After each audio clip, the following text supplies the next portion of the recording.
All right, let's get it on. Welcome to a Wednesday edition of The Sweat. I am Emerson Latzia. In the next hour, we've got a smorgasbord of DFS and sports betting advice surrounding the PGA Tour, NBA, and NHL playoffs, and the French Open. But getting the party started is our baseball panel, price checking for us, DraftKings contributor Garion Thorne and RotoWire's Eric Halterman. Garion, who is your pitcher at $8,000 or higher tonight? I can't answer this question, Emerson. I just can't do it. You know why? Because every pitcher above $8,000 on this slate is garbage. I don't want any part of expensive pitchers on this slate. I guess you could talk me into, Garrett Cole's always viable, although who is Garrett Cole minus sticky substances? We don't really know right now. But honestly, the pitching's bad on this slate, and I think the three best pitching options are all below 7K, not even 8K. I think my favorite pitcher on this slate is Austin Gomber, who's $6,000 going up against the Marlins in Miami.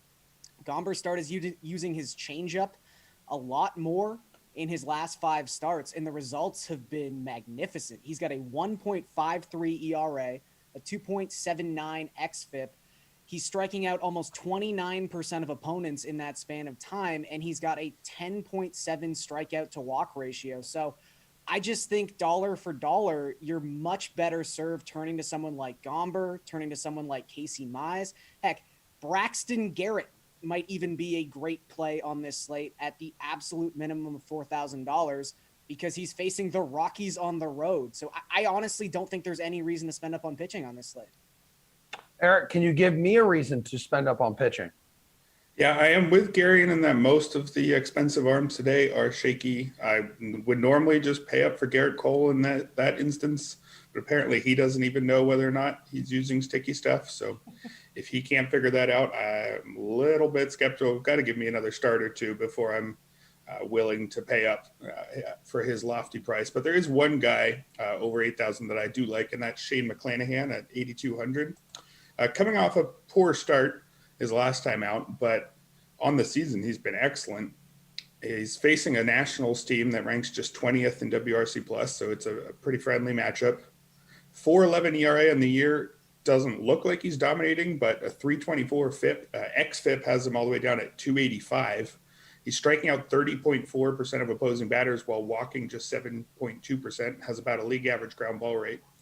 For comparison, that strikeout rate exactly matches Lucas Giolito's, but his walk rate is over a percentage point better, and his ground ball rate is about 8 percentage points better. I'm not saying he already is Lucas Giolito, but there is a sense in which he's pitched a similar way. I had some workload concerns early. It wasn't going 5 innings in his first few starts, but he went 5 innings, 3 starts in a row before a short one last time, but that was due to getting knocked around, not workload issues. So as long as he goes 5 and has a chance for a win, I think he'll be a very good option at 8,200 tonight.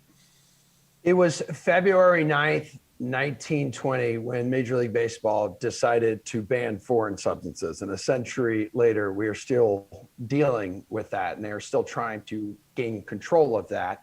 Eric, how about a hitter over 5K? Yeah, I'm looking at Dominic Smith at 5,200. A lot of the reason I'm looking at him is because he's facing Matt Harvey, who had what looked like a fun renaissance early, but now has an ERA that starts with a 6.62. The estimators have him more in the mid 4s, but that's still not a pitcher we should be at all scared to face, especially in Baltimore, a very hitter-friendly park there. Smith's numbers are down from last year, but his slugging is only 370, but I think he deserves much better. According to his expected slugging, that's up at 443. Some of his barrel rate, hard hit rate numbers are again down from last year, but not quite as bad as his mediocre surface stats would suggest. And he's been hitting better over his last 11 games, hitting 364, slugging 606. So I think he's coming back around. Maybe not quite what we thought he was going to be heading into the year, but I think a very solid option, especially when the matchup is this friendly. All right, Gary Bear, what about you, dude?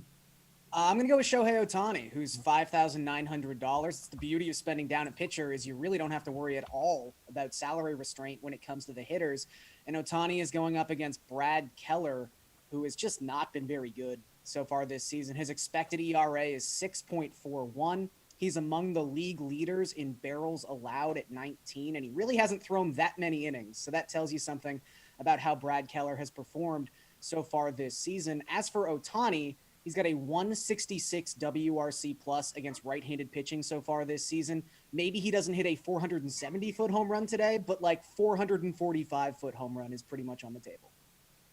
All right, so then save us here some cash, a value back, Gare Bear. So this isn't a conventional value play in the sense that he's like 3K, but Nick Castellanos is probably $1,000 cheaper than he should be on this slate. He's $4,500. And to put that in perspective, Nick Castellanos comes into this game with the third highest qualified WRC plus in baseball at 179. Vladimir Guerrero Jr., who leads the league, is always hovering between 5,500 and 6K on these slates. So I have no idea why the DraftKings algorithm hates Nick Castellanos, but you should reap the benefits of that strange phenomenon tonight because Brett Anderson is pitching against the Reds, and Brett Anderson probably shouldn't be pitching in the major leagues anymore. He's got an 8.58 expected ERA. In terms of barrels per plate appearance, 12% of Brett Anderson's opponent plate appearances end in a barreled baseball. That is the highest rate of any pitcher in baseball with 100 batted ball events so far this season. And it's a big group because 145 guys have that many batted ball events. So I think this is a great spot for any of the Reds. I mean, if you want to use like Eugenio Suarez or Jonathan India or Tyler Stevenson, those are all guys who you can save a little bit more money on. But the fact that Castellanos and his 214 WRC plus against Southpaws this season is just 4,500, that is a value play, even if it's not a conventional value play. All right, Eric, what do you got? Value play, conventional value play? Yeah, I like that creativity there. I don't normally think of looking in the 4,000s for value, but he's absolutely right. Castellanos is a high 5,000s player this year. But I am feeling less creative this morning, so I'm going to stick under 4,000, and I'm going to go with Alex Verdugo at 3,900. He should bat second and get the platoon advantage against Jake Odorizzi, who's really struggling this year, 7.16 ERA, even though there's some bad luck involved. None of the ERA estimators are kind to him, specifically because his ground ball rate is under 30%. Verdugo's not a big home run hitter, but he's showing more power than usual this season. His 8 homers have him on pace for just over 21. He's got a career high 39.9% hard hit rate, also a career high expected slugging of 483, which is only a little bit higher than his actual slugging this season. Also a career low strikeout rate of 12.1%. Hitting close to 300. So he's doing everything right this year, making as much contact as ever, and the contact's been as good as ever. And when you're doing that against the guy whose ERA starts with a 7, I'm very interested. Eric, take us to the DK Sportsbook here, dude. What is your favorite baseball bet this evening? Yeah, I'm going to make the Canadians happy with an upset pick here. I like the Blue Jays at plus 130 over the White Sox. Yeah, shout out to my former home and native land there and our resident Canadian. Garion's pretty excited about that. I do like Jays wins. I can't lie. Yeah, you do. Just sucking up here to my colleagues and not actually offering objective analysis. But no, actually I do think this is much closer to a 50-50 than the odds say. Alek Manoah was hugely hyped heading into his debut, and he was excellent in his debut. 7 strikeouts, 2 walks, just 2 hits and 6 shutout innings against the Yankees. He was terrible his next time out, but that could well happen here. But his minor league numbers were absurd.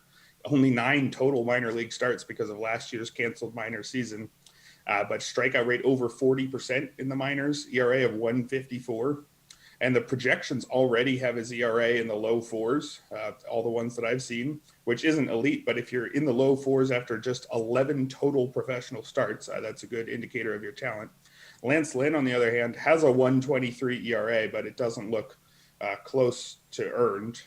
303 FIP. XFIP has him up at 408. I should note also last year had a 332 ERA, but that was nearly a run better than what many of the estimators were saying. He is a good pitcher, but not an ace tier pitcher like his 123 ERA would suggest.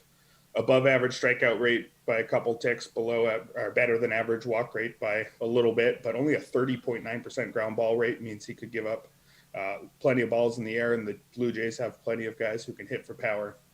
So I'm not sure I'd go all the way to calling the Jays the favorites here, but I think it's pretty close to a coin flip. Gary, and fill my mind with your favorite baseball bet on the DK Sportsbook tonight. I'm going to stick with the Reds and just sort of bagging on Brett Anderson, to be honest. This game actually started with the Reds as a home underdog. They were plus 102. They moved to plus 106 at one point. Now they are minus 112. So seems like the public money is coming in on the Reds, but I have a little twist as opposed to just Reds money line. I think you should really look at Reds first five. That is minus 108 on the money line. It's kind of crucial to play the first five bet here because the Reds have the worst bullpen in baseball. They have the highest bullpen ERA in MLB at 5.86. They've been really bad in the back end so far this season, where I think Vladimir Gutierrez, it's only been 2 starts, but he's got a 3.13 expected ERA. He's done a really good job suppressing hard contact, which he's not a big strikeout guy. You've got to do one of those two things well, and it seems like he is going to suppress hard contact. And the Brewers don't have a great offense in general, where the Reds do have an above average offense. And again, I just think Brett Anderson, anytime you're basically getting him at a pick'em, take the other side. Later, gentlemen, really, really good stuff. The best bets, though, ahead of game 2 between the Nuggets and the Suns, that's coming up next. So I hope both of you can stay around for that.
We have one NBA playoff game tonight. It's between the Nuggets and the Suns. DraftKings contributors Kenny Ducey and Julian Edlow, and RotoWire NBA editor Nick Whalen here to rip through some of the best bets for this one.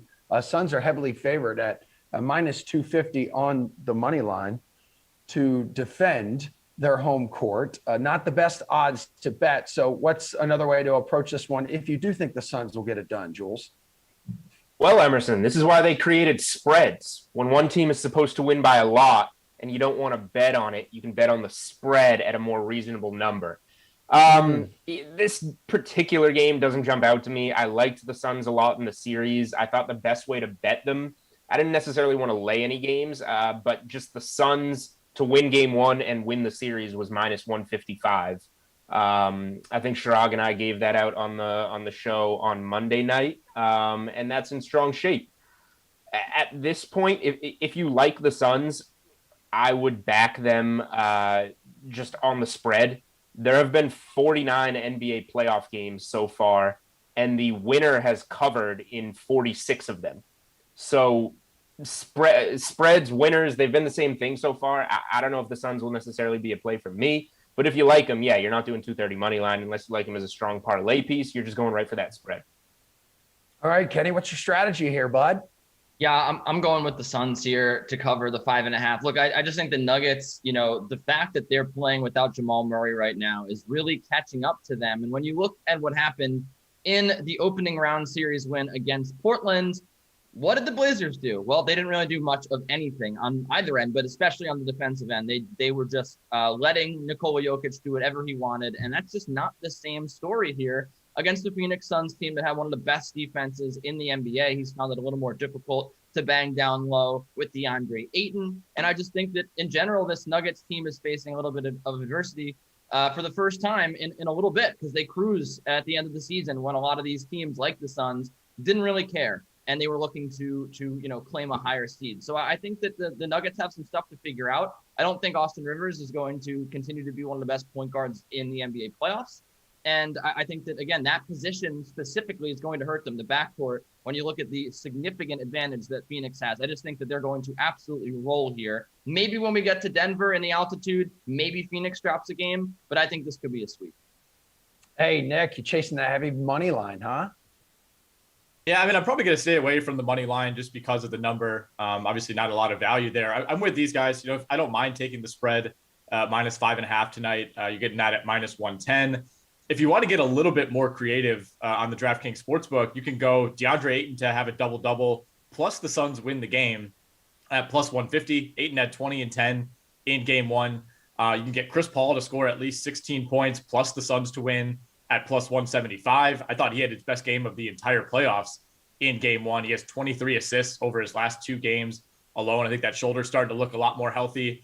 And then, like Jules alluded to, you can start to look at some of the longer-term bets.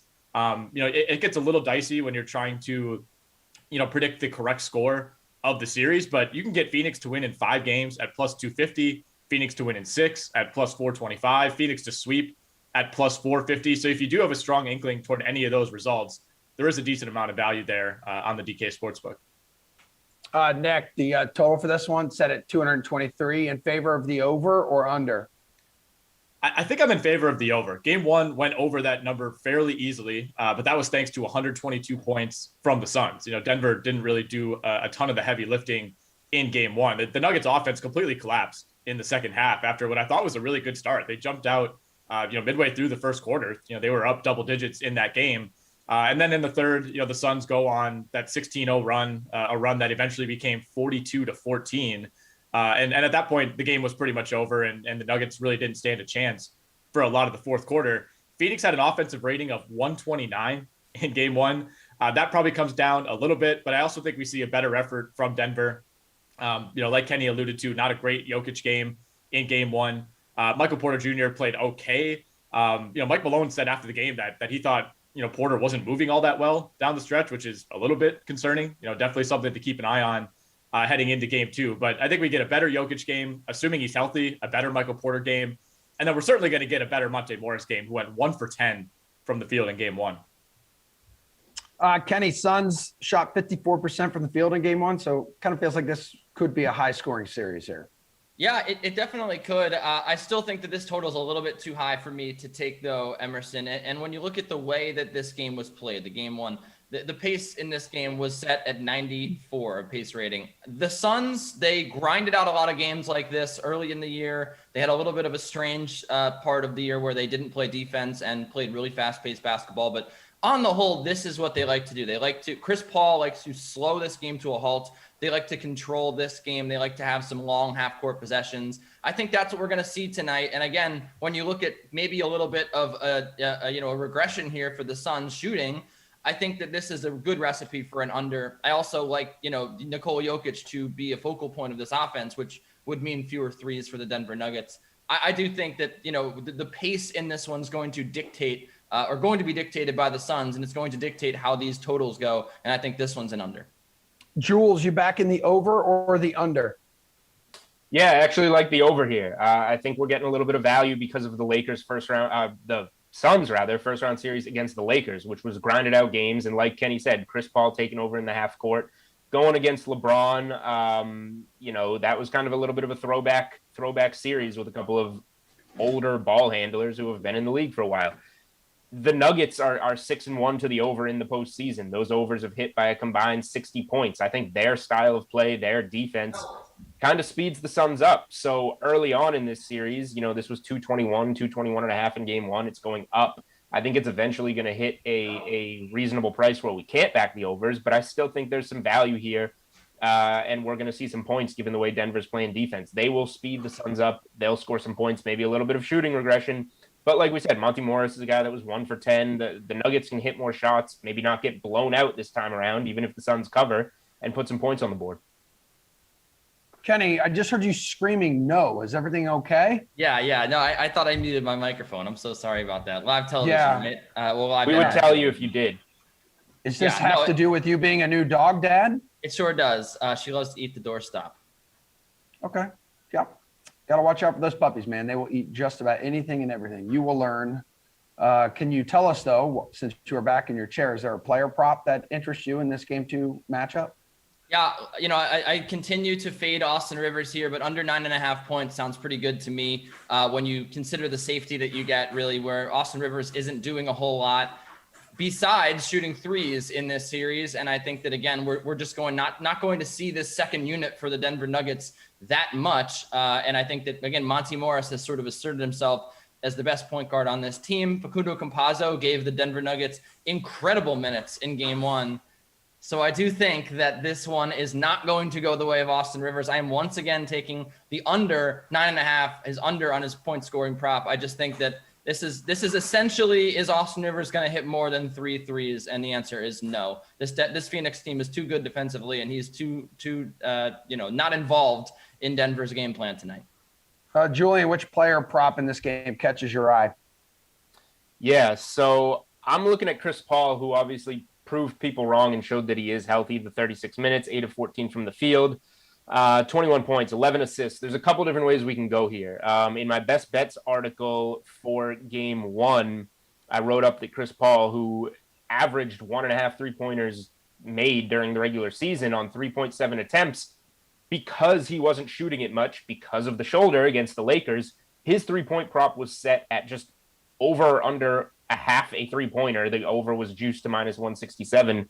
I'm not seeing it up yet on DK Sportsbook. So obviously I kind of broke the system there by giving out a play. The whole world jumps on it after reading best bets as usual, and it cashes. So we'll see when it comes up. Maybe it'll be something that we can play again at a half. I'm a little more hesitant if it comes out at 1.5. But one other thing you can do with Chris Paul, like his assists are set at 9.5. The over is plus 110. He obviously got there in the first game. But a Chris Paul double-double is plus 150. So we assume he's going to get there in points. It really just comes down to the assists, and this is a better way to get, plus money on those assists. So the double-double at plus 150 stands out to me. Nick, how about a player prop from you, please? I like Monte Morris over 1.5 made threes. This number, it's at plus 125, which for a prop like this is pretty good. Feels like a little bit of an overreaction to how poorly he played in Game 1. Like we said, 1 of 10 from the field, 0 of 4 from 3. This is a guy that had 9 made threes over his previous 3 games combined. Took 9 threes in one of those games against Portland. Not a guy who's typically this super high volume 3-point shooter, but they're going to need a lot better effort from him in Game 2, and I think he plays a lot more minutes in Game 2 as well. So at plus money, I do like Monte Morris to hit at least 2 threes.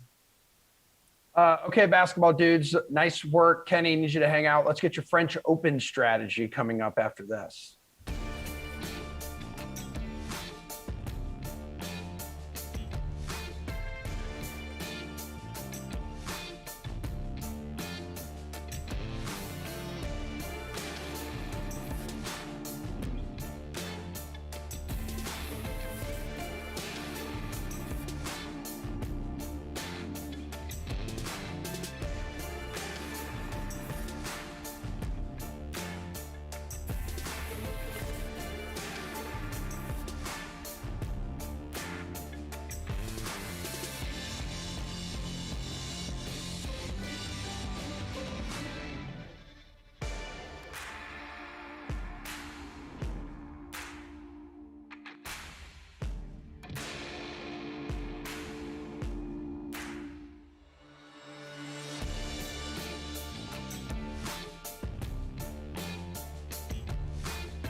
The French Open women's semifinals arrives tomorrow morning. DraftKings contributor Kenny Ducey will be watching every second of it, and we need your help with some betting angles here, dude.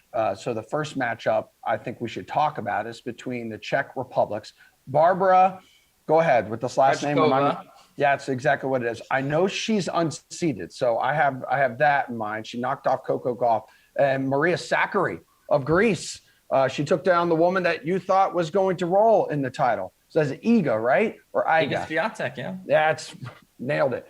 She's now a minus 182 favorite. So is she the play in the semis?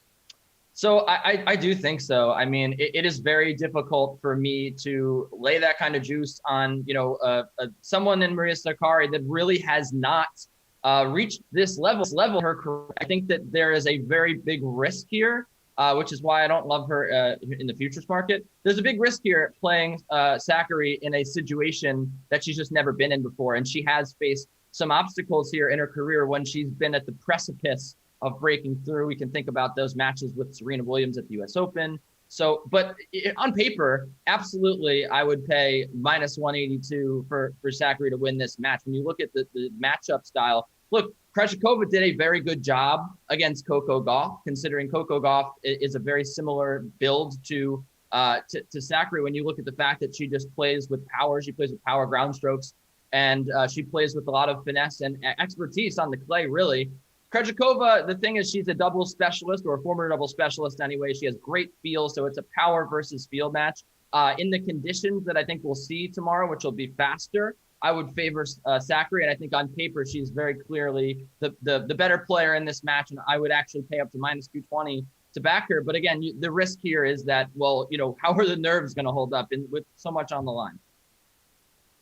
Okay, let's go to the second semifinal here. Here we go. Russia's Anastasia Pavlyuchenkova battles Slovenian Tamara Zidanchek.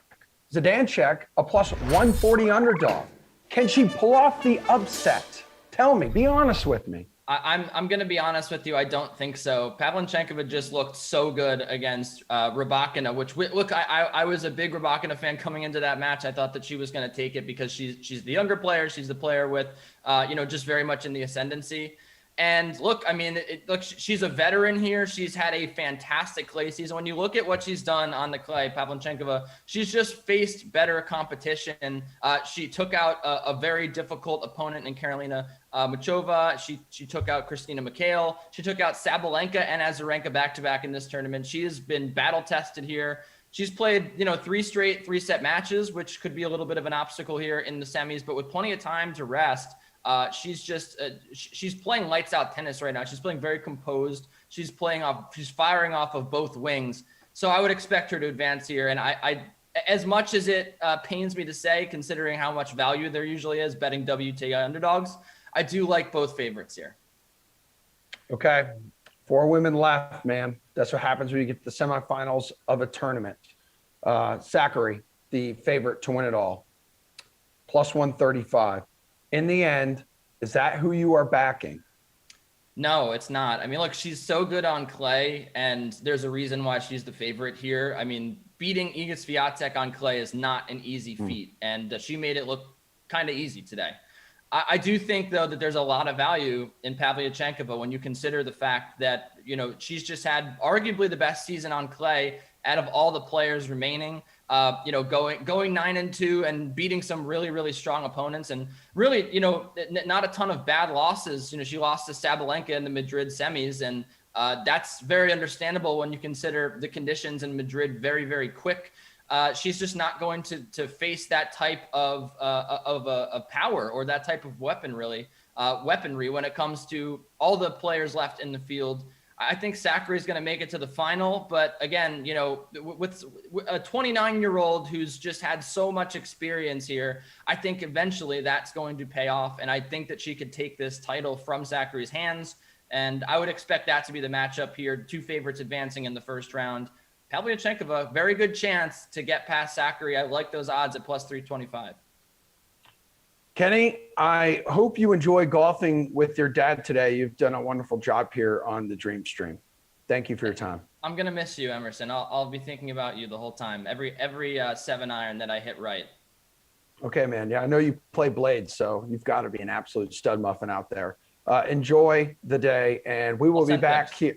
We will be back here with some NHL love for this Bruins Islanders series tonight.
All right, like the NBA, the NHL gives us just one playoff game tonight, but it's a good one. We have the Bruins on the brink on the island where they've won just once in 6 games this season. Let's get into top plays for this game 6 with DraftKings contributor Jeff Ulrich, along with RotoWire's Paul Bruno and AJ Schultz. Paul, you were the only one who thought you'd see a Bruins win in game 5, thinking they'd have enough left in the tank there. Do they have enough left in the tank tonight to force a game 7 as minus 137 road favorites? Come on, Emerson, give me a break. I'm the only one that took the Lightning over Carolina too here. It's true. It's true. I love that about you. I'm going to do something today that I've not done in a long time, and that's bet against the Bruins, guys. Game 5 may have been their last gasp for this group in the 2021 playoffs. I don't get the line at all tonight. It favors the Bees on the road after losing last time out on their home rink. They may have a huge question mark in the nets with Rask being a doubtful starter. I'll say from what I saw, game time decision is what we expect. They may be forced to go with Jeremy Swayman in the nets, and may also be out without Brandon Carlo and Kevin Miller, 2 experienced hands on the blue line. Meanwhile, the Isles appear to be fully healthy and getting stellar net mining from their own Semyon Varlamov and a guy named Matt Barzal all of a sudden waking up and playing like a first-line center over there too. Looks like the Islanders are winning this war of attrition, and I'm finally going to go on them at plus 115 on the money line to wrap up the series tonight. This is their game 7, though. If they blow it, I'm back on the Bruins for game 7.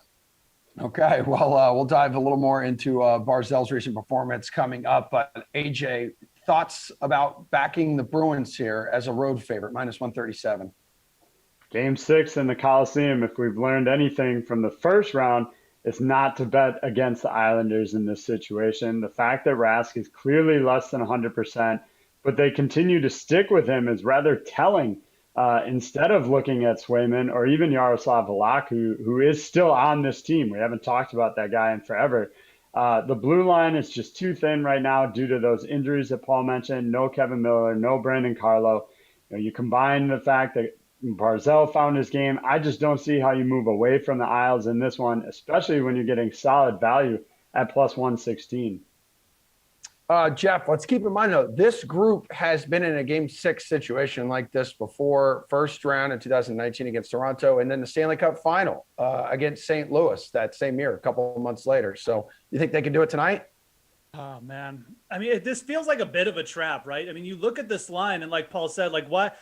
You know, we're almost getting the same price we got on the Islanders in game 5 here when they were on the road. I mean, I was really expecting to see possibly the Islanders even be slight favorites here, just with the Rask news alone. You've got Semyon Varlamov as well going to be in the nets for the Islanders. He's got great home splits. You've got an Islanders team who's just chugging along, getting scoring from like 3 or 4 lines right now. And I know they got outshot in game 5, but when you have goaltending like Varlamov right now, I just don't think it matters. So I won't take the contrarian point here. I've liked the Islanders just as the underdogs. And if they're going to keep giving me this price for game 6 at home, I don't really know how you don't take it. So I'm a little bit wary, I guess. And I agree with Paul. Like, if this goes back to 7, I'll probably switch to the Bruins too. But I'm going to take the Islanders tonight. I think you may even just see a blowout. You may just see the Islanders just go in front quickly, and that's the end of this. The Bruins only 1 win inside the barn, and that was like a miracle Marchand goal in overtime. I think it was game 3. The teams traded 9 goals, though, last time out in game 5. Total still sits at 5. These games here on the island, they have been tough, dudes. AJ, you leaning towards the under? Well, before I dive into that, we'll do some breaking news here. Bruce Cassidy has confirmed that Tuukka Rask is going to be in goal tonight. Just came across. So we will see Tuukka between the pipes here. In terms of the over-under here, I think we're going to continue to see some goals in this series once again. And I'll continue to look instead to the alternate total to get some value here, taking the over 5.5 to get plus 125. Like Jeff mentioned the other day about taking on that risk instead of the push option at 5. But to me, to go from minus 141 for over 5 to plus 125 to give up that half goal just makes too much sense. It's an acceptable risk to me. Besides, nobody likes a push. That's why we eliminated ties in the NHL. Love that, and well done on the breaking news, Brian Gumble. Jeff, how about you, dude? Yeah, the 5 total is just too attractive for me not to take the over here. Again, you have the push factored in, but even with the Rask news, I mean, I actually think that favors the over a little bit because it gives you more of an opportunity where, we might just get in a similar situation. I mean, where Rask just, he's making a go of it, but it just obviously like the injury catches up to him, or we just get a barrage of Islanders goals. So I think this actually favors the over a little bit. And again, just with the 5 total, with the way the Islanders offense mainly has been going, I would lean that way as well. All right, Paul, how about you? Which way you leaning, over or under? I'm going to make it 2 against 1 again. I have a sense that this game will be seeing the teams revert back to a low-scoring affair where both of them lean on their DNA. They're known as 2 of the 2 stingiest teams in the league, and that's the real difficulty for Boston here as they find themselves trailing a team that can play any style that's thrown at them. Going toe-to-toe with the veteran crew is what the Islanders have done very well, and they've actually worn them down a little bit. It looks to me like Boston is now having difficulty keeping up with their opponents on the island. So here's what Cassidy said on Rask, by the way, just to add a little bit to the breaking news that AJ just dropped. So he's ready to go. It's that simple. He's our starting goalie. He's healthy and ready to go. Let's hope he's on tonight and we're better in front of him. Okay, well, he's going to have his hands full here with Matthew Barzal, who has goals in 3 straight games. That's after he went like 8 straight without a goal. B's top line of Bergeron, Marchand, Pasternak, they produced in game 5. It's unfortunate they can't leave that trio on the ice for all 60 minutes. What is a player prop, though, that makes sense for tonight's game 6, Jeff? Yeah, I mean, again, you look at the Islanders roster and you look at some of these props and you just realize, like, half their roster just being discounted here in the odds. I mean, I like just going to pure just to score a point odds, 1+ point on the DraftKings Sportsbook. You could look at Eberle or you could look at Anthony Beauvillier, but both these guys, in my estimation, they're undervalued here. I mean, I think Jordan Eberle at plus 100 to score a point. This dude's got 3 points now in his last couple games. He's got 15 shots on goal. And Beauvillier is actually playing more minutes per game as well. And I mean, he's just been a massive point producer in the playoffs. He's available around plus 100, plus 105, to score a point. So you could take either of them. I would probably lean with Beauvillier just because, again, you get the volume, a little bit more time on ice. He's just been a little bit more consistent point producer. But either of those guys to score a point at home in the playoffs, they're going to get a lot of ice time. Again, the Islanders forward just being discounted here. That's where I would go for player props. Paul, where would you go for a player prop? I'm kind of with Jeff on this one. I'm looking at the second line for the Islanders, and it's a night for the visitors to pick their poison to try and limit Barzal, who has 6 points over the 4 games. We mentioned that. or the Islanders' second line, which has actually been a bit more consistent in these playoffs for the New Yorkers. The Bruins are focused more on the defense, will focus more on the top line. That means I look for a guy like Brock Nelson to break out.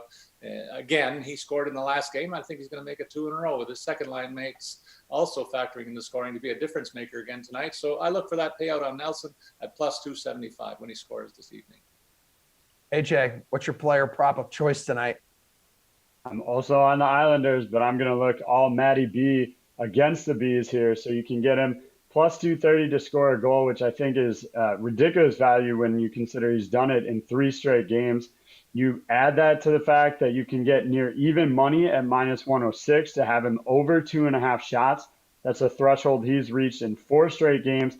And look, if you're going to bet him to score a goal, you might as well take the 1+ point on the DK Sportsbook at minus 139. Give up a little juice there, obviously, but if you're going to take the risk at 230, why not add the point on top of it? And then on the DFS side, it's showdown time. Who makes most sense as a captain play tonight, Paul? My captain tonight is the winning goalie, Emerson. I expect Varlamov to continue to be a difference maker for the home team. He's allowed 10 goals in the last 4 games and been on top of his game with about a 94% save percentage. The key will be to keep the low goals against in what I believe will be that low-scoring game. Combine that with a win, and you got a game score that will be tougher for any skater to match in the showdown format. It should really be that simple. All right, Paul. Good answer. AJ, what about you? Well, I'm actually on the opposite end of the ice in terms of, the goalie here. I think with the fact that I expect it to hit the over, I'm avoiding either netminder in this one when you consider it's a banged up Tuukka Rask. Varlamov has been solid all series, but I'm expecting some goals here, similar to what we saw in the last game. So for me, shouldn't come as a surprise. I'm on Matthew Barzal. 12.9 is the price tag. He's cheaper than some of the perfection line guys, so you're saving a little bit on that side of it. And you can easily pair him up with Eberle, who comes in at just 6,200 to do a 1-2 punch from that first line. And Jeff, bring us home your DFS play in this game. Captain. Yeah, no, I'll bring it out with a round of Islanders as well. I mean, I think I'll just stick with AJ's call. I mean, that was my main call from the beginning. You want to probably get exposure to the Barzal Eberle pairing, whichever way you slice it. I think if you want to go a contrarian route, going Eberle in the captain spot is fine. You're going to save money, and look, he's just as capable of getting you like a couple goals or a hat trick, especially again game. Elimination games. These are Jordan Eberle's forte, right? So I don't think that putting him in the captain over Barzal is necessarily like that big a contrarian move, but I think it will get you a lot of leverage in showdown formats. So I do like that pairing though. And again, whichever way you go with the captain spot, I think you're getting access to multi-goal upside, which really should be, obviously your target here. So I'll say Eberle just for the savings and to be a little bit contrarian, but realistically, I'm targeting that Barzal Eberle pairing for sure tonight. Paul, AJ, enjoy the day. Jeff, Reed T. Fowler is going to join us on the other side of this break for some PGA Chaser fade, so stay right there.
Our gorgeous golf gurus are here, and for that, I am grateful, and you should be too. Jeff Ulrich and Reed T. Fowler, it's an absolute pleasure to see both of you. You guys are here to chase or fade the following odds for the Palmetto Championship in South Carolina. When I did get the green with Jeff on Monday, because you weren't here, Reed, Jeff was like, oh yeah, Reed's going to this tournament. Did you ever tell him once you were going to the Palmetto Championship? I probably did at some point. I'm all over the place right now, Emerson. So yeah, probably in my stupor, being across the world stupor. Yeah, I probably told him I was going. There you go. All right. Straight from the horse's mouth, pal. Okay, got that figured out. Sure. Well, Riti, since you are here and you look so wonderful this morning, we've talked about, and I know you and Jeff talked about on Tuesday edition of Get the Green, like the bigger household names in this tournament, but like a few others here. Alex Noren has had top 25 finishes in 3 of his last 4 tournaments, including last week at the Memorial, plus 110 to go top 20 here at the Congaree Golf Club. Chase or fade, he does it for me, man. Dude, this tournament sounds like, I keep on wanting to say like the pimento cheese sandwiches that you get at the Masters. Well, they're big. The pimento cheese is a big thing down in that neck of the woods in the South. Yeah. So I have to keep on telling myself it's palmetto. But with Alex Noren, the one thing I worry about with him, and Jeff, you might have a different opinion on this one, is when he gets on longer courses and courses that might become birdie fests, I think Noren struggles a little bit. If you take a look at his last finishes, like you mentioned, Emerson, 3 of the last 4 with solid finishes. And most impressive was his most recent, right? His 13th at the Memorial. It got difficult. Like he shot -3, right? Because it was a difficult course, difficult conditions. And that's what got him to that top 13. When you take a look again on the longer courses, and just recently, right, the PGA Championship, and you also look at API, where Arnie's course is at Bay Hill, he didn't have good finishes, and both of those courses are similar in length. So, look, he's hitting the ball great. He's putting great. And so you could see that he does have a chance here to get a top 20. That's not too hard in this field. But give me guys like Tommy Fleetwood in the same range. Like Harris English is, I believe, a little bit longer odds than Noren to finish in the top 20. And that seems better. Even a guy like Keith Mitchell at plus 163, I'd rather take those guys in the same range over Alex Noren because, again, if that putter's not going and the length actually plays to that 76.55 that it is right now or close to it, I fear that Alex Noren might have he might struggle out there a little bit this week. Jeff, he's been pretty consistent here recently, a streak of 6 made cuts. And look, Reed nailed it as usual. Like Alex Noren is great. He's consistent.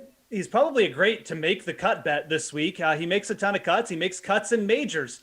What he doesn't do is hit a lot of top 20s and top 10s. So, for him to be plus 110 and then have guys who Reed, some guys that Reed has already mentioned off, like Harris English at bigger odds than him, it's just not a good bet. Like you're just not getting near enough odds here for Alex Noren. Even you can just go to his player card. The dude's got 1 top 20 in his last 7 events, and then he's available at plus 110. Like we're basically asking him to hit this event or hit this mark in like every 3rd event here, every 2nd event. And I know it's a weaker field, but Noren is a dude who just says, you can just kind of see by his performance, he doesn't click as much with the ball striking as some of the other top players.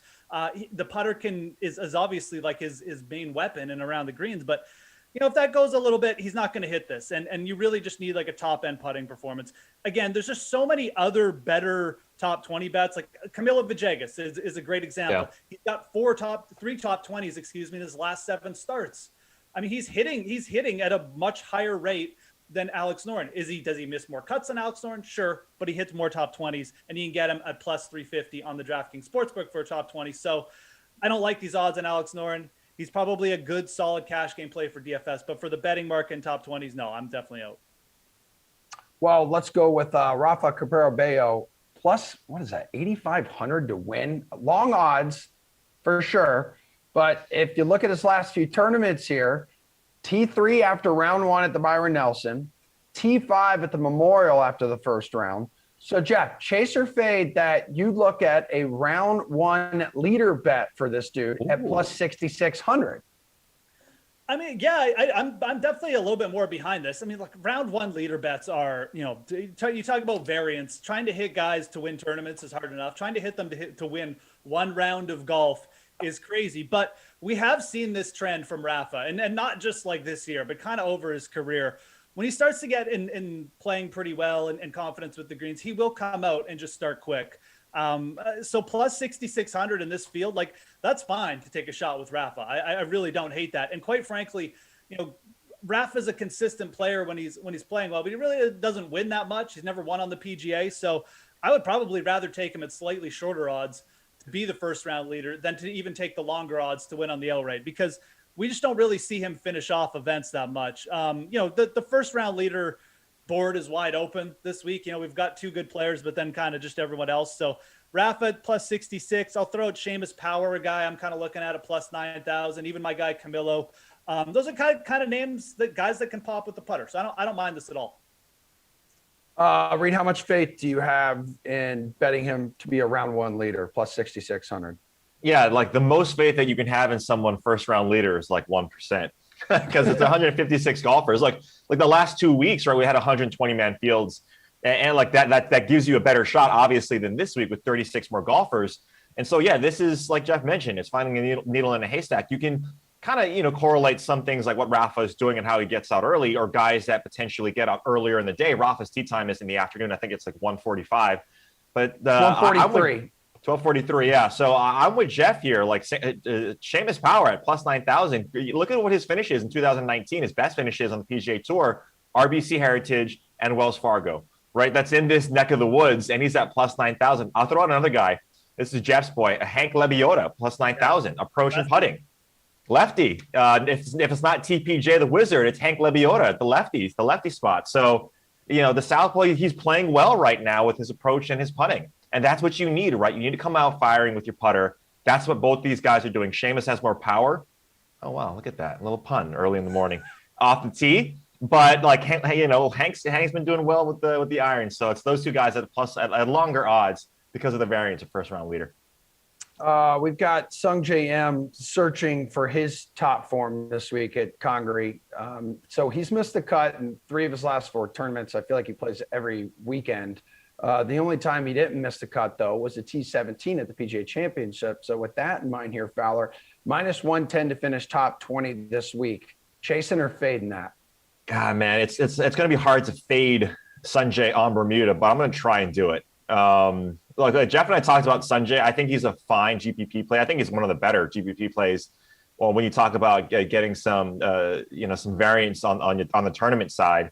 But boy, like trying to lay juice on this guy who's got one bad round over the last, 3 or 4 tournaments that he's played, like really bad. Not just like, oh, I missed a few putts here. Like he's just lost irons and putting and around the green. But like Sanjay's on Bermuda. The thing that you have to lay, though, is you have to lay the juice to get this guy top 20. And he's missed a cut, like you mentioned, Emerson, in 3 of the last 4. So I'm going to fade it, even though I don't feel good because Sanjay on Bermuda is like, peanut butter and jelly. Yeah. All right. Go ahead, Jeff. I've been distracted by food. Yeah. I mean, let's put it this way. I like this bet slightly more than I like the Noren bet. I mean, again, Reed's right. Sanjay's not really in top form, but you look at his last 2 top 20s, they both came in South Carolina. One of them was at Kiowa Island just a few weeks ago. The other one at the RBC Hilton Heritage.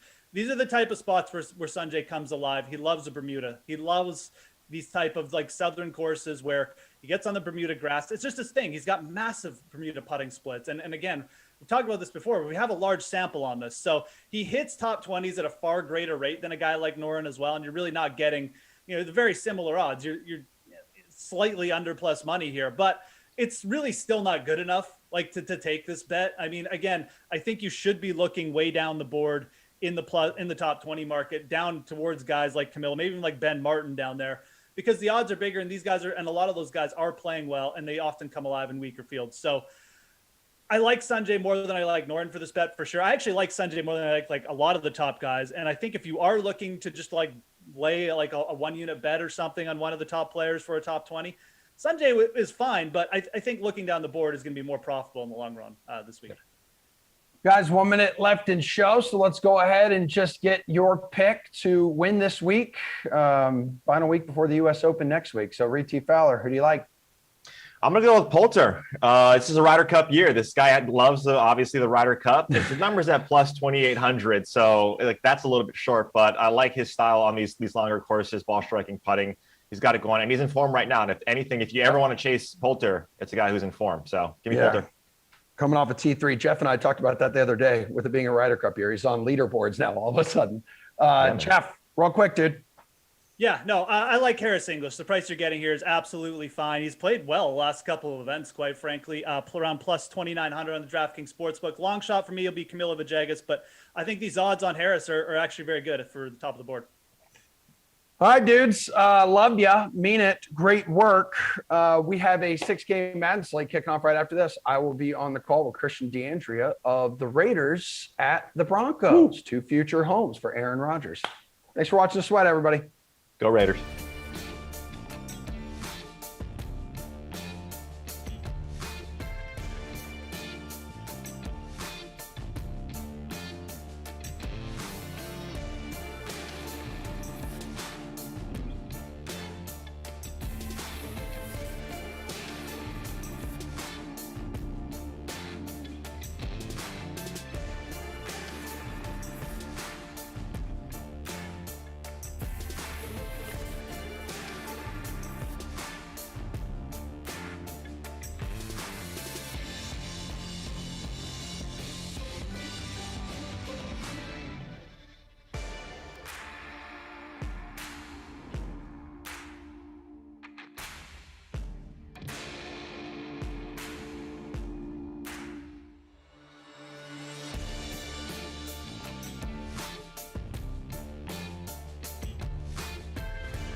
baby.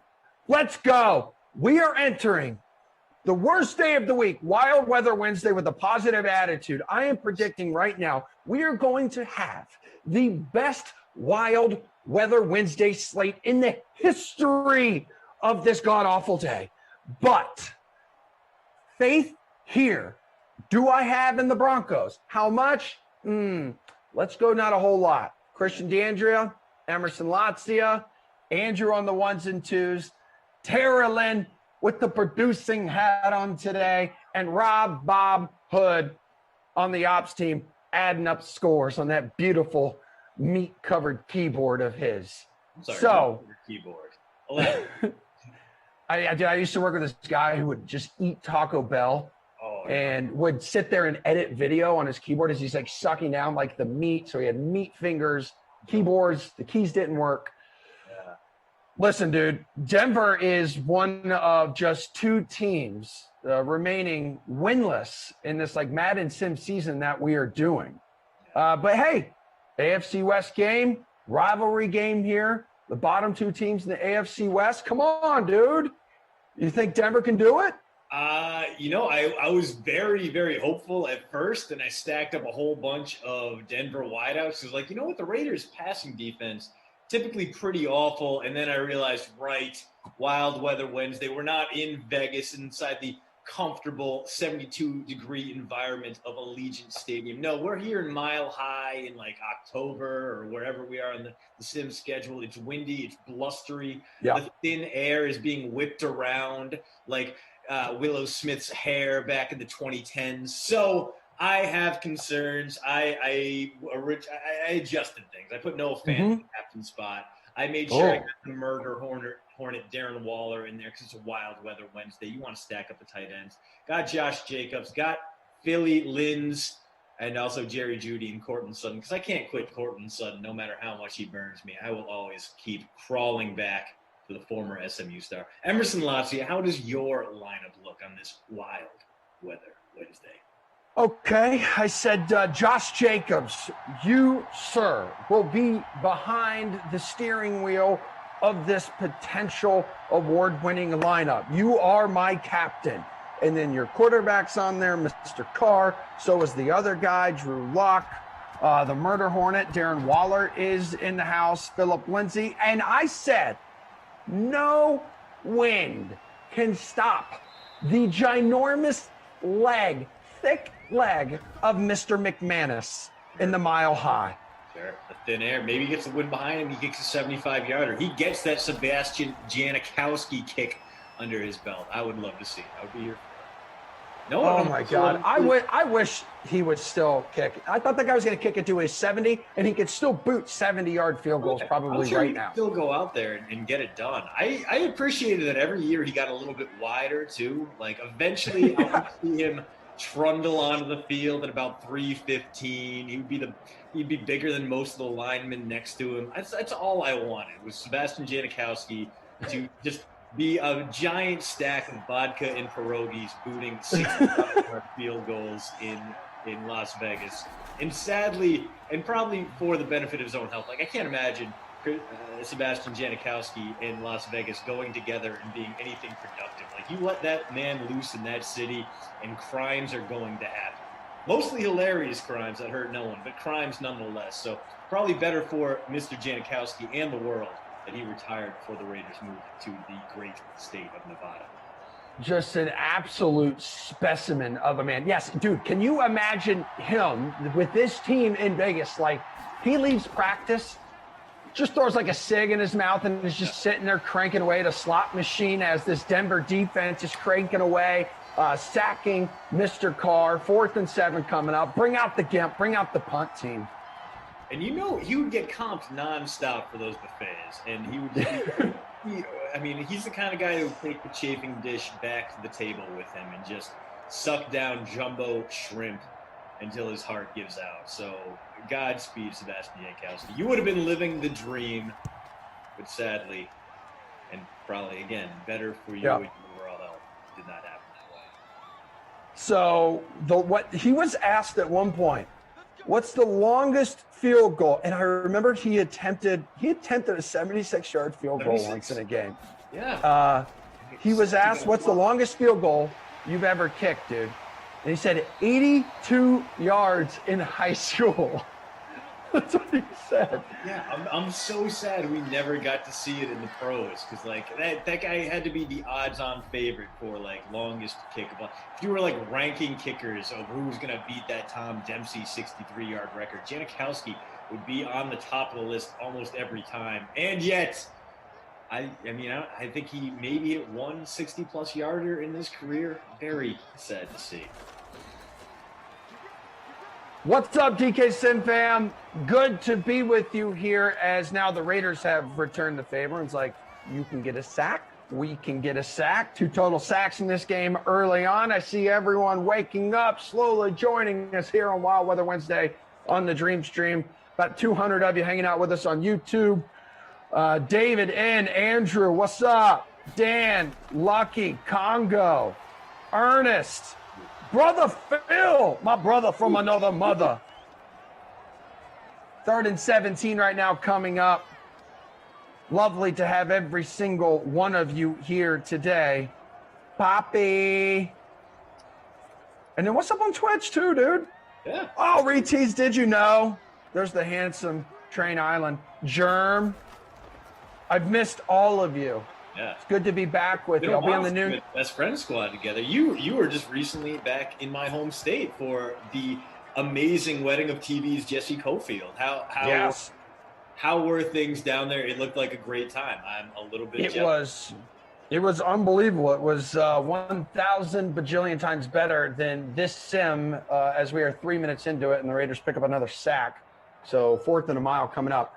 Dude, it's the only wedding I've ever been to. Like, I only have seen weddings with fireworks in movies and on TV, and I'm like, that's not real. And then, like, the night's winding down in this incredible, like, 20-piece all-star band that was up on stage. It's like, all right, everyone, surprise. And I'm like, Jesus, what else can it be? There were, like, 20 cakes to choose from. I'm filled. I'm sweating. The meat sweats, cake sweats, and they're like, go outside. We have fireworks. And this isn't just like a sparkler or a firecracker. This is straight up like down the beach. They set up this massive fireworks display. There was even like the finale at the end where, you know, they're all rapid fire going off, explosions everywhere. The best wedding I have ever been to. The only thing missing was the take-home puppies as a party favor, like in Bridesmaids. They blew it on that one. Did they just not get the permit for that? I mean, I get it. Dude, I've never met Jesse's husband, but she has explained to me where in Rhode Island he lived and the schools in which he attended, and I was like, wow, that wedding's going to be first class all the way. And I'm sure everything was top shelf. I'm sure that was a tremendous like what were the entrees? Were you guys like prime rib and lobsters? Dude, yes, it was this wasn't even just a little fillet. It was the largest piece of beef I have ever had on a plate at a wedding. And you know what the bonus was with that? And I really respected this move. They gave me steak fries. They gave me steak fries with my steak. Like, I love fries with steak. Give me steak and frites every time I go to a French restaurant with this big piece of beef. And I'm sure I could have requested like mashed potatoes, which was the side to the fish dish. Yeah. But it came out steak fries. I said, this is unbelievable. And I'm just like rubbing my fry all over the surface of this beefy piece of meat. Just soaking up the juices. But it was great. It was great. All right, look at them they're trying to go for some fireworks here. Raiders offensive. But yeah, phenomenal. And the weather was awesome, dude. You know, we're going down to Rhode Island like more and more the longer we live up here in New England because it's so close, so easy, and so beautiful down there. Yeah, I mean, I think was it? I mean, I think she might actually got married in the same church that my buddy got married in. So Christ the King. It's that Christ the King church, I think it was. I can't remember. That Narragansett? Yeah. It was. Yeah, I had a buddy get married down there. It's a similar beautiful ceremony. So yeah, really, really cool to see some of the old stomping grounds. Of course, not like where I'm from. I'm from like the way worse part of Rhode Island, up near Warren. Yeah, bro, you're a peasant, man. Exactly. Like Kingston, Narragansett, like those are the nice places. Newport, Jamestown, if you're so lucky, like all love. That's actually if you're heading down, and as you may not get the same utility out of it as a rebellious teenager, but beautiful state park on Jamestown Island called Fort Wetherill. It's an old Army fort, decommissioned. It's all cliffs. You're looking out over the bridges into Newport, and it's not technically legal, but the water's very deep there, very clear, and it's a great place. We go cliff diving, cliff jumping over there. So like these 30-foot cliffs just plummet into the water, swim back up. A lot more terrifying now that everything in my body hurts all the time, always. But like as an 18-year-old, absolutely wonderful. Second and 11 here. That is an incomplete pass by Mr. Derek Carr. Who was it? Charlie says, Emerson, Wednesday, weather, Raiders, Broncos. What could go wrong? So far, absolutely everything. The weather in this game is the wind. The Wild Weather Wednesday schedule, which you guys could always find on the website. Oh, no. Oh, God. Wow. Dude. So we probably had more sacks than complete passes up to this point. But don't quote me on that. Seattle at Pittsburgh is at 2:00. That's in the rain. Buffalo at Tennessee is in the rain, and that's at 4:00. But yeah, phenomenal weekend. Ritzy Fowler, I crushed him in a little dance battle. There were a lot of glow sticks there as well because his family owns, I think it's Rhode Island Novelty. So a lot of those like party favors that you see wherever, they sell those all over the world. So yeah, I miss it, and I've thought about it every second of the day since we left. Can always go back down. Can always go enjoy some clam cakes, some stuffed quags, maybe even a New York system hot. David asked, was Ducey the flower girl? He was not. Erwin, the bridesmaid's dress did not fit me. In fact, I wasn't upset because I thought, I've been saying this whole time. You say we're such good friends, Jesse. We're like best friends. Like, make me a bridesmaid then. And she never did. But in the end, I'm kind of happy about it because, and DK Sim fam, feel free to chime in here. It's an honor to be part of a wedding, but it is so much more work, and it becomes more like, that was the beautiful part of being at such a nice wedding and not being part of it. You could during the day go about, enjoy the area, just show up to the church, and then you have no jobs to do like that night, no speeches. You can just, suck down some beverages, eat some food, and dance the night away. Exactly. You don't have to sit around for 2 hours while photos are taken. You don't know when you're getting called. Like that's like being a doctor on call when you're part of the wedding party. Like everyone else is enjoying the reception, or maybe there's like a pre-wedding cocktail hour, but no one in the wedding party can go because we only have the trolley for an hour and we got to take pictures on it. But you guys will get called in whenever. It's great, but it's also, you're out there, you're dropping like $300 on the tuxedo rental, way more if you're a lady and have to buy the dress. Like I'm also happy, like at this point in my life too, if I have friends who are getting married, I don't have a ton of them left. Oh my God. Oh my dude, this is unbelievable. Like you would think Rossi was here because I feel like every time with Rossi, that's why we're the sack bros, like sacks nonstop. Yeah, but at the same time, it's just you've like I'm older now to the point where like if my buddies who are getting married, they're just like, all right, we're just gonna buy some like Banana Republic suits, $150. You get to keep the suit afterwards. Like I'm not renting a tuxedo. This isn't prom anymore. Our expectations are way lower now that we're in our 30s. To that credit, like I have some very nice suits that I now no longer wear because this is my job now, and I've been working from home for the past 5 years. So occasionally, like I'll dust it off just to walk around the house, put the suit jacket on, feel official, and then I'll have a toddler throw up on it, and I'll regret all the choices I've made in my life. And even like Rob from the ops team behind the scenes was like, I had to like take pictures for 3 hours last weekend, 90-degree heat. Like that's not fun. And you nailed it more. It's like, oh God, you miss a lot of fun stuff in the beginning because you're traveling around in a trolley, taking pictures everywhere, and I'm looking gross. Yeah. You're Speaking of slowly gross, marinating in that suit, as you know, one thing the ladies have a little bit better than us, even though they have to pay more for the dress. The dresses tend to breathe a little bit more. You get some exposed shoulders. The dudes, shirt, then button down, then tie, then jacket on top of it. No, you're roasting for those summer weddings. In the winter, opposite. I had a buddy get married on New Year's Eve, and the mother of the bride was gone for like 3 hours because she got so cold outside she couldn't move. A little bit dramatic for me, but I can understand the sentiment. We have our first New Year's Eve wedding ever coming up this year, but it's down in Florida, which is a nice time of year to be down there.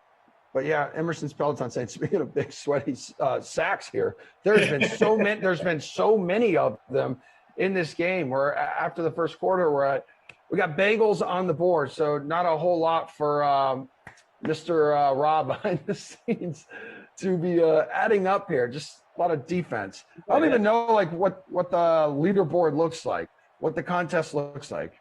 What do you think the leading score is right now? Actually, okay. 12 points. Germ in the lead in our Century Club contest, 28, because wise man, Broncos defense in the captain spot. Beautiful. Yeah, we actually have, I don't know if you noticed, we have 2 SimFam contests, and yours actually outdrew mine. I didn't know if you were going to be here because I saw that Slack message. I was like, is Emerson backing out? Do I have to make this thing real quick?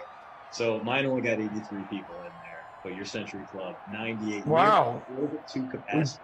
We battled against each other. Yeah, I just like totally forgot, because I filled out the availability last week. I wasn't on it yesterday or Monday. And then I see, Sacks Slack. Yeah. And then I'm like, okay, well, I'm glad I was able to see that. And it's easy right after we host the sweat, just sit in the same chair and do it for another hour. Yeah. Well, I mean, and I got the call late to fill in, and I saw it was Wild Weather Wednesday. I saw it was you and Kenny, and I just assumed that I was signing up to be yelled at for 45 straight minutes breathlessly. But no, it was reuniting the best friend squad, and what a way to start a great day, as long as we're not counting the actual football being played, because that's been terrible. Just regretful, horrible sim so far. Kyle Darrow. What's up, Bucky Brumfield? Maybe I'll Brumfield. I'll go find the suit, put it on at halftime. A little toasty here. Get a little going. Poppy says Glash is the only one who likes us enough to dress up for a sim. Just saying. He 100% is. Although, if I had a bridesmaid's dress, I'd be wearing that for you guys right now. But 317 of you hanging out with us on YouTube. It's really good to have you here. I respect you and love you a little more than I already do, because this game has been less than ideal, which you've come to expect from time to time on Wild Weather Wednesday. I haven't called a whole lot of sims when the weather is wind, Christian, but the ones I have seemed to impact the product on the field more than I'd say like the rain and the snow. Yeah. I mean, a good quarterback typically isn't too bothered by it, but these are not two good sim quarterbacks. And I love you, Derek Carr. Oh, the wind. Clearly like a 30-mile-an-hour gale going to our right. As Drew Lock going to go out there and overthrow some guys. Good field position at the very least. No, you and I are both looking at the upcoming schedule. We're like, I don't know about that. Seahawks at the Steelers is next, 2 o'clock in the rain. Kaufman and Zach, Kaufman and Jeff, 4 o'clock in the rain. Bills at the Titans. Re-air of the sweat will come up next. Little sandwich there between the noon sim and the 2 o'clock sim.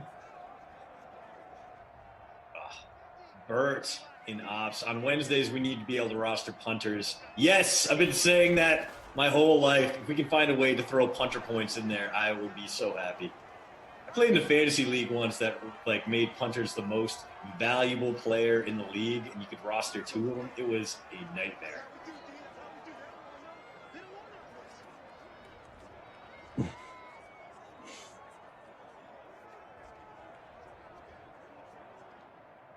So we have some NFL news today, not like super exciting NFL news. Yeah. What do you got? NFL international program is trying to expand back to Germany, which is where they had like the majority of their NFL Europe teams. Yes. Yeah. Oh my God! What a blast from the past, dude. Dude, I mean, they're not going to bring back the Barcelona Dragons, but maybe the Rhine Fire are going to get a shot again. Maybe the Hamburg Sea Devils are going to re-enter our lives. I mean, they're probably not, because they're not going to expand to Germany right away. But like maybe, Goodell wants to make this an international thing, and the NFL London plans seem to always be preceding a London franchise. So maybe that's their plan. They're going to put a team in Munich to compete with Bayern or something like that. I'm into it. If you had the chance to put a team anywhere in Europe, Emerson Lazio, NFL team, overseas, where would you put it? The only place I have been in Europe is Ireland. So I throw a team over there in Dublin. Dublin team? Because some of the days that I spent there, good God, were incredible. This was about a decade ago. I was much younger and made much worse decisions. But that would be my city of choice, only because I have experienced that. I mean, that entire country is gorgeous and incredible. Love it. Loved every second of it. So that's what I'd go with. But only, again, because it's the only place I've been. Have you been to more places than that? I have. I've done Germany, Scotland, Ireland. Wow. Yeah. Look at you. Carmen Sandiego, bro. It was all in one trip. It was like a month-long sabbatical. I had a buddy who got a free trip through work. If you're there 5 years, they send you off. As long as you go someplace you've never been before, they pay for your it's paid vacation. They pay for your travel. They give you like $300 per diem. So he's like, hey, you want to come with me? And we'll go to Oktoberfest and then go to Scotland and drink a bunch of whiskey. And I was like, yes, I do. So we did that. I love Scotland. Dublin was great too. I kind of regret not seeing more of Ireland, because like Dublin's kind of big city area, but I'm sure the small towns are awesome too. Dude, I would love. Yeah, it was. Yeah, Munich would be cool as hell. Obviously, they can sustain high level sports. They have the Allianz Stadium down there, so it would be pretty easy transition for football. And American football already has a pretty decent stronghold in Germany. They had the NFL Europe, and with all the American military bases out there, like football probably is more popular in Germany than any other European country besides maybe the UK. So I think they can make that work. Munich's a big city, got a lot of cool stuff, got the old Olympic grounds too, that they can maybe turn that into an NFL stadium. I don't know. But I guess they would have to compete with Oktoberfest towards the end of every season. You're not doing that. You're not beating Oktoberfest. Lots of good pictures taken there. I don't really have too many memories of it, but according to what comes up on my phone every September in the Remember When, I had a great time.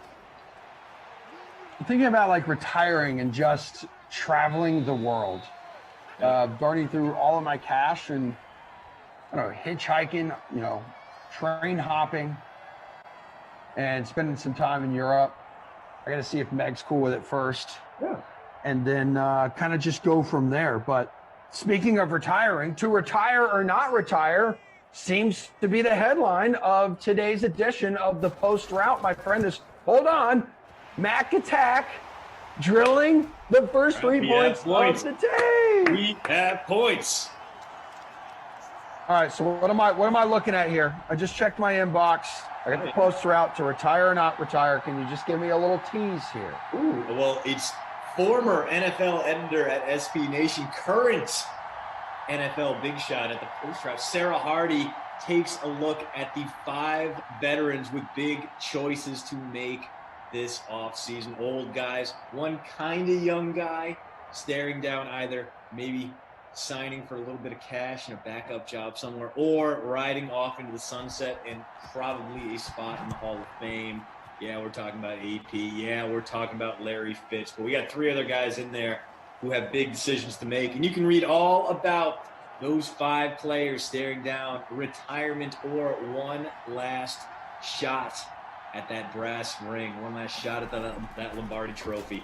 Read all about it over at the Post Route, postroute.substack.com. 2nd and 10 coming up here for the Raiders. So Denver finally gets on the board. 2:23 to play in the first half. Yeah, Reeties, did you know? I did post my first ever TikTok yesterday. Feel good about that? You should. I've had an account this entire time. I'm not totally into it. I go on there, I'll stock accounts and just see what everyone's up to. But I had a moment yesterday when we took the dogs to the groomer for the first time. They were just getting their nails did and a little bath, make that hair look silky and shiny. And there was a pretty funny moment with Winnie, our oldest puppy. Yeah. So if you've got the TikTok, head on over. I don't know what my name is. Maybe it's Emerson Lancia or the Emerson. I have no idea. There's nothing super special. No, like Glash gets into it. There's all these swooshes and graphics and transitions, and it's really fancy. It's just a real simple shot, like of my dog. So have at it, man. Have at it. I also received about 2 hours ago a text from Glash. Yeah. Thank you for sharing that with all of us, by the way. And it was a picture of Glash's nipple again. He has this thing where he's doing this now. And today, though, is the first day I noticed, and let me know what you think, his nipple kind of looks like Kenny Ducey. Does it not? Like with the hair around it? You know, Kenny's got that beard. Yeah, right. Yeah, he's got that halo of around kind of framing that face. Listen, I don't like that you're making me look back at this photo, but yeah, I can see. Yeah, you can put a little Ducey in there. If you put put a speech bubble over Glash's nipple that said something ludicrous about the New York Jets, then I would. That's great, dude. But yeah, just breath. If you could just somehow make Glash's nipple breathlessly scream for 45 straight minutes, then yes, I would agree that it's a very Kenny Ducey looking nipple. Speaking of Kenny, you did mention earlier, like, when did he pull out of this sim? When was it? Must have been yesterday, late yesterday. Okay. I got the producer Drew email, and I was like, yes, I like money. I'll come. Yeah. Come snag that shift. Yeah, it's great. And like, you come on here, you crush it, you drop some knowledge, you have some fun, you make some money. And it's interesting because I texted him and said, what's up, dude? And he said, I'm golfing with my dad. So he decided to go out and play a little bit of golf today and put the DK Sim fam on the back burner. So I guess we kind of know where his priorities sit. I mean, it's something to be said about that golf day with Pops, though. I can kind of appreciate it there. Keeping it simple, and and giving us a chance to shine here in his absence. I can't imagine just how perturbed Kenny Ducey would be watching this sim screeching into the darkness. I'm sure he would have some hot takes about NFL Europe, how the Rhine Fire were the worst team ever created, and how the New York Jets would thrash them one-on-one. So maybe it's better. Maybe it's better. It's Jordan Warden dropping in a solid, obscure island reference. Apparently you stationed, or at least attending, Diego Garcia off the coast of eastern coast of Africa, which is actually one of those places that, like, when you look up remote islands, is always really cool to scroll down. My father-in-law was stationed out there for a while. They had a softball league where they would play on like the crushed coral sand, and one of the rules was if you slid, you were automatically out, because if you slid into whatever that coral was, it would shred your legs up and you'd have to go immediately to the infirmary because you would immediately get infected. So other than that, it sounds like a pretty cool place. Diego Garcia, man, like, yeah. Apparently at night, like, they would have to, they started shooing out like all the geckos that would be in their Quonset huts. And then they realized that the geckos were there, and they were their friends, because the geckos would eat all the cockroaches that were crawling around. And the enemy of my enemy is my friend. So apparently the naval pilots out there had an ongoing truce with all the geckos around. That was interesting where you just took that. Yeah. I mean, again, we got to talk about something other than this game. Yeah, no, I 100% agree with you. Yeah. I was actually like fascinated. Yeah, dude, it's super cool. He was also telling me that they would bring back. They were stationed in the Philippines, so their flights would be from the Philippines to Diego Garcia would be like a 10 to would flight, but they would also load up with like 20 cases of San Miguel beer, which was the cheapest and worst beer you could buy at the time, but you could also use it as currency in Diego Garcia's. We have a touchdown. My man, breaking news on the board. It's Cortland Sutton, my guy, my binky, my man crush into the end zone. Gruden furious. We're going to get a booth review. I bet it's going to stand. But yeah, so you would bring back this beer that cost like 5 cents a can, and then you could bribe the Seabees with it to fix up your Quonset hut or bring in some kind of air conditioning unit for you. So that was like in prison, it's packs of ramen to pay your way to get through things. Now this was cases of San Miguel, which cost 80 cents each in the Philippines back in the 80s. It's like, hey man, you got the stuff? It's like, yeah, I got the stuff. All right, let me see it. It's just a box of like the chicken flavored ramen noodles. And then a shank. Cortland Sutton on the receiving end of the first touchdown of this game. And the Broncos have themselves a 10-0 lead. 19 seconds to go in Das first half. Sutton, 14% in the captain spot, 56.5% owned in the 9,000 entry free showdown. Solo leader right now. It's Sutton in the captain spot, just under 20 points. 3 catches, 43 yards, and that touchdown. Then there's Drew Lock, there's Ruggs, there's Lindsey, there's Judy, and then the Broncos defense. Good Kaiser Chiefs reference there. It's been a while. It's been a minute since I heard that song. I know, man. Well, oh, wow. Hold on. I'm just seeing, what's something from the 90s you miss? Yeah, Recess. Recess was fun. You're talking about like the cartoon or the actual act of going outside? No, I think the actual act of like going outside, just something that, yeah, in the 90s. I miss that. I miss Ecto Cooler. Yeah. Rob says just freedom. He's like William Wallace. Freedom! Squeeze-Its. Remember those? Like those and the like Kool-Aid Cool Burst were both awesome. Yeah. A little bit of sugar water. Yeah, man. I do miss that. It's like the old cartoons, television show, Nickelodeon stuff. Dunkaroos, but Rob, those are back. You can get those now. I've had them recently. There's, right? Yeah, you can get them in cereal form, which you had Cookie Crisp. It's just like a vanilla version of Cookie Crisp. We're trying once. I don't know if I'm going to return to it. Haven't. Surge Cola, not cola, but Surge soft drink, which had all the caffeine. Yeah, they brought that back, and like that's a little disturbing for me because that's a lot more. It's too many calories for me. Yeah, Rob, Dunkaroos taste the exact same. Wow, look at this. This is why the wind is phenomenal. Yeah, that's a 2-yard punt or something. But now, bro, McManus, doesn't he have one of the stronger legs in Madden? Oh, dude, they should definitely kick this because they have the wind at their back. Wind is at their back. I know. Thin air, wind by. Janikowski would have nailed that from 80. Instead, Drew Lock. He's going to be able to get to the end zone, no problem. Yeah, he will. Oh, damn it. I wanted them to pull that down. Deep throw accuracy is not bad. It's an 80. Throwing power, 88 with that wind. Yeah, he had no issues getting it there. 10-0 after 2 quarters, Christian DeAndrea. Yeah, a terrible sim thus far for the Raiders in their passing game. They might have net negative yards in the passing game because they've taken so many sacks. Derek Carr, 58 through the air, 40 net passing yards. Not ideal. Drew Lock outplaying him soundly, 136 and a touchdown. Not going to suggest the bonus is going to happen for either of these guys because this win has been an absolute nightmare. But a great day if you have that Denver defense because they have about 1 million sacks right now. On the ground, on the ground is bad. It's bad in Valencia.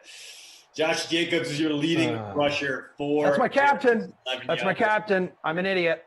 the best runner out there though right now. I was with you. I was like, let's stack up these running backs. I have Josh Jacobs. I have Philip Lindsay. They've combined for 17 rushing yards. Philip Lindsay at least 5 catches for 30 yards, which pretty much matches his actual 2020 season total.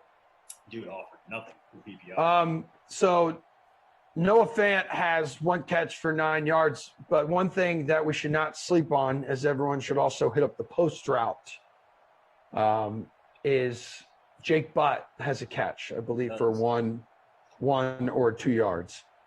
He says it's upside down. It's upside down. Okay, cool. I'm just looking at it now. I can read things when they're upside down. That's the way my brain works. Fair But enough. Andrew on the 1s and 2s cannot. He's weaker than us. Stuff was dirt cheap, Jordan. Jordan on YouTube's like, yeah, stuff was like really cheap in the 90s. Yeah, I mean, you could get like a full meal, like fast food meal for like $4, and like you'd be eating like a king too. It would be like a Big Mac meal, supersized. Mm-hmm. With the diet. Yeah. Coke, you're watching, you figure. I get it. Summer camp. I miss going to summer camp. I was never. I was just getting on my bike and my parents not caring where I am. My parents like could not have seen me. Like, say they didn't see me for 5 days, they wouldn't ask questions. Yeah. It's like, we'll return eventually, and if he doesn't, like, whatever, you know. Come back when the sun goes down.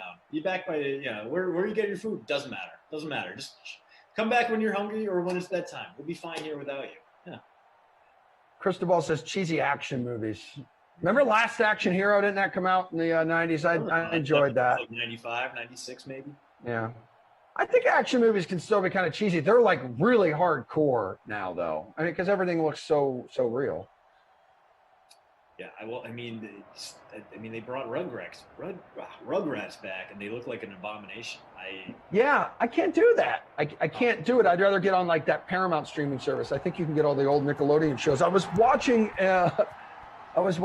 an old Legends of the Hidden Temple the other day, and the reason for that is they're doing a Legends of the Hidden Temple for adults. You got to be 21 or over. And you could go online now and fill out an application for this thing. So we were joking around at work a little bit, like, all right, who would you team up with? And which team would you get after? Would you be a Blue Barracuda? You know, what is it, Green Monkeys? I think. Your own team, or do they just think like, all right, you're the Silver Snakes, you're the Orange Monkeys? Yeah, no, we were just throwing it out as a question, hypothetical question there. Just if you could pick your team. If you could pick any sim host, any analyst here, who would you pick as your partner for Legends of the Hidden Temple? As adults now. I mean, go ahead. Are we talking like most entertainment value, or because we want to win? Because if we want to win, I feel like I would choose you, Emerson Lassie. Yeah, good call. The greatest capacity to change up and to excel in those physical challenges, but for sheer hilarity of it, I would want to throw Glash into the mix. Oh my God! And topple that shrine with Silver Monkey and be able. I mean, that would be eternal. The shame from his inability to put that 3-piece statue together would be eternal. He would carry that with him as he climbs up the ranks of WNBA announcers. And for the rest of my life, I could tell people that guy, that WNBA commissioner right there, he cost me a chance at $10,000 because he couldn't put a 3-piece puzzle together.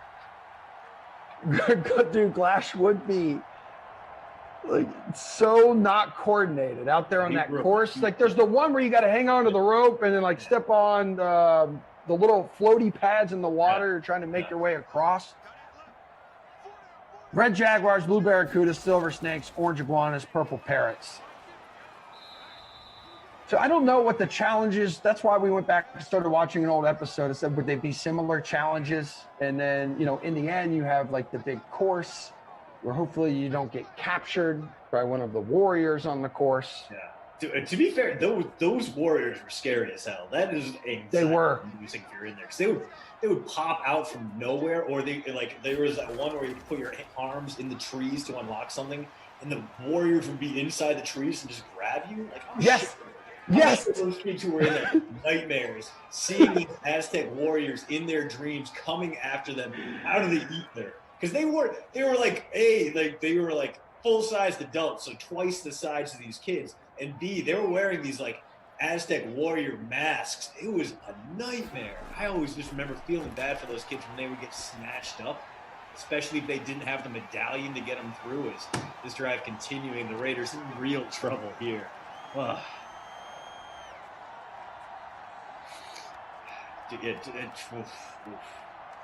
Dude, like, I know I'm sitting there watching. I'm like, these jacked, manly, strange men dressed up as these warriors, just grabbing children and squeezing them to near death until they hand over their token. And to which they're like, okay, yeah, you're good. You're free now. Cool. Call off the Amber Alert. You're safe now. Yeah, that was the thing. They would just like drag them into the darkness of the temple too. Like if you didn't have the amulet or the token or whatever, no, you were gone. You were gone until the end of the episode after the temple run was over. And it was like, what were they doing in between there? Was there some kind of Aztec ritual going on in the back there? Was that child part of the sacrifice? Did they come back with a piece of their soul missing? We just don't know. I feel like we need more transparency from the Aztec soldiers in Legend of the Hidden Temple.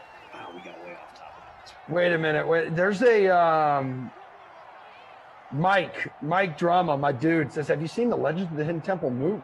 I had to Google that. I didn't know that was a thing. So it was a TV movie in 2016? Yeah, isn't The Rock in that one? No. You're thinking of that ride from Disney World, the Jungle Book or something. No, or the Jungle Cruise. Jungle Cruise. So you're just in two other unrelated jungle-themed things from our childhood. You know, that ride never really did it for me when I was there. Just kind of like chill on a boat. Yeah. Slow little ride. I think you may get like squirt by a hippo or something, spitting water at you. Something like that. Melvin Gordon, is he in? Yes, he is. Damn it. Wow. I really didn't need that. I needed some Philip Lindsay action.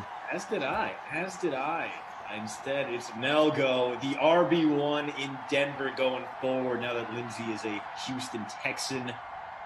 He makes this a 3-possession game. Not looking good for the Raiders here, Emerson. As that extra point goes out of the damn stadium because he's got a 50-mile wind at his back.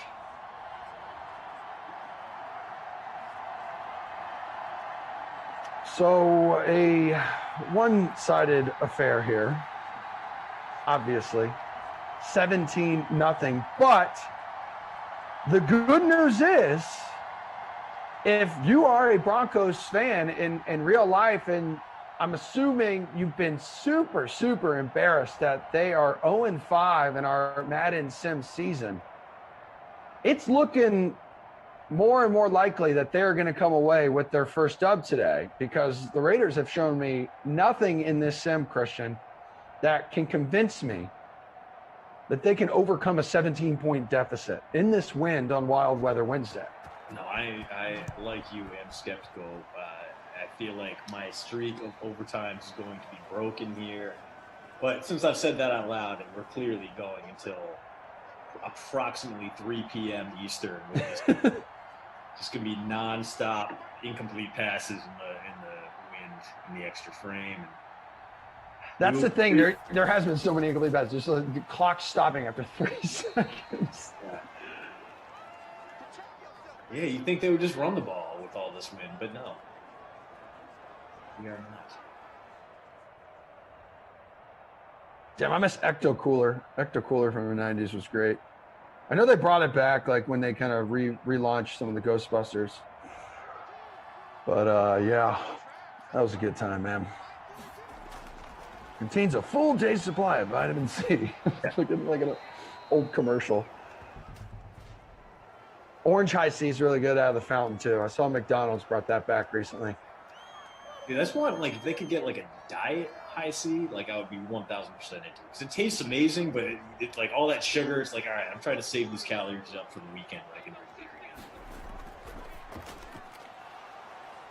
again. Ooh, the Raiders might make something work here as we get a little Henry Ruggs action there.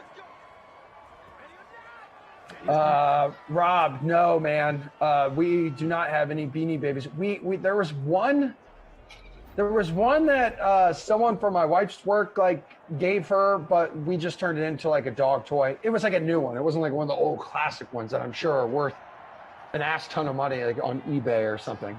Upwards of $3. Hunter Renfro end around works. Yeah, Captain Planet Renfro. 400 people watching. You're the real MVP today. Because it's 17-0, the first of 6 sims on the slate. You could probably tell it's Wild Weather Wednesday.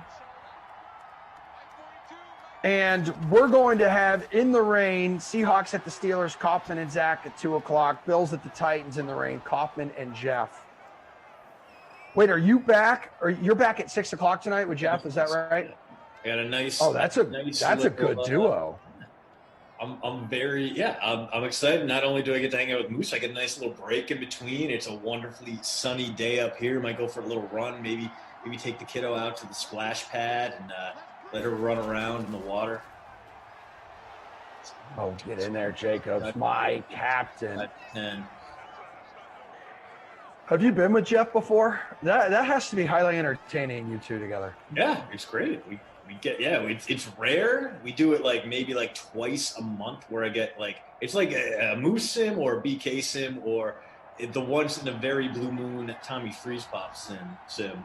Because I'm normally here with you or Glash or Koff or Jalen Richard ruining everyone's day. Dude, why is this happening? Picking the wrong running backs today. I have Lindsey and Jacobs just like you, and here we are getting absolutely tore up by RB2s today. Or maybe they're the RB2s. The less expensive running backs in the very least.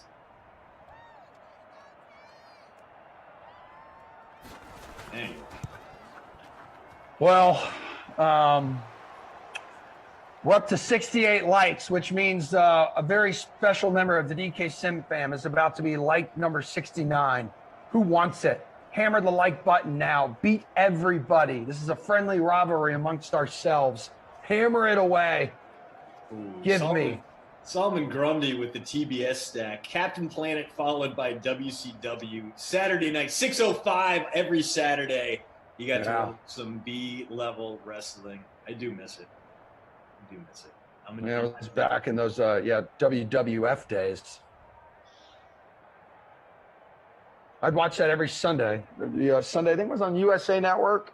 And my dad would take my sister and I to church, and we'd go over to his mom's house, and we'd sit there and we'd watch wrestling. And that's about it. Yeah. Dude, wrestling was, just vividly real as a child. I remember being so concerned for Hulk Hogan when Earthquake squashed his ribs. I was like, I wasn't one of the kids who wrote in and wished him well in his recovery. Because I'm pretty sure it was just a ploy to write him off and allow him to take the starring role in Mr. Nanny or possibly Santa with Muscles. I forget which one it was, but I remember being very, very concerned that Hulk Hogan wasn't feeling well, and this large former sumo wrestler, Earthquake, was the cause of that. And then I realized later in life that Hulk Hogan was, in fact, just a massive prick. So, I know. It sucks sometimes as a kid, and these athletes and celebrities that you love so much. You kind of grow up, you learn things, and you're like, wait a minute, that human being is actually less than ideal. Just a terrible person. Solomon G says best video game of the 90s got to be GoldenEye, right? That's up there. I always go like Mario Kart. Cruising World was good. NFL Blitz. Yeah. Tony Hawk's Pro Skater. Don't overthink it. No. Tony Hawk, amazing, addictive. Also, if you can get a full 4 people, go 50-turn Mario Party. Amazing. As Cortland Sutton can't break free, but does pick up a big third down there. We're headed to the fourth quarter. Broncos trying to put this one away. GoldenEye, awesome. There's a bar near us, World of Beer, and in the back, if you give them your ID, they'll hand over the N64, the bunch of games, and only 3 of the 4 controllers actually work, so it's tough to do the 4-way GoldenEye. If you go in there, have a couple beverages, play slappers only, it still holds up. No, don't do slappers only. Slappers only. Everyone gets You are the disoriented. worst. Yeah, you're just running around. Yeah, it's terrible. Terrible. And Golden Gun is probably the better one. Dude, I used to just love blow each other up. Yeah, I love setting up like the mines and then like come at me, bro. Like come at me. Yeah. Talking smack to your buddy who's sitting like 2 feet next to you. There, Doom. staring at your screen to figure out where you are. Yeah. Doom was good. I didn't hate Zelda. I mean, Sonic the Hedgehog was pretty sick. Beautiful, perfect, almost a perfect game. Sonic. Also, maybe you grew up with a PC like me and you had played the original Duke Nukem. Yes. Yeah. Tremendous side scroller. I remember back in the day, you'd go to like Circuit City or some of those electronic stores. And while like my parents would be walking around, I would go to the computer section and I'd try to go on to the computer. And most of the times you could find like Duke Nukem or Doom on one of the PCs. And I would sit there in that section and just play that. When your parents shopped. Or get stuck with solitaire. Yeah. But I bet you got real good at solitaire, though. I feel like there's a whole generation of children who grew up like in that era before that pinball game came with Windows. You had nothing but solitaire and Minesweeper, and unless you were a giant nerd, you weren't sitting there playing Minesweeper. You're moving the cards around. You're trying to get that amazing animation at the end when you put all the cards away and they start cascading down on the screen. And that's how you knew you'd finally won. You achieved the highest heights of solitaire. Tyler Brown says, GoldenEye used to just hide in the wall and then kill my dad when he'd walk by. That was always the best, like when you would play the video game, if your parents tried to play with you, or you brought like a new friend over, didn't really know how to play that game or use the console that you had, and you would just destroy them, and you'd feel so good about it. Oh, those were the days. 17-7 here. Stop giving it to Melvin Gordon. Who wants some Philip Lindsay love? Killing us. Somehow, despite the lack of running back protection, I'm still top 35 in the Century Club free roll, and top 31 in my much less popular free roll. Clearly, I didn't have the Lopsy brand name in there, and it hurt me. It's Drew Lock. Oh, not going to get sacked. Gets it off. We got a touchdown. Wait a minute. Again, is it going to stand? Or are we I don't know. Back on a hold? Because it would be his second touchdown reception of this game, correct? Roughing the passer. He's going to stand. The Raiders, they've had like a million penalties called on them today, and that is hyperbole, but not by much. A very Raiders game for them. Penalties declined. Sutton's second touchdown of the day will stand, and that guy is going to very clearly be our crusty cough postroute.substack.com player of the game, barring a significant turnaround. That's right. Trenton's like Odd Job was the best character in 007. Oh. You did. That would be the rule. You'd be like, no odd jobs. No odd jobs. Like, yeah, you can't, because he was impossible to hit. He was half the size of everyone else. It was like Mario Kart. Everyone always wanted to be Toad. Like Toad being the elite athlete for whatever reason. Was that ever like proven? Was he like a little faster? But if you were Donkey Kong, you would be a little slower, but it'd be a little tougher to kind of get you off course because of your weight. Or Bowser. I think it depended on which Mario Kart you were playing. But Rossi was saying this last night. Like he has to go with someone lightweight because like if you had Donkey Kong or Bowser, like they were too heavy and they didn't handle as well. I have not really played a Mario Kart since the N64 version, the superior Mario Kart version. But yeah, dude, I'm way behind on Nintendo. I haven't had a Nintendo-based system since I bought like a used N64 for like $20 in 2004. So. Bob behind the scenes says Luigi or Yoshi. Luigi kind of always playing the second fiddle there to Mario. And speaking of that, I saw Sack dropping in Slack, little video of Jordan Love slinging the rock a little bit there in your neck of the woods, buddy. Yeah. Terrell Lynn, not an Aaron Rodgers fan, calling for the replacement to come in.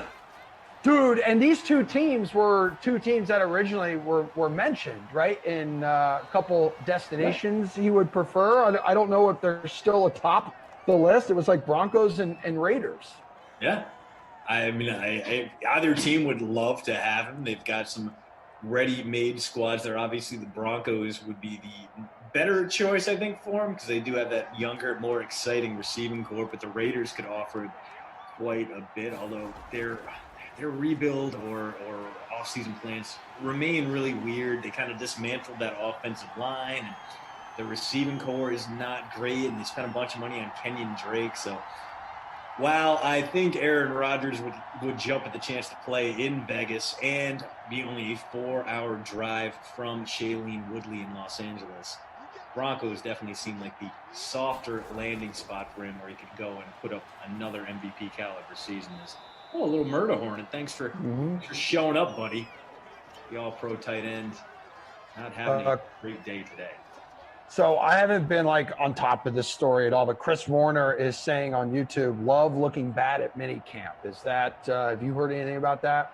Yeah, I mean, it's mini camp, so who the hell knows? You know, Mac Jones went from looking like the guy to making bad throws. So you glean from that what you will. But Love has not been super encouraging, but he's had his moments as well. It's one of those where it's just, gaining familiarity with the playbook, and they're bringing Jordan Love along really slowly like he was a prospect on par with Aaron Rodgers before him, and that's just kind of the way Packers do things. So I don't think he's going to be that good. Didn't love what I saw from him at Utah State, but on the same token, we got a fumble. Carr did the fumble. No. So he causes the fumble and recovers the fumble because Carr is as slow as a snail getting up and showing any kind of sense of urgency of scooping up the pigskin.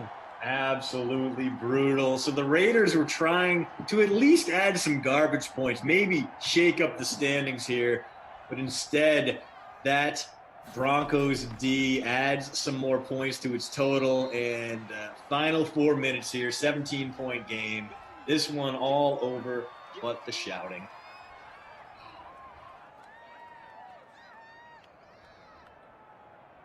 The longer he keeps his heels in the sand, the Packers, they're going to be forced, their hand is going to be forced to do something about it. And it was kind of unlike like the whole Brett Favre situation. Like the fan base is split on this one. Yeah, it's tough, and ownership knows it. They know they're being put in a tough situation, but I think they also know they hold the cards here. And I think they're going to say, like, you know what, if you don't want to come in, that's fine. We'll roll with whatever Jordan Love gives us. But we're going to fine you, and we're going to make you play out this contract. And you know what, you do what you want, but ooh. Phil the thrill. Give it to me, baby. Keep out of bounds there, Phil. Gotta keep that clock running. Oh, that's a huge gainer there. I think it's 6th or maybe even 7th or 7th. 6 for 50 now. So Lindsay not having a bad day at all. It's not getting that touchdown that Melvin Gordon stole from him, which is a bummer.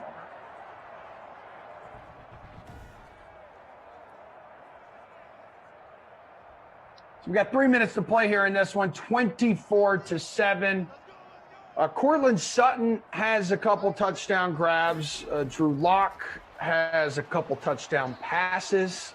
Melvin Gordon has the 3rd touchdown of the day for the Broncos. There's a McManus field goal in there. That's how they have 24 points. And then it was Jalen Richard, right, for Las Vegas? Yep. Which sucks for anybody like yours truly here who decided to captain Josh Jacobs, who currently has only 23 rushing yards, but 59 out of 98 entries in the Century Club contest. Gordon ruining our day a little bit more. That'll take us down to the 2-minute warning. The only question is whether or not the Raiders are going to try and stop the clock, or if they are going to accept their fate and go softly into that good night. Kyle, the schedule for the rest of the day is this. Seahawks at the Steelers will be at 2 o'clock. That's in the rain with Kaufman and ZT. Before that, though, right after we wrap up here, we're going to toss to a replay of the Sweat, which you guys can catch live, 11 o'clock Eastern time, Monday through Friday here on the Dream Stream. 4 o'clock, Bills at the Titans in the rain, Koff and Jeff. The slate with Chirag and Matty Meiselman, assuming that's NBA, will be leading up to the 6 o'clock, which is Panthers at the Giants.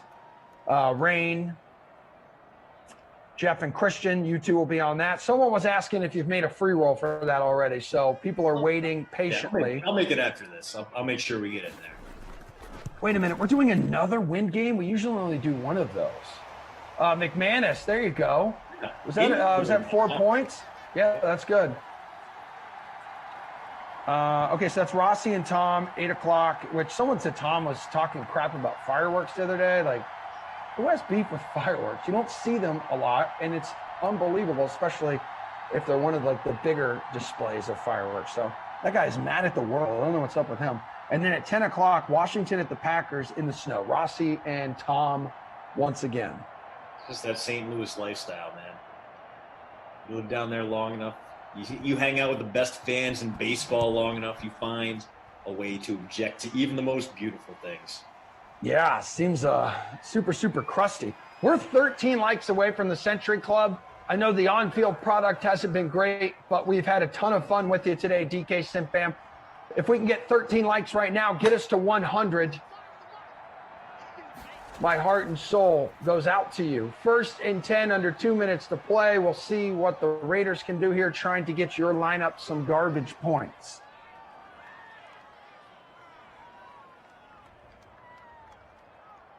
Tara Lynn trying to roast you by suggesting Chirag's talking up the history of wiffle ball today. Like, I wouldn't listen to every word of his lecture. Wiffle ball, tremendous sport.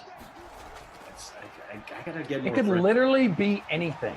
We do a baseball slate. We also do an edition of the slate where Glash is just told he can talk about anything. Yeah. So what I did was I asked an educated question, believe it or not. And now, because I think she's embarrassed, she didn't provide all the information, she feels like tearing me down and ripping my heart out of my chest, which I'm fine with. Whatever makes you feel comfortable, because I love and respect you so much, Tara Lynn. And I hope, honestly, I know you don't feel well. I hope you have the best rest of your day that you've ever had in your entire life. Oh. You guys. Well, I hope you also are able to enjoy the rest of the next of your few hours before you come back for the 6th. And you said you were probably going to go out and go for a little sweaty run. Yeah. See that just head dripping with moisture. Yeah. Gonna have to man bun this up. Maybe just a side pony. Really just let the breeze catch it. See if I can't put on a show for all the neighborhood moms out there. Let them see. Get after it. Get after it, big boy. Sylvia was asking, is Kenny going to be on any streams today? And the answer to that is no. This will be a Kennyless Wild Weather Wednesday. It looks like, according right now to this schedule, until he decides to pull out for whatever reason, he will be on the 2 o'clock tomorrow with Rossi. Wait a minute. I'm on another Broncos sim tomorrow? How does this work? Broncos at the Browns at noon. At least Brandon's here, so maybe Brandon, who covers the team, will be able to kind of give us an update on what's going on out there, and if Rodgers will be destined to join the Mile High Maniacs.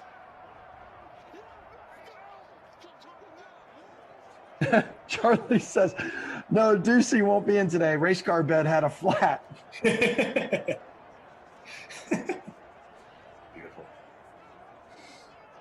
Oh, man. 97 likes. We need you. We need you right now. Let's go. I'm sure your lineup could use some Vegas garbage points, and you are going to get it. Waller. The murder hornet. scraping his name off the Babysitter Billy Award and handing it over to Josh Jacobs.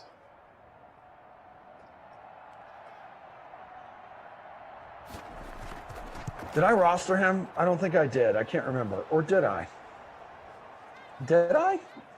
Oh, dude, I did. Yes. Yes, I did. Awesome. Good for me. And I just dropped a bunch of spots. I'm down to 43rd now. Still top 50%. I'll take that. But Waller touchdown did not help me nearly as much as I hoped.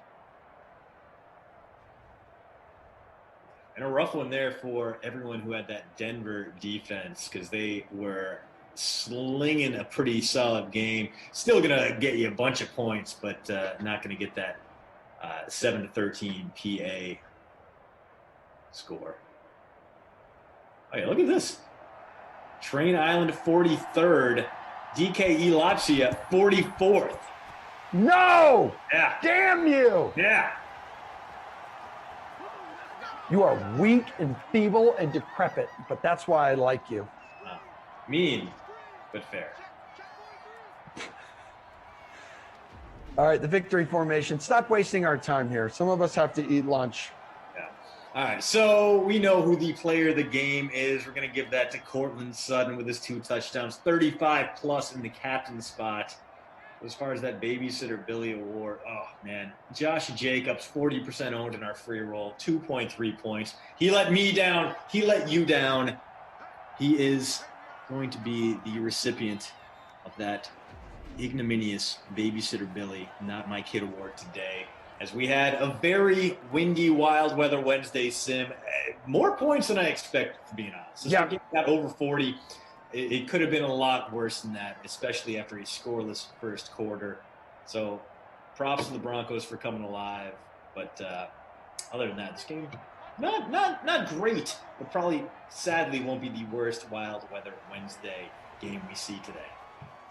Yeah, I'll be interested to see how the wind impacts the 8 o'clock game with Rossi and Tom for the Jets at the Patriots. Because again, typically at least, I kind of made my return to Wild Weather Wednesday a couple weeks ago, and before we were only doing one wind game. But all right, that's it.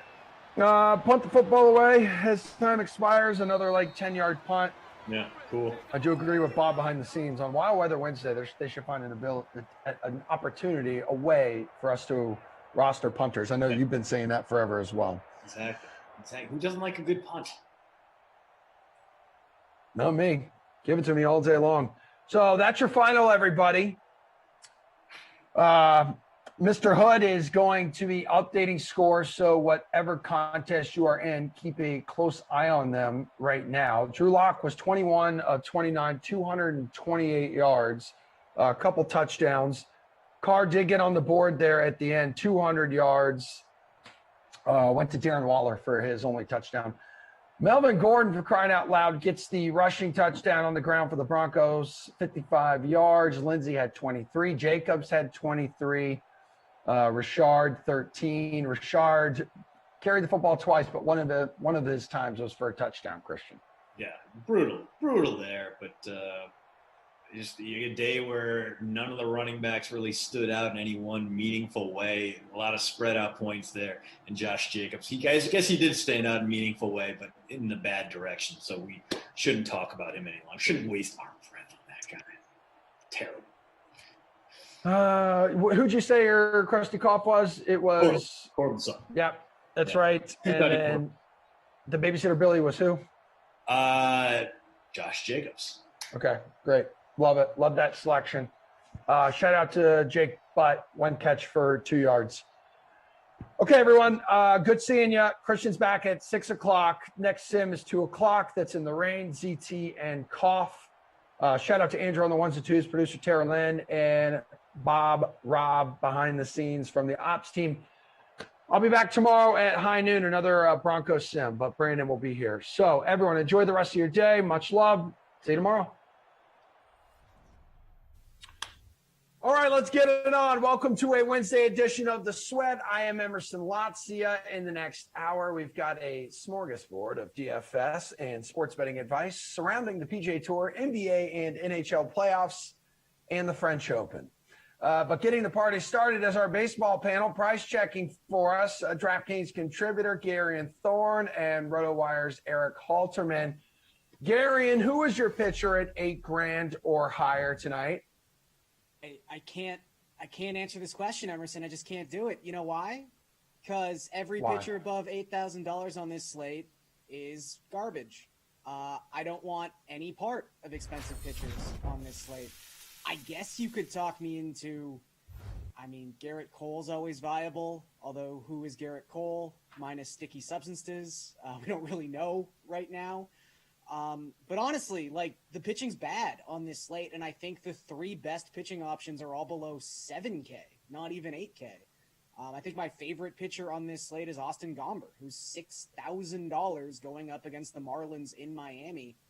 Gomber started using his changeup a lot more in his last 5 starts, and the results have been magnificent. He's got a 1.53 ERA, a 2.79 xFIP. He's striking out almost 29% of opponents in that span of time, and he's got a 10.7 strikeout to walk ratio. So I just think dollar for dollar, you're much better served turning to someone like Gomber, turning to someone like Casey Mize. Heck, Braxton Garrett might even be a great play on this slate at the absolute minimum of $4,000 because he's facing the Rockies on the road. So I honestly don't think there's any reason to spend up on pitching on this slate. Eric, can you give me a reason to spend up on pitching? Yeah, I am with Garion in that most of the expensive arms today are shaky. I would normally just pay up for Garrett Cole in that instance, but apparently he doesn't even know whether or not he's using sticky stuff. So if he can't figure that out, I'm a little bit skeptical. Got to give me another start or two before I'm willing to pay up for his lofty price. But there is one guy over 8,000 that I do like, and that's Shane McClanahan at 8,200. Coming off a poor start his last time out, but on the season he's been excellent. He's facing a Nationals team that ranks just 20th in WRC plus, so it's a pretty friendly matchup. 4.11 ERA on the year doesn't look like he's dominating, but a 3.24 FIP, xFIP has him all the way down at 2.85.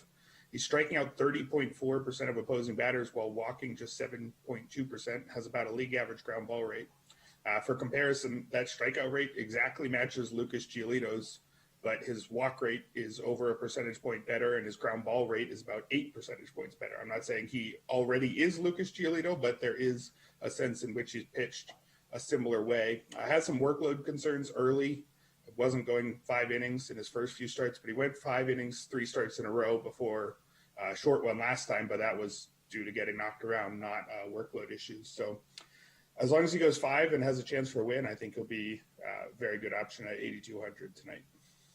It was February 9th, 1920, when Major League Baseball decided to ban foreign substances. And a century later, we are still dealing with that, and they're still trying to gain control of that. Eric, how about a hitter over 5K? Yeah, I'm looking at Dominic Smith at 5,200. A lot of the reason I'm looking at him is because he's facing Matt Harvey, who had what looked like a fun renaissance early, but now has an ERA that starts with a 6.62. The estimators have him more in the mid 4s, but that's still not a pitcher we should be at all scared to face, especially in Baltimore, a very hitter-friendly park there. Smith's numbers are down from last year, but his slugging is only 370, but I think he deserves much better. According to his expected slugging, that's up at 443. Some of his barrel rate, hard hit rate numbers are again down from last year, but not quite as bad as his mediocre surface stats would suggest. And he's been hitting better over his last 11 games, hitting 364, slugging 606. So I think he's coming back around. Maybe not quite what we thought he was going to be heading into the year, but I think a very solid option, especially when the matchup is this friendly. All right, Gary Bear, what about you, dude? I'm going to go with Shohei Ohtani, who's $5,900. The beauty of spending down a pitcher is you really don't have to worry at all about salary restraint when it comes to the hitters.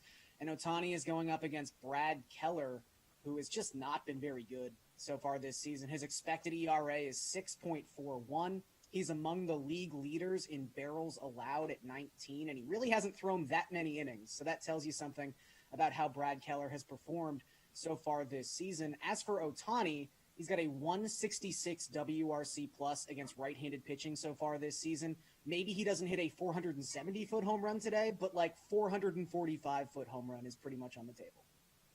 All right, so then save us here some cash, a value back, Air Bear. So this isn't a conventional value play in the sense that he's like 3K, but Nick Castellanos is probably $1,000 cheaper than he should be on this slate. He's $4,500. And to put that in perspective, Nick Castellanos comes into this game with the third highest qualified WRC plus in baseball at 179.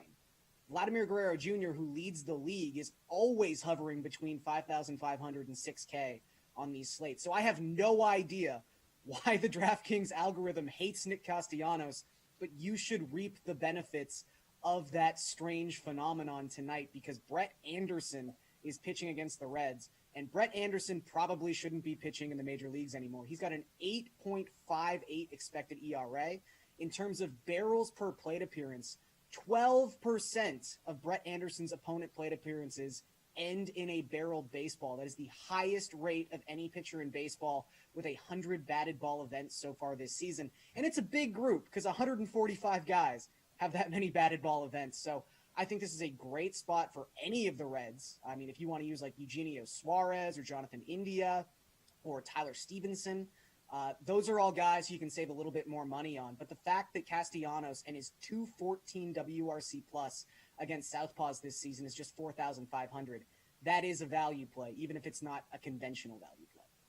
All right, Eric, what do you got? Value play, conventional value play? Yeah, I like that creativity there. I don't normally think of looking in the 4,000s for value, but he's absolutely right. Castellanos is a high 5,000s player this year. But I am feeling less creative this morning, so I'm going to stick under 4,000, and I'm going to go with Alex Verdugo at 3,900. He should bat second and get the platoon advantage against Jake Odorizzi, who's really struggling this year, 7.16 ERA, even though there's some bad luck involved. None of the ERA estimators are kind to him, specifically because his ground ball rate is under 30%. Verdugo's not a big home run hitter, but he's showing more power than usual this season. His 8 homers have him on pace for just over 21. He's got a career high 39.9% hard hit rate, also a career high expected slugging of 483, which is only a little bit higher than his actual slugging this season. Also a career low strikeout rate of 12.1%. Hitting close to 300. So he's doing everything right this year, making as much contact as ever, and the contact's been as good as ever. And when you're doing that against the guy whose ERA starts with a 7, I'm very interested. Eric, take us to the DK Sportsbook here, dude. What is your favorite baseball bet this evening? Yeah, I'm going to make the Canadians happy with an upset pick here. I like the Blue Jays at plus 130 over the White Sox. Yeah, shout out to my former home and native land there and our resident Canadian. Garion's pretty excited about that. I do like Jays wins. I can't lie. Yeah, you do. Just sucking up here to my colleagues and not actually offering objective analysis. But no, actually I do think this is much closer to a 50-50 than the odds say. Alek Manoah was hugely hyped heading into his debut, and he was excellent in his debut. 7 strikeouts, 2 walks, just 2 hits and 6 shutout innings against the Yankees. He was terrible his next time out, but that could well happen here. But his minor league numbers were absurd. Only 9 total minor league starts because of last year's canceled minor season. But strikeout rate over 40% in the minors, ERA of 154. And the projections already have his ERA in the low 4s, all the ones that I've seen, which isn't elite. But if you're in the low 4s after just 11 total professional starts, that's a good indicator of your talent. Lance Lynn, on the other hand, has a 123 ERA, but it doesn't look close to earned. 303 FIP. XFIP has him up at 408. I should note also last year had a 332 ERA, but that was nearly a run better than what many of the estimators were saying. He is a good pitcher, but not an ace tier pitcher like his 123 ERA would suggest. Above average strikeout rate by a couple ticks, below or better than average walk rate by a little bit, but only a 30.9% ground ball rate means he could give up plenty of balls in the air, and the Blue Jays have plenty of guys who can hit for power. So I'm not sure I'd go all the way to calling the Jays the favorites here, but I think it's pretty close to a coin flip. Gary, and fill my mind with your favorite baseball bet on the DK Sportsbook tonight. I'm going to stick with the Reds and just sort of bagging on Brett Anderson, to be honest. This game actually started with the Reds as a home underdog. They were plus 102. They moved to plus 106 at one point. Now they are minus 112. So it seems like the public money is coming in on the Reds, but I have a little twist as opposed to just Reds money line. I think you should really look at Reds first five. That is minus 108 on the money line. It's kind of crucial to play the first five bet here because the Reds have the worst bullpen in baseball. They have the highest bullpen ERA in MLB at 5.86. They've been really bad in the back end so far this season, where I think Vladimir Gutierrez, it's only been 2 starts, but he's got a 3.13 expected ERA. He's done a really good job suppressing hard contact, which he's not a big strikeout guy. You've got to do one of those 2 things well, and it seems like he is going to suppress hard contact. And the Brewers don't have a great offense in general, where the Reds do have an above-average offense. And again, I just think Brett Anderson, anytime you're basically getting him at a pick'em, take the other side. Later, gentlemen, really, really good stuff. The best bets, though, ahead of Game 2 between the Nuggets and the Suns, that's coming up next. So I hope both of you can stay around for that.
We have one NBA playoff game tonight. It's between the Nuggets and the Suns. DraftKings contributors Kenny Ducey and Julian Edlow, and RotoWire NBA editor Nick Whalen here to rip through some of the best bets for this one. Suns are heavily favored at minus 250 on the money line to defend their home court. Not the best odds to bet. So what's another way to approach this one if you do think the Suns will get it done, Jules? Well, Emerson, this is why they created spreads. When one team is supposed to win by a lot and you don't want to bet on it, you can bet on the spread at a more reasonable number. This particular game doesn't jump out to me. I liked the Suns a lot in the series. I thought the best way to bet them, I didn't necessarily want to lay any games, but just the Suns to win game 1 and win the series was minus 155. I think Shirag and I gave that out on the show on Monday night, and that's in strong shape. At this point, if you like the Suns, I would back them just on the spread. There have been 49 NBA playoff games so far, and the winner has covered in 46 of them. So spreads, winners, they've been the same thing so far. I don't know if the Suns will necessarily be a play for me. But if you like them, yeah, you're not doing 230 money line unless you like them as a strong parlay piece. You're just going right for that spread. All right, Kenny, what's your strategy here, bud? Yeah, I'm going with the Suns here to cover the 5.5. Look, I just think the Nuggets, the fact that they're playing without Jamal Murray right now is really catching up to them. And when you look at what happened in the opening round series win against Portland, what did the Blazers do? Well, they didn't really do much of anything on either end, but especially on the defensive end. They were just letting Nikola Jokic do whatever he wanted, and that's just not the same story here against the Phoenix Suns team that had one of the best defenses in the NBA. He's found it a little more difficult to bang down low with DeAndre Ayton, and I just think that in general, this Nuggets team is facing a little bit of adversity for the first time in a little bit because they cruised at the end of the season when a lot of these teams like the Suns didn't really care. and they were looking to claim a higher seed. So I think that the Nuggets have some stuff to figure out. I don't think Austin Rivers is going to continue to be one of the best point guards in the NBA playoffs. And I think that, again, that position specifically is going to hurt them, the backcourt, when you look at the significant advantage that Phoenix has. I just think that they're going to absolutely roll here. Maybe when we get to Denver and the altitude, maybe Phoenix drops a game, but I think this could be a sweep. Hey, Nick, you're chasing that heavy money line, huh?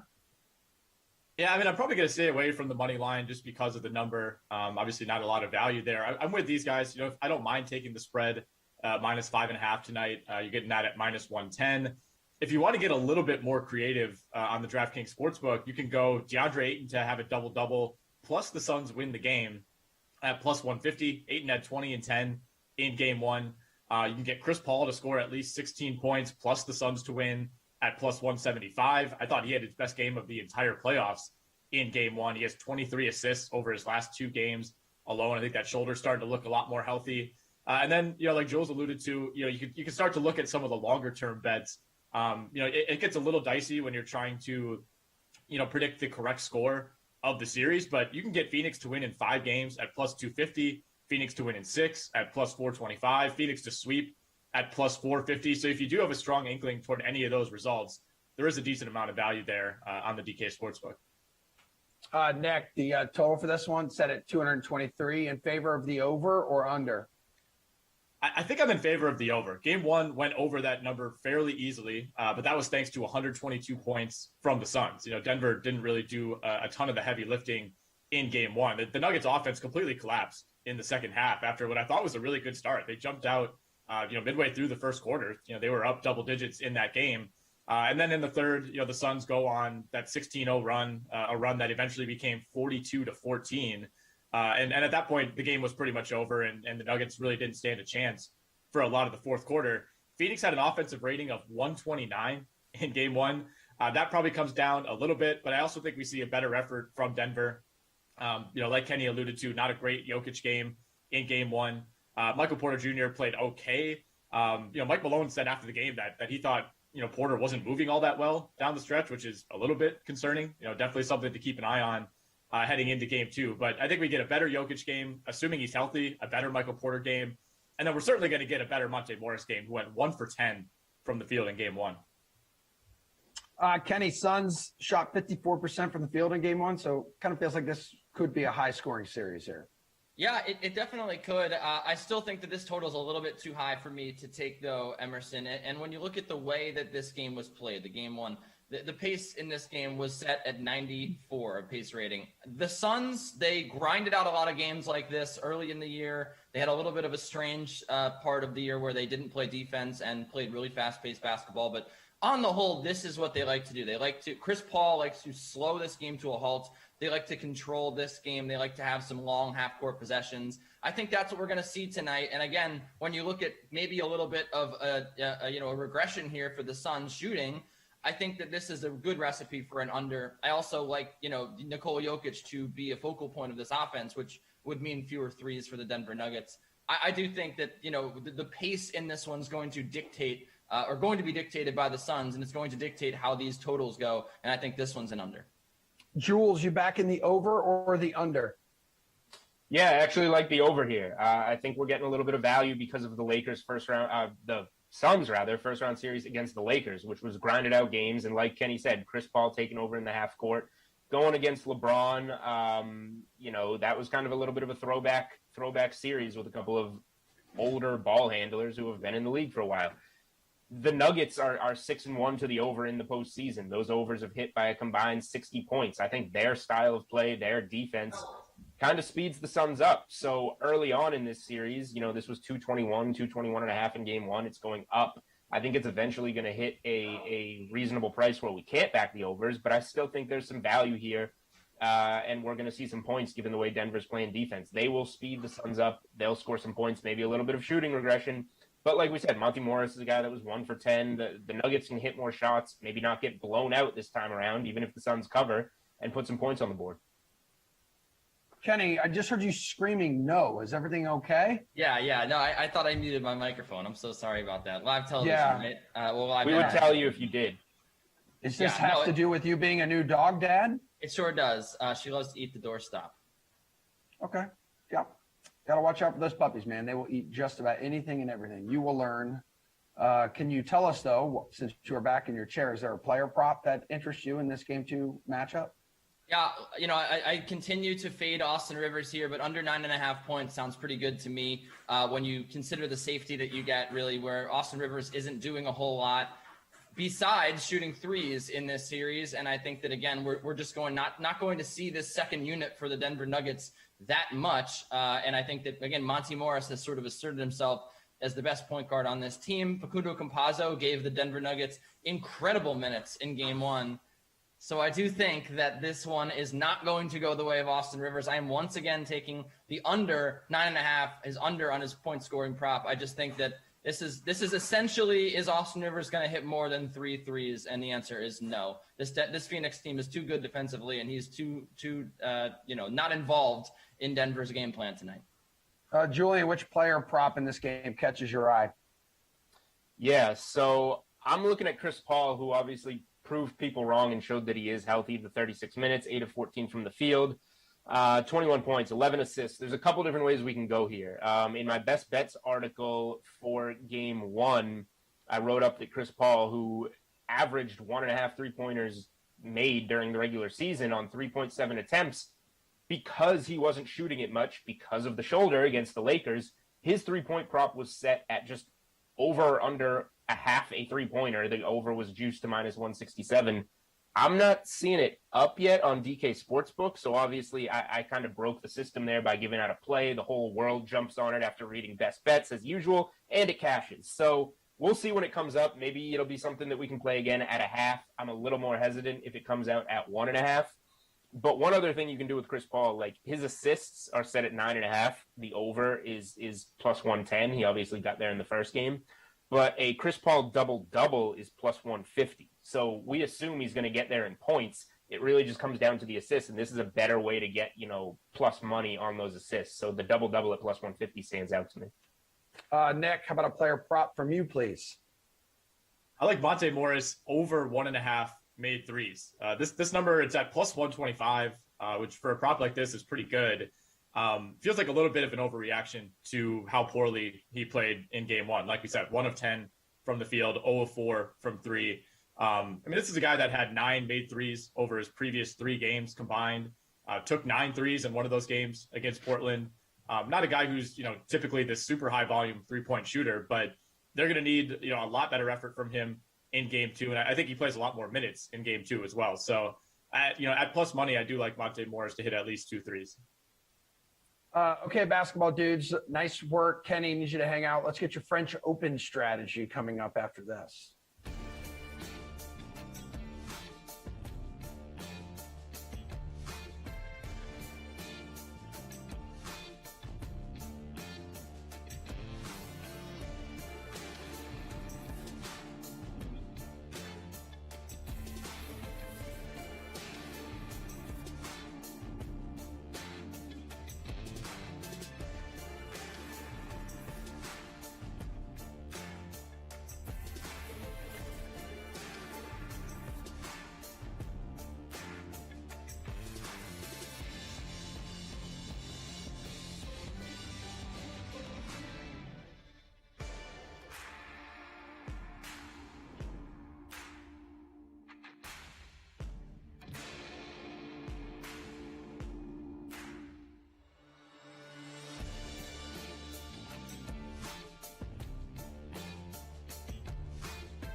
The French Open women's semifinals arrives tomorrow morning. DraftKings contributor Kenny Ducey will be watching every second of it, and we need your help with some betting angles here, dude.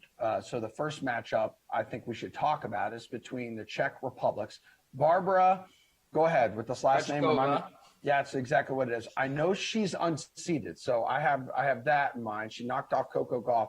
And Maria Sakkari of Greece.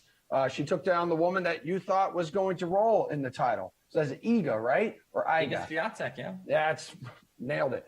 She's now a minus 182 favorite. So is she the play in the semis? So I do think so. I mean, it is very difficult for me to lay that kind of juice on, someone in Maria Sakkari that really has not reached this level of her career. I think that there is a very big risk here, which is why I don't love her in the futures market. There's a big risk here playing Sakkari in a situation that she's just never been in before. And she has faced some obstacles here in her career when she's been at the precipice of breaking through. We can think about those matches with Serena Williams at the US Open. So, but on paper, absolutely, I would pay minus 182 for Sakkari to win this match. When you look at the matchup style, look, Krejcikova did a very good job against Coco Gauff, considering Coco Gauff is a very similar build to Sakkari. When you look at the fact that she just plays with power, she plays with power ground strokes, and she plays with a lot of finesse and expertise on the clay, really. Krejcikova, the thing is, she's a double specialist, or a former double specialist anyway. She has great feel, so it's a power versus field match. In the conditions that I think we'll see tomorrow, which will be faster, I would favor Sakkari, and I think on paper she's very clearly the better player in this match, and I would actually pay up to minus 220 to back her. But again, the risk here is that, well, how are the nerves going to hold up with so much on the line? Okay, let's go to the second semifinal here. Here we go. Russia's Anastasia Pavlyuchenkova battles Slovenian Tamara Zidansek. Zidansek, a plus 140 underdog. Can she pull off the upset? Tell me, be honest with me. I'm going to be honest with you. I don't think so. Pavlyuchenkova just looked so good against Rybakina, which, look, I was a big Rybakina fan coming into that match. I thought that she was going to take it because she's the younger player. She's the player with, just very much in the ascendancy. And look, I mean, look, she's a veteran here. She's had a fantastic clay season. When you look at what she's done on the clay, Pavlyuchenkova, she's just faced better competition.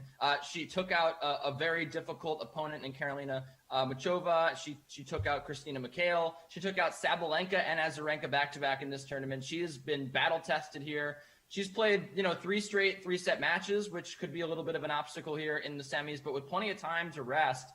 She's playing lights out tennis right now. She's playing very composed. She's firing off of both wings. So I would expect her to advance here. And I as much as it pains me to say, considering how much value there usually is betting WTA underdogs, I do like both favorites here. Okay. 4 women left, man. That's what happens when you get to the semifinals of a tournament. Sakkari, the favorite to win it all, plus 135. In the end, is that who you are backing?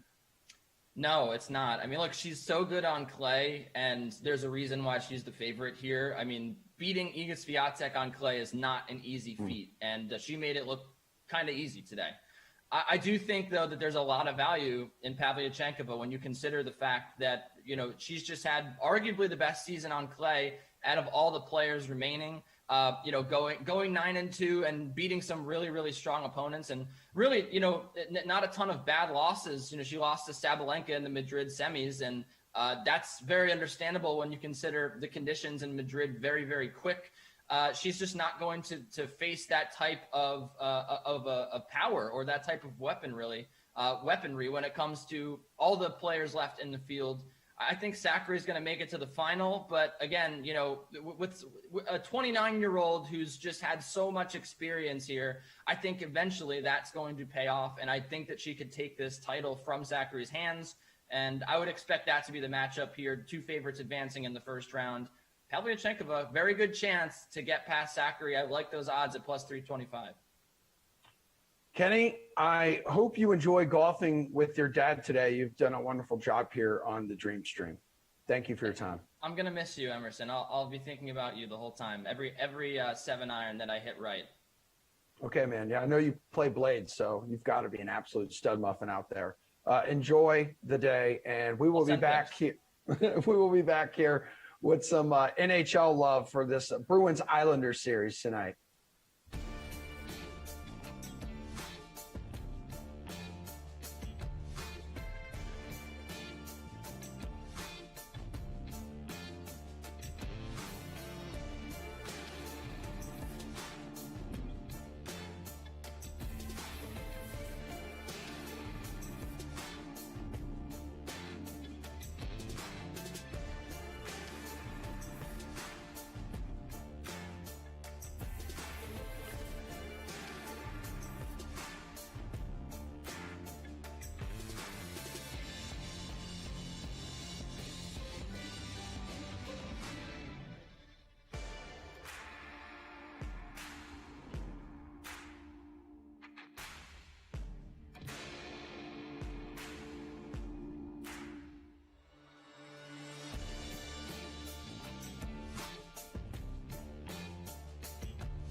All right, like the NBA, the NHL gives us just one playoff game tonight, but it's a good one. We have the Bruins on the brink on the island where they've won just once in 6 games this season. Let's get into top plays for this game 6 with DraftKings contributor Jeff Ulrich, along with RotoWire's Paul Bruno and AJ Schultz.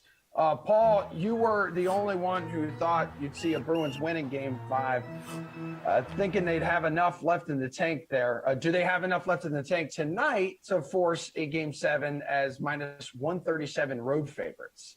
Come on, Emerson, give me a break. I'm the only one that took the Lightning over Carolina, too, here. It's true. It's true. I love that about you. I'm going to do something today that I've not done in a long time, and that's bet against the Bruins, guys.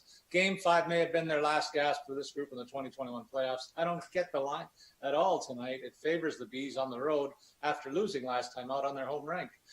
They may have a huge question mark in the nets with Rask being a doubtful starter. I'll say from what I saw, game time decision is what we expect. They may be forced to go with Jeremy Swayman in the nets and may also be out without Brandon Carlo and Kevin Miller, 2 experienced hands on the blue line. Meanwhile, the Isles appear to be fully healthy and getting stellar net mining from their own Semyon Varlamov and a guy named Matt Barzal all of a sudden waking up and playing like a first-line center over there too. Looks like the Islanders are winning this war of attrition, and I'm finally going to go on them at plus 115 on the money line to wrap up the series tonight. This is their game 7, though. If they blow it, I'm back on the Bruins for game 7.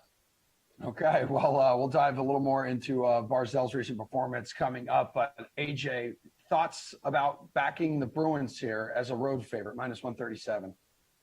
Game 6 in the Coliseum, if we've learned anything from the first round, it's not to bet against the Islanders in this situation. The fact that Rask is clearly less than 100%, but they continue to stick with him is rather telling. Instead of looking at Swayman or even Yaroslav Halak, who is still on this team. We haven't talked about that guy in forever. The blue line is just too thin right now due to those injuries that Paul mentioned. No Kevin Miller, no Brandon Carlo. You combine the fact that Barzal found his game. I just don't see how you move away from the Isles in this one, especially when you're getting solid value at plus 116. Jeff, let's keep in mind, though, this group has been in a game 6 situation like this before. First round in 2019 against Toronto, and then the Stanley Cup final against St. Louis that same year, a couple of months later. So you think they can do it tonight? Oh, man. I mean, this feels like a bit of a trap, right? I mean, you look at this line, and like Paul said, like what? We're almost getting the same price we got on the Islanders in game 5 here when they were on the road. I mean, I was really expecting to see possibly the Islanders even be slight favorites here, just with the Rask news alone. You've got Semyon Varlamov as well going to be in the nets for the Islanders. He's got great home splits. You've got an Islanders team who's just chugging along, getting scoring from like 3 or 4 lines right now. And I know they got outshot in game 5, but when you have goaltending like Varlamov right now, I just don't think it matters. So I won't take the contrarian point here. I've liked the Islanders just as the underdogs, and if they're going to keep giving me this price for game 6 at home, I don't really know how you don't take it. So I'm a little bit wary, I guess, and I agree with Paul. Like if this goes back to 7, I'll probably switch to the Bruins too. But I'm going to take the Islanders tonight. I think you may even just see a blowout. You may just see the Islanders just go in front quickly, and that's the end of this. The Bruins only 1 win inside the barn, and that was like a miracle Marchand goal in overtime. I think it was game 3. The team's traded 9 goals, though, last time out in game 5. Total still sits at 5. These games here on the island, they have been tough, dudes. AJ, you leaning towards the under? Well, before I dive into that, we'll do some breaking news here. Bruce Cassidy has confirmed that Tuukka Rask is going to be in goal tonight. Just came across. So we will see Tuukka between the pipes here. In terms of the over-under here, I think we're going to continue to see some goals in this series once again. And I'll continue to look instead to the alternate total to get some value here, taking the over 5.5 to get plus 125. Like Jeff mentioned the other day about taking on that risk instead of the push option at 5. But to me, to go from minus 141 for over 5 to plus 125 to give up that half goal just makes too much sense. It's an acceptable risk to me. Besides, nobody likes a push. That's why we eliminated ties in the NHL. Love that, and well done on the breaking news, Brian Gumble. Jeff, how about you, dude? Yeah, The 5 total is just too attractive for me not to take the over here. Again, you have the push factored in, but even with the Rask news, I mean, I actually think that favors the over a little bit because it gives you more of an opportunity where we might just get in a similar situation. I mean, where Rask just he's making a go of it, but it just obviously like the injury catches up to him, or we just get a barrage of Islanders goals. So I think this actually favors the over a little bit. And again, just with the 5 total, with the way the Islanders offense mainly has been going, I would lean that way as well. All right, Paul, how about you? Which way you leaning, over or under? I'm going to make it 2 against 1 again. I have a sense that this game will be seeing the teams revert back to a low-scoring affair where both of them lean on their DNA. They're known as 2 of the 2 stingiest teams in the league, and that's the real difficulty for Boston here as they find themselves trailing a team that can play any style that's thrown at them. Going toe-to-toe with the veteran crew is what the Islanders have done very well, and they've actually worn them down a little bit. It looks to me like Boston is now having difficulty keeping up with their opponents on the island. So here's what Cassidy said on Rask, by the way, just to add a little bit to the breaking news that AJ just dropped. So he's ready to go. It's that simple. He's our starting goalie. He's healthy and ready to go. Let's hope he's on tonight, and we're better in front of him. Okay, well, he's going to have his hands full here with Matthew Barzal, who has goals in 3 straight games. That's after he went like 8 straight without a goal. B's top line of Bergeron, Marchand, Pasternak, they produced in Game 5. It's unfortunate they can't leave that trio on the ice for all 60 minutes. What is a player prop, though, that makes sense for tonight's Game 6, Jeff? Yeah, I mean, again, you look at the Islanders roster and you look at some of these props and you just realize, like, half their roster just being discounted here in the odds. I mean, I like just going to pure just to score a point odds, 1+ point on the DraftKings Sportsbook. You could look at Eberle or you could look at Anthony Bolivier, but both these guys, in my estimation, they're undervalued here. I mean, I think Jordan Eberle at +100 to score points. This dude's got 3 points now in his last couple games. He's got 15 shots on goal. And Bolivier is actually playing more minutes per game as well. And I mean, he's just been a massive point producer in the playoffs. He's available around +100, +105, to score a point. So you could take either of them. I would probably lean with Bolivier just because, again, you get the volume, a little bit more time on ice. He's just been a little bit more consistent point producer. But either of those guys to score a point at home in the playoffs, they're going to get a lot of ice time. Again, the Islanders forwards just being discounted here. That's where I would go for player props. Paul, where would you go for a player prop? I'm kind of with Jeff on this one. I'm looking at the second line for the Islanders, and it's a night for the visitors to pick their poison to try and limit Barzal, who has 6 points over the 4 games. We mentioned that.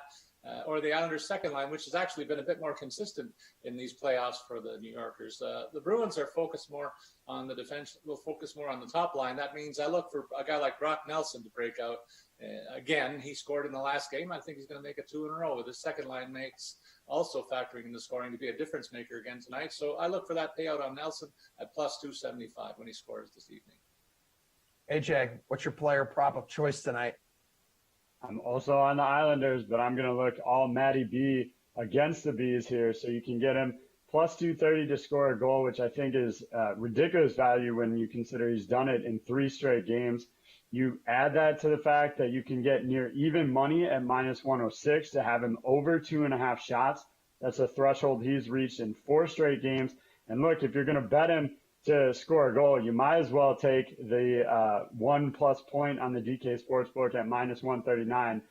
Give up a little juice there, obviously, but if you're going to take the risk at 230, why not add the point on top of it?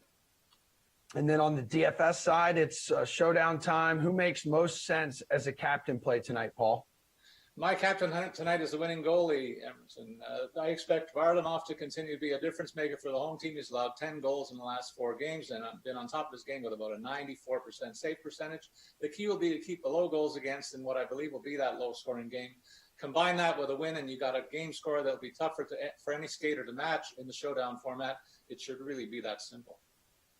All right, Paul. Good answer. AJ, what about you? Well, I'm actually on the opposite end of the ice in terms of, the goalie here. I think with the fact that I expect it to hit the over. I'm avoiding either netminder in this one when you consider it's a banged up Tuukka Rask. Varlamov has been solid all series, but I'm expecting some goals here similar to what we saw in the last game. So for me, shouldn't come as a surprise. I'm on Matthew Barzell. 12.9 is the price tag. He's cheaper than some of the perfection line guys, so you're saving a little bit on that side of it. And you can easily pair him up with Eberle, who comes in at just 6,200 to do a 1-2 punch from that first line. And Jeff, bring us home your DFS play in this game, captain. Yeah, no, I'll bring it out with a round of Islanders as well. I mean, I think I'll just stick with AJ's call. I mean, that was my main call from the beginning. You want to probably get exposure to the Barzell Eberle pairing, whichever way you slice it. I think if you want to go a contrarian route, going Eberle in the captain spot is fine. You're going to save money, and look, he's just as capable of getting you like a couple goals or a hat trick, especially again elimination games. These are Jordan Eberle's forte, right? So I don't think that putting him in the captain over Barzell is necessarily like that big a contrarian move, but I think it will get you a lot of leverage in showdown formats. So I do like that pairing though. And again, whichever way you go with the captain spot, I think you're getting access to multi-goal upside, which really should be, obviously your target here. So I'll say Eberle just for the savings and to be a little bit contrarian, but realistically, I'm targeting that Barzell Eberle pairing for sure tonight. Paul, AJ, enjoy the day. Jeff, Reed T. Fowler is going to join us on the other side of this break for some PGA Chaser fade, so stay right there.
What's up, DK Sim fam? Good to be here with you. He is Zach Thompson. I'm Adam Kaufman. And look, the professor is in the house, folks. Let's go.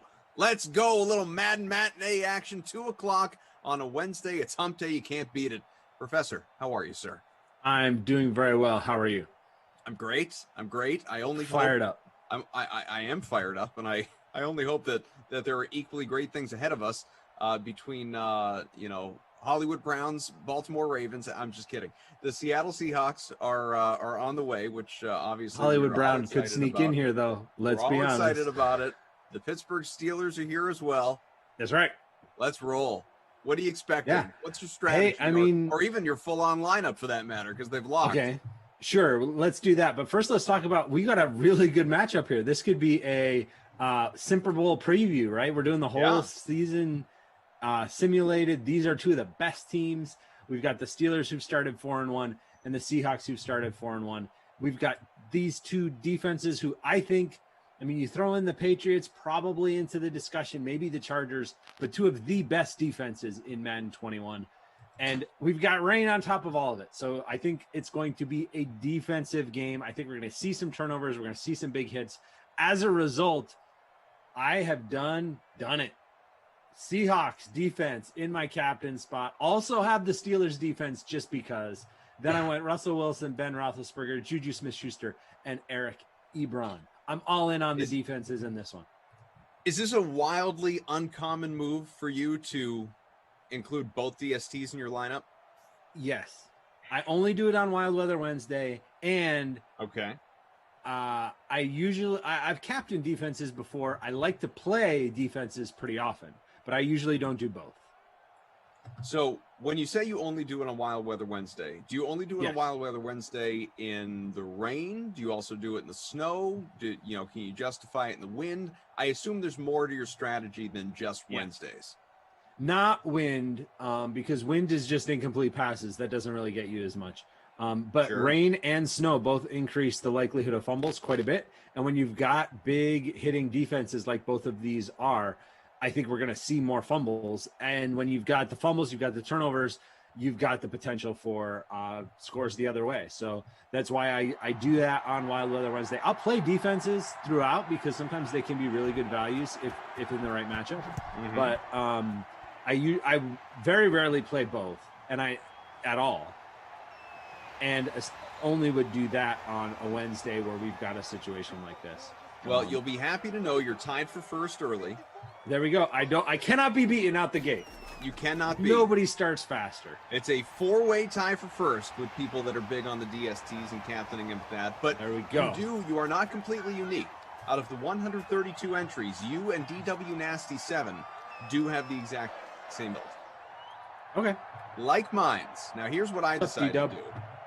I frankly wish I was as smart as you guys, because let's play this out before you go crazy. Fair, but at least initial thoughts going in, a couple minutes past the hour and 40 and there's a sack into the sim. There you go. Reed with a sack for your Seahawks DST captain. I really did. I look and I study and I think and I pined, for that matter, over the Seattle defense, and I didn't pull the trigger. And now I kind of wish I had, simply because of the rain element. But here's what I did. And I'm not going to lie to you, I didn't even consider the Pittsburgh DST. Okay. So they're one of the best Johnson, ones. They really are one of the best ones. I know you don't play defenses very often, but they are one of the best. I don't know. I believe you. And I trust you to know, quite frankly. Deontay Johnson is my captain. He is captain about 7.6% of lineups. He's in about a quarter of lineups overall in our smaller contest. Also, obviously, have Russell Wilson, who is captain at 25+%, 87% owned overall. 24% in the free showdown. A little bit more balance. Juju Smith-Schuster and Eric Ebron. Ebron, another chalky guy today. Then my kind of pseudo punt plays, price, ownership, but not full-on punts. It's not a Will Dissly situation. But I've got Carlos Hyde. He catches passes. He does. I like Hyde. I've got Carlos Hyde, and I've got James Washington. So again, that's Johnson, Wilson, Juju, Ebron, Washington, and Hyde. I like everything about your lineup except your captain, to be honest. I'm sorry. That's okay. I'm not mad at you. I appreciate that. I hope he scores 3 touchdowns just to shove it in your face.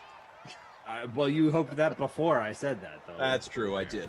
Bert Knops says, same captain. What up, Bert? 123 people in the larger free showdown went with the double defense attack here. Interesting. With one in the captain spot. So definitely not a unique build from that perspective. And there's a sack for the other defense. TJ Watt off the end with the first sack of the day for the Steelers. So I hope guys we get points today.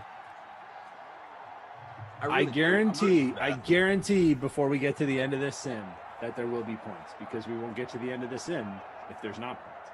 That's a great point. We'll play forever. So Drew is our technical director and also kind of manning the ship, because producer Tara Lynn has been evicted from the Zoom somehow. She's having issues with her Wi-Fi. Apparently it's an Emmernet situation. Emmernet.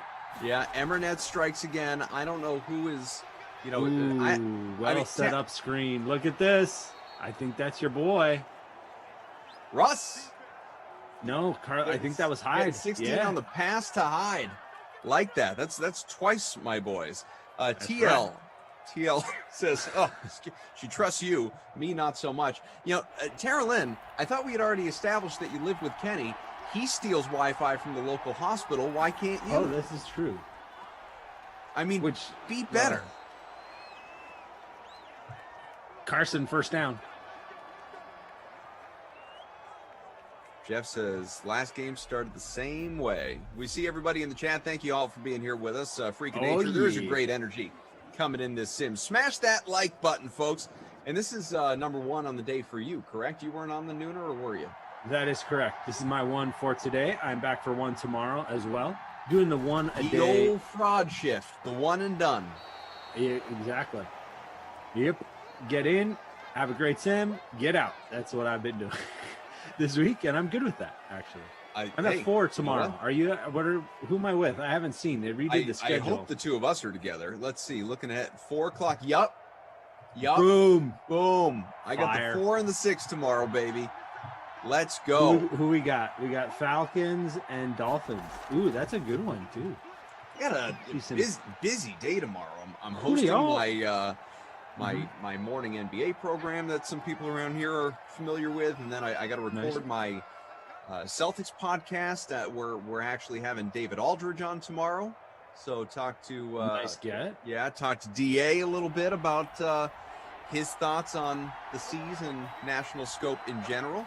And coaching potentials. Yeah, all that good stuff. And then be right here in Simland for a couple, starting with you. Looking forward to it. And I'm glad that we are together for so many reasons, but among them, the free roll that we created here is called the Madden Matinee.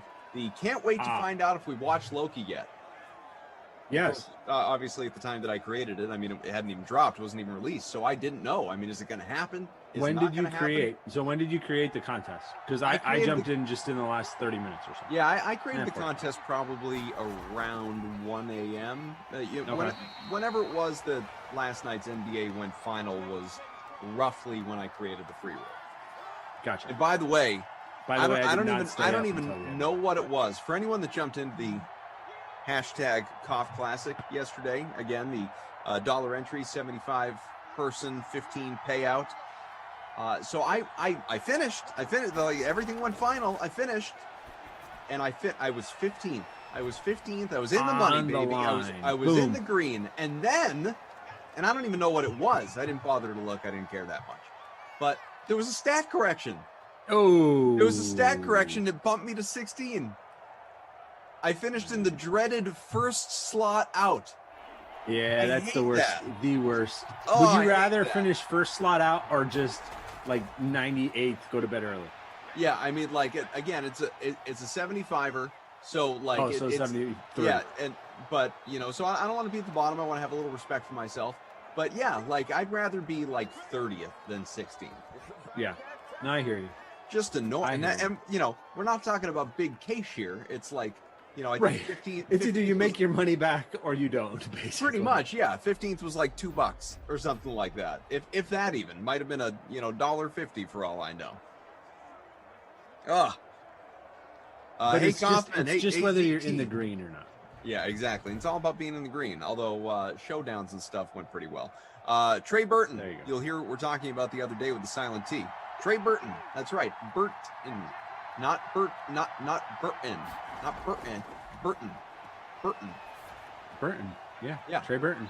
What about him? We were having a conversation the other day. It was Rossi and I, as I recall, talking about Uh-huh. how there is that I won't name names. I don't want to single this person out, but there's a reporter, a television reporter in Boston, who insists, I mean obnoxiously insists, I hope this person's listening, insists that how Me would too, you say because- how would you say the name of the projected starting Patriots quarterback?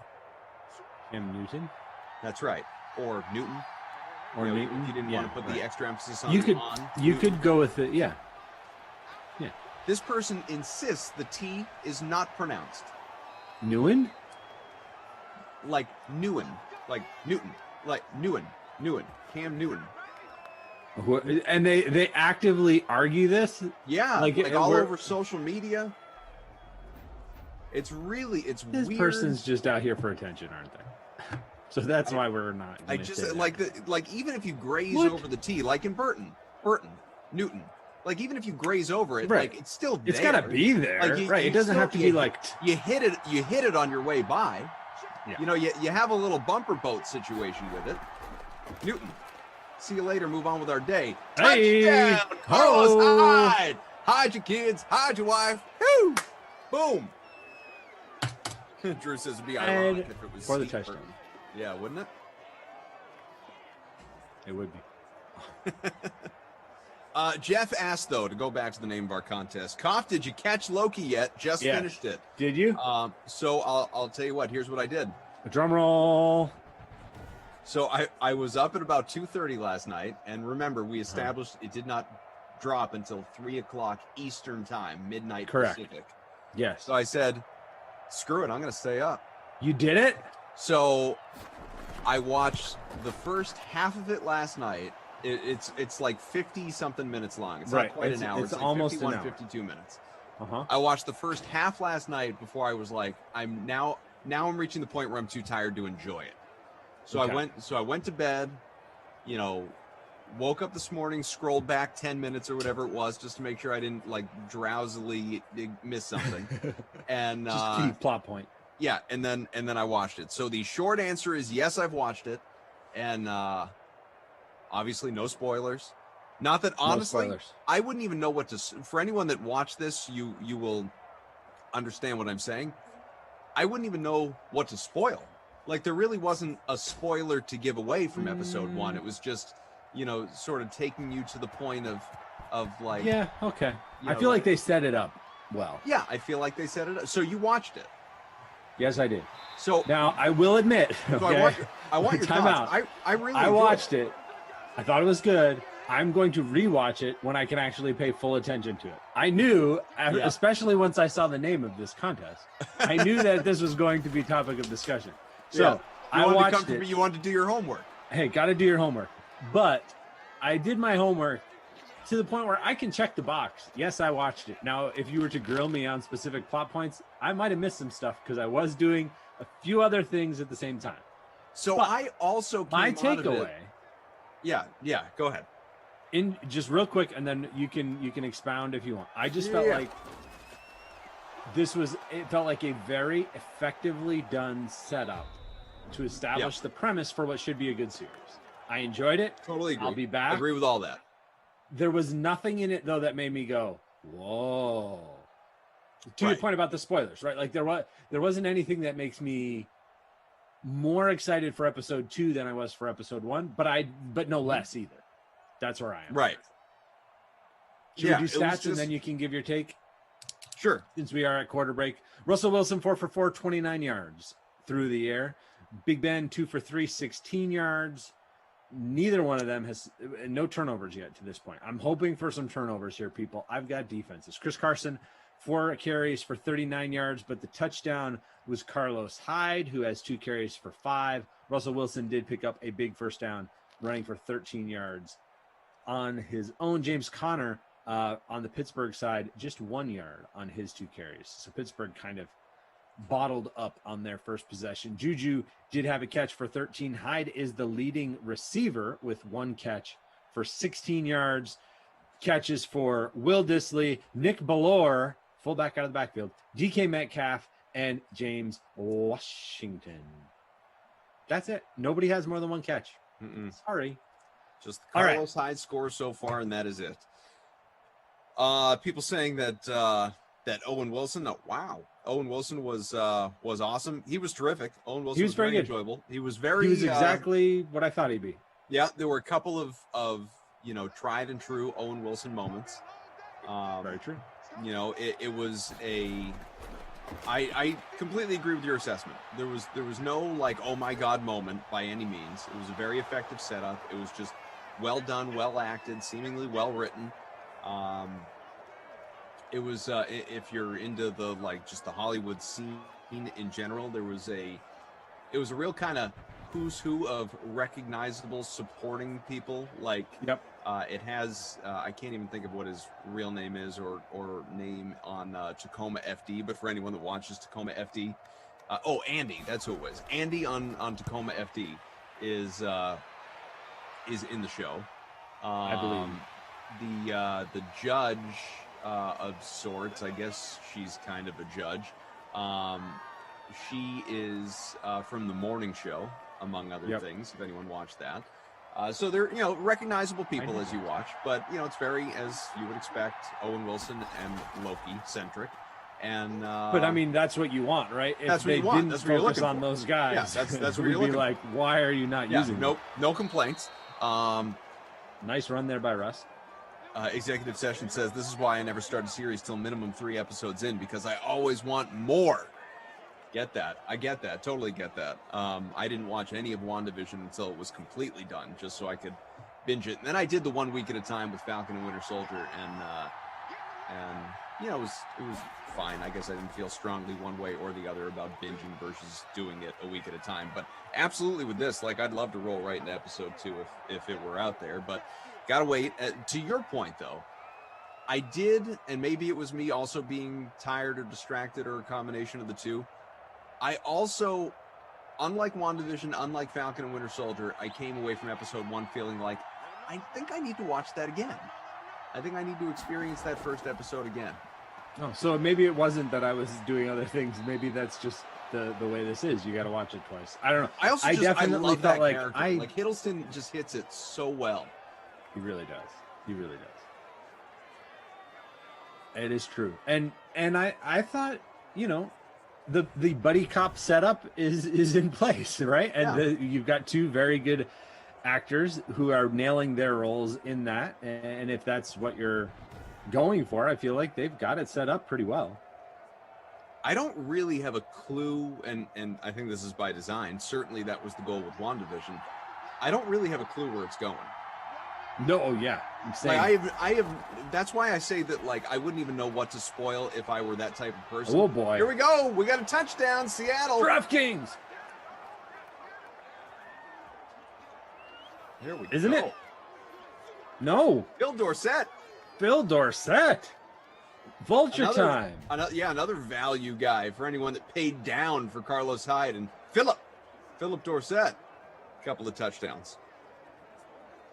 Nice move after the catch there to break away into space. We know Dorsett's got that high speed rating. Was a huge part of the Patriots back in Madden 2020. He was a very regular play in my lineup as the wide receiver 3 for that version of the Patriots. This version of the Seahawks up 14-0 now on the road in Pittsburgh, looking to at least stay in a share of the lead in the virtual NFC West. They are tied atop the division coming into this matchup with the 49ers, who are also 4-1. Idea where this show is going. Yeah, no clue. Are they going to time jump around the whole time? You think is that the premise? I don't know.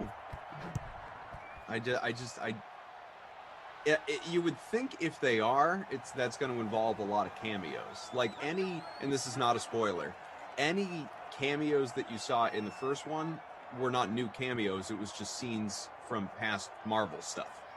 Right. So if they were to do new cameos, not that would be, I would expect that to be leaked or anything. And obviously Falcon and Winter Soldier had some of that.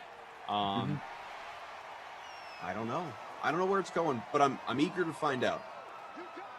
I feel like they've set it up so that they're at least going to be poised to do those cameos, right? Like you never know. You could jump to some place somewhere and have pretty much anybody be there. Right. You know, like there is a wide open playing field here. They left everything on the table. Yeah. So you could see any character from the MCU or, not really, right? Like bring in new characters and give them small appearances and maybe some famous or well-known actors, actresses brought in that way. It could be a lot of fun. I think they set it up well. Again, there wasn't a whoa got you moment in it that I picked up on, but there was a nice. I feel like all the players are in place for a nice run, and I'm looking forward to it. It's funny though. I was thinking about you as it was 12 hours ago at this point, thinking like am I going to do this? Am I going to wait up?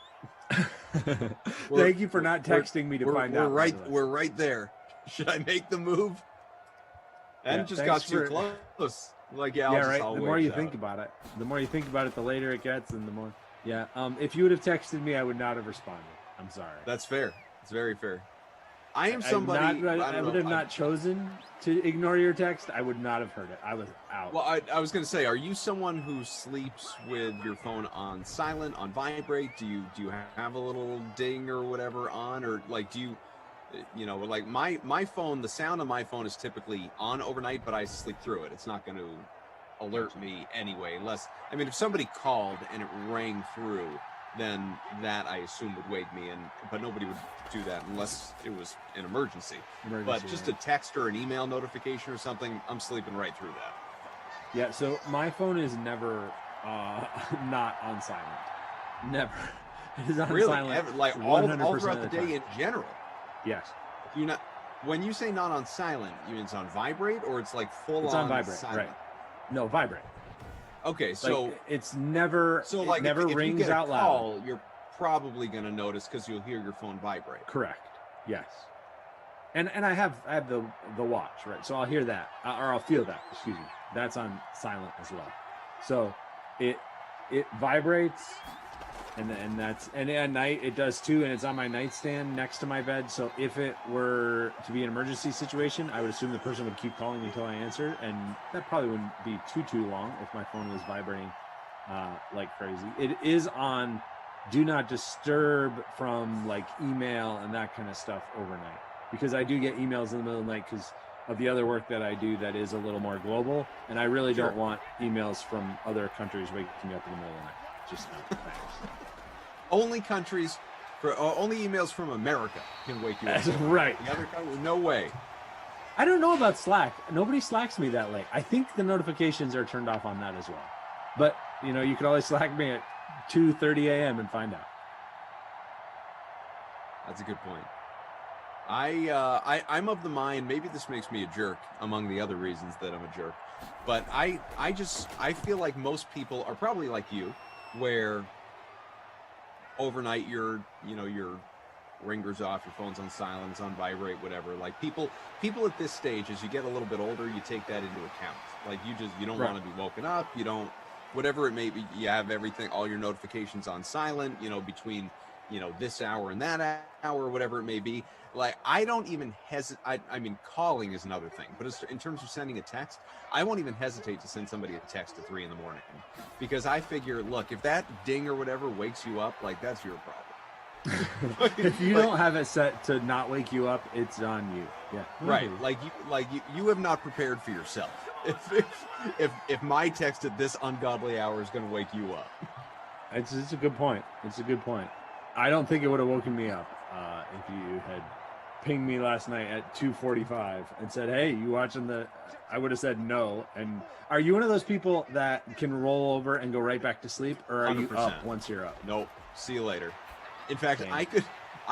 In fact, I might reply and not be awake ever, and find out in the morning that I replied and be like, "Oh yeah, I guess I did say no. I'm going back to sleep. I don't remember that at all."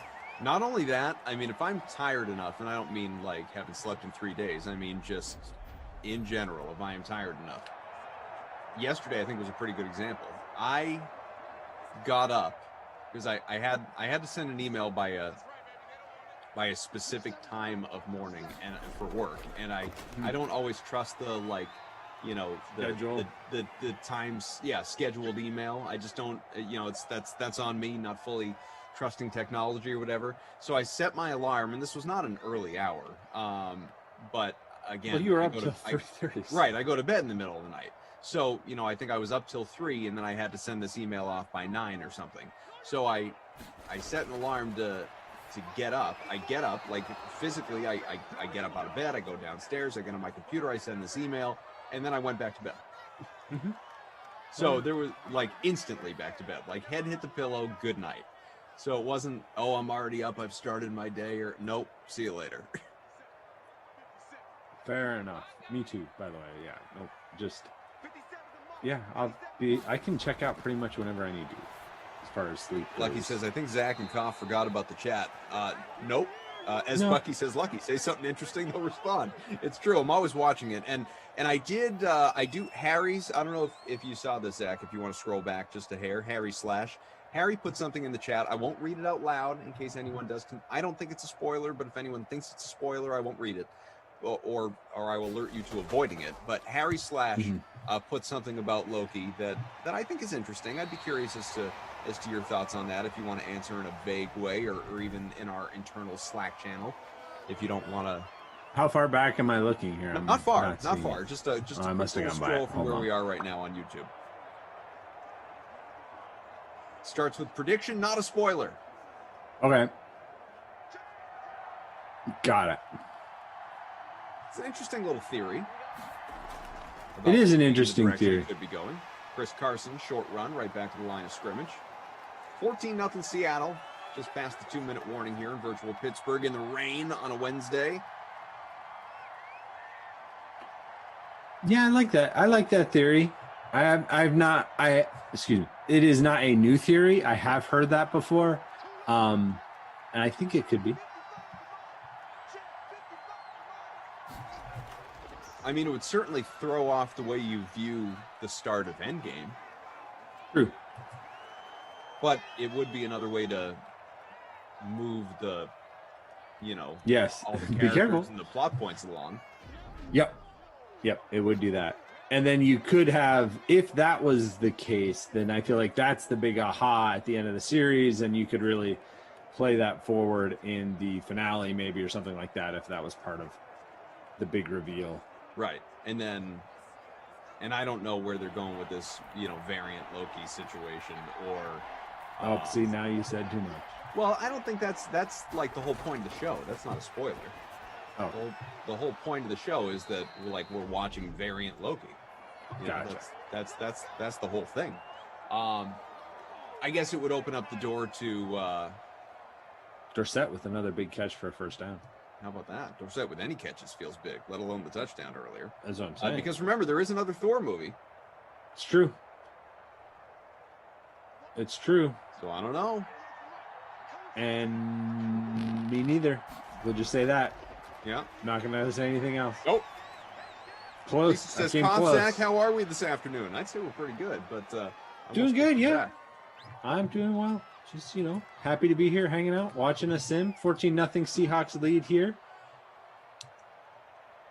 I don't know. I mean, I think I would cheer for the Seahawks in this sim matchup if I was cheering for one team or the other, not only because they're my defensive captain, but I do enjoy watching this team play. I think they're a little bit more of a well-rounded team than we give them credit for in these sims, right? Like you can definitely think of, when you think of the best teams, just because we are so focused on the fantasy perspective of it.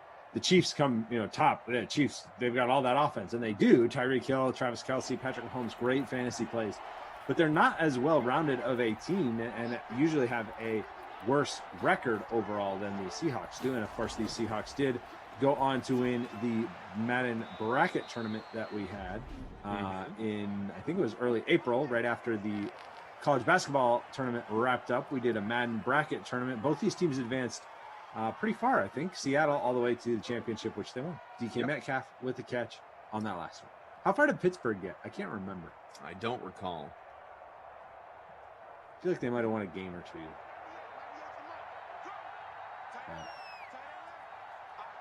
So far, Seattle up 14-0. Gonna get one last run for Russ. Big hit. He's okay.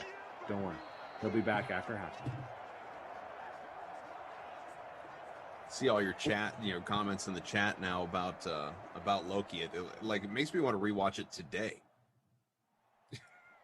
I will probably rewatch right before watching episode 2. That is my go-to move. Like that is normally the way I roll.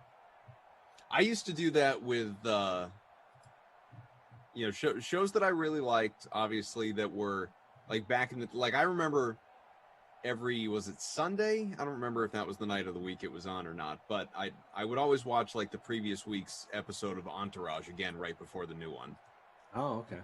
I would pull that. I remember specifically doing that with Entourage, among other shows.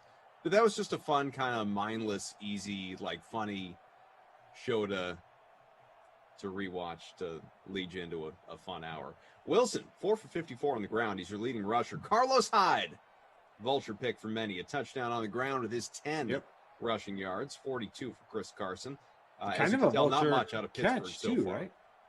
I mean, both touchdowns, you could make a case anyway, are vultures because you've got Hyde vulturing the rush. Yeah. And you've got Dorsett, wide receiver 3, with 2 catches for 39 yards and the vulture touchdown score.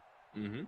Dorsett, 2 for 39, still your leading receiver with that score. 2 for 28 for Juju. Hyde, 2 for 21, so like you said, getting it done in the air as well. Samuels has a catch, but -3 yards, not ideal. Ebron, 1 for 16. Quiet so far. DraftKings Metcalf, 2 for 16. No catches yet for Tyler Lockett, who is the wide receiver 1 for Seattle. So if you went by the depth chart, you're really not liking this Philip Dorsett thing. You got to be doing pretty well with your DSTs to this point. 1 catch 3. Yeah, I'm doing okay. Let's see where I am in their smaller contest. 32nd. I just found you. Okay, thank you. Sammy Ho, 47, barring any stat adjustments here at the half, is your leader with Hyde at captain. Now that's bold. I like it. Wilson, Juju, Ebron, Metcalf, and the Seahawks DST. Interesting. Yeah, no Dorsett. Carlos Hyde at captain's a real YOLO play. It's true. It's true. I'm seeing a lot of Seahawks DST in the captain spot of these top lineups in our smaller free roll. Not seeing much Philip Dorsett. I don't know if he was in anybody's lineup. If he was, he's not in the top lineup. So it must have been somebody who just went really wild and went fully crazy town with their lineups. In the larger free showdown, which has about 9,000 entries, Russell Wilson is the captain in that leading lineup, and they do have both Hyde and Dorsett. Dorsett owned in 13% of lineups in that, up to over 11 fantasy points in the first half. So I found a lineup with Dorsett, and there aren't many, to your point, in our Madden Matinee out of 132 entries, our free roll, but 10.6% of lineups, 0.8% in the captain. And so somebody's got him in the captain. Has about a dozen points in the flex right now. As Bobo and Ops 11.9. says, my lineup is doo-doo. I'm sorry to hear that, Bobo. That's disappointing. Lisa wants to know, and I know the answer, but Lisa wants to know, is Zach a Denver fan? No. Nope, that would be Brandon, probably. And he's not even really a Denver fan. He just covers the team. I am a Patriots fan, but really just a fantasy football fan, to be quite honest, most of the time. But, yeah, the Patriots are my team. So, want to read you this as well. Let's see. Kareem Jackson. Yes. Evidently said on Aqib Talib's podcast that Sean Watson wants to be a Bronco, just to give you some football-related news. And Ian Rappaport quote tweeted this video of the catch and fades with a Keeps Lead podcast. Deshaun Watson's been getting recruited by former teammates, countless players across the NFL, and remains open to several options, including the Broncos. But, as Rappaport writes, I don't believe Denver is, quote, where he wants to be, just one possible spot. When did he become a free agent? Yeah, I was wondering the same thing. Wait, why is he picking his team? I don't think that's how this works. When did he get to choose again? How's that now? Exactly. Well, we get the same thing with Aaron Rodgers, right? It's like, wait, what does it matter if Aaron Rodgers wants to go to fill in the blank team?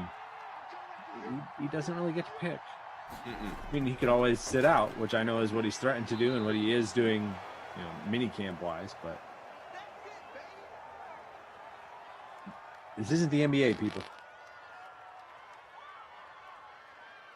Speaking of the NBA, Yeah, how'd you do? I know your lineup finished 16th, apparently last night. Yeah. What do you think? What do you think is going down tonight? What was your reaction to last night's games? So yeah, tonight, first of all, there's, for anyone asking or looking, there's no COF Classic. We've just got the one game. It's a showdown tonight, which is a bummer, but we're at that point of the year. I might have to start doing the last minute MLB or something like that, or there you go, for some NHL slates. Same concept, obviously, as NBA, but might have to start doing some baseball contests. You tell me in the chat if you guys would play if I start doing that. As far as last night, though, I mean, you had one good game. Philly and Atlanta, not a great game, but nice to see the bounce back. And Embiid, who was questionable going into the thing, was just magic. Dude was lights out. He was awesome. Yeah. And I think that this is as good as we talked about it yesterday. As good as Trae Young is, and that Hawks team, can be fun to watch. I'm not saying Philly's going to reel off 4 straight, but I remain convinced that the Sixers are going to win the series. As far as the other game, and obviously I want your thoughts on both, but the Jazz,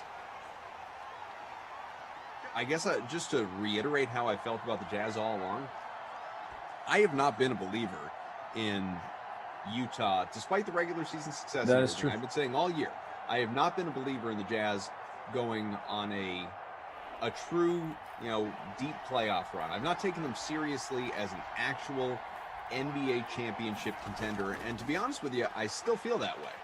That being said, I'd love to be wrong. It's a fun team to watch. Good game 1 win against the Clippers last night. It was tight. Mitchell was out of his mind. Some of the other dudes were really good as well, but Mitchell in particular, nice balance. You had, as Bert here talking about, if playoff P ever shows up, yeah, obviously Paul George, not a great one last night, and here we go again. Personal bias, I would just love to see both LA teams knocked out. Not that I really have anything against the Clippers, but a Jazz Sun series, that'd be a lot of fun. The only reason I actually kind of hope the Clippers win just because it bothers Lakers fans so much, but it's different. Fair. I think the Jazz are a fun team. I think Mitchell is the most underrated, as we see Wilson into the end zone to make this a 21-0 Seattle lead. No vulture here, just a rushing touchdown.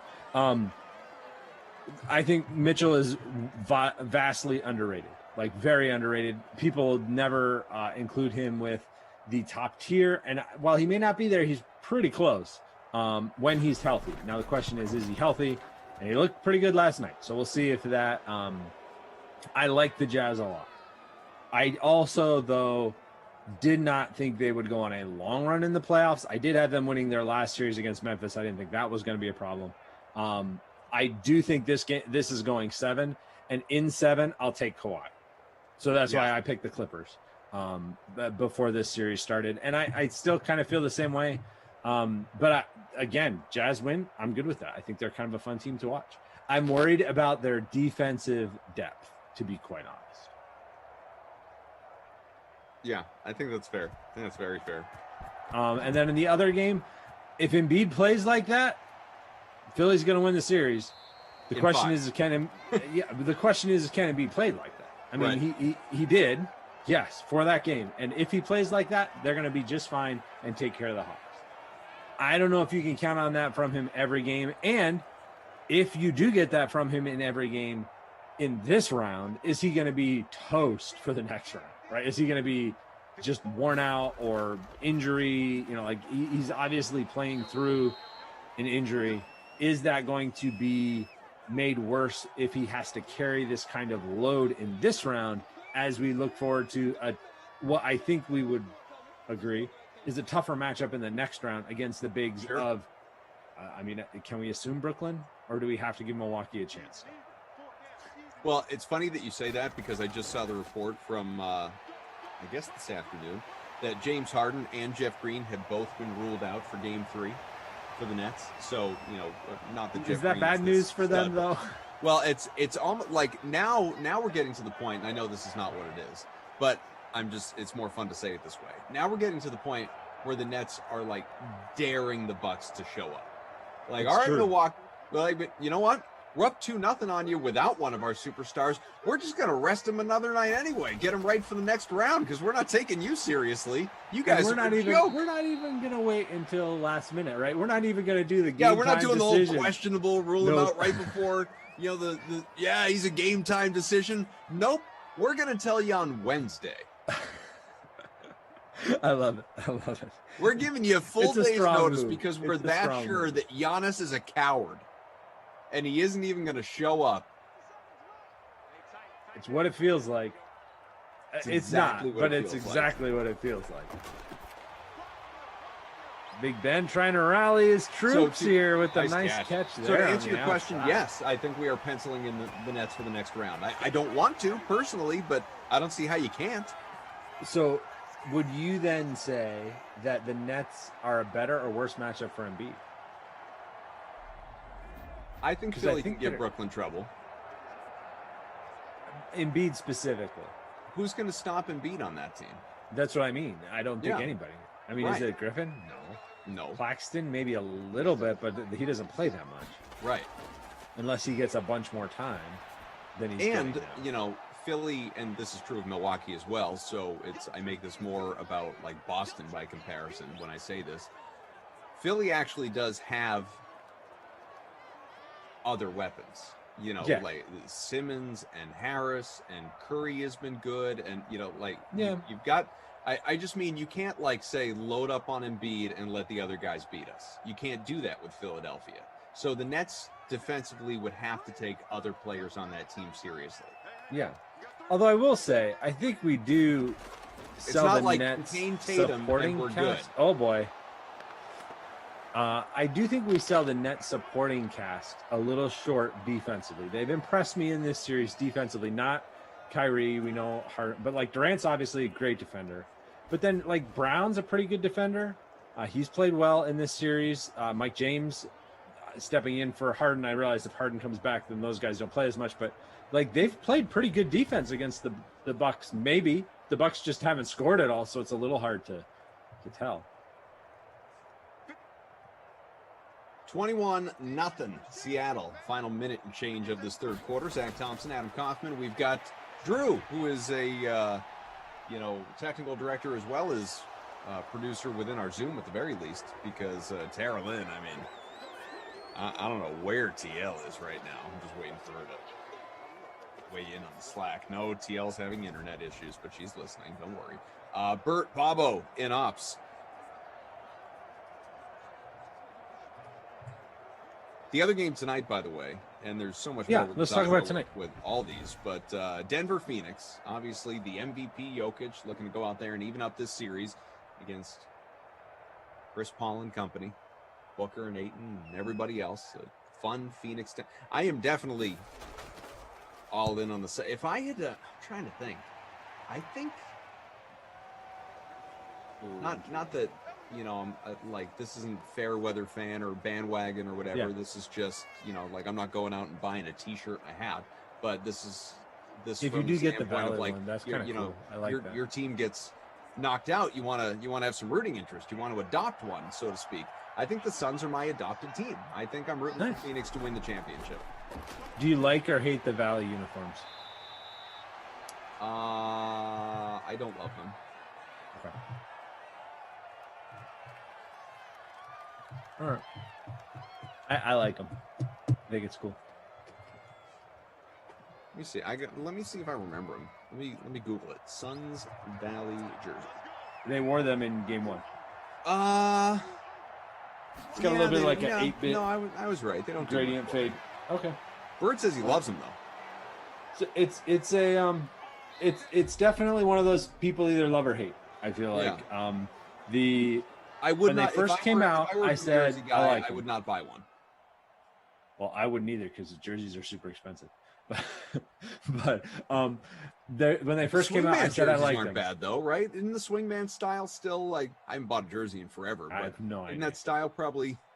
I don't know, still $75 or something like that, Yeah. as opposed to the Still a lot of authentic money. ones that obviously are Yes. double that at least. It's true.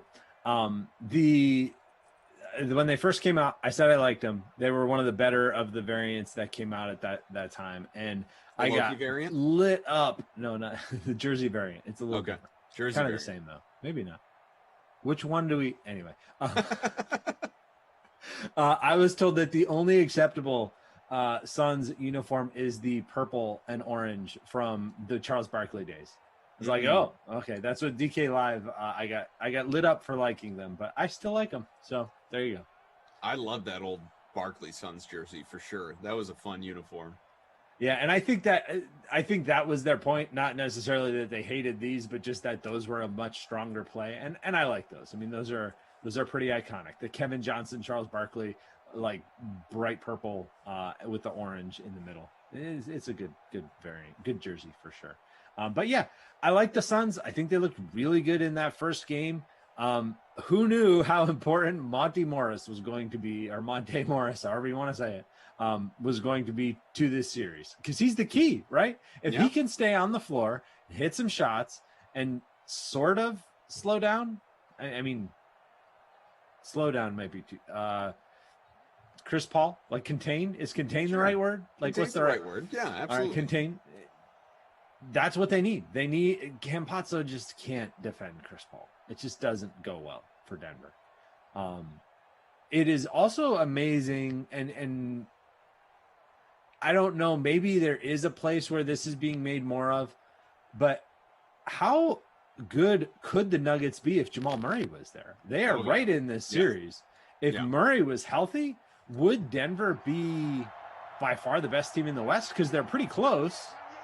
Even without their, I mean, Drew says and Will second Barton. best, third best. You're right, yeah, like they're missing major pieces, and I know Barton might come back. They're saying maybe still, I don't know, but they're probably they're two of their top 4-5 players, depending on where you put Aaron Gordon. Michael Porter's probably better than Barton, but are we making enough of the fact that they're making this run a little bit like the Nets without James Harden? They're making this run without their second best player. I mean, Murray is their second best player, right? For sure. Him Without a over doubt. Porter? Yeah. I know a lot of people like Porter. I get a lot of Porter love out on Twitter and PJ. I like Porter as a player. I hate him as a fantasy player only because he is, for me, specifically for me, wildly boom or bust. Very inconsistent. I never ever feel good about playing him when I have him, and sometimes that proves right. Other times I am pleasantly surprised. Again, boom or bust. There's no in between. And he also seems to be one of those guys. Or fire. It's one or the other. Where when he's chalky and everybody's in on him, and I go, yeah, I'm not feeling it, he goes off and kills me. Or if he's chalky and I'm like, all right, well, this burnt me before, so I better get him because he's chalky, he ends up busting. But you're absolutely right about Jamal Murray, and we've talked about it. Like I thought Portland was going to win round one. I sort of looked at it and said, I ultimately I guess I'm taking Dame's supporting cast over Joker's supporting cast, and as we saw, Denver prevailed. Wasn't easy, but Denver won that series. And do I think that they will beat the Suns? I don't. I think Phoenix will win. But as you're saying, if this team had Jamal Murray, had Will Barton, but Murray in particular, absolutely I'd look at them differently. I think I would look at them as the West favorites, at least right now. I agree. And I would also sign up for Denver, Utah in the Western Conference Finals. Like, do you remember that series from the bubble? That was a fun series with Mitchell and Murray. It was one of the best series in recent memory. As far as just every game seemed like you were going to see something really cool and a lot of points from those two guys. Well, and it was, Denver come back from down 3-1 twice. Right. Which I maintain was such a bubble thing. Like, totally. And taking nothing away from that, the competition of that team and its heart and all of that, but like real world, that it just wouldn't happen. I'm not saying they couldn't do it once, but twice in the same postseason, no chance. There's no chance Denver would have pulled that off outside the bubble. How has it been for you with the fans back and home court advantage a thing again? Isn't it? I mean, like, it makes the bubble seem like so much more of an outlier now that we're back to full on crowds involved. Like, It just makes the bubble feel so much of a different experience, because we went from normal, previous normal, to nothing, and then came right back into the bubble, and it was like, this is kind of the same, right? I mean, it's a little different, sure, but now that we're back to full crowds cheering, the momentum that comes with that, it makes the bubble, to me, feel even less like reality. Right? Like, well, I was different beast. I'm glad, and this is a whole other conversation, but I'm glad that after those first few days, fans across the country have taken to behaving themselves, because for at the beginning it was like, man, can we just go back to the bubble? This is like, I don't want to even talk about this stuff. Yeah, it's cool having fans in the building and all, but like, if this is going to be the conversation afterwards, get us back to the bubble and pure basketball. I really enjoyed the bubble, not only because it was obviously out of necessity, but I really liked it. There was something cool about fans not being there, in the sense that there was no advantage. There was no home court advantage. There was no travel. There was no, being on the road versus being at home, any of that stuff. And it was all, more than any other time that we're used to, regular season or playoffs, it was just all about basketball. It was, we're all in the same town. We're all showing up to the same gym. It was playground we're ball. Staying in the same hotel. Yeah, like your group against my group. It's like the old Chappelle show, like advantage blouses or whatever. Like, it's your crew against me and the Revolution. Let's go, and let's. It was as neutral a court as possible. Yeah, I mean, there couldn't be a more neutral court. Couldn't have been, and I just thought that was cool. I mean, I'm not saying you were gonna live that way permanently. It's not like the NBA and players and us as people like never wanted fans back in the arenas, obviously, or wanted to forever go to one site like the NCAA tournament and not have their own courts and not have travel being part of it. Like, none of that was realistic long term. But for what it was in the moment, in the months long experiment, again out of necessity, after we have the Seattle field goal here to continue to make this even more lopsided, 24-0. I thought it was a really enjoyable experience seeing basketball in, again, its purest form. And I kind of miss that. I do. I kind of miss that. So what is, and I know this is a bigger discussion, and we only have 3:38 left, although it is lopsided, so this is probably the right time to do this. The midseason tournament type thing that the NBA is supposedly evaluating and considering, right, would be that kind of a situation, at least from the things that I've heard talked about, right? Like, they're going to do almost like a bubble, a bracket tournament or something like that, where you've got this kind of other tournament that's in the middle of the season. That's why they call it a midseason tournament. Not a postseason, but a break, something, maybe have draft implications or salary cap implications, those kind of things on the line, all along with some cash for the players. But that kind of thing, does that interest you at all? Or as a basketball purist, are you like, this is not European soccer, get that out of here? Because I've heard both. More the latter is my gut feeling answer. That being said, if I hear more about it once they actually do release a plan, because it's going to happen. Adam Silver's obsessed with this idea. It's going to happen. Much like the play-in tournament's not going anywhere. I didn't love that either. But I could be talked into it depending on on what we're doing. Like what are the true terms of this thing, and also what's the incentive? And it's not like players, for the most part, unfortunately, or for better or worse, however you want to qualify it, they're not going to care about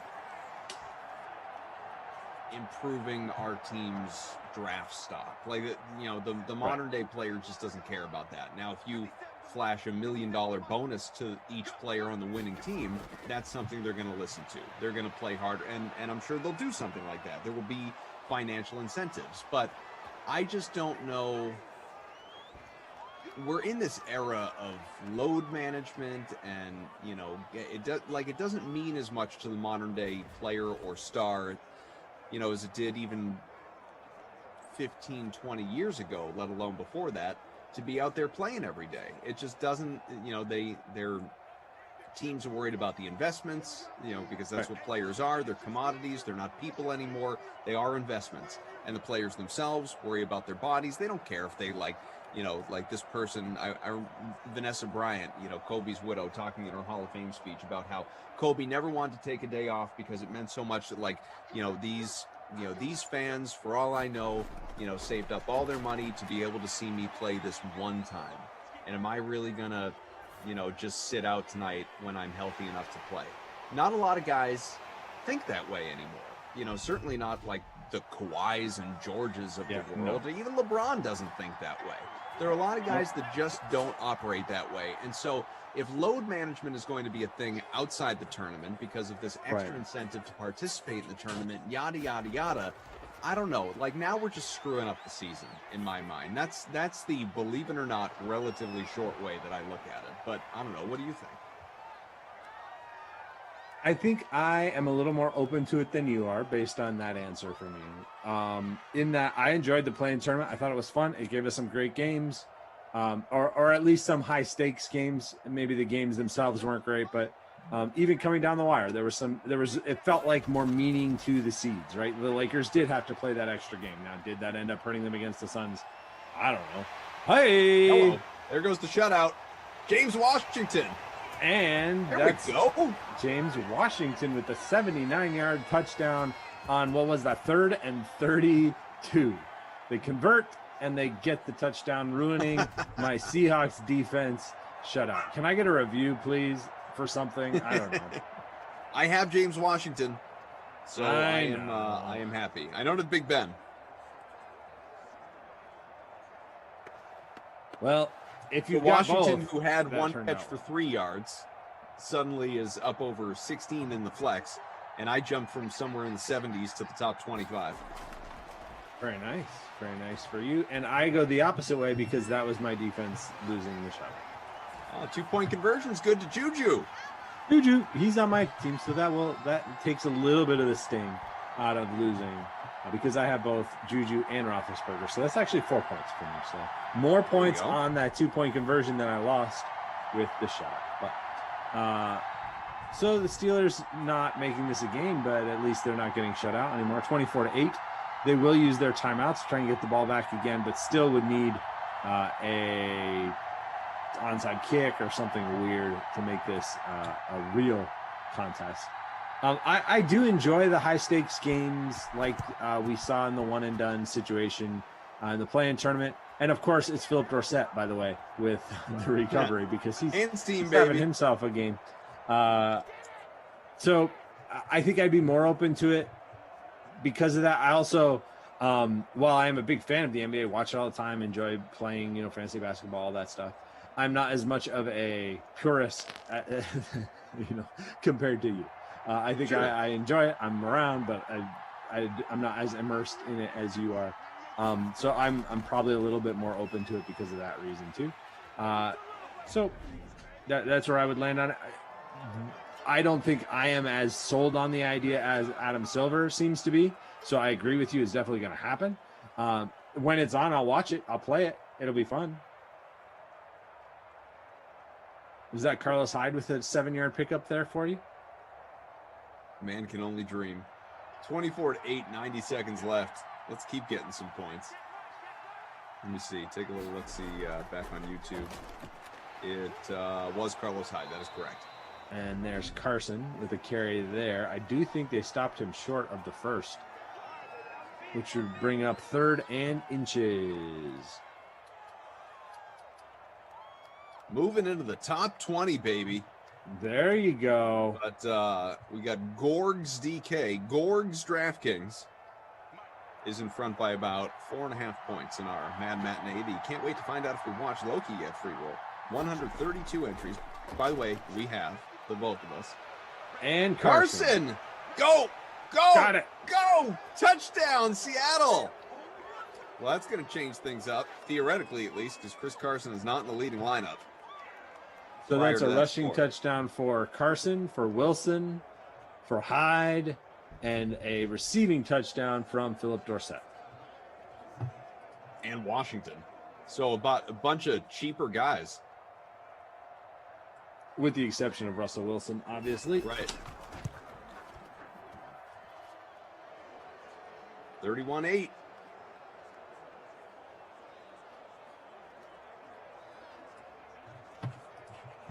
Not bad.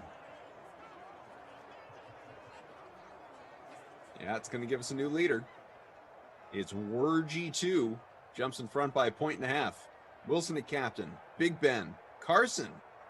Who There we might go. very well be Krusty Koff status today. He and James Washington absolutely in contention for that. Carlos Hyde is in the mix.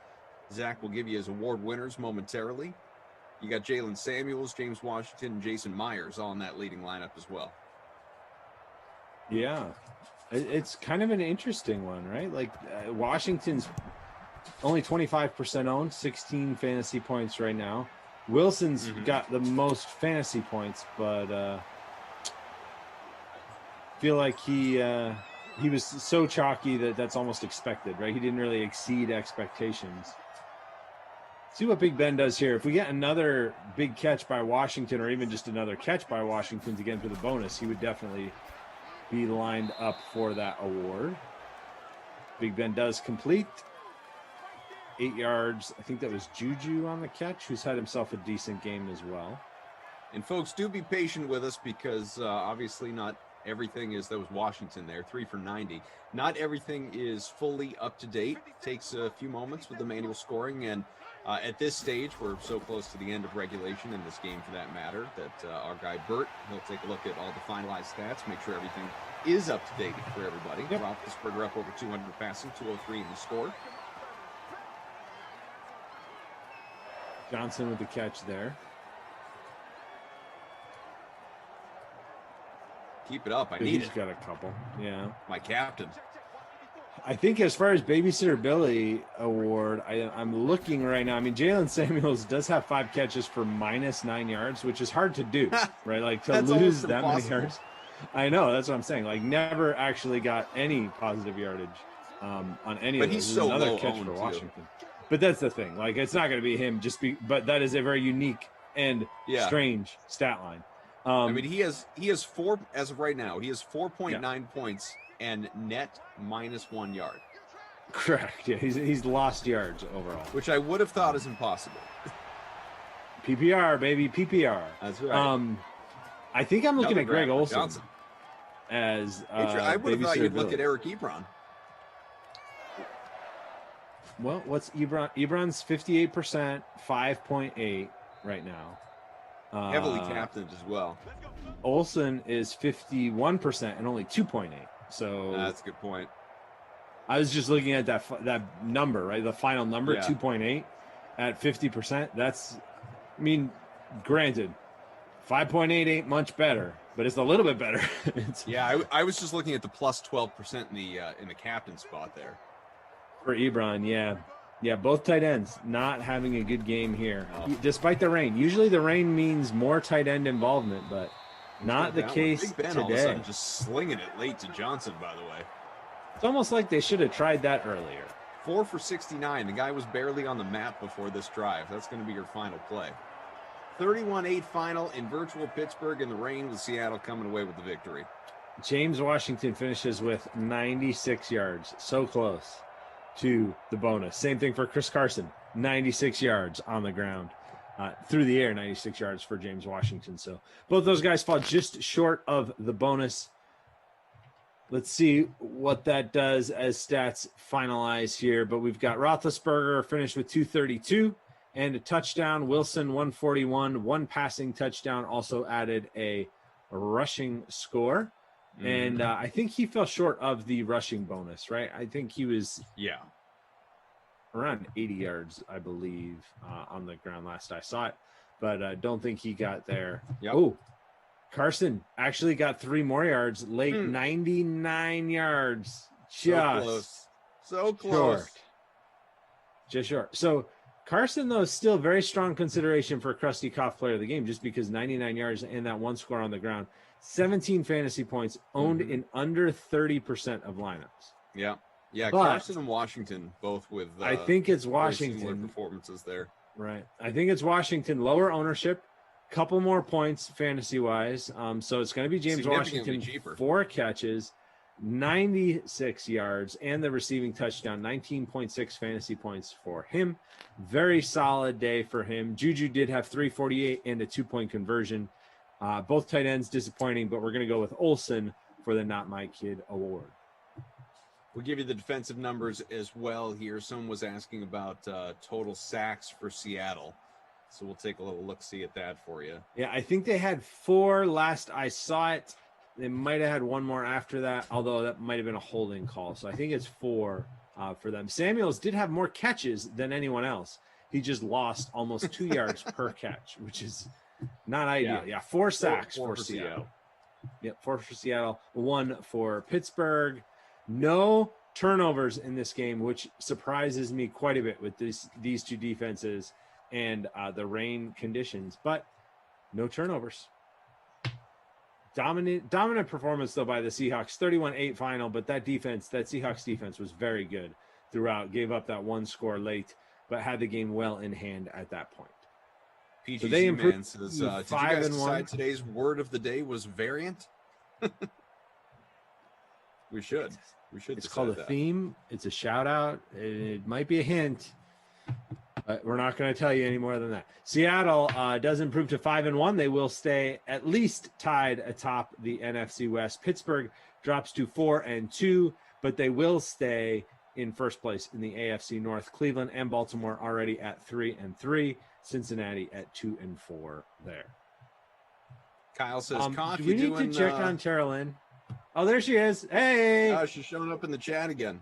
Somebody speculated in the chat that she was off at the courthouse legally changing her name since TL is not the preferred nomenclature according to one Kenny Ducey.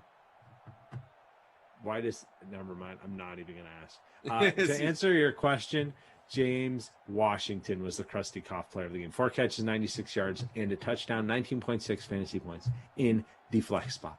I mean, for goodness sake, TL, pay attention. Even if you don't have internet. We're glad you're here. Thanks for being here. Kyle asked if I have 3 sims today. I do not, Kyle, but I do have 1 more, and that is coming your way in a little less than an hour. The next sim, the early bird special, I'll be with Moose, Jeff Ulrich, Bills, and Titans. That is the next one. And then Moose sticks around. Christian DeAndre Rain, I believe, right? More rain on that one? Sooner. I don't even have it in front of me, actually. It's more rain. Just more rain? Yes. Okay. Yes. Then you will have after Bills, Titans, Panthers, Giants with Moose and CDA, Jets, Patriots, Jason Rossi and Tom Carroll, and that is the first of 2 for those 2. Madden After Dark tonight at 10. Zach returns for the 1 tomorrow. Stuck with me again. There we go. 4 o'clock. We'll have Falcons, Dolphins, basically 25 hours from now. It's true. Just a couple quick programming notes as well. The slate coming up between that 4 o'clock and 6 o'clock sim with Shirag and Matt. And then tonight's classic slate. Rain in the first game for Panthers, Giants. Wind for Jets, Patriots. You might have thought it was snow, but it's wind. The snow is in the late game. Washington at Green Bay from the frozen tundra. Virtual frozen tundra. Thanks to TL just for being you. Thanks to Drew. Thanks to Bert, Bobo, and Ops. For Zach, I am Adam. We will talk to you again tomorrow. I will talk to you again with Moose for the next sim. But before that, How would you like to hear from the Tour Junkies? How would you like to hear from the No Laying Up podcast? How'd you like both? Double your pleasure here on the Dream Stream. That's now.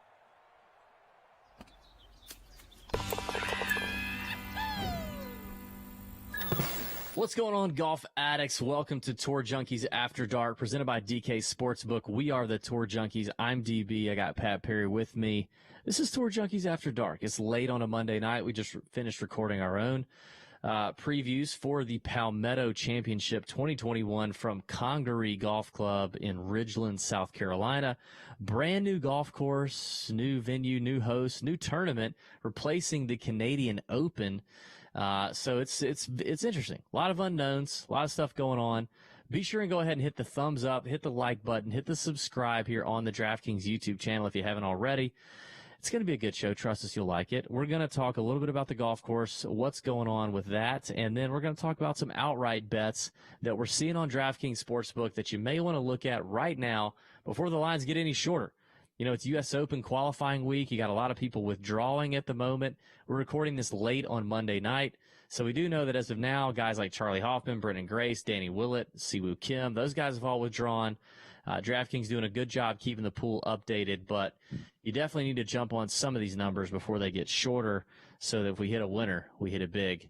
Pat Perry, talk to me a little bit about Congaree Golf Club and your week at Congaree, where you're going to be credentialed media on site.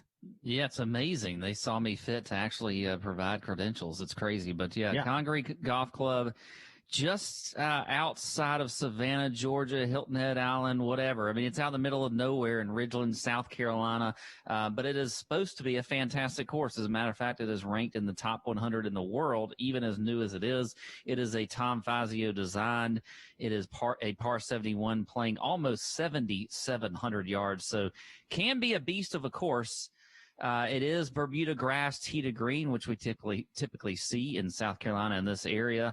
So I'm interested to see what this course looks like on TV. I'm going to get an in-person view of this course. I'm going to be walking the course tomorrow, which is going to be Tuesday. So I cannot wait to get out there and actually see how this course plays, because I think you're going to hear a lot about this course this week. A lot of people are going to be reading things from folks who have played it maybe in non-tournament conditions. And, you know, we know it should probably be playing firm and fast. There's a lot of long par fours out here. There's a lot of slopes around these greens, and that's kind of how it was designed. But how is it really going to play? I don't know. We'll see. So looking forward to getting out there and preaching. I'm going to show people what the course is all about and telling you about it. So that's it. Yeah, I can't wait. So follow along with us, the Tour Junkies, on our channels, on our website, on our social media channels, Twitter at Tour_Junkies, Instagram as well. Pat will be on site delivering the goods. You know, it's a weak field, really weak field. Everybody's kind of punting this week, ready to go onto the U.S. Open, but it's a great opportunity, especially with some of the inside intel that we're going to be getting from our caddies and tour players on the ground with Pat, that, you know, you could take advantage of that and make some money and have a bigger bankroll to spend for the U.S. Open. So I'm excited about it. And we'll be back next week for the U.S. Open. Should be a great show. Should be a good time. Pat, let's talk about the outright numbers that we're seeing right now. As of now, on Monday night recording this, we don't have any top 10s or top 20 numbers from DK Sportsbook, just outright numbers. I'm going to give you 4 names total tonight. 4 names. Kind of in the mid-range, because I'm honestly not interested in this shorter range. DJ's not playing great. He's not playing great at all. He's here probably because he's the stereotypical South Carolina guy. Who knows what Palmetto's done to get DJ to come here. You got Brooks, who is he's always been a play the week before a major guy, kind of figure it out. He admitted that he did that at the Byron Nelson a couple weeks ago when he was at the PGA. I mean, what's he been doing? He's been hanging out at the Logan Paul Floyd Mayweather fight. Like, Brooks is out. And then with a field like this, it's a long shot tournament. Like, a long shot's going to win this thing more than likely. It's golf. It's highly variable. I don't think it makes a lot of sense to bet the top end of this board. So I'm going to start with Harold Varner III, still looking for his first official PGA Tour victory. He's at 35-1. Now, he has won the Australian PGA Championship over in Australia, but he's never quite closed the door on the PGA Tour. He's had some good finishes, had some top fives, had a runner-up a few weeks back at the RBC Heritage at Harbor Town, but he checks a lot of boxes. Approach play, around the green play, off the tee play, all in the top, fourth, top 10, 15% of this field. He's up there. He just can't putt. So if HV3 can deliver some putts, he's a southeastern guy. Like, if he can deliver some putts on this Bermuda grass, I think HV3 could close the door and get his first PGA Tour victory at 35-1. Now, listen, none of these guys' names and outright numbers are going to feel great. Like, you're going to have to kind of hold your nose and click send because the field is so weak. So we're used to betting HV3 at 70-1, 100-1. That just shows how, not great the field is. My next bet in this shorter to mid-range tier is going to be Keith Mitchell. He's currently at 46.5-1 on DK Sportsbook. Mitchell's a stud. He hits the ball a long way. He's a PGA Tour winner. He won the Honda a couple years ago, 2019, I think.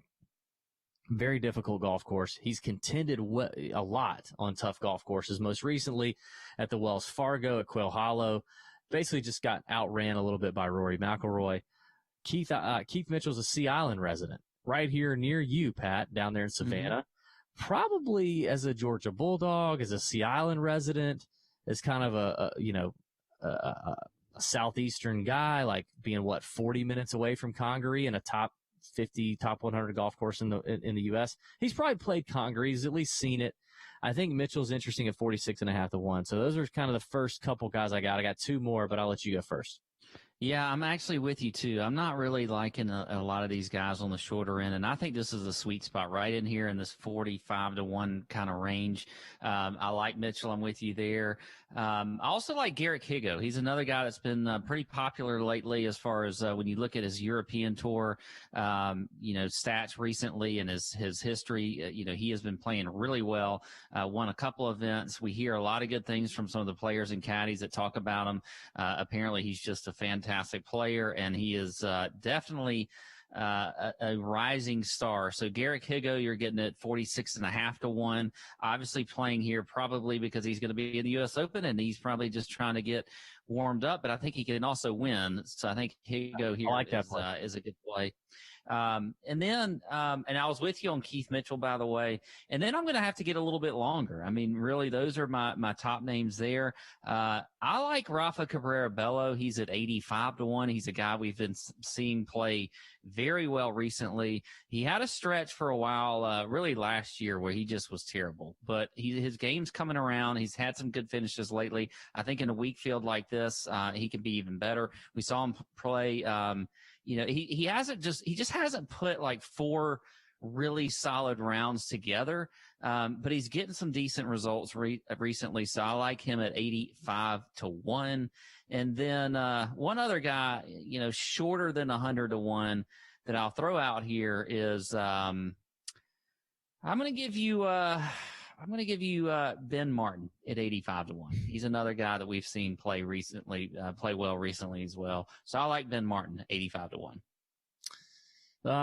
Okay. I don't mind some of those guys. I got one triple digit number and I got one more kind of mid-range guy, and I'll button it up. My mid-range player at 60-1 is Brandt Snedeker. I mean, he's an old timer. He's kind of an old guy now on the PGA Tour, but we've seen old guys play well. It's an old guy season. You had Stuart Sinks won twice this PGA Tour season. You just had Phil at 50 win the PGA.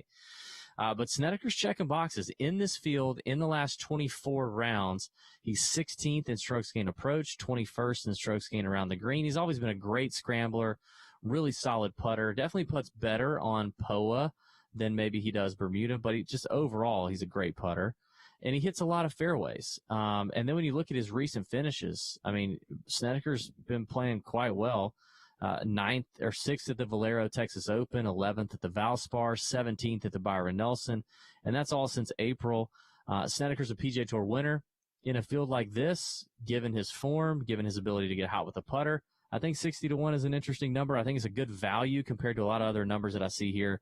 And then finally, I'm going to round out my outright card with a rookie on the PGA Tour and a Web.com or Korn Ferry Tour stud in the last year or two. Vincent Whaley at 110-1. I am a huge fan of. I've been talking about him a lot. I love me some Vincent Whaley. Okay. He checks a ton of boxes. Approach play. around the green play, putting on Bermuda, strokes gained off the tee, all in the top 30 to 25 in those categories. Vincent Whaley playing great. So far in his young PGA Tour career, his best putting surface by far has been Bermuda. He's coming off a top 20 at the Charles Schwab, 26th at the Byron, 26th at the Wells Fargo, 29th at the Valspar. Like, he's knocking on the door. There's not a lot of gap between a 26th place finish and a win, especially when you consider the strength of field that he's seeing in those other events versus what he's seeing now. At 110 to 1, this could be a breakout victory for a young star, possibly in the making before our very eyes here on the PGA Tour. Vincent Whaley at 110 to 1. And if you don't like that number, wait till DraftKings drops the top 20 numbers and maybe bet him as a top 20. All right. Well, I'll add another guy that's not necessarily a rookie on tour because he's on the Korn Ferry Tour, but that is David Lipsky. He is at 125 to 1. He's a guy that has been playing incredibly well on the Korn Ferry Tour. He's got several top 5 finishes over the last month or so, and over the last year has been playing really well. He's a good ball striker. He's top 10 in this field in strokes gained approach. Also a good scrambler as well. Not particularly long off the tee, but as I said, when we're talking about the course, I don't necessarily think you have to be, even though it's a longer course, you don't have to be a bomber to play well on this course. So I think Lipsky is a decent play there at 125 to 1. In a field like this, you never know. A guy that's had a lot of success on the Korn Ferry Tour, he can certainly come out and maybe win this week. So there you go. That's all I got. Love it. Good stuff. Yeah, it's gonna be one of those events where we're gonna learn a little bit this week. New course, interesting field, week before a major. It's hashtag learning season this week. So pay attention to what Pat's got going on. He'll be out there on the grounds. Should be a good time. Give the video here a thumbs up if you don't mind. We'd appreciate it. And let's have a great week. May your screens be green over there on DraftKings. We appreciate DraftKings Sportsbook supporting this show. Hope you guys hit some winners. Let's hit a winner this week. I'm pumped about it. I'm feeling good about it. Let's hit a long shot. Let's hit a bomb this week. I think that'd be fantastic. Okay, let's do it for the Palmetto Championship at Congaree. Thanks for watching. See ya. Out.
Good morning, and thank you for joining me. Many of you in this room are my friends. Many of you in this room know me I'm deeply sorry for my irresponsible and selfish behavior that I engaged in. I know people want to find out how I could be so selfish and so foolish. People want to know how I could have done these things to my wife, Alex, and to my children, Freddie and Gustav. Well, I've always tried to be a private person. There's some things I want to say. My behavior has caused considerable worry to my business partners. I knew my actions were wrong, but I convinced myself that normal rules didn't apply. I never thought about who I was hurting. Instead, I only thought about myself. I hurt Icarito, my kids, Big Randy, my wife's family, my friends, my foundation, and kids all around the world who admired me. I would like to thank my friends at DraftKings and the players in the field this week for understanding why I'm making these remarks today. I certainly do not want to take away from the Palmetto Championship. As I proceed, I understand that people have questions. I understand people want to know whether I can still make Heinz bets. Please know that as far as I'm concerned, every one of these questions and answers is a matter between me and DraftKings. In recent weeks, I've received many thousands of emails, letters, phone calls from folks expressing good wishes. Mr. TC, we love you. To everyone who has reached out to me and my family, thank you. I ask you to find room in your hearts to one day believe in me again. Thank you. Ladies and gentlemen, welcome back to the No Laying Up preview show, powered as always by the DraftKings Sportsbook. Very sorry we had to start the show that way. Tron insisted that he wanted to make that apology public, and I think we all, commend him for doing so. Solly, anything else? If Tron's listening, anything else you'd like to say to him? We're here for you. We were here for you before this started. We're here for you afterward. Takes a man to atone for what you've done. I think it's fair to say we're all ready to move on from this. I think that's exactly right. And move on we shall to the Palmetto Championship at Congaree, right up the road from us in Jacksonville. Just kind of, rural South Carolina. Been there once. Big ballpark. Man, let's just say it. Tough field. Pretty cool golf course. I'm excited to see it on TV. Not thrilled to see who's playing it, but we've got that. We've also got the Mediheel Championship at Lake Merced. Is that right, Randall? That's right. That is exactly right. Excited to watch that as well. Should we just get right into the picks? Well, might as well. Let's fire it away. Lydia Ko's going to top 5 this week. 30 nuggets on that at plus 200. She won here a few years ago. Didn't have the best week, at Olympic Club, but I like this golf course for her a lot more than, one with thick rough that really punished her.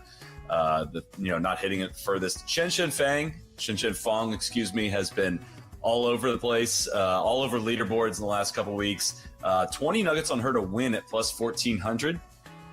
Ian Poulter over at the Palmetto Championship, trending a little bit, had a nice week at the Charles Schwab. I'm going to take him to win the golf tournament, plus 2,800, 10 nuggets there. Kid's been low-key hitting some winners this year. I'm nervous. That's a really good pick. What's that like?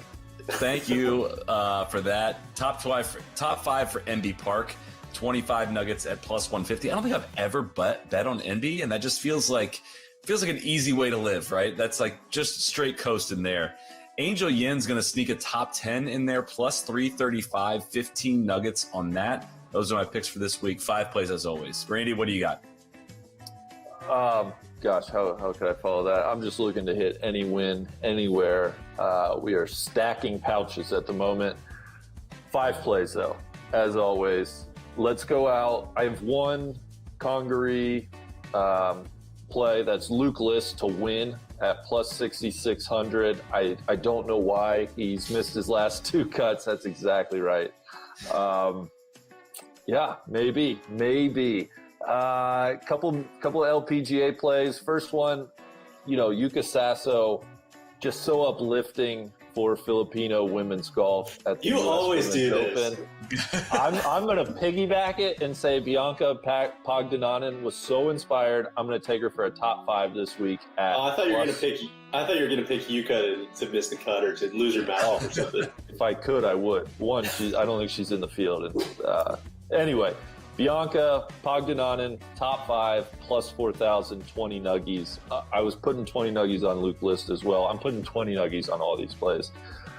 Let's go Danielle Kang. We got some groups out at the LPGA. Always fun when DraftKings gives us some LPGA groups. I'm going to take Danielle Kang to win her group. That's Group B. That includes So Yun Ryu, Shen Cheng Fang, Lexi Thompson, and Patty Tavatanakit. I'm taking Danielle Kang to win that plus 4,500. I'm parlaying a couple matchups. Give me Brooke Henderson over Se-Young Kim and Hyu-Joo Kim over Lydia Ko. Combined, that's plus 253. And then my last play, we're going totally off the board. Euro 2020, although it's being played in 2021, starts this week. That's a soccer championship for everybody that doesn't know. Football, as they say. I'm taking England and Croatia to tie at plus 270. England, Croatia to tie. I was looking at that one. Well, it was a total coin flip. Yeah. Right, TJ, what do you got? Good stuff, Randy. I think first we're going to France, the French Open. Is Nadal going to win 5 in a row again? I say no. Let's shock the world. Novak Djokovic, number 1 player in the world. Shock the world. Where were you? 10 nuggets there to win the French Open plus 500. Randy, I think you've said it about Rory. Whenever you get a world number 1 at plus 500, you gotta take that, right? You almost feel compelled. Yeah. Over at the Palmetto Championship, not a lot of intel, not a lot of good players in the field. We're just gonna put our money in an ETF there. We're going with Brooks coming off his runner-up at the PGA. Brooks kept it a win, plus 900, 40 nuggets there. Let's just let that money do a little bit of work for us. And then over at the Mediheal, the LPGA, Solly, I think maybe your scouts got a peek at my board, possibly. Also, like Lydia Ko, I'm going to go the vaunted round 1 leader play. That's always a real cheap hit, just a cheap hit. It's such a cocaine binge on Thursday. I love it. Lydia Ko, round 1 leader plus 1,800, just 10 nuggets there, just a little tiny bit of action. Let's follow that up with Lydia Ko to win plus 900. We hit her on her early win earlier this year. We need, Randy, like you, I think I've lost like 40 bets in a row. I need some mojo. So we're going back to the well there. 20 nuggets on Lydia to win. And then Shan Feng as well to top 5, plus 275. 20 nuggets there. That's what I got. Let's send it over to Uncle Neil, see what he's doing. All right, the Short Hill Sharp coming to you live from a beautiful but undisclosed location. Interesting week. Nobody knows anything about the course.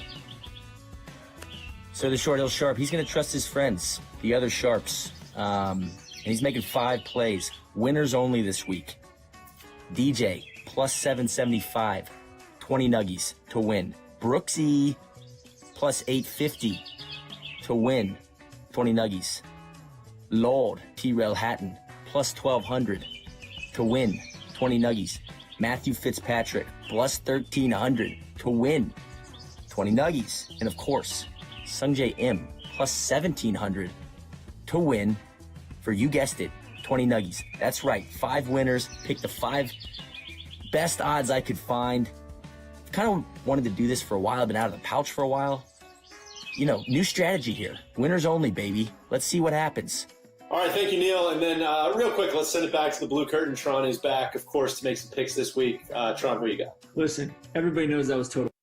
I just had to explain to my son that I'm not in actual trouble. He thought that this was all for real. My colleagues are very, very sick individuals. This is also Solly can feel like he's winning this year when everybody knows who the real DraftKings is. Anyway, we got 5 plays this week. No Heinzes or any crazy stuff because I'm not allowed to do that anymore in terms of my probation. 5 winners, 20 nuggets a pop. Lucas Glover, plus 2,900. Kevin Kisner, Hank Leviota, Harris English, Tommy Fleetwood. Again, I would just ask you people to look in your hearts. We're dealing with some very, very sick individuals here. So, I think justice will eventually prevail, but it's going to be dark until then. So, peace out. TC, stay strong.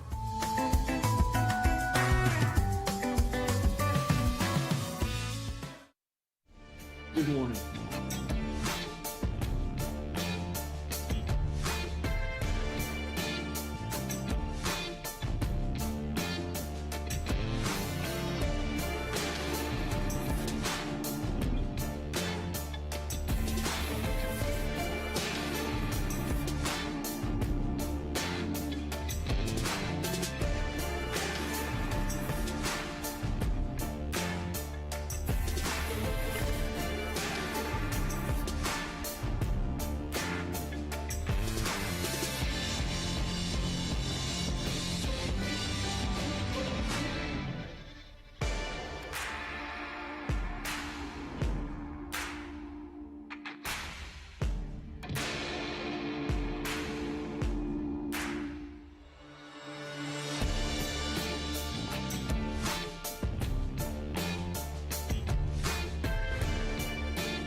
What's up, Dream Streamers? Welcome back in. This is Madden Sim number 3 of this busy 6 simulation day with Jeff Ulrich, who is feeding his face. I'm Adam Kaufman. What's up, buddy?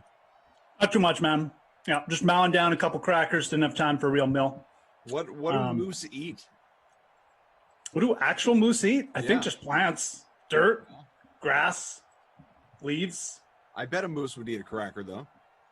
I think we're plantations. You know, we're vegans. I don't know.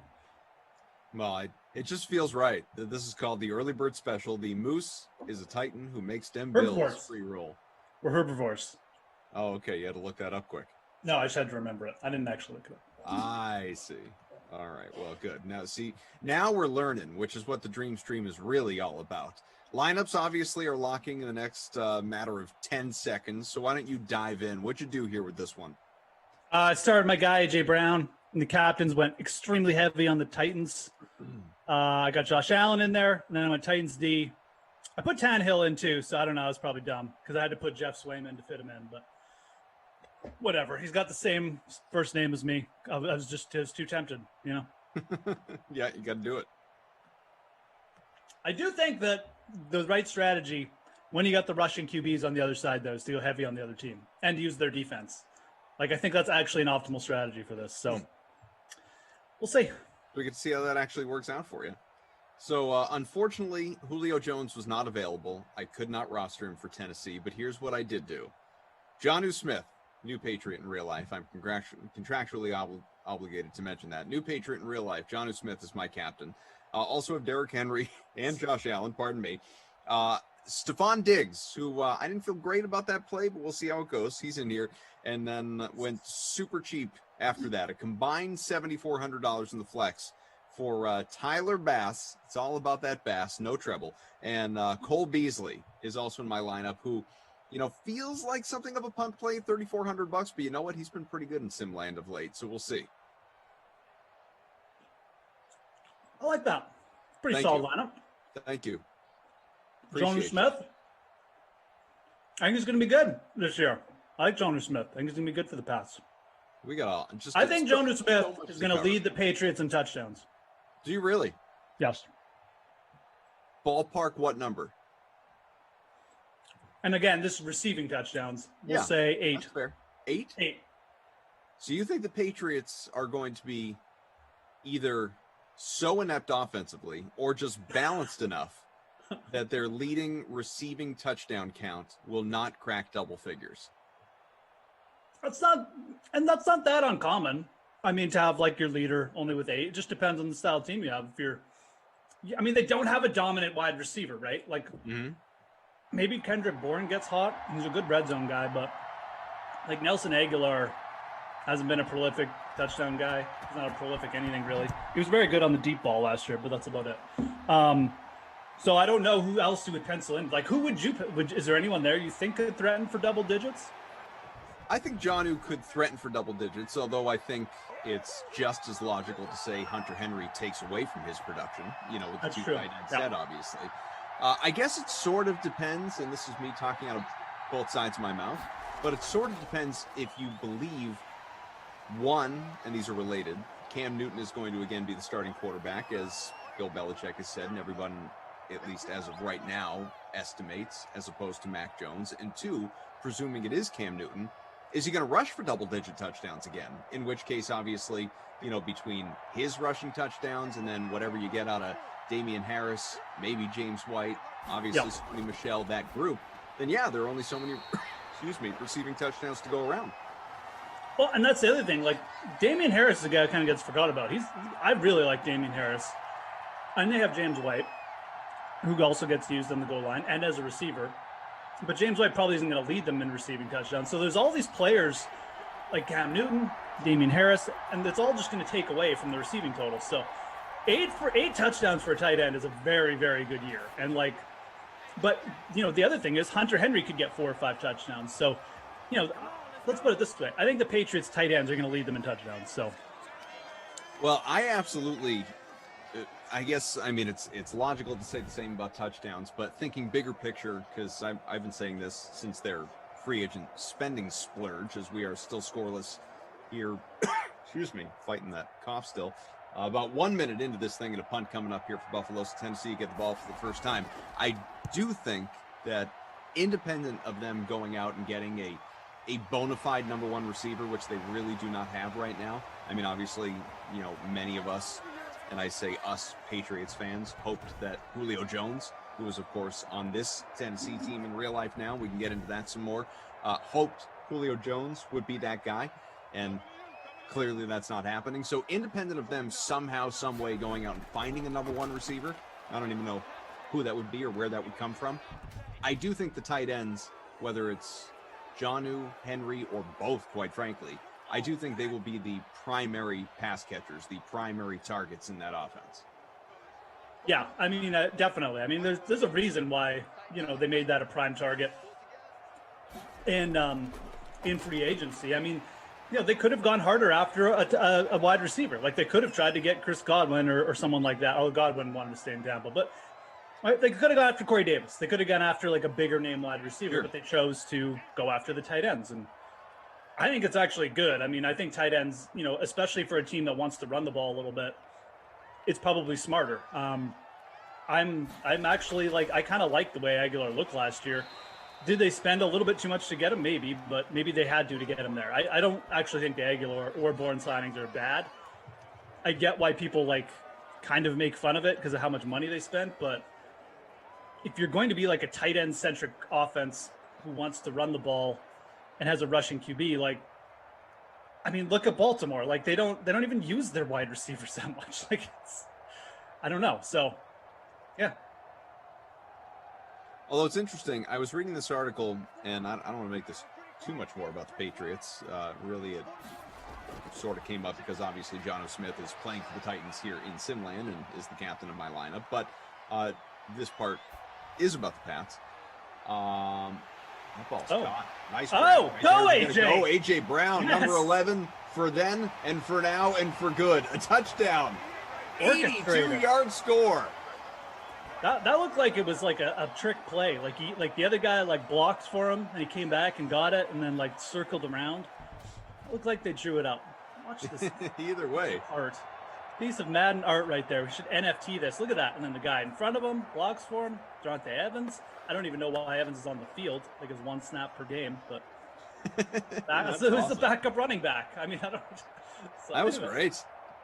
Congrats to the A.J. Brown owners, of which I assume there are many. He is 25% owned, not as high as I might have expected at 8K in the flex, but 25% owned overall, 7% in the captain spot in our smaller contest. And that, by the way, is a quick 23 in the captain for A.J. Brown. 7-0 Tennessee, not even 3 minutes gone by. So what I was going to say related to the Pats, I just had to Google the article, which timed out well with obviously A.J. Brown having that long touchdown. Brian Barnwell from ESPN wrote about the Pats' big, historic, quite frankly, free agent spending. Often the poster boys for knowing how to value NFL talent, the Patriots misread the market and got too aggressive in their opening hours of free agency. The Nelson Aguilar deal is outlandish in context with the deals of more productive players at the same position. Jonnu Smith and Hunter Henry are being paid like superstars without any established run at that level. Belichick typically develops players such as Matt Judon, Jalen Mills, and Devon Godchaux on the cheap, and now he is paying the market value deals in free agency. The Patriots are unquestionably better than they were a year ago, but hard to see many places where they got great value. So based on what you were just talking about, do you agree with that? Or, like, was it a necessary evil, basically, for Belichick and the Pats? Or is that overstating it? I mean, it kind of depends. That's like, to me, that's the easy take. And, like, I like Bill Barnwell, and he's not really wrong. I just feel like it's the easy take. The Patriots had so much money in free agency. And like, what else were they going to do? I mean, yeah, I think, again, it comes down to, did the Patriots know they were overpaying and they just didn't care? Or did they, like he said, did they go out and overpay and like, oh my God, like we did, like legitimately didn't know what they were doing? I'm of the opinion it's more one. They were just like, we got all this money. These are the players we want. We're getting them. Like, we don't care about the price. So, and the other thing to this point is, I agree. Like the Aguilar and Bourne contracts are ridiculous when you look at the numbers, but they're not tied to them for 5 years. Like these guys could be gone next year, and it's not really that big a deal. So I actually think that the Jonnu Smith signing, you weren't getting him for cheaper.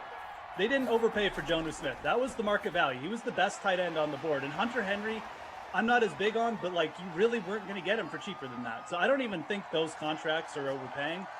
Did they pay market value? Sure. But like, again, when you're a team with that much cap space, what else are you going to do? You just going to sit there and just like have the cap space? I think the Patriots knew what they were doing. I think they knew they were overpaying, which is a lot different than overpaying just because you were in a panic. So that's the way I view the Patriots offseason. I understand if people want to criticize it, and we'll see how it works out. This could just as easily be a dumpster fire. But at least especially with those wide receivers and some of the defensive players, it's not that easy. It's an easier thing to get out of. So Titans getting the ball back halfway through the first. Jeff Ulrich, Adam Kaufman, producer Taryn Asak back in the Zoom window, coming at us in full force after listening on YouTube like everybody else. Or Twitch or wherever you're finding us, obviously. Listening from afar with no real control, the last sim. Now she's back to tell us what to do. Drew is our technical director, and Bert Bobo in ops. Great to have him. Jonnu's career last year, or season last year, and he's been pretty consistent in terms of durability, and as we know, I mean, he is built like a brick house, and he just incredible work ethic and tears it up in the weight room. I mean, truly, he is a Mack truck. You see that dude without a shirt on. Coming off a career year, 41 catches, 448 yards, 8 touchdowns. All of those last year for Tennessee were career highs. 65 targets, not a big number. Again, not an offense that was pass heavy, which, you know, will transition us in a little while to Julio Jones talk as well. But given what the Pats did, given what you have there, you have Hunter Henry like we talked about, you have James White out of the backfield, you have Kendrick Bourne, you have Nelson Aguilar, you have Jacoby Myers, maybe, at least as of right now, you have N'Keal Harry, you have, you know, Julian Edelman's retired, but you have a lot of guys who are going to command their share. Is he, despite the payday, despite the contract, is Jonnu Smith going to be looking at potentially similar production to what I just read? You know, roughly 40 catches, not even 500 yards. You already called out the 8 touchdowns, ballpark 60 to 70 targets. Is that what he's looking like year one in New England as well? I think they could see slightly higher, but I'm not like, I wouldn't expect like 1,000-yard season or something. I mean, I think that Belichick. What is this? Let's just take a break here and admire this formation. What is that formation? You know what it is? A giant hole for Derrick Henry for a first. I thought they were punting for a sec there. Chuck Pagano on the call on that one, and they ran the ball. Actually worked out. Look. Like they signed Hunter Henry too, so I like you can't pencil in like 100 targets for Jonnu Smith. The thing about Jonnu Smith is he brings, and this is why I like him better than Hunter Henry. He's an inline tight end. Like he's a good tight end, and being a good tight end isn't just, you know, catching the ball and like being flashy in the pass game. I mean, Evan Ingram is flashy in the pass game. He's really not that great at anything else. So, although he's getting better, but. That and Jonnu Smith is also like a very capable in the red zone, which the Titans have used him. And I think the Patriots want to use him very similarly with the play action. They have a good set of running backs. They have a Russian QB. And I think that you will see, that's why I say, like, I think he's going to lead them in touchdowns because I think they're going to use him. He's going to be the every down inline tight end. And he'll probably see a few more targets just based on the fact the Patriots don't have an A.J. Brown, right? So, yeah, they got Hunter Henry. He'll take away a few targets, but he'll probably get used a little bit more, you know, just in midfield than he was in Tennessee, where he's more of just the red zone guy. And they like to use play action and swing him out, you know, across the line of scrimmage or something, or put him to the post or something like that. So I don't see like a huge volume season, but I think there's worth in just the fact that he's going to be the red zone. He's going to be on the field a lot, and he'll probably get used a little bit more just based out of necessity. So. 3rd and inches. Tannehill's going to keep it himself despite having Derrick Henry with him. That ball all over the pinballing. Hands.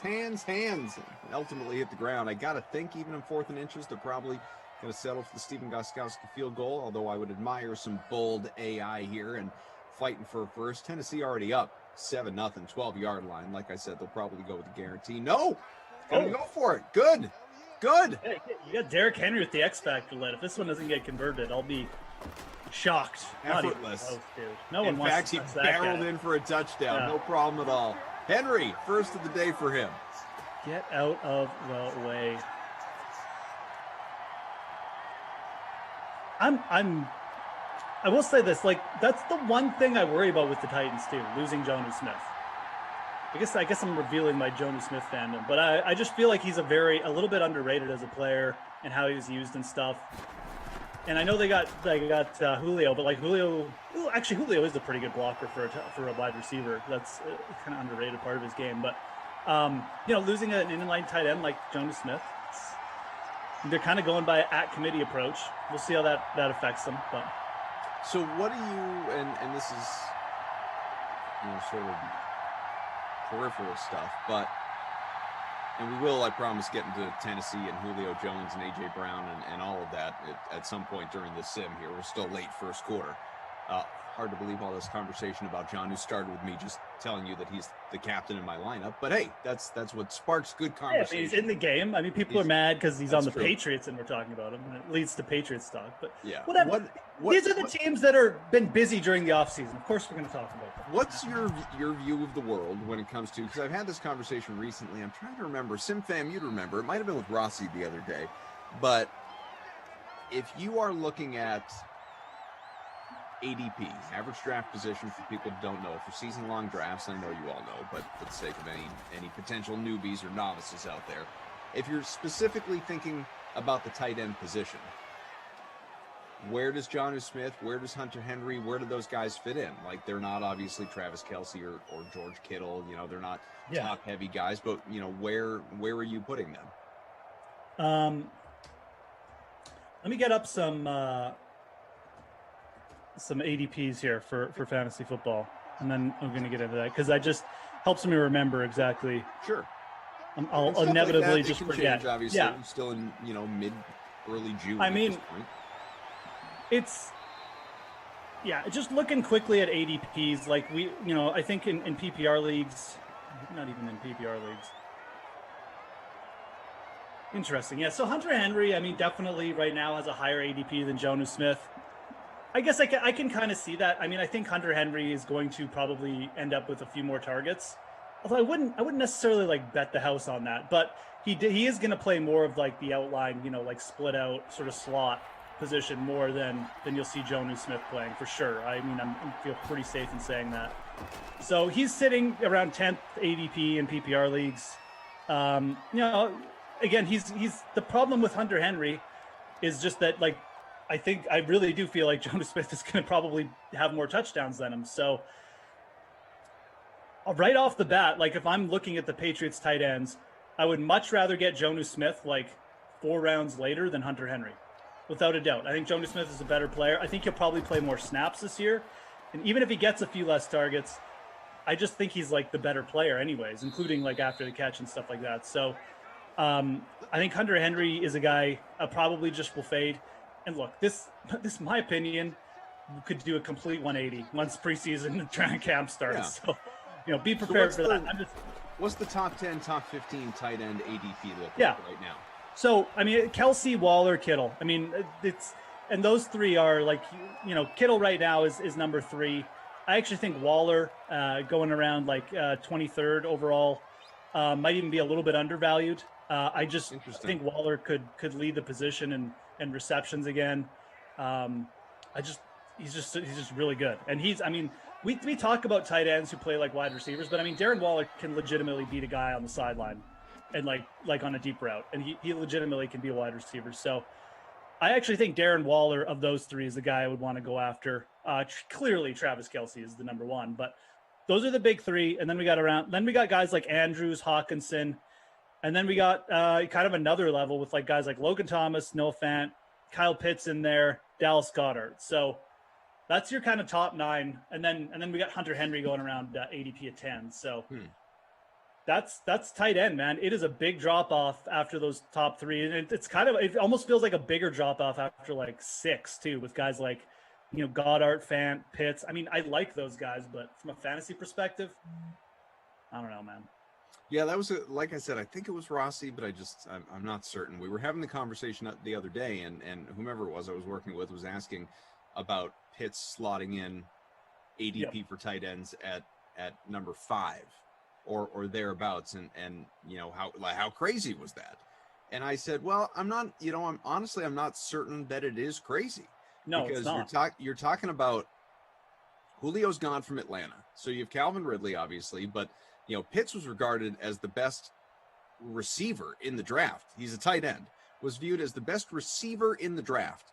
And now you're bringing him into an offense that so clearly needs him, that is obviously thin, because after Ridley, you got like Russell Gage and guys like that. So there's going to be an opportunity without Julio Jones there for Pitts. And plus, ADP is all relative. It's one thing to say, where does he slot at his position? You say 5, and it's like, man, is that a little high? It might be a little high.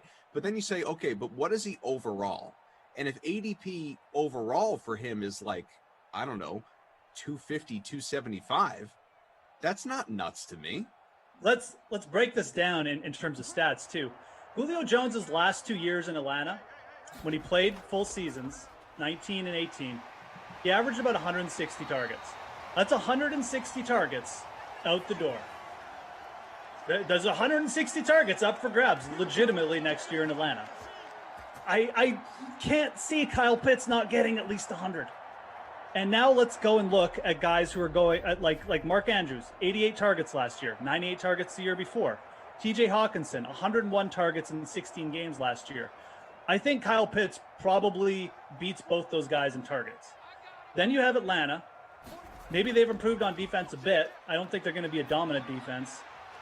They're probably going to be passing a lot again because they don't really have a good run game. The upside for Kyle Pitts right there. It's hard to say that Andrews or Hawkinson has better upside than Kyle Pitts. It really is. Like, I think slotting Kyle Pitts in at 5, it sounds crazy, but like I think I'd probably take him over Hawkinson and Andrews right now. And I don't really want to because he's a rookie, and there's obviously just a huge unknown with that whenever you have that. But you got to just look at the numbers there. I mean, he's going to get 100 targets if he stays on the field. I just don't see how he won't. So. And where does he come in ADP overall, not just the tight end position? So right now he's around 77 ADP. And again, his tight end 6, tight end 8, somewhere around there. So yeah, and I don't, obviously I overshot it with the number I shouted out before, but that to me is not. That's not. Well, and you look at different places, you might get different answers, right? Yeah. This is and who knows, ADP or PPR or not. AJ Brown again. Wow. Another touchdown for AJ Brown again. Only a quarter of lineups. Dude has an 82-yard touchdown and a 38-yard touchdown. 2 catches have him well into the bonus with multiple scores. And folks, I didn't want to shout it out before, but I am leading the free roll here. And, yeah? You have AJ Brown in my captain spot, so bow down, kneel down to your leader. Cobb, I got second last in a free roll 2 days ago. Legitimately, I was second last. I was in last the whole time until like the last play of the game. But today, folks, this is turnaround Wednesday. Bow down, basically. Drew, our technical director, and Tate from Ops, who's not even working this sim, but he made a lineup. Both those guys are sitting top 10 as well. Cobra K and Drew getting it done. Keep it up. Brian has a question related to everything that we're talking about. Koff, Jeff, you have first overall pick in a 12-team PPR football redraft tonight, and you're the first one on the clock. Who do you take? Is Derrick Henry a crazy pick at number 1? If it's full PPR, yeah, it's a little crazy. Yeah, you want like Dalvin Cook, right? Or yeah, he's got to be in that conversation. I actually don't. I actually kind of prefer Dalvin Cook to Christian McCaffrey. I do too. Coming off the injury. Sorry, what was that? I do too. Coming off the injury, absolutely. Yeah, you mean the injury for McCaffrey? Yeah. Yeah. Well, and also I just don't like Sam Darnold, so I just really don't want a piece of that Carolina offense. So I think going Dalvin over McCaffrey is fine, but realistically, I think I got to take one of those 2 guys in a PPR league. Now, if it's standard league or even half PPR, Derrick Henry definitely isn't as bad a choice. But yeah, it's got to be McCaffrey or Dalvin Cook, man. And I will semi-stand for Dalvin Cook as the number 1 overall right now. Again, want to see what's going on preseason stuff. We'll have a lot of time to digest, but it's got to be one of those 2 guys. What do we got here? Just catching up with you guys in the chat. Abby Rizzle, did the air go out of the last-minute NBA contest or Cough Classic, etc.? Never. Problem is, Abby, there's only one game tonight. It's a showdown, so there is no classic opportunity. So we will have the traditional last-minute NBA for the showdown a little bit later on, in the minutes before lock. But, excuse me, in terms of the larger classic contest, can't do it today.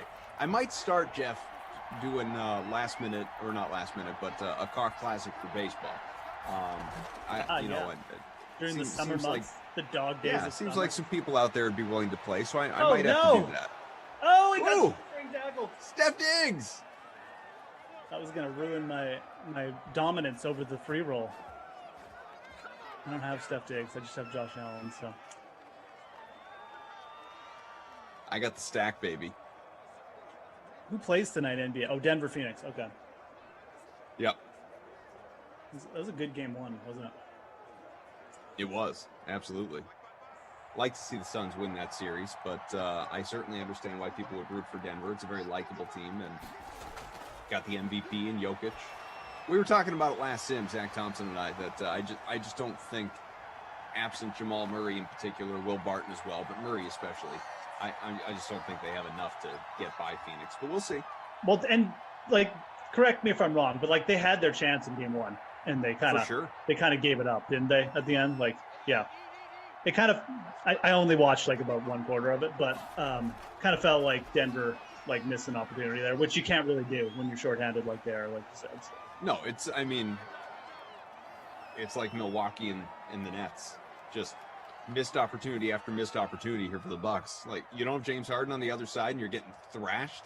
Right. Now he's going to sit out game 3 too. It's embarrassing. It's absolutely embarrassing. Lindenbaum is coming after you. Says CMC, stop it. Dalvin Cook has been significantly more injury prone than CMC has over his career, and CMC didn't need surgery or major rehab.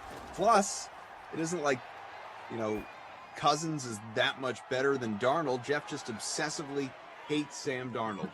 It's true. No, I don't disagree with you on the injury front. I'm not really afraid of Christian McCaffrey because of the injury, but it is mainly my Darnold. I'm not disagreeing with that take at all. And I reserve the right to change it, and I probably will flip-flop at some point. But I think those two are very close. Let's put it this way. You grab one of those two guys, no one's going to make fun of you. And they're the correct choices. I mean, they just are. Taysom Hill could be starting for New Orleans. You just can't take Alvin Kamara, man. That will just kill Alvin Kamara. Even if Taysom Hill starts for 4 games. Saquon, I don't know, dude. I just hate the Giants. I would probably put Henry as my number 3, even in a PPR league. And then it's kind of, you just have a bunch of guys really similar kind of upside, but maybe not as good floors. So it's McCaffrey or Cook, that's for sure. Top 2. 21-3 after the field goal. Halfway through the second quarter. Moose, Koff, TL, Drew, Burt, Congo Cab, and Abby Rizzle looking for the showdown build, a big contest for the showdown. I'll give it some thought. Not today, but in general going forward, because we'll have plenty more. I'll give it some thought. Yeah, Saquon, DFS Queenie saying I'd be more worried about Saquon than CMC. Saquon's a guy I don't mind taking a chance on if he drifts down, past RB5 maybe. People get too high on Jonathan Taylor or Zeke or something. I don't know.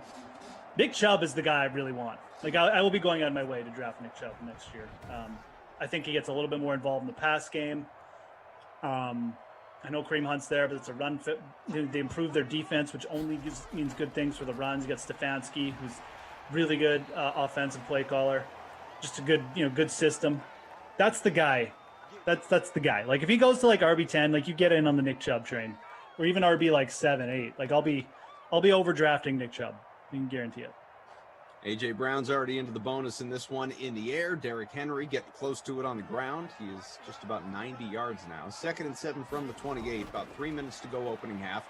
Tannehill keeps it himself. Looks right. Looks straight. Slings it. Catches that ball just shy of the 50. It's Brown again. Man, 4 for 145 and multiple touchdowns. And look, part of me is mad. I think a lot of people are mad that Julio got traded because now it brings AJ Brown's perceived upside down. But like if this gets it's going to go the other way now. Whereas before he was like a lock to be like the 4th or 5th wide receiver off.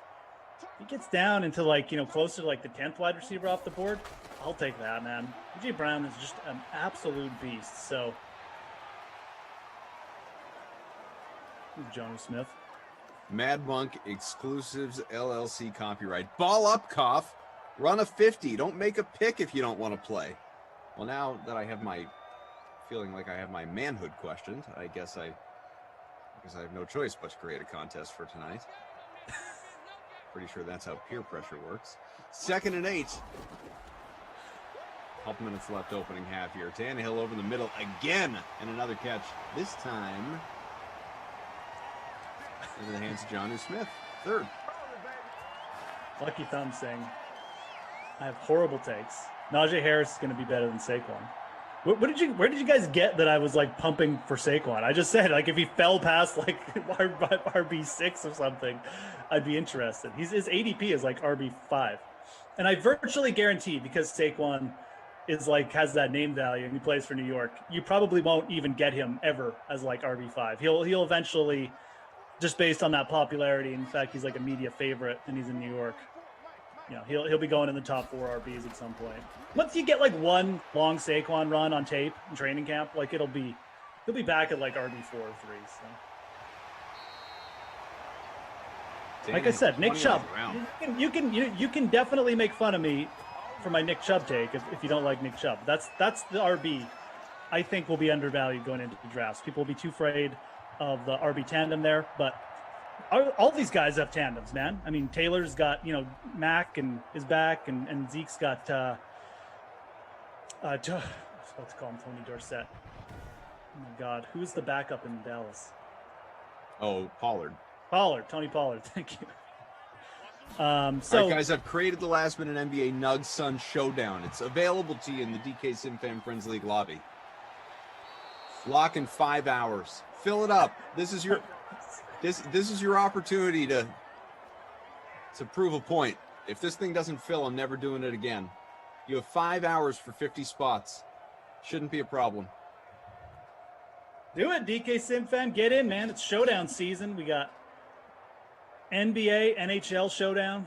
All one-game slates here for NHL from here on out. Bruins in a tough spot today. Real tough spot. He's playing, though. Tuukka Rask is starting. What's your view on that tonight? Whether it's Rask specifically, outcome of the game in general. Yeah. I mean, I've called the Islanders' depth as being a real issue, and it's played out like that. This game does feel like a trap, though. It feels like, a game for like Bergeron and Pasternak and that line to just potentially take over and like will them to a game 7 where they'd be heavy favorites at home. But with the Rask thing, I just don't know how you can overlook that. Like, he's clearly not 100%. The Islanders are getting scoring from 4 lines, and they've been really, really good at home.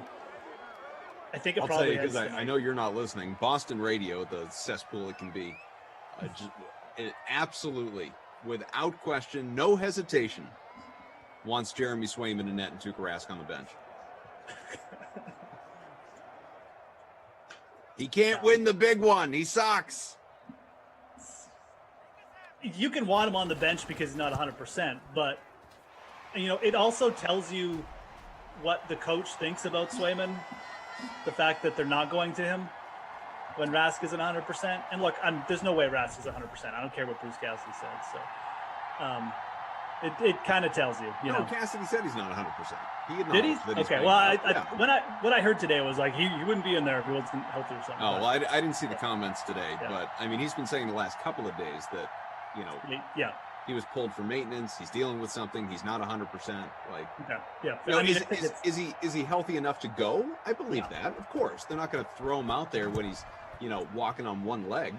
But see, where I disagree with you, I don't think it's an indictment of Swayman. I think they're very happy with Swayman. I think they are, for better or worse, not gutsy enough to pull the trigger on it. You know, like it's not that they think Swayman will be bad. It's just, Tuca goes and he's not 100% despite the fact that he's had some good games in the series.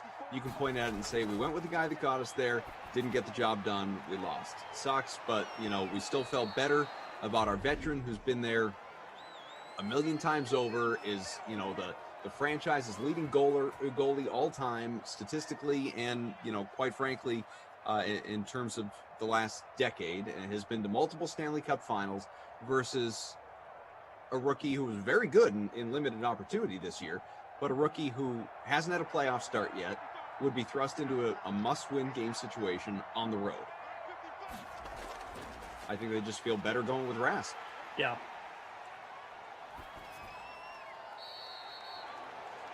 It is kind of a tough decision. You're right. It's not really an indictment on him. At the same time, if they really, really were like super high on him, I just can't see them not being like, hey, okay, like let's get this guy. He's shown us enough. So I don't know. It is a tough call, and I kind of get why. You just as a franchise, you don't want to put that on a rookie and like be like, okay, and then he lets in 5 goals, and it's like, okay, now you got to deal with that like baggage for next season. So right. It's probably smart. I do feel like I don't necessarily disagree with the take that Swayman gives you the better chance right now. But again, it's got nothing to do with Tuukka Rask and not his ability to win. It's just that if it's clearly something's bothering him. So if I knew more about the injury, I might have a different take, or I might even have the same take. But I don't know. I just look at this game. It just feels so trappy from like a handicapping perspective that I'm gonna lay off it myself, but. Yeah, I'll be a little bit shocked if the Islanders don't pull through. They have just been, their lines are just rolling. Like when you get this kind of balance scoring from a good defensive team who's also getting good goaltending, and they very good goaltending at home this year. Varlamov at home has been nearly unbeatable. So it's a tough, really tough spot. I love that this comment came through in the chat, because this, seriously, like, tune into any amount of Boston radio today. You can do it online from where you are, my friend, and this is exactly what it sounds like. Tuukka Rask is a head case. He's looking for an excuse to lose with his injury. His new name is Puka. We need Swayman in net. Derek, that's awesome. That is such a radio. I love it. Tuukka Rask has no heart. Look at what Jeremy Swayman did earlier this year when he was thrown into the fire. I have zero confidence in any Tuukka Rask anymore. Puka! I mean, I was a little surprised they didn't go to Swayman, but it was Derek in the car. Yes, Drew. we don't know. We don't know what the injury is specifically. Maybe someone does. I don't know. 2 U's, 2 K's, 2 periods in Game 5, 2 turds left behind. Puka. Alana says the question is from Jared to Jeff. Jared is not in the chat. What do you think about the officiating in Game 5? Did you watch the game? Because obviously the officiating in that game has been a major talking point since, and Bruce Cassidy getting fined $25,000 for his critique of the officials. I personally, I think the NHL has a problem with the playoffs. This goes back to the Oilers series where Connor McDavid, through 4 games, drew 0 penalties. It's basically an impossibility that's going to happen with a skilled player like that. And you're seeing it play out now. I mean, the big advantage that Boston has in this game, they clearly have the best skill players. They have the best top line. It's the best. It's one of the top 3 top lines in the league. Mm-hmm. Their edge is diminished because of the way the NHL calls penalties in the playoffs. It's the same story. And teams like the Islanders, they're taking advantage of it. And look, I don't think that's the reason the Islanders are ahead. The Islanders are getting better goaltending. They're getting more balanced scoring right now as well. They're producing, but that is also part of the story as well, that the Boston's edge, where they do have the edge on like the matchup with the top line, is now diminished. So yeah, I don't like it. It is what it is, though. The NHL, to me, it's part of what holds them back from being like a Premier League, like a top 2-3 Premier League, where you can talk about them in the same sense as like a basketball or something. They don't let their stars be stars in the playoffs. It's stupid. The early bird special, the Moose is a Titan who makes dem bills. Free roll, 138 entries. He was leading at one point in time, and he still is now. Up by about 6 points, 5.5 on the group. Josh You Love is second. Our man Cobra K, Tate Knops, is in fifth. Looks like Drew has fallen just a little bit. He's still top 20. I am 78th, which is, it's not good. Like that Moose is doing this, by the way, with the obvious punt play, the goose egg punt play of Jeff Swaim. Yeah, man. Jeff with a G, he's an auto roster for Moose. I'm legitimately dominating you guys with just like a 0 in my lineup. Yeah. Take note, DK Simfam. You're on notice. I did so what you're doing, beating people with 5 plays, basically, because that's what's happening right now, so long as you have the goose egg. It's like, this is something we can all understand as people who play DFS, people who enjoy showdowns. It's a real statement kind of thing to do, obviously. Like, not only am I going to beat you, I'm going to beat you with 5 plays. Sure. I did a head-to-head, an NBA head-to-head, with our friend Meager, who we often see in the chat. This was, I don't know, a couple weeks back or so. It was basketball. It was a Warriors somebody game. I don't remember who they played. I don't even remember if it was playoffs yet. We did a head-to-head, and he beat me, which almost never happens. I take Meager down like you read about. Meager beat me by a comfortable 20 points, 25 points in the showdown. Right. A 0 in the captain spot. 0 in the captain spot. He loaded up the flex and went with the super punt play, whomever it was, I don't even remember it, captain. Loaded up the flex, and whereas I had like Steph Curry, who had like 90 points in the captain spot. What? He had 0 in the captain spot, and he still beat me. And I've never been more insulted. How is that even possible? I've never been more embarrassed. You got 90 points from Curry. Seriously, I outscored him in the captain something like I said, 90-0 or whatever Steph had. I mean, he just owned me in the flex. God, right? That is embarrassing. That's insane. That you outpointed him in the captain by 90. How is that even possible, man? That's what I was thinking. 0 points in the captain spot. That's what I was thinking, and sure enough, the math checked out. How do you even get 0 points in basketball? Like I think he literally didn't play. Right. Yeah, because even like the cheap punt plays get like 10 points in basketball, even on bad nights. So yeah, I think he just never came off the bench. That was how cheap his punt play was. He should take a picture of that heads up result and like frame it. That's art, unreal. Man. That's art. Oh, I was almost picked. Derrick Henry's Henry in at the the rushing bonus bonus, there. by the way. So Yeah, Derrick Henry.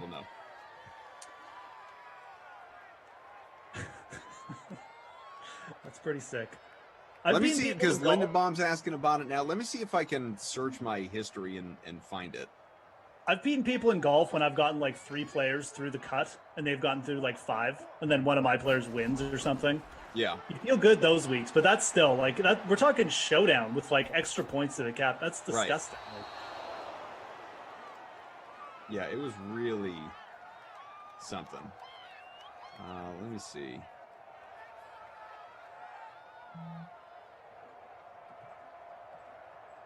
Feel free to drop golf questions in the chat, guys, if you do have them. Lineups lock tonight, obviously, for the Palmetto Championship. I feel like I've talked way too much about that event already, but definitely drop them. All right, I found it. Okay. It was even worse than I remembered. So here's what it was for those scoring at home. He beat me. This was a Warriors Grizzlies showdown. He beat me 238.5 to 201.5. So he beat me by 37 points. My captain was Steph Curry, who had 85.5 points. His captain, with 0, was Eric Pascal. So he went with Pascal at $2,100 at captain. $2,100 at captain, never got off the bench. Yeah, like Pascal usually plays too. That's so weird. But I know. It wasn't even a bad play necessarily, but he No. never got off the bench. So 85.5 to nothing in the captain spot. Here's what happened in the flex. Okay.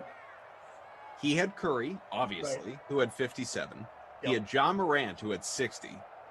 Draymond Green, who had 52. And Andrew Wiggins, who had 43. And he also had Jonas Valanciunas, who, quite frankly, had a bad night at 27.5. Yep. Now, I also had Valanciunas. I also had Green. So you remove them from the equation. Take them right out. So it's basically like a 3 versus 3. Right. His captain, who got 0, Morant and Wiggins. So Morant and Wiggins combined for over 100 points. Yeah. And my 3 guys, all utility, were I had Jaren Jackson Jr., who had a bad night. He only had 16.5. I had Kevin Looney, who only had 16, but that was roughly his projection. And my punt play was Mulder from the Warriors, who only had 4 points. Real points leading to fantasy points.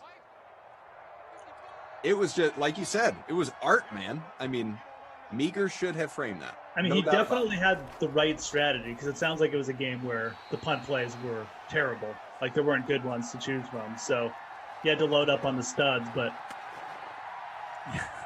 it's still crazy. It was, it was really something.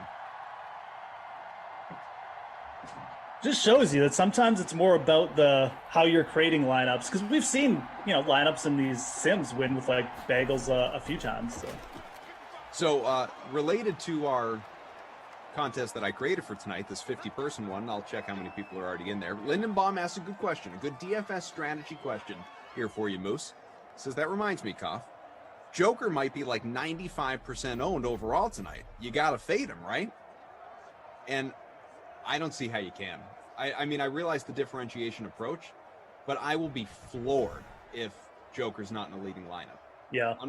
And he might even be the captain of the leading lineup. I think you have to have him in there. It's just a function of 1, do you captain him, and 2, what do you put around him? Yeah, that's the nice thing about the showdown format on DraftKings is, whoa, there goes Josh Allen, is that I think you're probably going to have to end up playing. And look, I don't know. I can't speak enough on the depth of these lineups to tell you, like, to pivot or whatever. But just from a strategy standpoint, if you think that people are going to get too fancy, just put them in your captain spot. Like, if I was making 2 lineups for that showdown, I would definitely make one with Jokic in the captain, and then the other one I would just put him in the flex. And again, you could, because you can target. I mean, to bring up Meeker's lineup, you can make a lineup like that where you're completely punting in the captain. Not completely punting. Obviously, you want someone who gets some points, but and then you just load up on the studs, right, to be contrarian. Whereas in the other one, you're obviously looking for more flex punts. So. Yeah, like I'm looking at it right now, and I'm not doing this. This isn't me like handing out a build or whatever, because this is not my build. I'm just playing around with the salary. You could, if you wanted to. Let's see.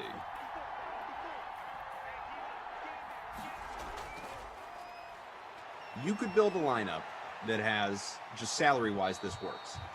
You could build a lineup that has Joker, Booker, Paul, Ayton, and Porter all in the flex, and have Craig as your captain, who had 24 points last game. Yep. And that works. You could do that. And I mean, we're talking playoffs too, right? Where know the stars are going to get run. Like, it's not like we're managing minutes in the regular season, right? So again, even more probably that kind of approach. Now you don't have Bridges, you don't have Gordon. Campazzo is pretty expensive. Playoff showdowns are fun. Showdowns are fun. I like talking about them in NHL too. NHL, you got to consider the goalies and stuff more. But Mike Bizzle, Porter is still questionable. That is correct. So obviously what I said is contingent upon him playing. Barton also questionable. 24-3, couple minutes left, third quarter. I need a Josh Allen rushing touchdown because that's my only bill. Or I need a Tennessee DST turnover here. That's what I'm sure. by all means, by the way, Jordan or anyone else, after this sim, the slate NBA was Shirag and Julian. You got the Wolfman and Felix coming your way right after this sim. Ask those guys what they would do with the one showdown. Those are the guys you want to ask. We'll give you the layman's advice. They can give you the real advice. They can talk about matchups. Get out of here with the. I'll take both those guys down. Stop that layman's advice. Get lost. Anyways, lost.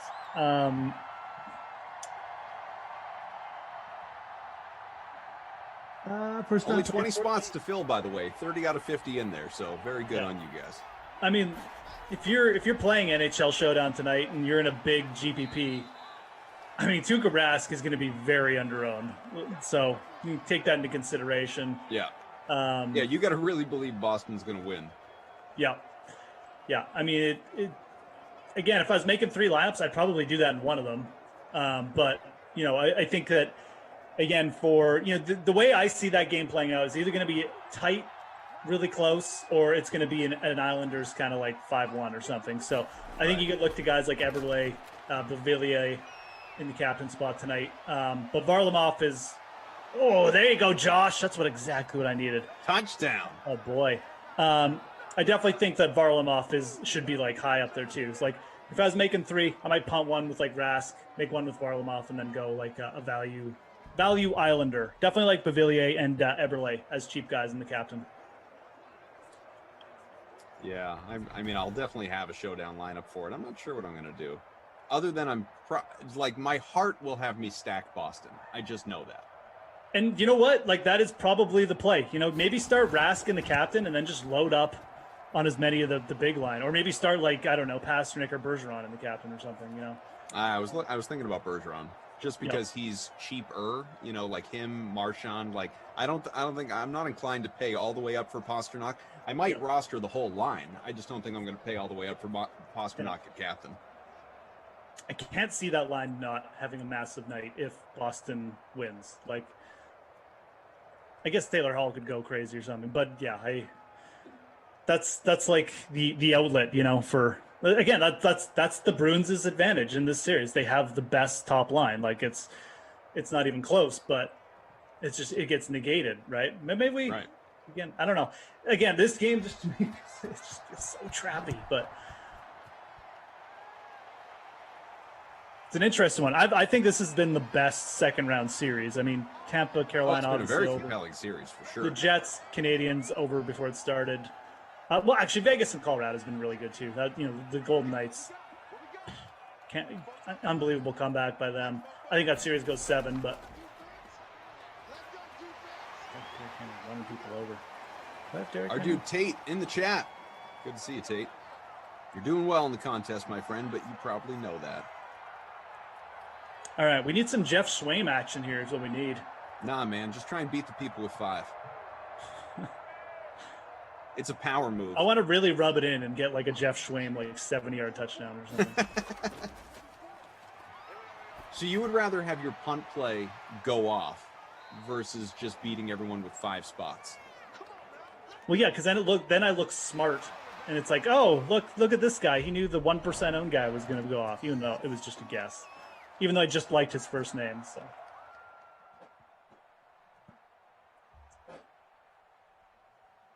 You guys in the chat, you crack me up.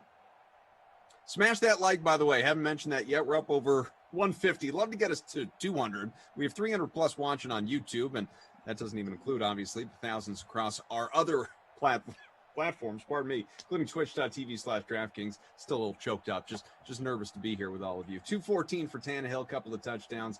Obviously not quite as good for Josh Allen, but he rushed for a score, has 28. Derrick Henry, 127 on the ground. He has a touchdown, 14 attempts for him, and that's it. A.J. Brown, who has gone off so far, just 2 monster scores. Ralphie says, cough, if the Bruins win tonight, Boston would be lit for Game 7. Yeah, it'd be a hell of a Friday, man. I'd be in on that. I have a virtual watch party with Moose. I mean, I kind of hope that the Bruins win tonight just because there will be a Game 7. That would be definitely very, very intriguing, especially with all that's going on now and stuff. So, well, normally too, we have, as we know, Sims on Friday nights, and I typically work those, but we got the Ultimate Disc League that's going right. on Friday. So I'll be planted firmly in front of the television, not doing Sims, but watching Game 7. The old UDL. The old UDL. Oh, Tara Lynn and I are back together on this Friday. Look at that. Look at that us. right? It's true. Bringing it home right before the old Ultimate Disc League. Reunited, and it feels so good. TL, how are you going to handle doing a sim at 6 o'clock on a Friday? Well, no, it's like her pregame. You know, That like gets in the way of the getting ready to go out window. She says, I'll be great. I'm not worried about your abilities. I'm worried about your schedule. she gets ready before the sim, and then it's like, and then she pregames with me, and then she, See you later. I go Off to to sleep dinner. and she goes out. Yeah. Catch me on the gram, fam. Wow. She says, hell yes, Jeff. And then the next comment is probably, you suck, cough. Probably. Did you watch the Ultimate Disc League? I actually didn't. I forgot. No, about so I didn't, but I was talking to someone within the company earlier today, as a matter of fact. Oh, yeah. And heard it was really good, like really a fun watch. And he's like, yeah, like Boston has a team. I might go check it out. Yeah. No, I did. I did. I didn't see it, but I'm interested in checking, it out Friday as the schedule permits around the Bruins potentially. I did the sim with it right before with Christian last week, and like the Madison was playing, which is where Christian basically lives. So he was gonna go check it out. I think I'm gonna have to. Actually, I'm on the sim with him right after you, so I'm gonna have to ask him about that. Absolutely. See if he got there or not. Joker says, is Jen ready yet? Carolyn, Jen ready yet? I'm pretty sure that we established that Jen did get ready. TL actually told us that Jen's packing for a weekend getaway. Jen's got a little trip, a little romantic weekend coming up here in a couple of days. Lindenbaum says nobody goes out at 6 cough except for happy hour, of course. Yeah, there's a lot of truth to that. The college days of, and I realize this is not like reality for everyone. A lot of people still do this, but for me, this was college days. The college days of going out at, like not even leaving your place until 10, 11 o'clock. Those days are behind me, Moose. Oh yeah, dear God. If it's 8 p.m. and I have to leave my house, like I legitimately like get shakes and like scared. I mean, give me a break, man. I get shakes. It's like, oh, honey, we have like a dinner to go to or something. Oh my God. I ate dinner an hour ago. Yeah. Oh my God. Bert says if it's past 9, I'm not going. How old are you, Bert? We're still getting to know our man Bobo. He says 28 in July. So Yes, he's still in his late 20s. That's And he's good, like, though. nope, after 9, out. Yes. I like that.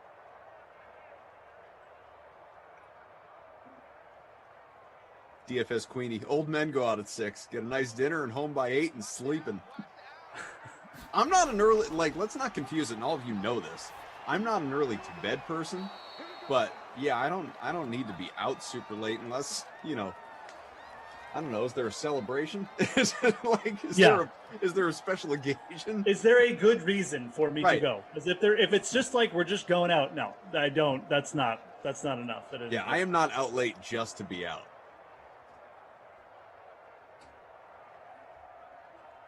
Jordan says, yeah, 11 p.m. was the time to go out then for sure. Exactly, then being the key word. 3rd and 7. So I'm sure you have had plenty of time to weigh in on Julio to Tennessee, but we have not done it together.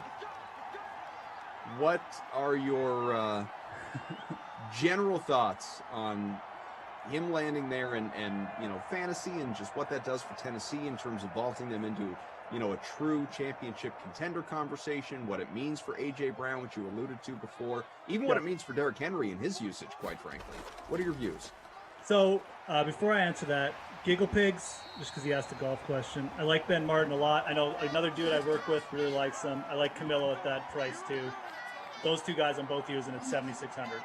But the chat is gonna tear me apart here, because my first reaction to Julio was like, well, it's a nice pickup. It is a good pickup. Julio's awesome, but it's not like that big a deal for Tennessee, because they had a great offense last year. Like, they scored more points per game than KC. Now, they also won 11 games last year with like the worst defense in the league. So I like the pickup. Don't get me wrong. I think it's great. I think it just means that Tennessee now is going to be harder to deal with on that side of the ball.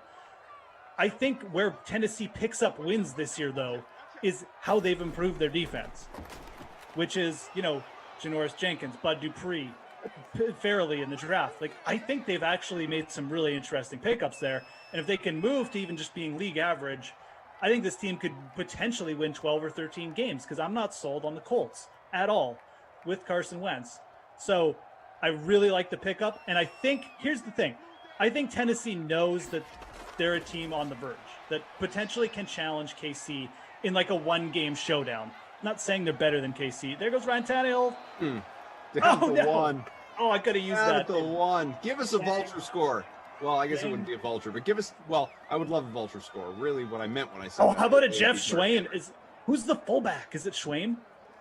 It could be. That would be amazing. I'll tell you. No, Blasingame. They're going to kick the field goal. Kicking the field goal? Yeah, that's just... They're up by 14 points. Rub it in. Anyways, I really like the pickup. I think Tennessee realizes they're a team on the verge. I think it could help them put them over the edge this year to like a 13-game win season. I like Tennessee props. I like division winners. I like most wins in the league potentially, AFC Championship, stuff like that. What are we doing with the game here?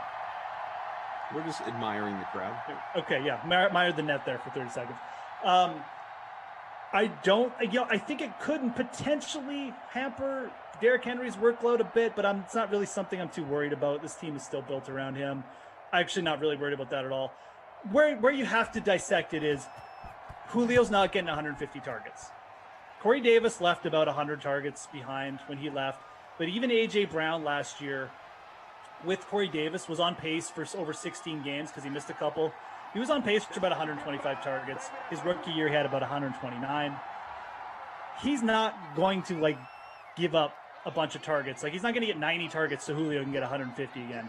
They're going to split. So from Julio, you have to realize, that he's not going to be leading the league in targets. Now he can do very well on 120 targets too, but just make sure when you're drafting him, you're not taking him like he's getting 150 targets. So I think both these guys could still be very viable fantasy franchise guys or for fantasy redraft guys, excuse me, because they're both extremely good. They're going to be an efficient offense. It's just we have to see where their valuations go. You don't want to be taking A.J. Brown as wide receiver 3 or 4 anymore. But if he starts to drop down to 7 or 8, well, I'm in. And it's the same with Julio. That's my take on it. Let people either be completely out on them or be too high on them, and then just try and soak up where they're kind of drifting towards. So I'm very high on the Titans though, regardless of if I think Julio is the difference maker or not. I like where this team is going so far. I just think it's going to be up to Mike Vrabel to potentially he could be the Achilles heel, his in-game management. But that's a whole other conversation. What I wondered, I asked Christian and whomever else it was the other day when this thing first broke. Rossi, I was working with for sure, but maybe I brought this up to somebody else. I wonder, just by virtue of durability and what becomes of running backs as they approach 30, and he's not there yet, he's 27. But will they continue to run, quite literally, Derrick Henry into the ground? He's gone for 300 plus carries each of the last 2 years, almost 400 last year. You got an extra game this year. You bring in Julio, who, I think Julio is going to have a very good season. Obviously, if he's healthy, that's always the caveat. I think he's going to have a very good year. I think A.J. Brown will have a very good year. I think they will work together well in the same way that Jones and Ridley did. And I wouldn't be at all surprised by great production out of Julio because, remember, while they added Josh Reynolds, they lost, as you said, Davis. They lost Jonnu Smith, who we talked so much about. They lost Adam Humphries. There's plenty of room to throw the ball around and for Julio to get his. But will they continue to effectively take seasons off Derrick Henry's career with that usage? Or is this the point in time that they start to view him more as an asset? They look at the 17-game season and dial it back a little bit. I said, and a lot of people thought I was crazy, I said I wouldn't be at all surprised if Derrick Henry goes for south of 300 carries this year. And when I say that, I mean butting right up against it, obviously. Maybe it's 298. But I wouldn't be at all surprised if he drops off considerably in terms of the work share and they lean a little bit more on the passing game if, again, Julio's available. Yeah, I mean, they could definitely dial up. They're going to have the opportunity to dial up a little bit more on the passing game now, right? Like be a little bit more creative. Now that you've got a guy like Julio who's just going to be a nightmare for second coverages. I could see it. I mean, I don't think that you're going to see them be in like the top 10 for like passing attempts, but like this was also a team who was top 3 in rushing attempts. Could they, again, Buffalo is probably the best comparison. I don't think they're going to make a Buffalo type move where they go from like one of the top rushing teams to like, basically bottom 10. But yeah, they could definitely fall a couple spots and rise a couple spots in terms of pass attempts. It would actually be smart of them. I come back to Mike Vrabel, and if he's like, speaking of Derrick Henry, jeez, you've got to be kidding me. Tackled on the 1 again. And it's going against Tennessee anyway.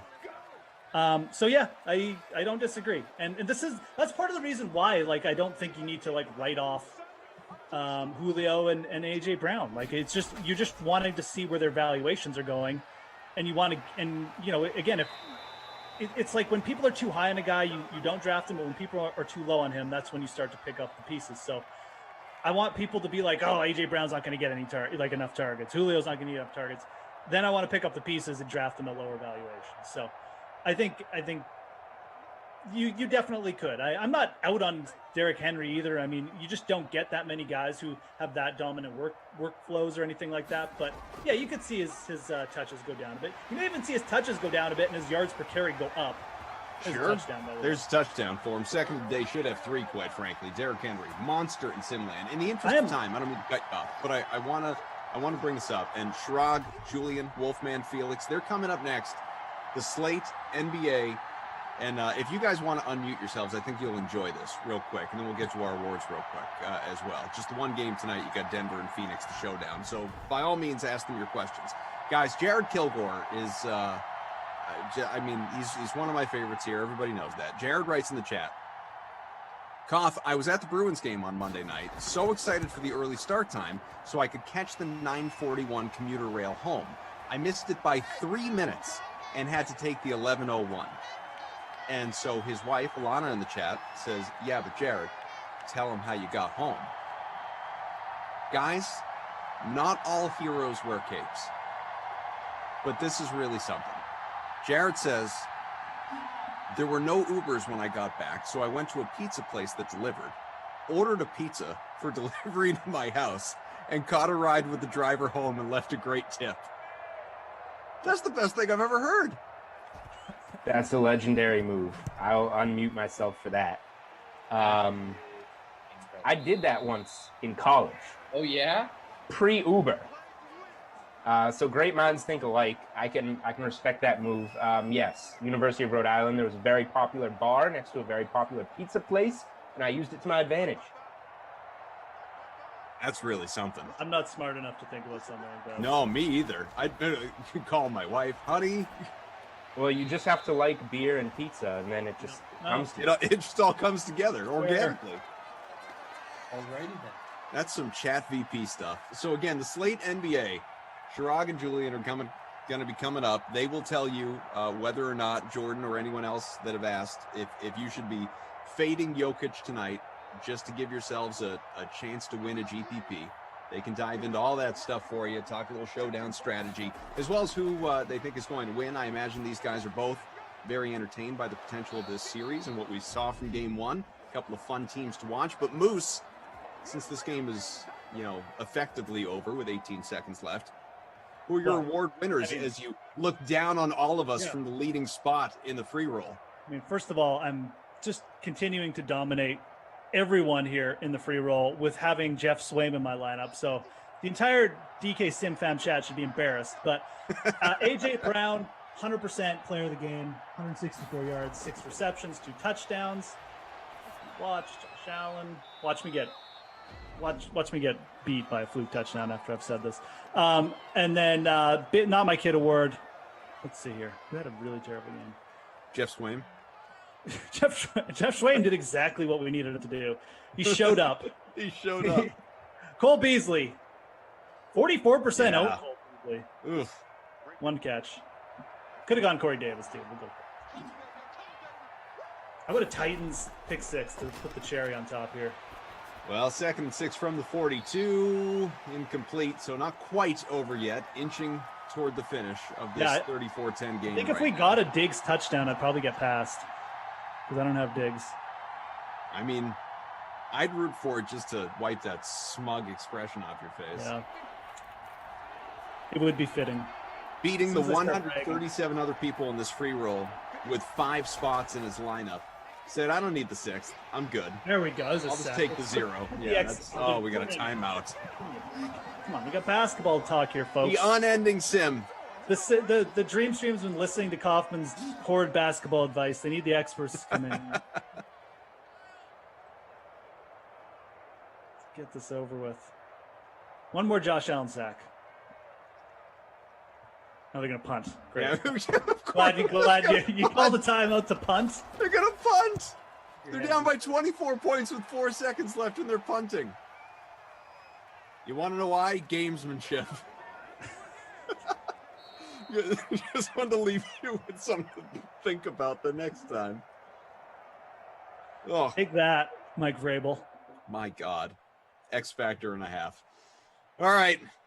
34-10 Tennessee win. We've given you the awards again. A.J. Brown, your crusty cough. Babysitter Billy goes to Cole Beasley. Derrick Henry hit the bonus. Brown hit the bonus. Henry should have had 3 touchdowns, but just cowardly approach on Mike Vrabel. And just an awe-inspiring punt at the end. So here's what you got coming up. As mentioned, the slate with Chirag and Julian.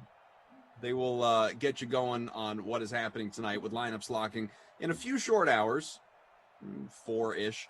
They'll tell you what's going on, Denver and Phoenix. And then more Madden Sims, folks. 6 o'clock, Panthers-Giants in the rain on this Wild Weather Wednesday. Moose will come back with Christian DeAndrea. They can, they can examine whether or not they've watched Loki. I don't know if they have, but they should. We didn't even talk about that, Moose. It was very good. Rossi and Tom, 8 o'clock, Jets, Patriots in the wind, and that tandem again, Jason Rossi, Tom Carroll, Washington and the Packers in the snow, Madden After Dark. And I am done for the day. You're welcome. I'll be back with you for the, 4 and 6 tomorrow with Zach and Christian, respectively. And Moose, like I said, has one more today, and then the one tomorrow for Madden After Dark. So that's plenty for us. Thanks to Tara Lynn. Thanks to Drew. Thanks to Tate for showing up. And most especially, thanks to Bert in ops. And take it away, fellas. Chirag, Julian, NBA, go. Kaufman would complain about how long the game is taking and then just do this illustrious 15-minute wrap. It was amazing. I honestly was sitting here perplexed thinking like, when are we going to go? When are we going to go? But here we are. Let's go. Let's get this party started. It's a one-game exciting. One-game Wednesdays. One game Wednesdays. We went from 12 games, 10 games, to now we are doing one game. So let's get this party started, my man. Thank you for hopping in last minute. I'm sorry for making you request this. I know you have way more important things to do, but here we are on a Wednesday in the middle of the playoffs, ready to crush it. All right. It's no problem because I'm a man of the people and it's one game and we're here for a quick show. But because I'm doing this show from the bottom of my heart, I get to start the show with a player prop because it is on the move. Let's go. Obviously, we have injury news from the Denver side of things. Yep. MPJ is still legitimately questionable, I guess. I think we think he's going to play, but yeah. Will Barton is back. Will Barton is back for the first time in like 6 weeks. So what's been one of Denver's Achilles heels in this postseason is the backcourt. Campazzo and Rivers. You're starting 2 backup guards. Yep. Barton being back is huge, and that's going to eat minutes from both of them. That's going to eat minutes from Austin Rivers. Yep. Austin Rivers under 9.5 points was minus 113. It's now minus 139. I think that's going to keep going, and I think you want to bet that now. Barton's going to take a lot of minutes from Rivers to begin with, and Rivers has stayed in single digits in 5 of the 7 playoff games for Denver. Yep. The only 2 games he went over, he played 37 minutes, and he played 47 minutes in a double overtime game. I don't know. He's not going to play close to that. He's going to play 24, 25 minutes in this game, I would think, with Barton back. And that's meant single-digit points for Rivers. So if Austin Rivers goes 3 for 3 from downtown and gets a layup and beats me, I will live with that. I like the under on Austin Rivers' points here a lot. What are you putting for a minutes projection for Will Barton after such a long layoff? Can't be that much, maybe 20, right? Yeah. But I think a good amount of them probably come from Austin Rivers. Some have to come from Campazzo as well. But yeah, let's say Will Barton plays 20 to 25 minutes. Now, I hope the only thing that makes me, but I still lean to Rivers under is if this is like a 12 to 16 minute type of return for Barton. But I'm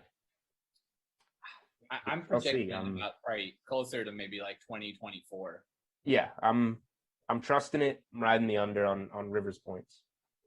Is there anything we can do with Campazzo at this 9.5, or is there some value here, Monte Morris? Like the guard rotation is definitely going to be changed. So is there any more where we can take a stab, or is only Austin Rivers where you're seeing value here?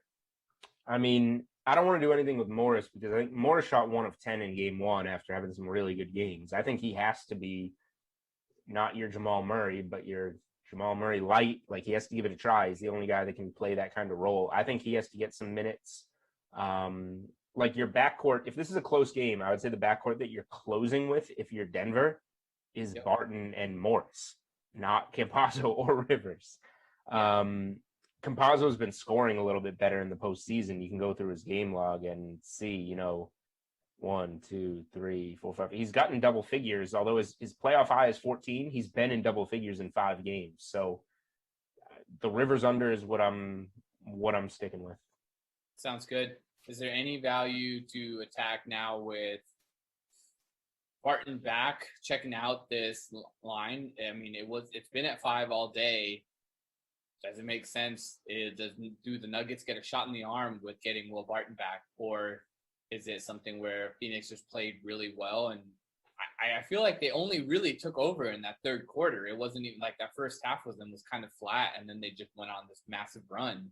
So is there value at maybe the first half spread with potentially the Suns starting slow again, or are you not seeing it there? I don't see much. If you made me play the game, if I do wind up playing the game, it'll be small and it'll be Suns on the spread. Suns are nothing for me. I liked what I saw from them a lot. Chris Paul is healthy, which is huge. Ayton seems to have a good matchup. I think he's had a double-double all 4 times he's faced Denver this season. Yeah. Booker didn't even do much. He had a below-average game in game 1, which we said on Monday that he's going to come back to life. So it's the Suns for me. Barton, I don't think he's going to have that much of an impact on the game. I just think they're going to bring him back and he's going to play 20, 22 minutes and, help out but not make a major impact. So I definitely lean Suns there. And hopefully you took our other play. We were saying you do the game 1 full series result. Suns game 1, Suns full series. You get it minus 155. The Suns are what in this series now? Pull it up. The Suns are now minus 400.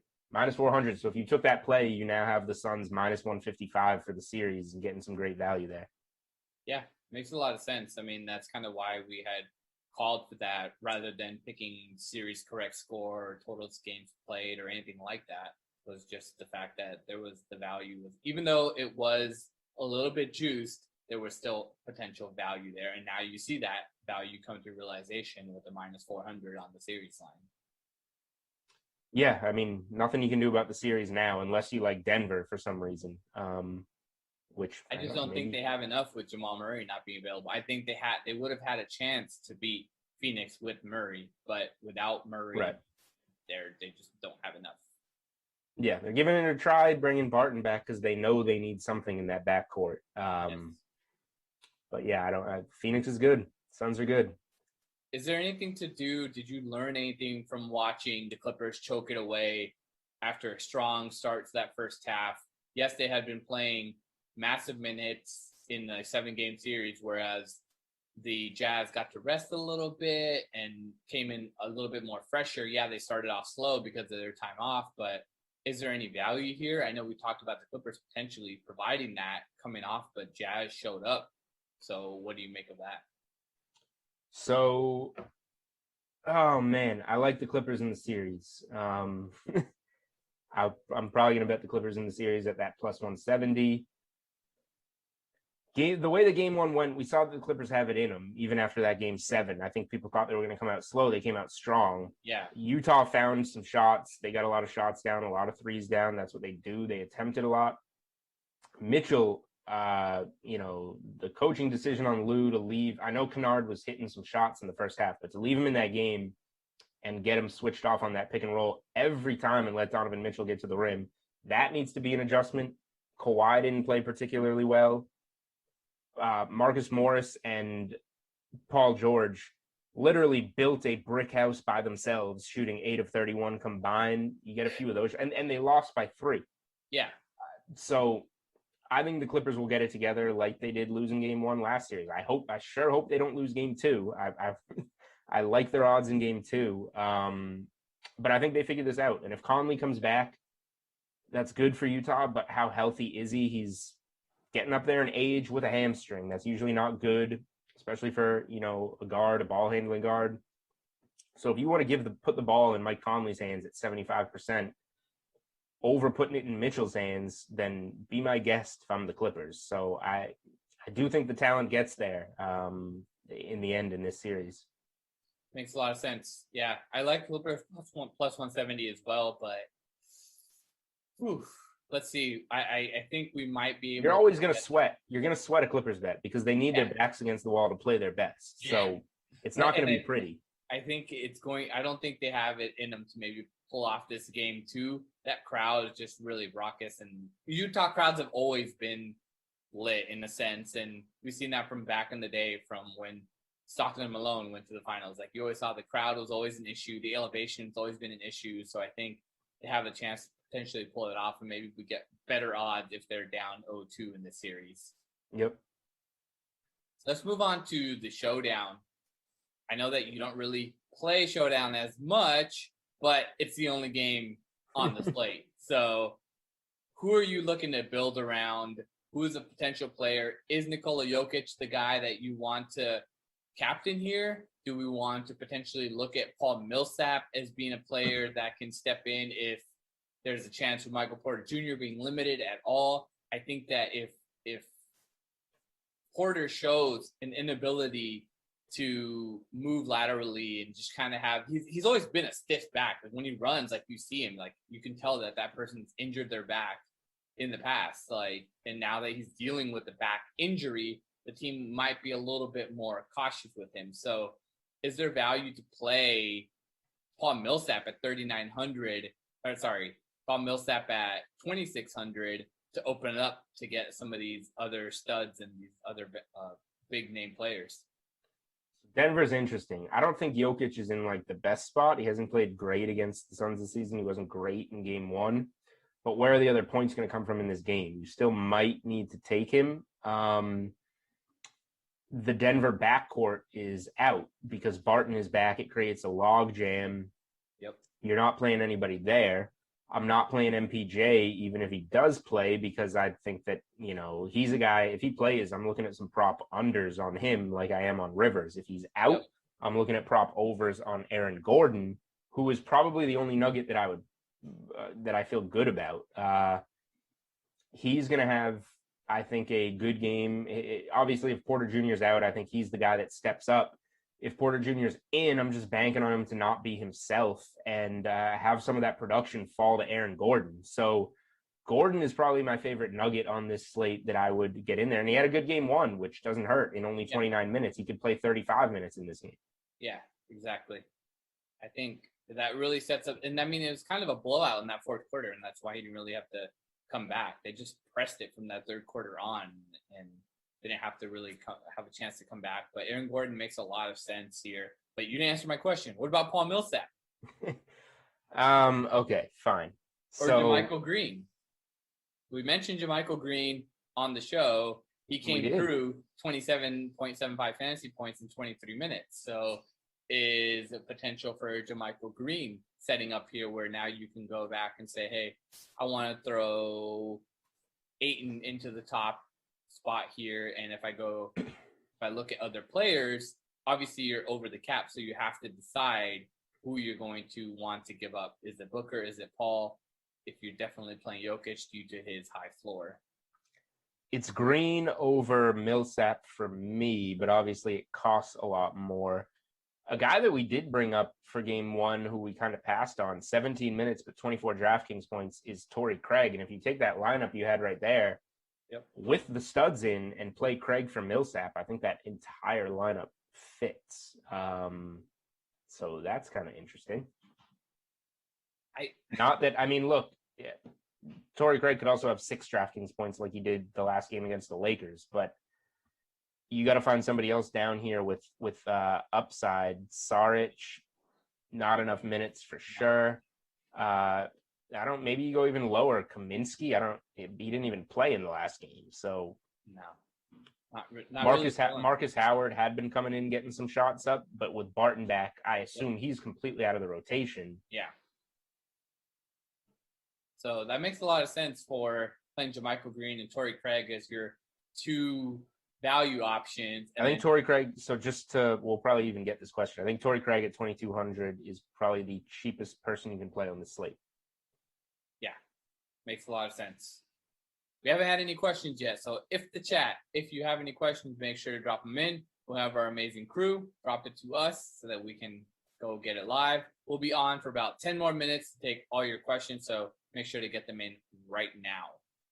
But since we only have 10 more minutes, is there something else that you're looking at on tomorrow's slate? The Nets have been thoroughly dominating the Bucks, and the Bucks are now 3.5-point favorites. When we were on Monday, I was really confused as to why that reverse line movement went towards the Nets. I was all over the Nets, really felt confident about that. I thought they had, obviously there was a change. PJ Tucker ended up starting. They had Brent Formsmith off the bench. And why are the Bucks still favorites? Is there any value here to take the Nets? If I bet tomorrow, I'm taking both underdogs. I'm taking the Nets and the Clippers on the road to win the games.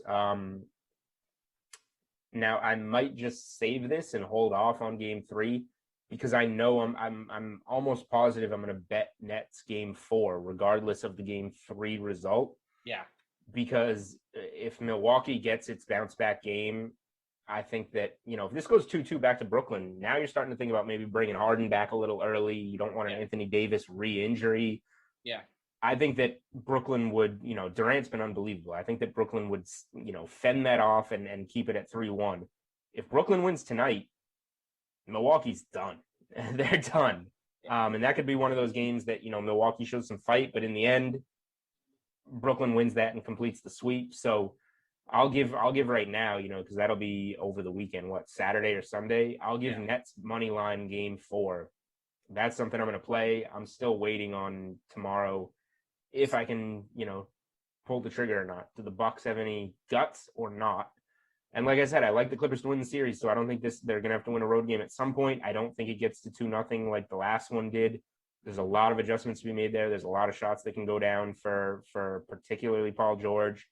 Marcus Morris was not shy. He took some brutal shots. I think more of those can go in. So, I like the road dogs. Yep. So we had some questions come in, but I wanted to just kind of close that up there. I think those are really good calls. And if the Bucks lose 4-1 or they get completely pummeled and James Harden's not even in this series, what do you see as a potential future for this team? Because they have Drew Holiday, who's going to be on that contract extension.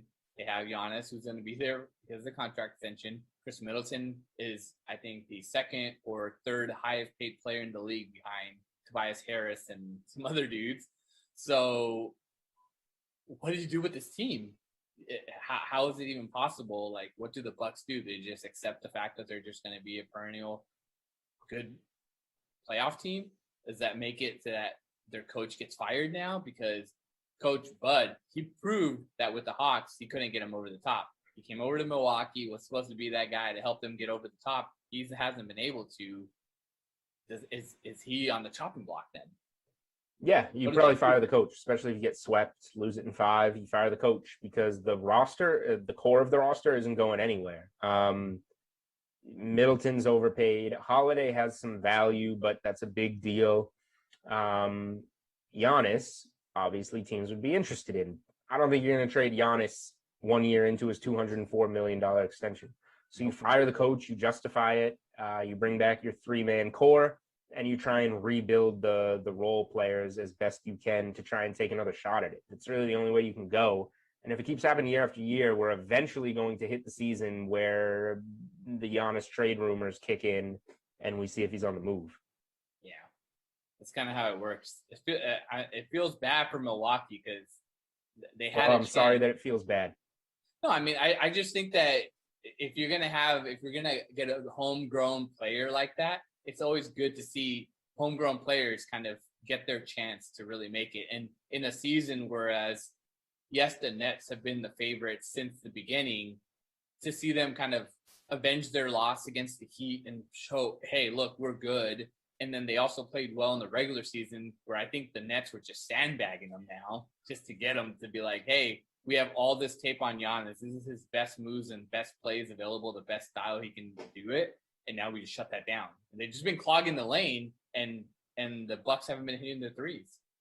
I mean, and Giannis has been buying in and taking the threes and missing the threes. So we'll see if this is for real. You know, game 3 we'll see if this is for real. If Milwaukee can bounce back when they should and get the win to make it 2-1. Milwaukee obviously won the 2 late season home games in Milwaukee with Harden being out for both of them. So it's the exact same matchup going back to Milwaukee. But what I've been saying on podcasts, radio shows, different stuff all day is every game in this series has supposed to have been the Bucks game. The Bucks are coming off a sweep. They get a week off. Harden goes down early in game 1. They're supposed to win that game. All the live money came in on the Bucks as soon as Harden went down. Game 2, it's fine. They'll bounce back. Harden's been ruled out. You get mopped by like 50. Game 3, they're going home. The Bucks are going to bounce back and make it 2-1. That's what makes me want to fire on Nets money line. Every game's been the Bucks game, and the Nets come out and dominate every game. Yeah. Without Harden. Right. Let's get into these questions. We have less than 5 minutes left. So, touch on this. Can Aaron Gordon play well again tonight? Belief is yes, especially if Michael Porter Jr. is limited. Fade Porter, yes. He's too expensive, especially in a showdown with Will Barton coming back. You don't know what kind of usage we'll see from Barton. So I think that's a really good call to fade Porter. Yes, he can be a good GPP play because people are scared off of his injury, but I'm not really confident in being able to play a guy that came into the league, saw his draft stock drop due to a back injury, and is now dealing with the back injury. That's the key part, is that it's not like he rolled an ankle or something. He has serious back issues, and he's dealing with a back injury. Yep. Another question coming in asking about, does Barton cut into Gordon's fantasy points? There's potential there, but the real cut we're expecting is in more of the guards. Barton is a player that can play as a pseudo point guard, and having Campazzo, Rivers, and all these other guys playing that point guard position in crunch time, you're going to want Barton because he can just get off, scores at will, and potentially have some length on Chris Paul. Monte Morris bounce back game, probably not with Will Barton coming back, so not really entirely feeling that. I think the value option that we talked about, JaMychal Green set up really well, and also Torrey Craig is the other guy from the Phoenix side. Yes, Craig got a little bit of garbage time because that game in the fourth quarter was whatever, but he has the length that they need, and he's a little bit more defensive focus and fits well with the pieces of Phoenix rather than forcing in a Saric or a Kaminsky. The only way I see Saric or Kaminsky really getting into this game is if the Joker attacks Ayton, puts him into foul trouble, which is a very, very possible range of outcomes because Ayton, prior to the playoffs, his entire career was known because as a big man that could not stay out of foul trouble. So foul trouble is a big potential here. Joker is the MVP. He's not going to be awarded tonight because the game is in Phoenix. He'll be awarded when they get back to Denver and celebrate that, whatever, in front of their crowd. But you expect the MVP to get a little bit of a favorable calls on his side. So that's kind of those are the questions that we had come in. And lastly, what do you think about Booker? Does he get shut down? You tell me what you think, Jules. I don't think shut down. I just think the Suns are very balanced right now. But maybe he's a good GPP play if you can talk yourself into, okay, Ayton getting some foul trouble against Jokic. Maybe Chris Paul struggles a little more with Will Barton on him in certain minutes, and maybe Booker has to do more. That's one way to look at it. I think that Booker is probably a good GPP play because there's not that many guys on the Denver side that I want to spend salary on. So if you go Booker over Jokic and start to play a bunch of, then you're playing Chris Paul and Ayton, though, who kind of need to do less for Booker to do more. It's a tough call. This is why showdowns are hard. Like, I don't know. Aaron Gordon is the guy that I trust the most on Denver in terms of a points per dollar perspective, just because I think there's a lot of Michael Porter Jr. doesn't really matter to me. I'm still playing him because I think even if he plays, Porter Jr. will be limited in certain ways. So I don't. This is why I'm saying it's hard to fade Jokic. Like, yeah, I'm not looking to fade Jokic coming off the MVP. No, you're not. He's going to get the favorable calls. It's a playoff game. They want to keep it close after that game one kind of snoozer. And this is the only game on the calendar tonight. I'm expecting big Jokic bounce back performance. I'm with you there. Sounds good. Thank you again for filling in. It's been exciting, but coming up next, Panthers at Giants in the rain with Moose and Christian. That'll be the 6:00 game. But outside of that, we'll be coming back on Friday with Steve and LaMarca talking about some baseball, and back at it with Julian on Monday. Outside of that, any final thoughts before we jump off? Austin Rivers under 9.5. That's my favorite play here. And then I will have another player prop on this game. It's just if Porter Jr.'s in, under the points, rebounds, and assists at 27.5. If he's out, over the 12.5 on Aaron Gordon points. Simple. Great. Love it. Thanks, everyone, for hanging out. Appreciate all the great questions. I'll see you back on Monday. Thanks. Good luck. Have fun. Peace out.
What's up, DK Sim fam? Welcome back into the DraftKings Dream Stream. My name's Jeff Ulrich, and we are back with your, what are we on? The fourth sim of the day. I think that sounds about right, Christian. You got Christian DeAndrea joining me as always, the one, the only, the great Christian DeAndrea. I love your color scheme, man. You look like you're choosing between whether I should be a Philly fan or like a New York Giants fan. You look very conflicted in your color scheme today.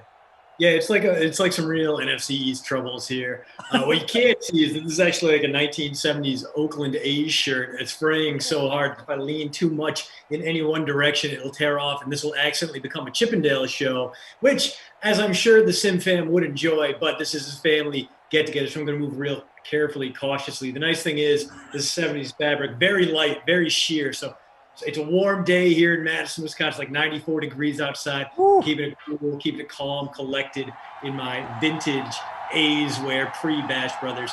But Jeff, it is not warm and sunny and nice in New York, or rather North New Jersey tonight. It is raining. What did you do for your lineup for this Wild Wednesday showdown? It's Wild Weather Wednesday. Excuse me. I caught the cough. As we were, lamenting before, we always forget about Wild Weather Wednesday, but it's a rain game here, and I put Christian McCaffrey. I did fade Saquon. I did not fade Christian McCaffrey. I put him in my captain spot, and then I just went with receivers in the rest of the game. Oh, a pick! Wow! First play of the game. We get a pick six. Go! No way. No. Okay. Let's start it off right. Wow, what a start for the Giants. Teddy Bridgewater, one pass, -6 points for his Panthers. Oof, he missed McCaffrey by so much, just into the waiting arms of the former Patriot, and just like that, the home team up by a touchdown. Oh, no. Yeah, I mean, I didn't even have time to get my, my strategy out. Yeah. And I'll only say this once. I won the last stream. Like I beat everybody. I think I won like 5 points in the league free roll, and I had I rostered Jeff Schwam. So the whole stream was just me beating down the DraftKings Dream Stream. I'm not going to do that this stream because I don't have any Giants defense exposure, and I'm not smart enough to do that twice in a row. But if you did have the Giants DST, you're very happy right now. And they are 6.4% owned. Wow, so low owned too. I'm surprised they didn't get a little bit more love because it's a rain game. But I mean, two bad defenses. It's one of those where you wouldn't really trust either one. Although you could have said the same about Raiders Broncos earlier, and the Raiders D the Broncos D put together a pretty nice showing. So no, the Broncos D is fine. What am I talking about? The Raiders D is garbage, but the Broncos D pretty solid, especially in the rain. So a rough comparison there on mine. Again. A little bit off right now. I had a little workout before this. Gotta hydrate. Gotta get the sweat out. I'll be good. I mean, that's pushing the limits there. 95 degrees with humidity. I mean, that's like I've done some hot runs. I've been to Hawaii and done some runs there. Yeah. They're not fun when they get there. When they get to that heat. So you're kind of pushing the limits there, man. Dude, I kind of love it. I like getting like a good gross sweat going. Like getting that little sheen. Yeah, no, it's something that is beautiful. Especially when back in the days when I would go to the gym, and I hadn't been in a while, but they got the sauna. It's one of the big enough ones where I can just pace back and forth like a lunatic and just drop like a pound of water weight in like 15 minutes. Something about that, I don't know, makes me feel good, makes me feel more alive. So a good day for me nonetheless. Went down to a little lake with a tiny water park with the kiddo earlier. So nice. People got a little sunburn going. It's beautiful day to enjoy a summer Wisconsin afternoon. We can definitely bond over our love of running like that. I used to do a ton of running when I was younger. I actually just got back into it because I had kind of right at the start of the pandemic, my Achilles just started to the point I basically had like tendonitis, and I had to stop for like 8 months. So just this last couple months, I've been able to get out again. It feels so good to be able to run without pain. So I'm, you notice me, I'm in a happier mood. That's probably why. I'm not gonna lie. Have you ever like looked back at your like older times from when you were like a teenager and compared them to your times? It's disgusting. Yeah. It's not good because you don't feel that much slower as you get older, but like you're slower. I feel like I'm definitely- putting in exactly as much effort, and my mile times are like 2 minutes behind where they should be. No, Real depressing. I hit a point where I just don't even worry about, because it gets too depressing. Like, you're just like, okay, I'm just running. Like, I'm not worrying about how fast I'm running anymore. I know you can still train to be competitive, but when you really like put a lot of effort into it when you're younger, it's like, yeah, you're never gonna hit those times again. So I don't know. Especially with the metabolism back then, like you just eat whatever the hell you want to, and just everything would fall off. So good when you're in your 20s, just go forever, and you recover quicker too. Like sore legs for like 12 hours, then you're good. It's amazing. Everything's better when you're younger, except your bank account. But you're too young to care. There's Saquon's little rush. Right? Yeah, I or don't nothing. miss being dirt poor. No, it's true. It is true. Okay. DK SimFam, what's up? Smash that like button if you could. This one's off to a good start. Anyways, quick start. Giants got the ball again. Real big chance here to go up. Potentially 2 scores. Did you get a chance, Christian, to watch the Disc League last week? Did you go out and watch it live or anything, or no? I did not. I sat that one out. I was basically home with the kiddo, so I was like, all right, I can take her out and keep her up past her bedtime for some ultimate frisbee, or I can just stay in, maybe watch the stream a little bit. I opted for the latter. That's a pretty easy decision as someone with also young kids. No, I was just wondering if you did, but that's cool. Oh, we got another turnover. Oh, okay. He should have picked and scored. Oh, he's still going. Yeah. Okay. Oh, he's still up. Wow. No one touched him. All right. What is this game? Oh my God. Okay, it's all happening. Wow. I think the Giants were like, oh, he's down. We don't need to touch him. Yeah. That was one of those everyone quit on the play. And okay. I told you this game was rocking, man. I mean, I wasn't kidding. 2 defensive scores in the first 4 minutes. Let's roll the dice. Let's dial up the variance here, folks. That's what we're doing. Absolutely wild. So yeah, we're on par here. We get the Danny Dimes turnover, and it's the one seemingly invincible advantage because, like, oh, can the Panthers come back from down 7? Maybe, probably not. No, it doesn't matter. Their defense cut into the lead early there. Outstanding start to this. A very wild weather Wednesday start, but way into it. Man, if you got both DSTs, you're loving it. Playing maybe the Wild Weather Wednesday angle. Let's see. If you wanna, at the top of our little free roll here with 110 people, so decent turnout. He's got both. 3.6% owned for the Panthers, 6.4% owned for the Giants in that one. Let's see. Anyone else got it? Yep. Second place does. I think only maybe a couple people did that strategy, though, rostering both these. So we'll see how that turns out. Obviously, still a long way to go. Maddox over in the YouTube chat saying, got both, happy about it. El Bongo not saying it, hell to the nod of the nah. Okay, Sylvia, are you sure Kenny isn't controlling the 2 offenses? Positive. We're definitely positive about that, as if we'd ever give Kenny that much power. Yeah, I don't even know where to go. I'm just flabbergasted by this sim. Don't even know where to go next. So we do have more UDL Ultimate Disc League coming up this Friday, guys, just to let you know, remind you of that. So that'll be taking place at these 6 p.m. and 8 p.m. sims then. We got golf lock-in tonight, starting tomorrow. We got basketball and NHL showdowns in the lobby as well.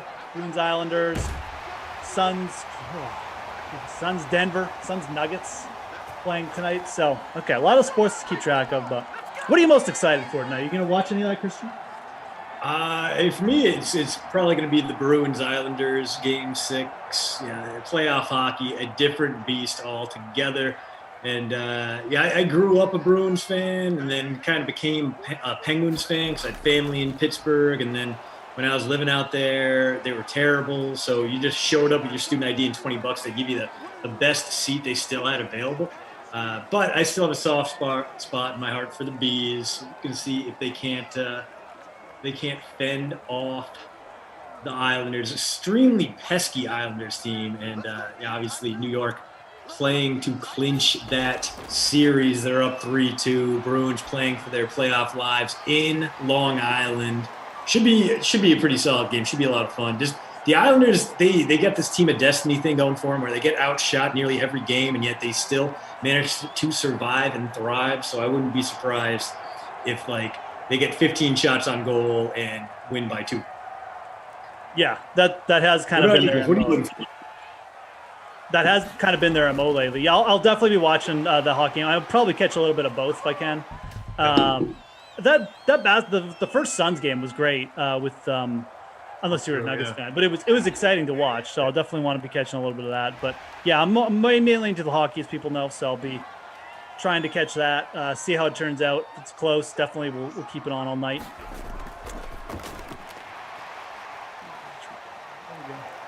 Okay. Also excited. 30. This weekend, going to be attending my first baseball game in like a year and a half. Going to go out on Father's Day to watch my Pirates lose to the Brewers like 7-3. So very excited about that. And Miller Park, Jeff, soon going to be back to full capacity, and they're celebrating like full capacity with $1 hot dog night. It's a Friday. I might have to make the trip out there. It's like a t-shirt giveaway, which is fine. It's a nice shirt. They got all these giveaways items they need to offload this year because they couldn't in 2020. But Right. like that $1 hot dogs, like I might go and see if I can hit double digits throughout the course of the game. Yeah, it is kind of weird to have all this stuff available to do stuff like that. I mean, we're still not quite like back where you guys are, but we're getting close to opening up. So it is kind of weird to have like stuff to do that again. It just, you kind of forget like, oh yeah, like we had these options before, and then like maybe you didn't take advantage of them or whatever. So I'll definitely be in that scenario, looking towards the later of the summer, stuff to do. So that'll be fun, man. Summertime, always good. Baseball, I love baseball games. Just, going, open stadium, get a little suntan on. Danny Dimes here in the rain. Congrats to Danny for breaching the There. positive Ready, points. there. And that's going to help too. Evan Ingram into the end zone. Our first offensive touchdown of the day, Moose. And it goes to the Pro Bowl tight end for some reason. How the hell did that guy make a Pro Bowl? Still not sure. There were about a dozen tight ends better than him, but hey, Well, Evan George Ingram, you Kittle. went to the Pro Bowl. Congrats. George Kittle was hurt, and Darren Waller and Travis Kelce are in the AFC. So I guess that's how he got there. 60% owned in the little free roll, 12.7% owned the captain spot.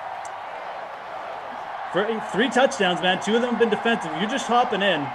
This may look like a shootout, but the defense has dominated so far. So two DST touchdowns, man. 1 by each team. It's a decidedly weird start to this one.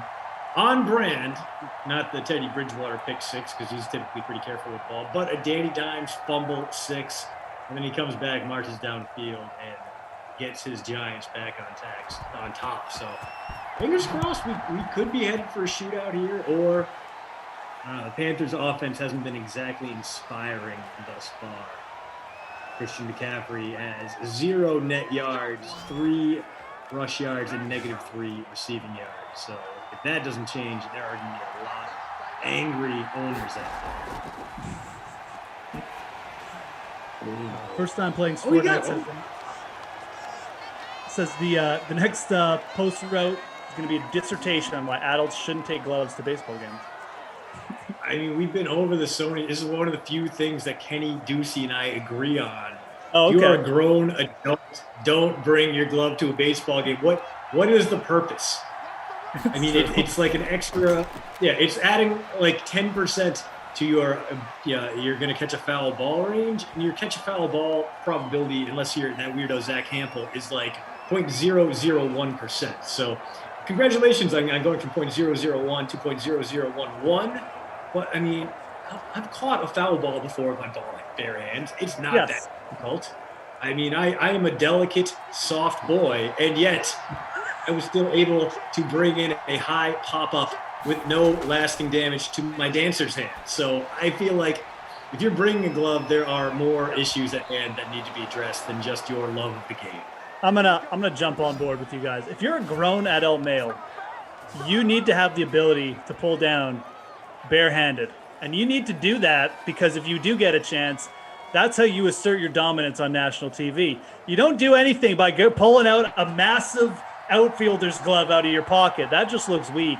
You get up there and you barehand it, and you better make sure you have a drink in your other hand while you do it too. So, that's how you pull the foul ball down at a baseball game. None of this. Or you want to be a true pro, you catch it with the drink, then you swig it. That's right. That's a power move right there. If you're holding the glove, I mean, you're limiting your option. You're sitting in the stands. What are you doing? You only have one free hand. Yeah. So I mean, That's room for like a hot dog or something, Like, how are you going to gesture? How are you going to gesture wildly in the middle of a story during the baseball game if you got your glove on? No one's going to know what you mean. Ridiculous. I couldn't agree more. Look, like the center fielder isn't going to ask you to pop in. It's, and play. It's very similar to the people who go to golf tournaments and they dress up in like full golf attire and they wear like golf spikes too. It's very similar. Like no one's going to ask you to come on the playing field. You're not going to have to sub in. Don't worry about it, guys. I mean, although like maybe that's for them, like wearing a jersey to a football game. I don't. Maybe they're going there to come. It's true. Is it golf cosplay? I mean, do people show up like with in Ricky Fowler cosplay with like a neon? We have seen. There has been pictures of that happening before. It's generally regarded as a no-no in the industry. Don't want to do that, but there has been instances of it. If you were doing it in jest or something, it would probably go along funnier. But I think at one point I was going to make a bet with someone, and the loser was going to have to go dressed in full like Ricky Fowler orange garb or something, just for the whole round, and really like cheer for Ricky the whole time, follow him around, probably get thrown out after the fourth quarter. But I feel like if you just went there with like a Farmers Insurance T-shirt instead, like not even, I'm not even a Ricky Fowler fan. I just love Farmers Insurance ads. I love J.K. Simmons. He's a great spokesperson. He and Ricky Fowler made some banger ads. That's why I'm here, Ricky, today to support you. I guess that's kind of like what your options are as a golf fan. I mean, like you got to pick your sponsors, Like if you're a Bryson fan, maybe you just go with like DraftKings. I mean, just all DraftKings garb. I mean that's fine. We'd enjoy that. We'd like that. Yeah, I mean, I'm sure if you ask nicely, they'll send you some swag too. Not me. They don't send me swag anymore. We've been over this, Moose. I'm off the list. Where is that? What is that? Where is he going? What happened? He tried to down it. Another turnover. Get up. Go. Oh my God. That was one of. All right. Wait a minute. Let's look at that. I need a full replay. I don't need Blake Martinez diving on it. I need that one running back or receiver running in the opposite direction, and then Teddy Bridgewater deciding, yes, that's my guy right there, even though he's 15 yards behind the line of scrimmage. This game is weird. That one needs to be NFT'd. I might have to go back to YouTube here and just take a look at that. That was straight up. It wasn't a glitch. You know what he tried to do? He tried to dump it off to the running back, and the running back was behind him. And then the running back was like, "What are you doing, bro? Don't throw to me."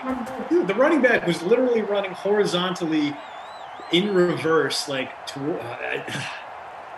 I'm watching this play. I'm watching this play again. Yeah, it's been clipped for us over on. I'm sure Smash Line is on it. I think the sign and so somebody ran behind. Okay, maybe one of the receivers did run in the wrong direction. That was absolutely what happened. I take that back. Someone started streaking in the wrong direction. I was like, okay, that's weird. And then it was like, oh, it just got weirder. Just bizarre play. But hey. Okay, apparently it was Ian Thomas deciding to go that way.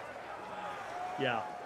I have seen that play result in like an 80-yard play in the wrong direction before. So let's just thank our stars. It was only a short fumble. Either way, another turnover for the D's. And Daniel Jones got the ball. I'm doing the most with it right now. They've only lost 2 yards so far. I can't remember. Maybe I haven't talked to you about this before. But are you like a Daniel Jones guy or no?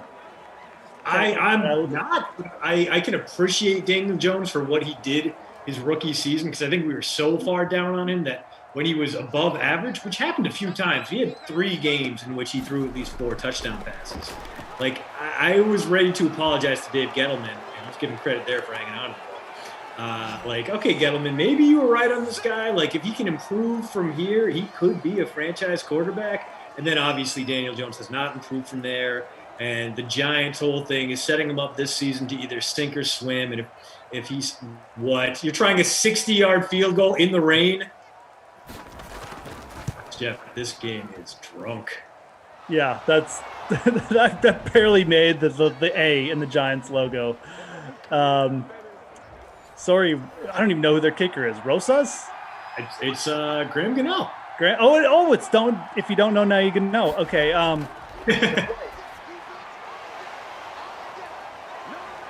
Okay, this DJ Moore. Yeah, this game is it's fun if we're being honest, but it's a mile a minute here. The rain, man. We call it Wild Weather Wednesday for a reason, DK Sim fam. So hopefully you guys are appreciating it. Definitely keeping us on our toes. Not gonna lie. Not gonna be looking away much from this one. So. A lot going. I mean, I think that 60-yard field goal attempt was the game's way of apologizing to the Panthers and giving them the it could be ball back where they lost much. This is Robbie Anderson. Robbie Anderson having one day, his third catch, on pace for like 6, maybe 7. Free Piercy rostered the third-string quarterback by mistake. Around here, we call that a Terrellin ASAC. You ASAC that roster. That's how you do it. You roster guys who are 0, and then you try and beat everyone anyways. You really assert your dominance. Robbie Anderson was cheap, 5,400, 42% in the showdown. Not shocked he's 40. I got it. Very cheap. Who'd you put in your captain? I don't even think I asked you. Oh yeah, no. Did you get a lineup in? I did. I got a couple. I put 2 tight ends in there. So I got Ian Thomas in the captain spot, Evan Ingram in there as well. Ingram, obviously, the better play. He's got double the amount of points as Ian Thomas right now, even though he's not in the captain. McCaffrey, Saquon, Dirty Curtis Samuel, and Robbie Anderson as McCaffrey, making me feel a little bit better about that play. First and goal coming up from the 3. Could see a few more CMC carries, or if we are truly blessed, maybe a vulture situation where Alex Arma comes in and just blesses us with a very unlikely touchdown. Won't be this play, though, as McCaffrey, the lone back in the shotgun. Plenty of room up front. Giants were in a weird set. There we go. Anderson, touchdown. The former Jet had a breakthrough season. Looked great early in the year for Carolina. Yes. Fell off a bit towards the end, but really all of the Panthers roster did. That playmaking really took a hit with Christian McCaffrey out and Teddy Bridgewater getting figured out by opposing teams. So hopefully Robbie Anderson will be able to reconnect with Sam Darnold, and those two will be a dynamic duo in Charlotte. Yeah, as people know, I'm not very high on Sam Darnold, but I do like Robbie Anderson. I like the way Carolina used him last year. I think he's capable of doing stuff like moving around formations, which they had him do. Still got DJ Moore as well. I know they lost Samuel, but they still got 2 really good receivers there. Samuel's a little bit overhyped. I appreciate his versatility, but he seems more like a jack of all trades rather than a master of none, which is great for like a wide receiver 3 type behind 2 dominant guys. I think Washington's going to be relying on him a little bit more than I would recommend. I'm still kind of high on Cam Sims stepping into that wide receiver 2 role. See just how stupid I feel. Just how bad. Well, and to be fair, at least Washington has options. Like, let's say Samuel, maybe they just put him in a versatile role again, and he takes some snaps, a running back, whatever. Cam Sims could, maybe he ends up being the guy at number 2. I mean, at the very least, they gave themselves some depth. So, but I kind of agree. Like, I really like Samuel, and I think that he could be something more, but you don't want to put the cart before the horse with these guys too. Sometimes you give these guys too much hype before they break out. I'm just looking at the Panthers depth chart right now. They did sign David Moore, which I think is actually like a good depth signing, but their wide receiver depth after David Moore, it's not very good. Like, if they lose like Robbie Anderson or one of those guys, this is going to be a tough year, man. You still got. I think they signed Dan Arnold. I like that, a tight end. A tight end from University of Wisconsin Platteville. So I will stand any D3 guy, but especially one from the WIAA. As Danny Dimes gets rid of it, and Ingram is going to gain nothing there. We're about to get a punt here. The one of the moves I did like, I think Terrace Marshall was a nice pickup in the second round. He was a guy who could have been a first rounder. And, there you go. Yeah, he's pretty versatile. You know, he's part of that assembly line of wideouts from LSU. So yes, I think you can make the case that he'd be able to step into a larger role if need be. But again, you're relying on a rookie who last season was catching passes from below average quarterbacks once Joe Burrow had since egressed to the NFL. Good point. I forgot. I missed the Terrace Marshall thing. That's right. So they got a little bit more depth than I'm giving credit for. I definitely don't hate the David Moore signing though, but they definitely will not want if Moore or Anderson get hurt, that offense could be headed in the wrong direction quick. So something to keep an eye on when you're thinking about, I don't know, Carolina as a fantasy football team, whatever. Do you have a hard opinion on McCaffrey versus Cook? We're talking about a little bit about it in the other sim. Jordan Lindenbaum was giving me some issues, saying because I said I might prefer Dalvin Cook over McCaffrey right now. I'll stick to that. It's very slightly, but yeah, for me, you got two guys who have had knee issues in the past, so I think they're on the same page as far as durability. I think for me, I would give McCaffrey the edge just because the running back rotation in Minnesota is still pretty solid. You still have Madison there. So there is a reasonable chance for vultures there. In Carolina, unless you're really high on Chuba Hubbard, I don't think anyone's really going to sneak into the lineup that much. I think McCaffrey is going to get that kind of Derrick Henry style usage for Matt Rule's offense, except he's going to be seen more in the passing game. So I like McCaffrey a little bit more, but honestly, if I had the first pick in the draft, I might go Cook over him anyway. Yeah. I think it's a good assessment. It's like McCaffrey's upside, I think we know, is like so off the charts, but I just feel like there's less to worry about with Minnesota as an offense and as a team than, again, like I just pointed out some holes. I mean, if one of those top receivers goes down, all of a sudden it's really a lot easier to gang up on McCaffrey a little bit. I don't know. I think McCaffrey's a better player, but I'll stick to my guns here and say Cook and just lean ever so slightly. I do think it's pretty clear you got to take one of those guys if you're first overall right now. So. Yeah, no, agreed on that. I think for me, the advantage is that if you're in a PPR league, McCaffrey is still going to get 6 to 8 targets per game, whereas Cook has only really gotten about 4 per game as a Viking. So I think that's the difference maker for me. Again, I think I just like Dalvin Cook a little bit more, even though he's older, even though he might.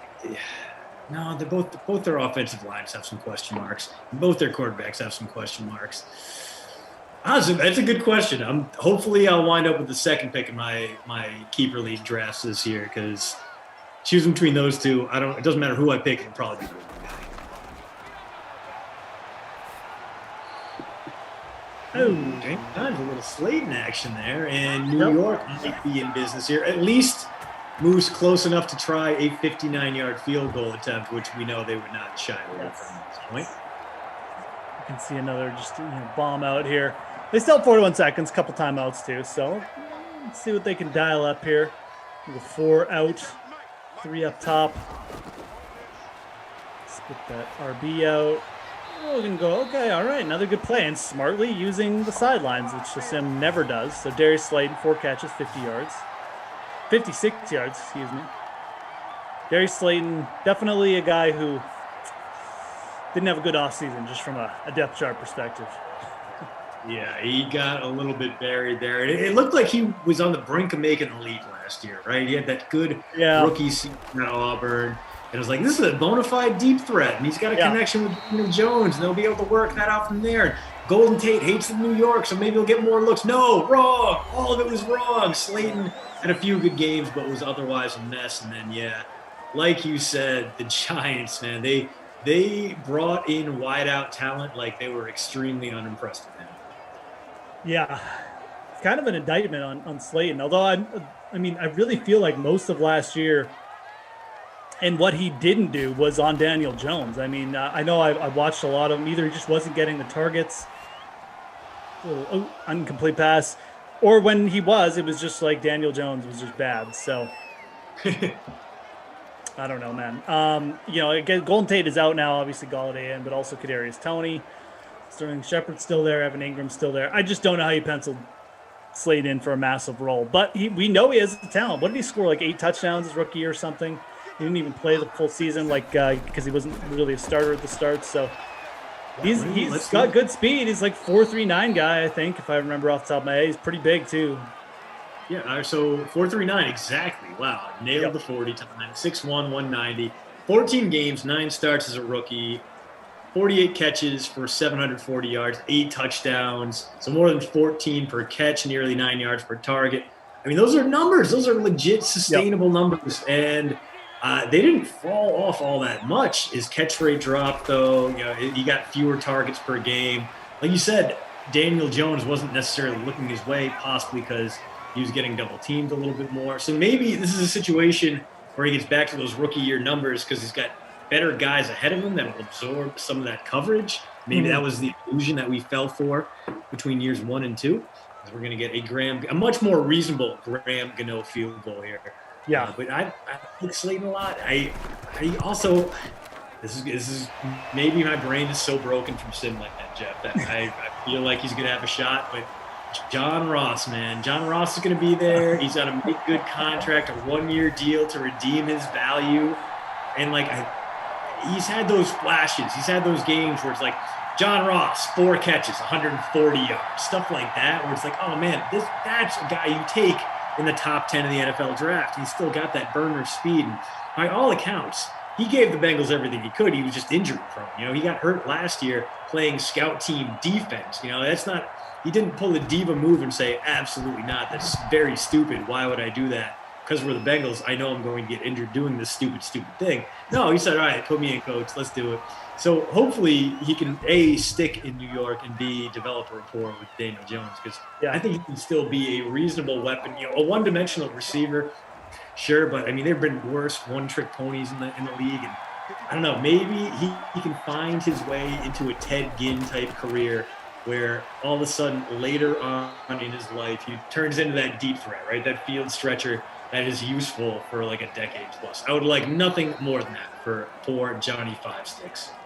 I want to say John Ross too. Like he had like one decent. Didn't he have like a big touchdown year with the Bengals here? I'm gonna have to look this up.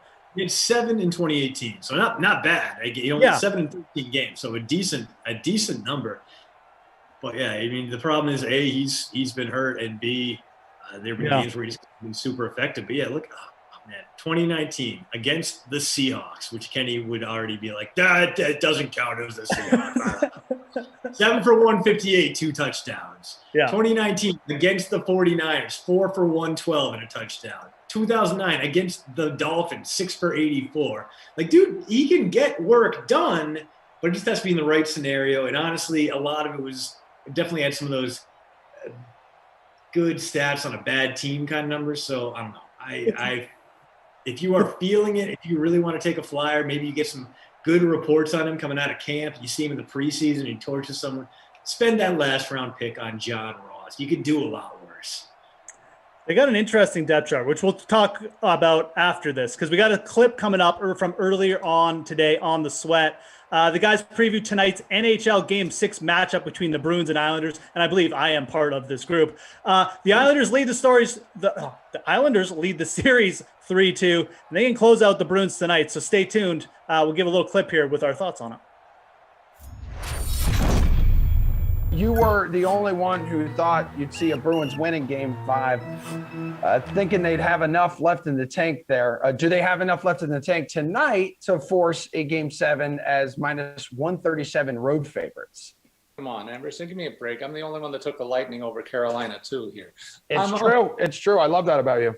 I'm going to do something today that I've not done in a long time, and that's bet against the Bruins, guys. Game 5 may have been their last gasp for this group in the 2021 playoffs. I don't get the line at all tonight. It favors the Bees on the road after losing last time out on their home rink. While the Isles appear to be fully healthy and getting stellar net minding from their own Semyon Varlamov and a guy named Matt Barzal all of a sudden waking up and playing like a first-line center over there too. Looks like the Islanders are winning this war of attrition, and I'm finally going to go on them at plus 115 on the money line to wrap up the series tonight. This is their Game 7, though. If they blow it, I'm back on the Bruins for Game 7. Okay, well, we'll dive a little more into Barzal's recent performance coming up. But AJ, thoughts about backing the Bruins here as a road favorite, minus 137? Game 6 in the Coliseum, if we've learned anything from the first round, it's not to bet against the Islanders in this situation. The fact that Rask is clearly less than 100%, but they continue to stick with him is rather telling. Instead of looking at Swayman or even Yaroslav Halak, who is still on this team. We haven't talked about that guy in forever. The blue line is just too thin right now due to those injuries that Paul mentioned. No Kevin Miller, no Brandon Carlo. You combine the fact that Barzal found his game. I just don't see how you move away from the Isles in this one, especially when you're getting solid value at plus 116. Jeff, let's keep in mind, though, this group has been in a Game 6 situation like this before. First round in 2019 against Toronto, and then the Stanley Cup final against St. Louis that same year, a couple of months later. So you think they can do it tonight? Oh, man. I mean, this feels like a bit of a trap, right? I mean, you look at this line, and like Paul said, like, why? We're almost getting the same price we got on the Islanders in Game 5 here when they were on the road. I mean, I was really expecting to see possibly the Islanders even be slight favorites here, just with the Rask news alone. You've got Semyon Varlamov as well going to be in the nets for the Islanders. He's got great home splits. You've got an Islanders team who's just chugging along, getting scoring from like 3 or 4 lines right now. And I know they got outshot in game 5, but when you have goaltending like Varlamov right now, I just don't think it matters. So I won't take the contrarian point here. I've liked the Islanders just as the underdogs. And if they're going to keep giving me this price for Game 6 at home, I don't really know how you don't take it. So I'm a little bit wary, I guess. And I agree with Paul. Like, if this goes back to 7, I'll probably switch to the Bruins too. But I'm going to take the Islanders tonight. I think you may even just see a blowout. You may just see the Islanders just go in front quickly, and that's the end of this.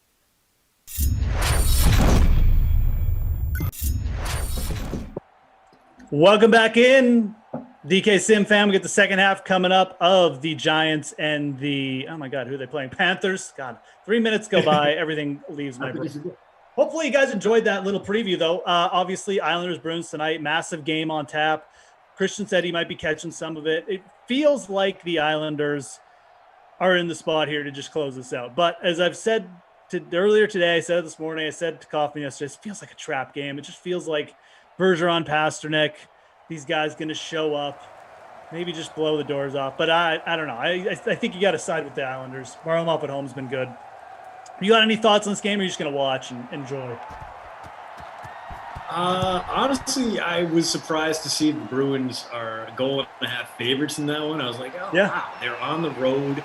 They're playing in an environment that is absolutely rabid and thirsty for Islanders playoff wins. Like, I don't see it that way. I would actually, I would assume that the Bruins would be the underdog, and yet here we are. I think it's all going to come down to the goalie play there, and what's that kid? The kid's name has been awesome in goal for the Islanders. Sorokin, yeah. Ilya Sorokin. Yeah, Sorokin, yes. Yeah. Kid's been absolutely lights out, on fire, and a wonderful, wonderful backstop in some of the biggest games of the year.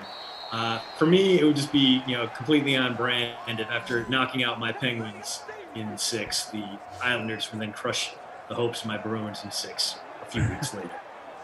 Yeah, definitely a team who seems to be built well for the playoffs. So. Anyways, that will be starting soon. Obviously, check out the lobby and stuff. Oh, actually, is it a 6:30 start time? Is it already started? No, 7:30 start time today. So still time to go check DraftKings lobby. Obviously, showdown contests up for that, guys. Just like there's showdown contests, paid ones for all these Madden Sims as well. Got a little classic going on. We got the $1 up here, the $1 classic. I can give you guys some ownership. We got Bridgewater, 14% owned there. 65% owned on McCaffrey, 77% owned on Barkley. So this classic contest, the Wednesday night special, definitely we got 2 of like the most popular running backs in this one. And quite frankly, both of them not really having good games so far, so it could be a couple busts there early in those classic contests for tonight. D's are doing good, though. Giants D, 11% owned in the classic, 15 points already, Christian. So. Not bad, not bad. I'm still waiting on Dirty Curdy to wake up. My Ingram Anderson stack has been pretty solid, but Saquon and McCaffrey, fewer points combined than Evan Ingram at the half, which is less than ideal. And the Giants not able to do much with that opening possession of the second half.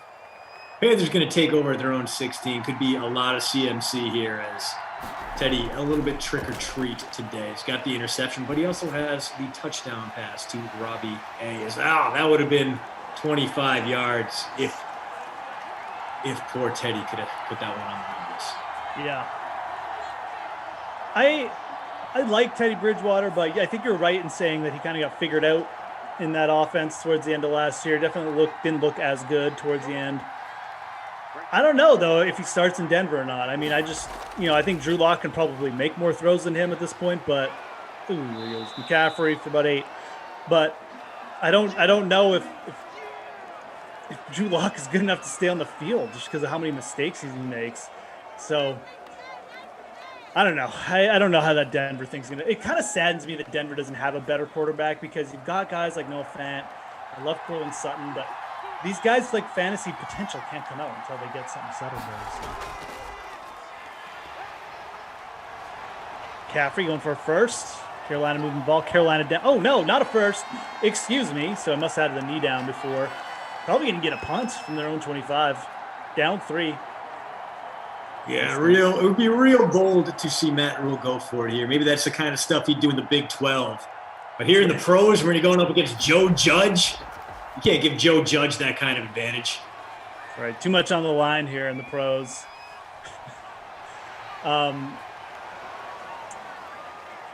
Yeah. If you're just joining us, sorry, I was, again, just train of thought. Out one ear, in the other with me. But touchdown scores so far, we have had, oh my God, we've had Robbie Anderson on 1. We've had 2 defensive touchdowns. And Evan Ingram. Yes. I did it. Well done. Was I right on Robbie Anderson? Yes, I was. Okay. Robbie Anderson, Evan Ingram, and 2 defensive touchdowns if you're just joining us. So, like I said, got a couple busts going here from bust games from McCaffrey and Barkley. McCaffrey's up to 9.3 points. Barkley was 6 points. So, Danny Dimes stroll. Oh, don't fumble. He does. Always at 24 fumbles his rookie season. Just so so suspect whenever he got hit in the pocket. Just amazing to watch. And again, I wanna like Danny Dimes. I want to say that a quarterback from Duke came to the NFL and was an all-pro caliber player. My dad is a Duke grad, and it would just warm his heart to see a Blue Devil excel on the football field. They've been so damn long for him. And he's enjoying the David Cutcliffe era, clearly. But Danny Dimes, expectations are high, and, well, pretty much higher in New York than anywhere else. Because I think everyone else was understanding that Daniel Jones was going to be a project from day one. Everyone agreed on that except Dave Gettleman.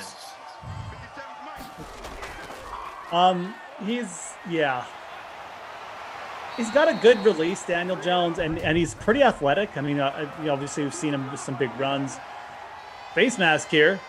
I think it's against Carolina. Yes, so it is. And getting a little action tacked on here, but yeah, it's just a little bit of decision making. Looks a little jittery in the pocket, and then obviously just holding onto the ball, getting sacked too much. It's not all his fault, but some of it's his fault too. So.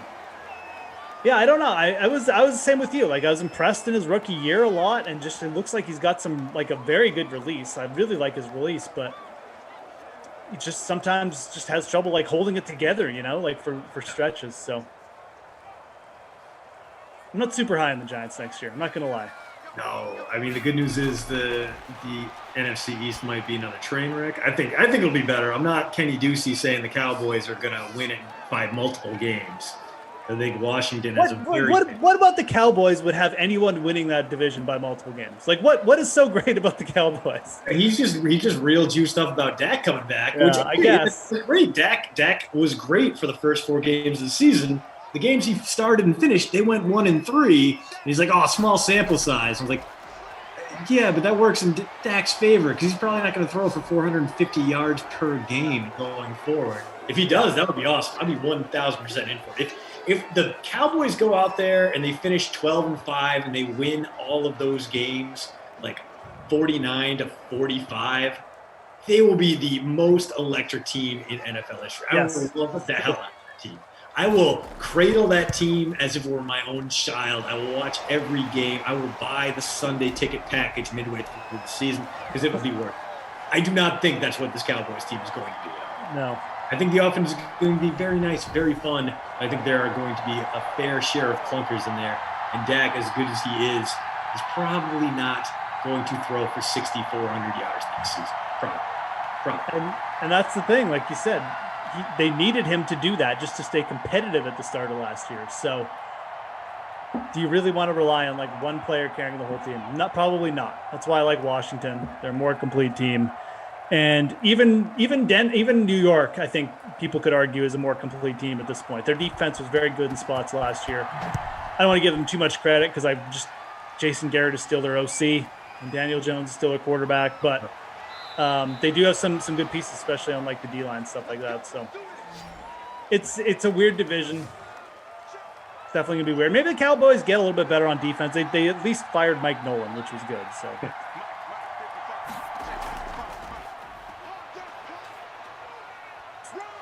All right, 2014, we had a Giants field goal, 6 points now. Panthers can't fool around anymore. They need that touchdown.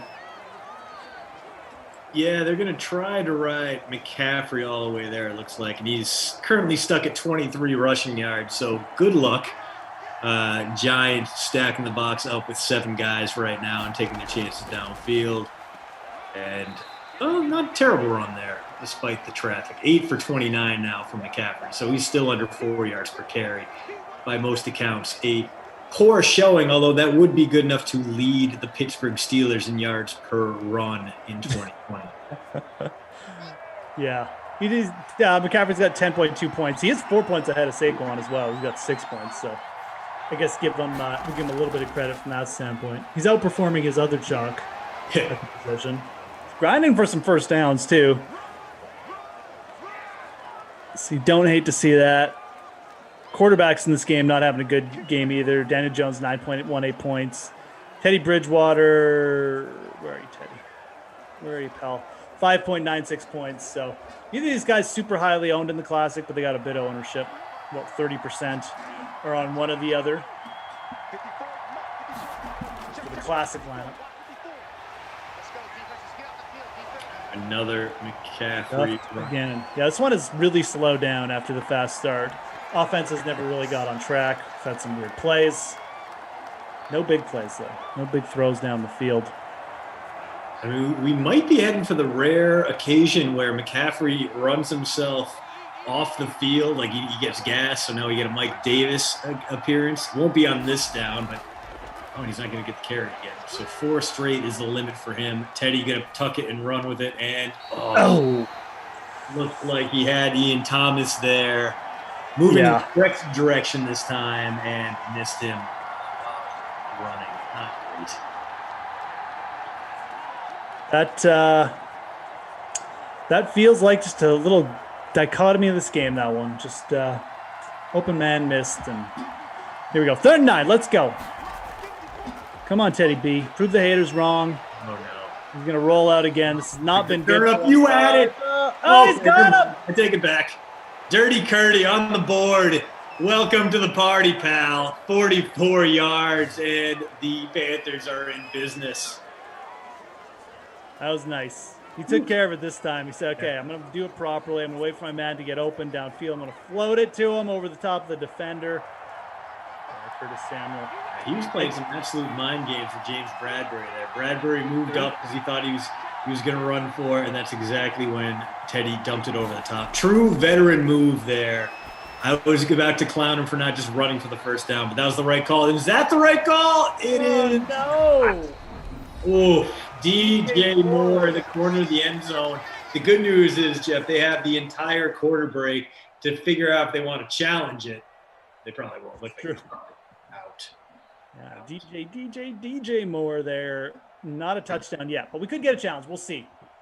Not too much to update from the stat perspective here, folks. 68 rushing yards for Saquon. I guess he could break off one, get the bonus. He's really struggling, though. McCaffrey at least has 4 catches for 33 yards. That's really helped him in the PPR and just the production. He's got Slayton 4 catches. You got Ingram up there, 6 catches. No one threatening the bonus, though. Yeah, Saquon 1 catch for -1 yards. So really behind McCaffrey in the PPR component, which is really just hurting his fantasy output. We've got... Again, these two running backs are massively owned in the paid contest for the Classics. So 65.6% owned for McCaffrey, 77% owned for Barkley in the Wednesday night special. Again, paid contest for Madden. They're out there. They're there. You guys know them. Just reminding you, though, if you're interested, if you like these, go fill them up, man. I mean, lots of options.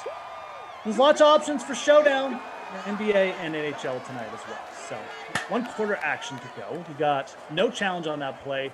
3rd and 9. This is pivotal because you don't want to settle for a field goal. That'd be chicken. I mean, you can, but doesn't help you out nearly as much as a touchdown.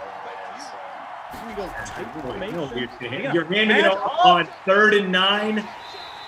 I mean, nice move to get almost open. 1 yard. He got 1 yard. He ran all that way. He broke 2 tackles, 2 great dukes. And went for 1 yard. So instead of a 31-yard field goal attempt, it's going to be a 30-yard. Freddie Kitchens calling plays here. Gonna have to check. Throwback. Wow. Okay. Well, good for you if you got Joey Sly in your lineup. I think he's their kicker. I can't remember. Back to 3 points. This one's become a grind fest for sure.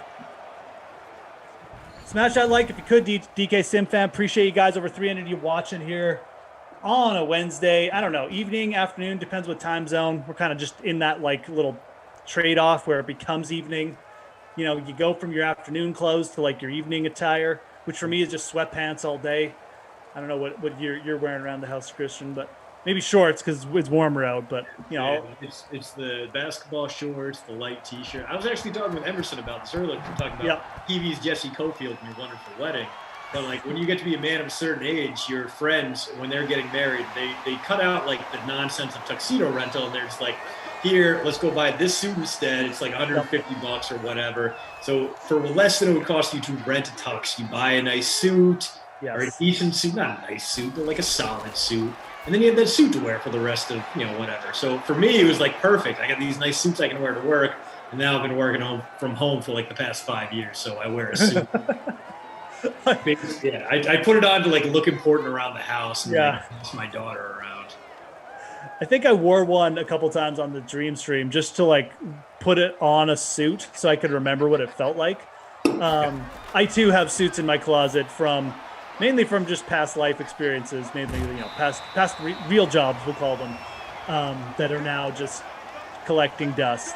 But you're right. When you get older, that the rent and tuxedo and we got to match and everyone's got it, like stuff like that. That kind of goes out the window, doesn't it? It's like just wear a suit, bro, and we'll be good. You pick it out. Look presentable. Maybe just trust people as you get older or something. I don't know. But exactly. No one is looking at the groom in those photos. Like no one's going to like run down his suit. Like it's all about, the whole thing is about the bride. She looks awesome. That's great. The bridesmaids look great. The guys just need to show up and not look homeless. That's the one requirement. Not look homeless and remain upright until at least 10 minutes after the ceremony. 2 things you got to do in a wedding. Yeah. Get that first dance out of the way, and then you're good. You can do whatever you want. Strip, whatever, But you got like a 2-hour commitment. Just be normal for a bit, guys. There's a pick. No. So 2 more defense. Wow. Eli Apple revenge game. Remember when his mom was a thing for a hot minute? Like Annie Apple was like, I'm sure she's still very active on Twitter, but like for a minute there, she was like the internet's mom, and everyone like liked listening to whatever Andy Apple had to say, and then Eli struggled, and everyone's like, stop. I don't remember that. Was this during the draft or something? Or? It was during the draft and like his rookie season. I think she's an educator. Like she has a master's of education or maybe a doctorate in education. So obviously a very smart, very, very intelligent woman who had some pretty cool things to say and like very interesting insights. And then obviously people would come at her on Twitter because people on Twitter are the worst. And she was pretty good at shutting them down. Yeah. And Eli Apple did have his moments in New York, like not great moments, and stuff like that. So probably didn't help it. And plus he's playing in New York. So, it's just the bigger collection of people you have, the more idiots you have. It's nothing against New York as a city or New Yorkers. I'm sure they're fine. But, when you cram that many people into a space, you're just going to get more bad people, just like there's probably get more good people as well. So. Bigger markets. Exactly. More tomfoolery going on. Greater volume of dorks. Kyle, what's up? Ashley Edwards, I see you. Just randomly typing CMC. If you wish for it, it will come. That is how these sims work. You've got to say please, though, Ashley. So, we got to be respectful to the sim. Really, just coddle it. It's just a very sensitive, piece of machinery or whatever. AI. I don't know how to address that part of it yet. We don't have the proper nouns for AI yet in our society. One day. Really looking forward to that.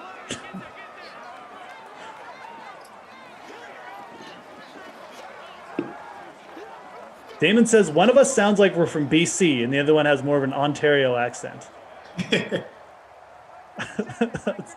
That's pretty hilarious. You are right. I am from Western Canada, not BC, but close. Christian is from America, so you're probably pretty close in line with Ontario, though. Yeah. So If maybe I moved north a little bit and crossed the lake, I could get there. Yeah. I could get to Thunder Bay in a reasonable, a direct flight from Madison to Thunder Bay is probably only like 2 hours. Let's see here. I got to bring up the map. Yeah. Let's see how far you are from. I don't think you're very far. But admittedly, my U.S. geography, you guys have way too many states to keep track of. Like, it's insane. So, yeah. How many states do you need? I did away with the 14 provinces. Is it 15 now or still 14? Was 13 now 14? 14 for which? Oh, for provinces? Provinces, yeah. Yeah, yes. And then we have 2 territories. And the provinces are, okay, wait. How many provinces do we have? 1, 2, 3, 4, 5, 6, 7, 8, 9, 10. 10 provinces, 2 territories. 3 territories, because we split 1 territory into 2. So 13, you were correct. I always forget how many provinces we have because there's so many smaller ones in the Maritimes. And they all have similar sounding names. Nova Scotia, New Brunswick. Come on, guys. Newfoundland. They'll start with N's. Could we just start one with a Y or something? Just make it stand out. And then Nunavut is pretty new, too, right? That didn't that's the new one. Recognized until 10 years ago. Dude, you know you're Canadian. No way he's going to do it. Wow. How embarrassing for this Panthers defense. 3rd and 19. Daniel Jones picks it up with his legs, and that might give them the leverage to solve this one away. Christian just proving how smart a guy he is, too. There's probably about 0.0001% of Americans who've ever heard of Nunavut, the territory. So just the fact that you actually know, and the fact that it just came into existence maybe I think it was a decade ago now. Maybe I don't know the exact timeline. It could have been longer or shorter than that. But just the fact you know that knowledge, my friend, that's just showing off on your part. So there are 3 territories. I threw it out there. I was like, I got to impress Jeff. I'm going to throw out some. I am impressed, dude. Emerson thinks I live 2 hours from him. He thinks I live directly north from him. I'm not kidding when I say that. He's like, bro, just come down and play golf for a day. I'm like, do you know how far Alberta is from Boston, buddy? I've tried to get him to use a map before, but it's impossible. I don't think he knows what maps are, and they just scare him. But, yeah. So anytime an American, if you really want to press a Canadian, you drop some knowledge like that. I'm impressed with life here. You dropping territory knowledge on me, not just province knowledge. That's A+ right there. Now, Jared Kilgore asked me how many time zones there are, and I believe it's It's 5 or 6, right? Because we extend way out more easterly than the U.S. Yes, that is true. I'm not sure. Okay, we used to have the crazy time zone with Newfoundland, and I'm not sure if they still have that. I'm going to have to look that up. They used to be on half-hour intervals, Newfoundland, which is insane to think about, but they had their own like time zone, Newfoundland. But yes, we do go past Eastern, and actually Pat Mayo, the buddy of the stream, everybody knows, is now in the Maritimes, and he's on whatever comes after Eastern. I don't even know what it's called. Maritimes time zone or something. But we do stretch. It's either 5 or 6. So it's one of the summer trips I want to take. Go out to Halifax, Nova Scotia. Enjoy it while the weather's nice.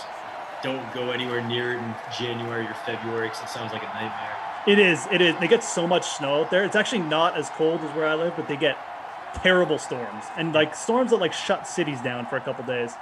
You should go to Halifax, supposedly a beautiful city. Newfoundland has some great scenery. Go to not Newfoundland, Labrador. Oh my God, okay, I'm gonna have to look this up. Don't want to send you in the wrong direction, but Newfoundland has like 2 cities, and one of them is right on the ocean. St. John's, Newfoundland. That's a good stop if you're going to the Maritimes. You gotta go there because they're right on the bay. They get crazy like stuff coming through the ocean and icebergs and stuff, and so that's a great spot. Yeah, I do that, maybe like a little bit of Maine too. Like I haven't been to Maine since I was a freshman in college, and I had a girlfriend who her family had like a little house on the Finger Lakes, so we go there every some. Maine's absolutely gorgeous, but yeah, just do that trip right up the East Coast. Maybe hit Quebec City on the way back because I'd love to see. I've been to Montreal, I've been to Toronto. The big ones. For when you turn 19 in Rhode Island, you go to Montreal for spring break because, of course, you can get poutine there and absolutely nothing else. Why else would you go to Canada when you're 19? There's no good reason, no shady reason at all to do that. But I did that at 19, and like at 20 went up to Toronto to watch the Red Sox game at the Rogers Center. And every experience I've had in Canada has been absolutely wonderful. The people have been great, very friendly. Cities are beautiful and so damn clean. Like it's remarkably well-designed cities, and people with obviously a lot of civic pride. Teddy gets rid of it before taking the sack, and gets not a first down, but at least near field goal range here as Robbie gets his 6th catch of the day. Yeah, we are kind of encroaching here on OT, but it's the rain, so they're going to need at least 5 more yards. I got some Canada stuff going on. Yeah, someone's saying in the chat. Sorry, I missed out in your. Justin said Lake Louise. Yeah, I live right by Lake Louise. It's an amazing place to skate. No. And one man to beat and could not make him miss, but makes his bad day a little bit better with that one. Lake Louise, though, guys, yeah, amazing place to ski, do whatever, hike in the summer. Someone else threw it out. East Coast of Canada, yeah, and this was a good point. I think it was Mike McDonald or Matt McDonald. East Coast of Canada, Christian, like the legitimately nicest people in the world there. Like the Maritime people are like legitimately so like inviting and nice. So it's a good place to go visit for sure. All right, let's get back to this game because this is tense time. 31 seconds, 1 timeout left, so maybe 2 okay, you know what? Would have gotten stopped short of the goal. It's true. Line. That might have been the last play before they settled for a field goal. You're the Panthers. You want these throws to go into the end zone. Otherwise, you're playing for OT, which I've been on a OT fire streak, as Wes Dreamer points out over. As far as like avoiding OT or like hitting them. This would be like third in my last 5 cents. I have not. Okay, we're on different ends because what is that play call? That's just garbage right there. I have not had an OT game in like forever, so I'm probably due for one, unfortunately. And with the way this clock is running, unfortunately, maybe they take one shot here. I don't think so, though. No, I was trying to will it into existence yesterday when Rossi and I had this exact scenario unfold, and I was like, "They'll take one more shot." No, they kicked the field goal. Other team, ran one play, took a timeout, ran a second play. If we had if we had 14 seconds or something, I think they would have gone for it. But okay, great. And now we're gonna get extra timeouts to burn off some more time in our lives here for Joe Judge. Who knows? I haven't seen a blocked field goal in a long time, if ever. Man, I want to make say this one special. That might have just been a fever dream. We saw them in the 2020 sim every now and again, but I don't think I've ever seen one in this new sim. I've seen block punts in this new sim when the teams are backed up and they're punting from their one. We've seen that for sure. Fumbled snap. He made it. Joey Sly. Second field goal of the day for Joey Sly. Both field goal kickers with 2. Again, if you're just joining us, both teams have a defensive touchdown. Both teams now have 2 field goals. And we've gotten receiving touchdowns from Evan Ingram and Robbie Anderson. And we, folks, are 1 failed kickoff attempt from OT. I think my first OT in a long time. So I am, as I said, due.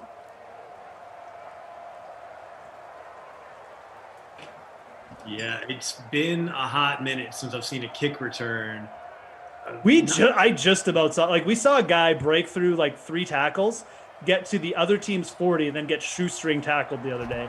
And I was seriously pumped because I cannot remember the last time I saw a field kick return touchdown. So, closest I've seen lately was a game like this, and then the Patriots were down 3 late, and Julian Edelman brought one back to the 30, and they had just enough time left to kick a game-tying field goal. We went to overtime. Patriots won. After that, it was very exciting, and we won't get a similar effect here. As kick return goes nowhere. Saquon does a decent job of that one to pad his stats a little bit, but we are getting bonus football here in northern New Jersey. How exciting. Hey, there's a lot of people involved in these classic contests. Again, classic paid contests, 3K Wednesday night special. They're going to love it because we got 2 heavily owned RBs. Christian McCaffrey, 13 points. Saquon, 11.4 points. Saquon, 13 yards away from the bonus. McCaffrey's got 4 catches, 33 yards, 57 yards rushing. Not much else going on, though, in terms of just straight up production. Slayton, 56 yards. Ingram, 56 yards. Maybe we'll get a long walk-off touchdown. First play of the game. We got a first play touchdown.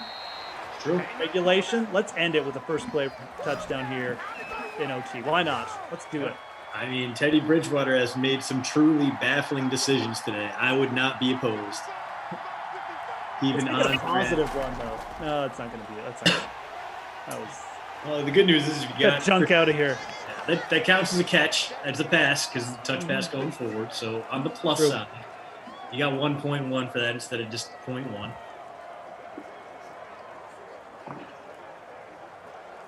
For just joining us, Christian's earned my everlasting respect, dropping out his knowledge of the Canadian territories.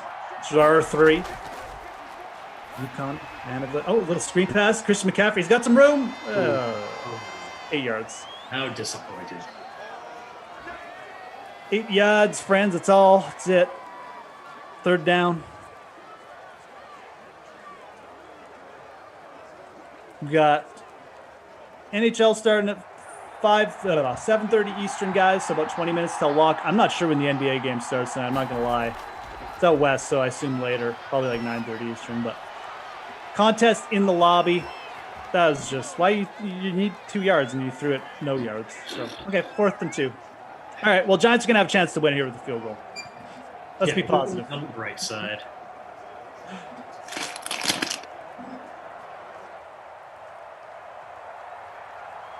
More football. That's what we're getting here, folks. OT.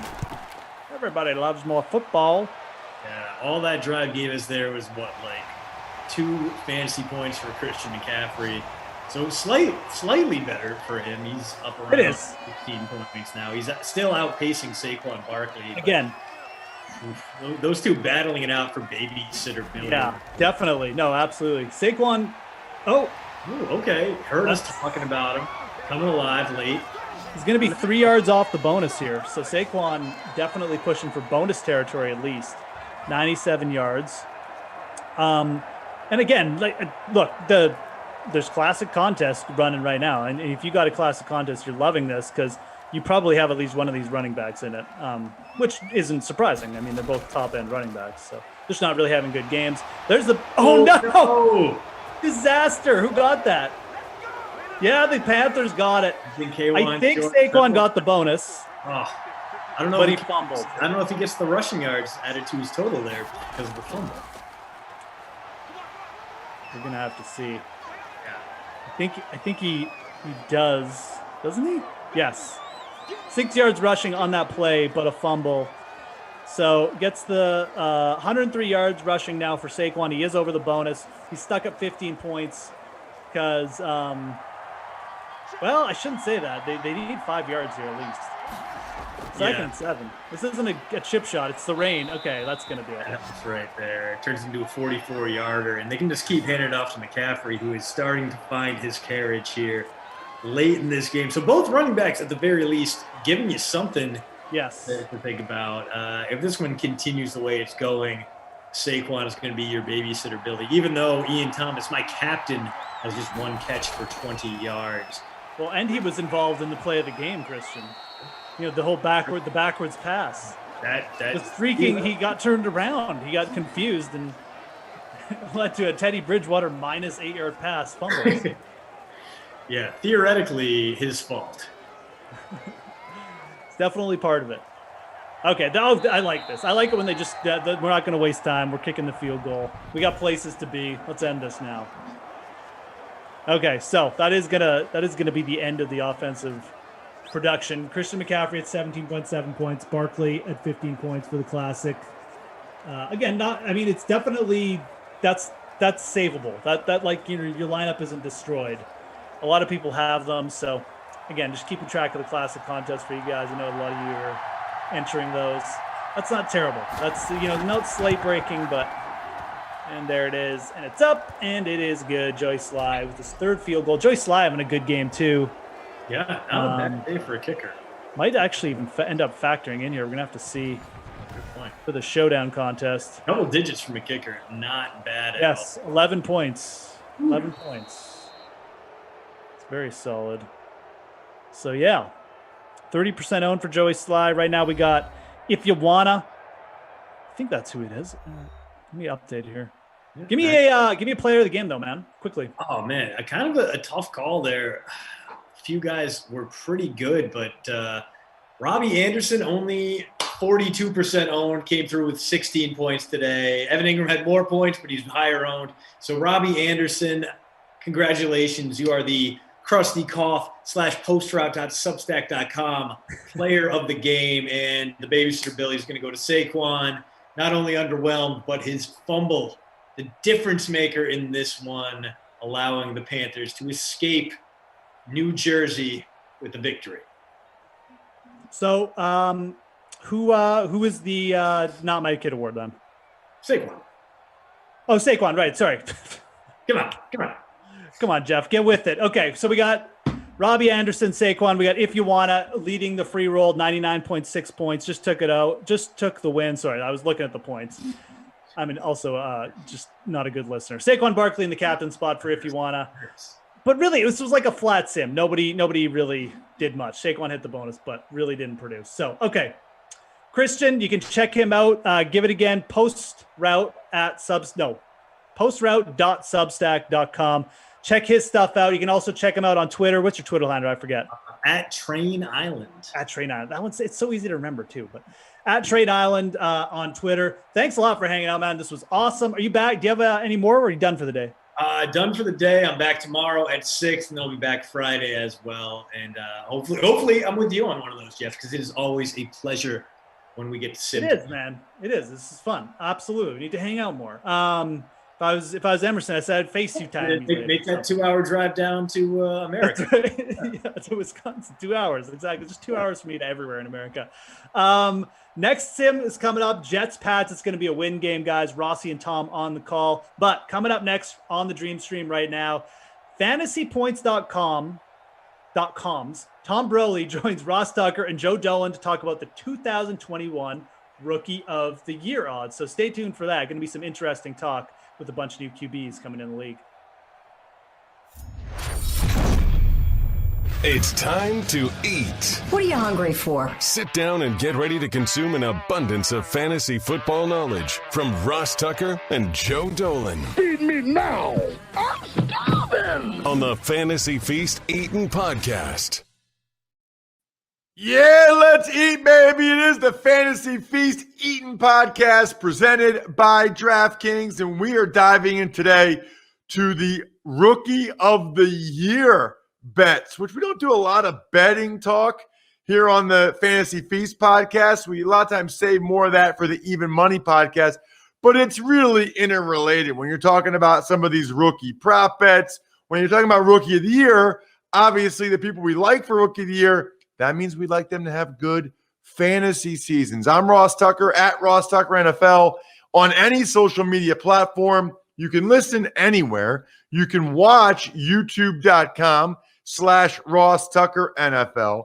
The star of this show is Joe Dolan at FG_Dolan, the fantasy points superstar. If you go to fantasypoints.com, which you should, use the code 21Feast. That is absolutely the key. We love fantasypoints.com, and we love Joe, Pennsylvania, and we love Tom Brawley, who is one of your colleagues at fantasypoints.com. Look, Tom's even wearing the Penn State hat. So legit, Tom. Welcome to the show.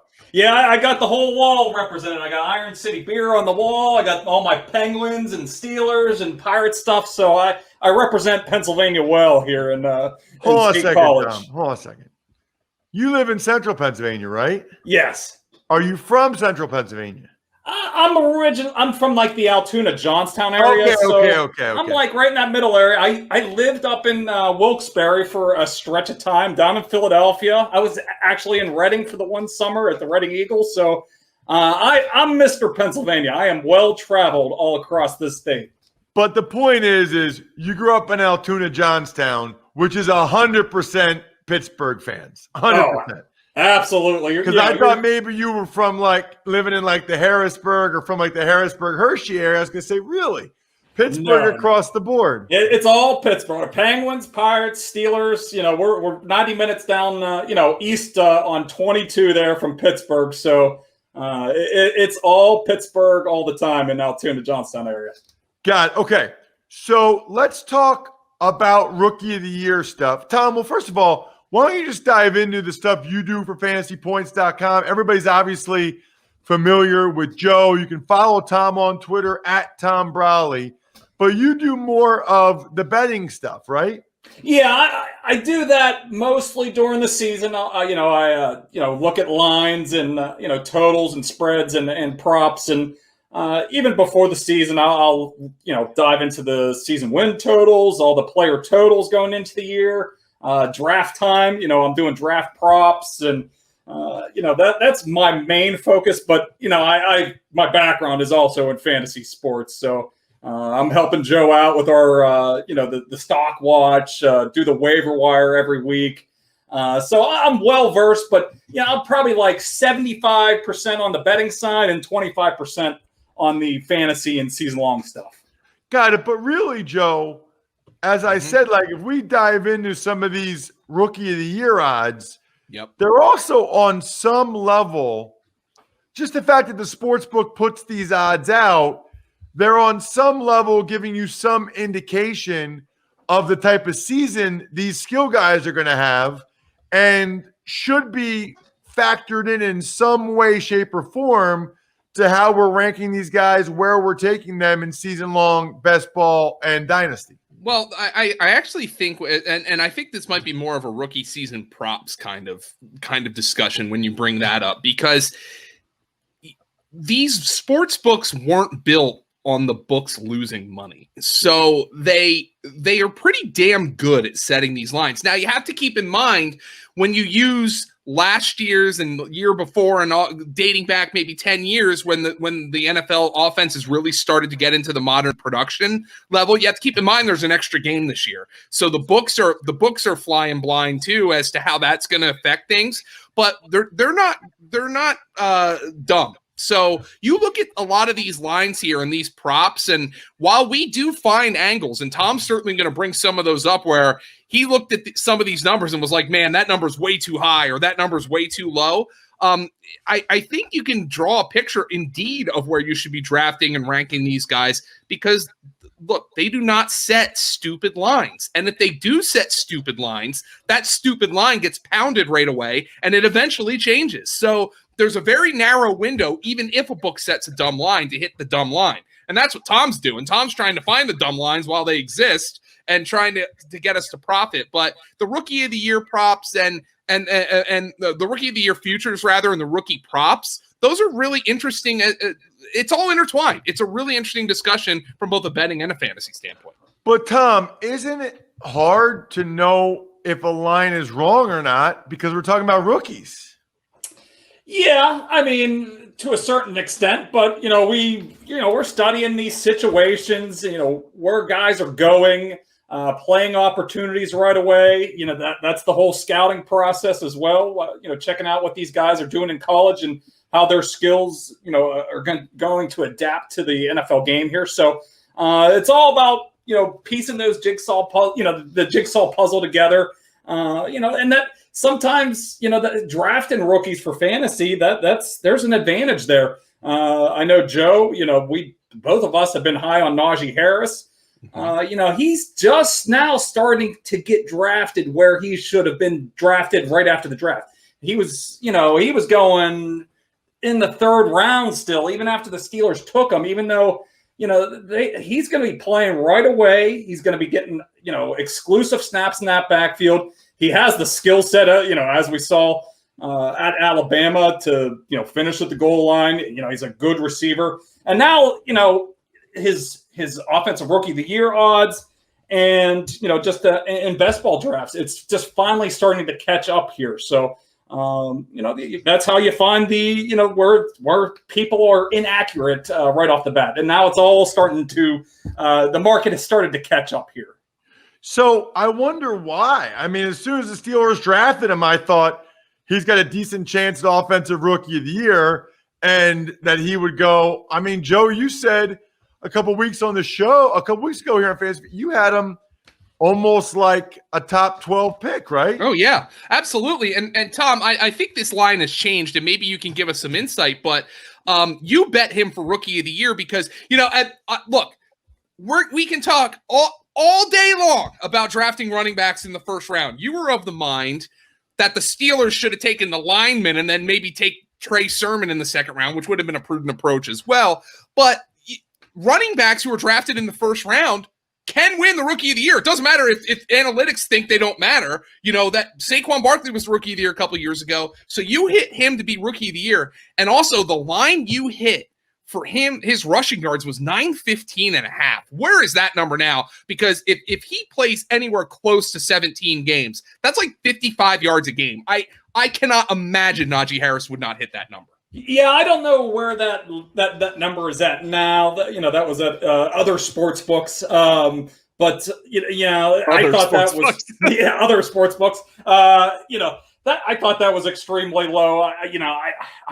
That has to be up over 1,000 yards, I would think, by the time opening week comes around. But you're right. These first round running backs, Saquon Barkley in 2018 won the award.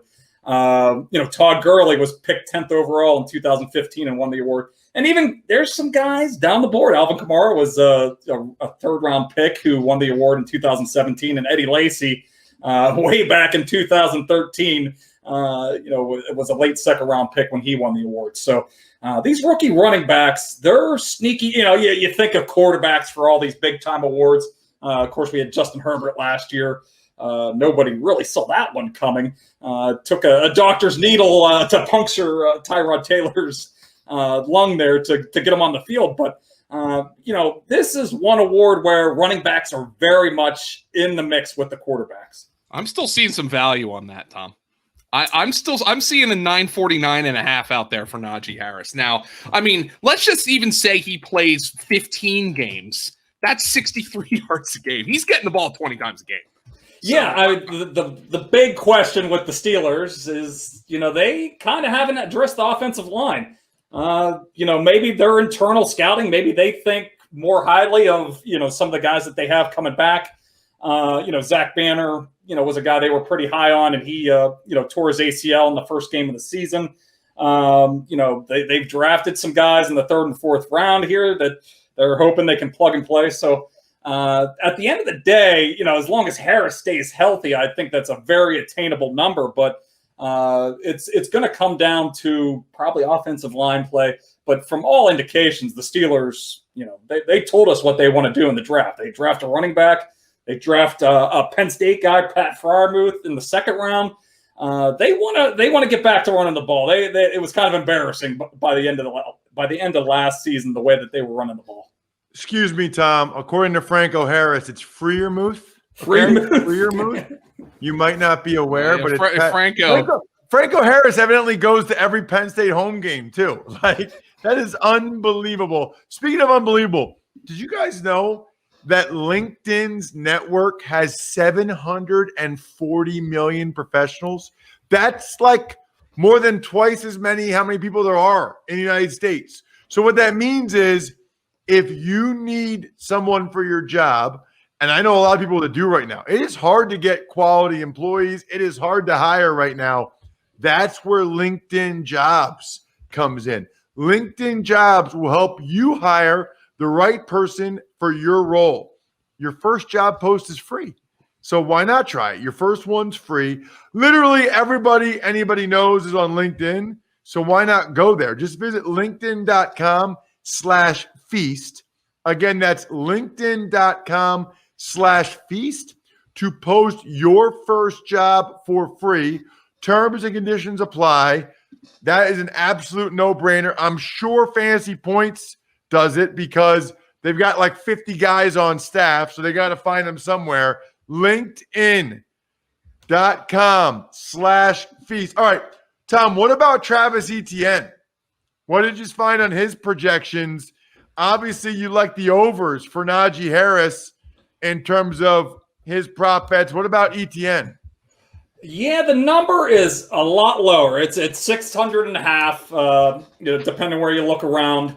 I'm a little more hesitant on this number. Just there's a lot of smoke that they're going to kind of use James Robinson a lot.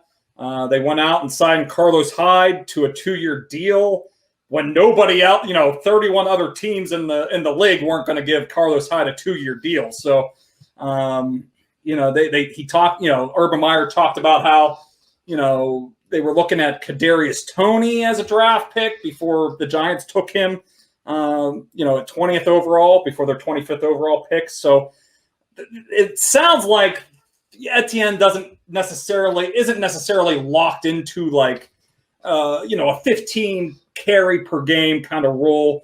James Robinson's still around in the mix here. So I'm a little more hesitant on this one. Maybe this is one I'll re-examine closer to the season once we get maybe a little bit more of a idea how they're going to rotate these backs in August and in the preseason. But this number, it's not daunting. It's 600 yards. It's 35 rushing yards per game. But it's something I'm probably going to stay away from because of everything that's coming out of Jacksonville's camp right now. What about? Go ahead, Joe. Yeah, Tom, I wanted to ask you, maybe Ross has more on running backs, but when you were looking at the props and the Rookie of the Year odds, what did that tell you about these first-round wide receivers? Because as Ross knows, a couple of weeks ago, we discussed, my best ball rankings and maybe our season-long rankings of these first-round wide receivers. And when I look at it, there's really only 2 guys who have a pretty great path to instantaneous production, and that's Chase and Devontae Smith. What do the betting markets say about that as well? Yeah, I mean, Chase is kind of like the 6th or 7th favorite. Kyle Pitts has kind of moved ahead of him here recently with all the Julio talk. But his number, his receiving yards total is, pretty. The books are pretty excited about him. It's right around 1,050 yards. So, I don't know about you, Joe, but I've noticed in best ball drafts, I was routinely getting him in the middle of the 6th round, late 6th round. Now, if I start looking for him in the 6th round, he's already been taken, 5 or 6 picks before that. He's become, a middle of the 5th round type He pick. and Smith are just going to move up throughout the summer, and I think they'll reach a peak. Tom, I wouldn't be shocked if Chase is a 4th round pick at some point. And Smith, I could see him sneaking into that 6th round range. Yeah, Smith, the buzz is a little bit slower on him, I've noticed. I'm still routinely getting him, 8th, 9th round. Every once in a while he'll sneak past 100 picks in some of the best ball drafts that I'm doing. But I could see the buzz building for him as well, especially with the Zach Ertz. That's going to start probably heating up here once August comes back around. If they don't get a deal done here, the June 1st date has come and gone. So, guys can, he's back on the market here. So he has a path to being the number 1 receiver in Philadelphia. So, I wouldn't be surprised if his number starts to crawl up here. He starts becoming like a 7th round pick or so. But, but it's tough for the rookie of the year stuff. These receivers, it's just Odell Beckham in the last 10 years that's won that Justin award. Jefferson didn't win it last year. I mean, exactly. Yeah, Jefferson, he sets the rookie record with 1,400 receiving yards. He didn't even really sniff the award. It was Justin Herbert putting up, rookie records as well at the quarterback position. Those guys always take, they're the trendsetters. Unfortunately for Jefferson, he puts up 1,400 yards and can't win the award. So it takes a really special season for rookie wide receivers to win the award. So it's really not a position I'm looking to bet with these rookie of the year awards. I'm kind of surprised. Forget the rookie of the year for a second, Tom. I'm kind of surprised Jalen Waddle's receiving yards number is higher than Devontae Smith. It just feels to me like Waddle's they've got some other receivers there, Will Fuller, Devontae Parker, whereas it feels like Devontae Smith will be the guy in Philly. Just looking at it, Tom, tell me if I'm wrong, but I feel like I would go over on Devontae Smith's prop and under on Jalen Waddle. I'm right there with you. I love Devontae Smith's number. It was right at 725, 730. I think, anything up to like 800 is a pretty decent number for Devonta Smith. Waddle, yeah, I'm with you. I'm a little more skeptical there. They bring in Will Fuller this offseason. They're not replicas of each other, but they do a lot of the same things very well. They can get downfield. They can create after the catch. So, there's a little bit of overlap there. Mike Gesicki's another guy that can get pretty vertical out of the slot there for them in this offense. And you still have Devontae Parker. So, I see Devontae Smith with a chance to get to like a 20% target share, really kind of own, be the number 1 receiver in Philadelphia. But Waddle's path is a lot murkier here. Even like a 16 or a 17% target share in Miami would probably be, you would take that if you're drafting Waddle at this point in the summer. So, and then, there's both questions at quarterback. Jalen Hurts, performed well in some spurts at the end of last season. Tua was, it was up and down as we know. So there are question marks at quarterback for both these guys, but I just love Devonta Smith's, path to being the number 1 receiver in his offense a lot more. By the way, did you guys see that quote from Tua about he didn't know the offense as well as he should have last week? I was like, not good. Let me ask you about this one.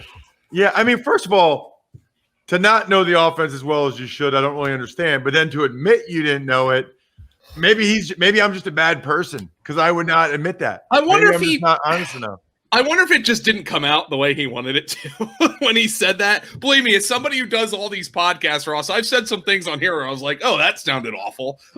Like when I was thinking of it. But yeah, it was just like, it's kind of like smoky with Tua when you're like, all right, he comes out and he says he didn't know the offense all that well. They benched him twice in game last year. Yeah, I think it's fair to still be a little skeptical there. All right, so here's my question, Tom. How high are the projections for Kyle Pitts, the Falcons tight end, and do you think he goes over or under? It's got to be the highest projections for any rookie tight end ever, right? It absolutely is. Yeah, you throw in the extra 17, the 17th game there. It's 875 yards from what I was looking at. Believe me, I'm high on him. I'm going to be drafting him a lot in the 6th, 7th round range, just in case he is kind of that next Darren Waller, Travis Kelce type of tight end here. But this is a extremely high number. I started digging through the numbers. Jeremy Shockey was the only rookie tight end who's ever gone over 800 receiving yards in a season in the last 33 years. You look at the tight ends last year who cleared 800 yards. It was Travis Kelce and Darren Waller, literally 2 guys. The rest of the league was below 725 receiving yards at the position. Obviously, there were some guys that were hurt or banged up.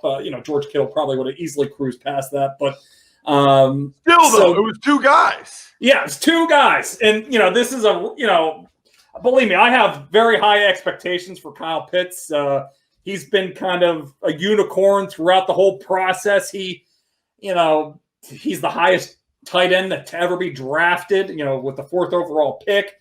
He looks like a big receiver. He moves like a big receiver, so he is unique. But this is a tough number for me. I had to look under here. I'll gladly be wrong if he comes out and quickly puts himself with the Kelce's and with the Wallers and with the Kittles. But I got to see him going up against the elite level of competition first before I believe that he can go up over this number. Yeah, Tom, sorry, ahead. Ross. Go ahead, Joe. Tom, who are some of the guys as we wrap up here that you've bet on to win Rookie of the Year? And keep in mind, like you're not guaranteeing that these guys are going to win the Rookie of the Year. You just see some value here. Yeah, I touched on Najee Harris at the top there. I got a plus 1,500 number there. That number is not around very much anymore. I haven't looked around, but I know like DraftKings, the number's down to plus 800 at this point. Basically the value's been cut in half. So, the number, the reasons, that he's going to dominate the backfield here. They want to kind of change the offense a little bit here. And it's been all positive coming out of Pittsburgh. And the other one was Trey Lance at plus 900. His number has, dipped a bit as well. It's, I look around, I see it plus 600 and plus 700 now. The reasoning there is, he's the guy that Kyle Shanahan traded up to get. He's shipped a lot away to get that number 3 overall pick. not a prick, but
How we doing, DK Sim fam? Jason Rossi in the house. I got my Heat Miser here going with me for the next two. Not count them up. One, then two. We can go three, but we're done by then. He is Tommy Freeze Pops at your boy TC Fresh over on Twitter. Great Dane Nation, the podcast. You should be subscribed to 5-star reviewing on the reg. Well, you really can only do it like once every 5 weeks. But anywho, TC, how you doing?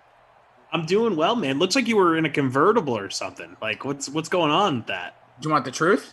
Yeah. Worked out this morning and never showered. So I said, I usually put the hat on, but I'm like, you know what? I'm shaving my head this Sunday. I'm letting it all hang out. So I'm doing the buzz off for kids with cancer this Sunday. Nice. So I'm like letting it all grow, hang, whatever you want to call it. It's out, baby. It's out and it's in full fledged. Speaking about things that are out, lineups have locked. We got the Patriots, the Jets. This is a week. Are we in week 7 now? Did we tip to week 7? No idea. I think we did. Michael's telling me, yes. Hey, Michael, look, I actually got something right for once. Michael's our producer, TP, our technical director, and we got Jimbo in ops, one of the goats.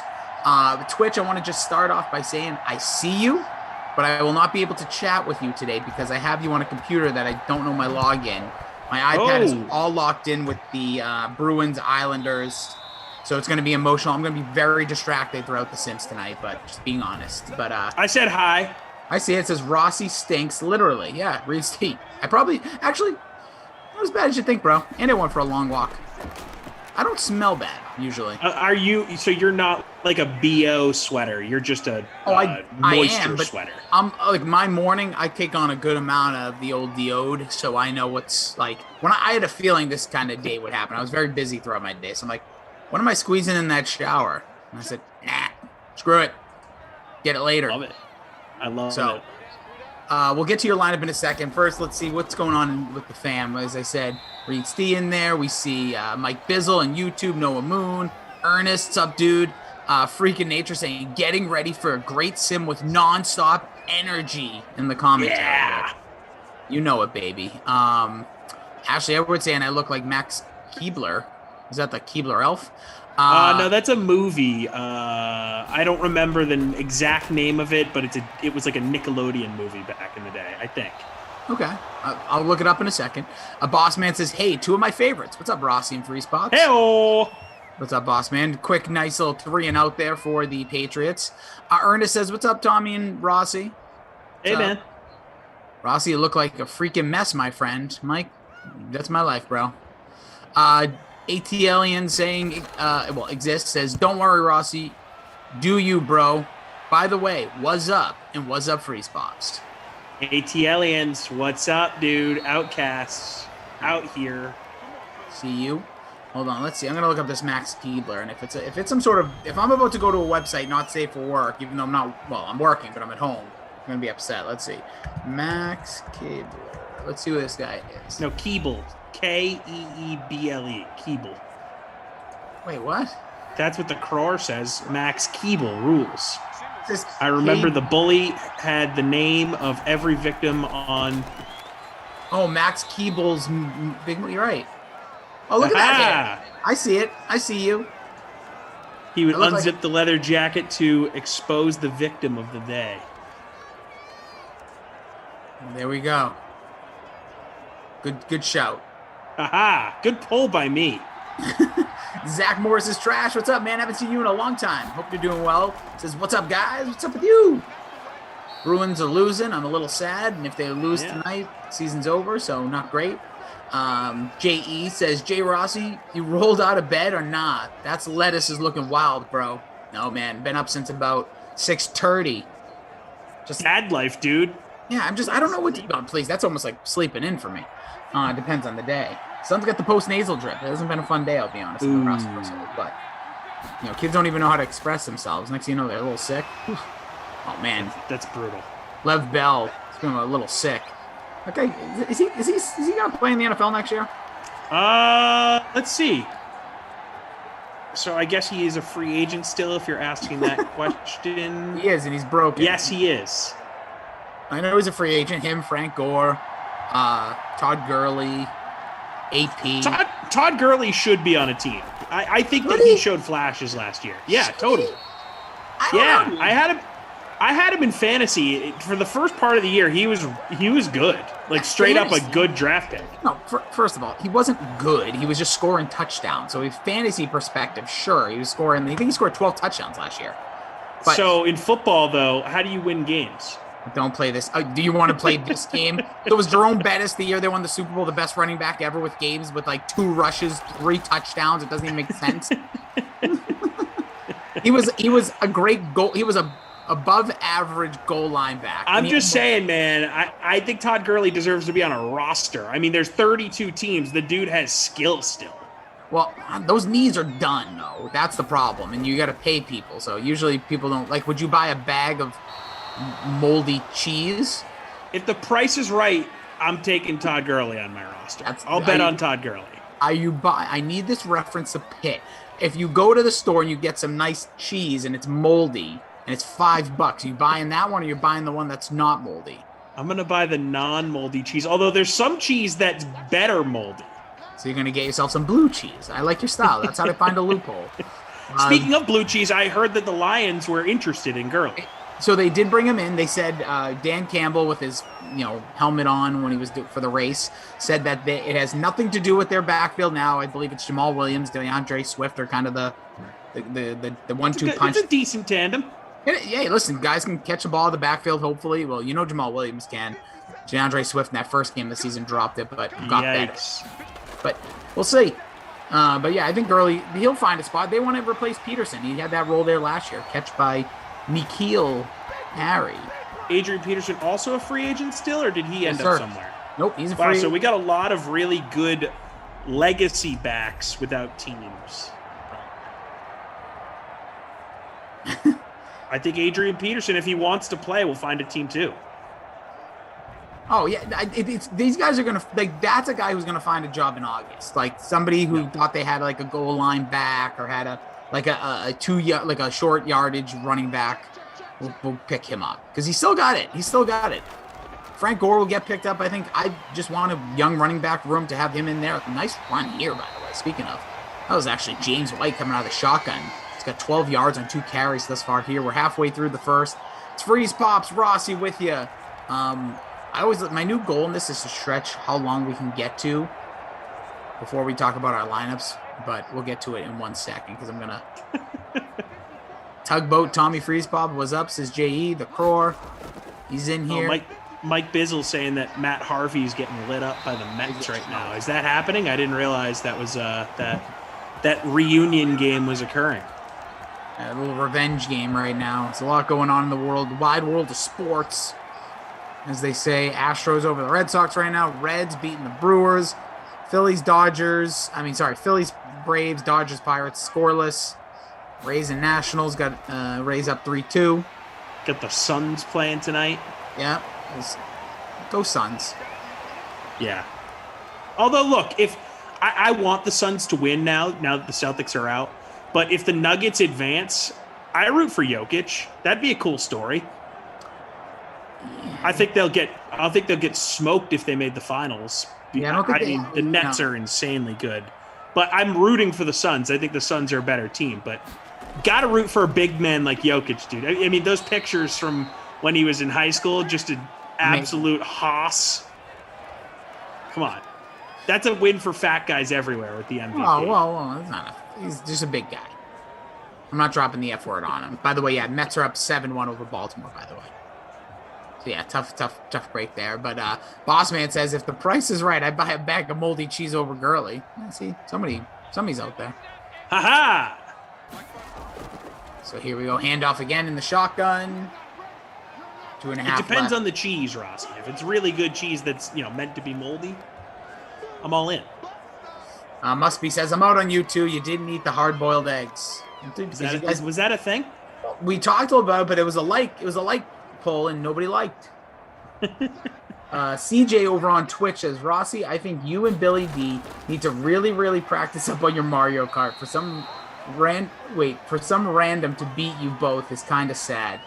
Dude, CJ, and it was a blast to watch. Appreciate CJ jumping in. We were on our buddy, so with my podcast, the Pop Culture Pile Drive, we're part of like a little podcast crew, if you will. I'm in a gang. But basically, yeah. CJ jumped in. It was so bad, dude. The guy literally jumped in there. We did 24 Mario Kart races last night. Dude jumped in with like 6 to go and beat me. So I had 17 points of worth, 17 races, points worth of races. If that makes sense. And he just jumps in late, wins 5 out of the last 6. I was yelling on this thing because we had like a Discord thing going so that people could hear us on the one stream. I was screaming for people to let me win. Just like, we need this guy's name was Pete, I think. Clown. Pete, the ringer, coming in late, doing work. What an absolute clown. Hate that guy. I respect that. Oh, get that. I don't even know how he got in. It was a private thing. And like, I don't know. I guess you could see something there. Sony, why did you juke? Keep running, Sony. But he gets the first. So we'll get a first and goal from the 2. Maybe this is where if they had an Adrian Peterson comes in. Patriots actually drafted a big old running back. Yeah, Pats don't need a running back. No, they got I already forget his name, out of Arkansas or Oklahoma. Big dude. Old boy.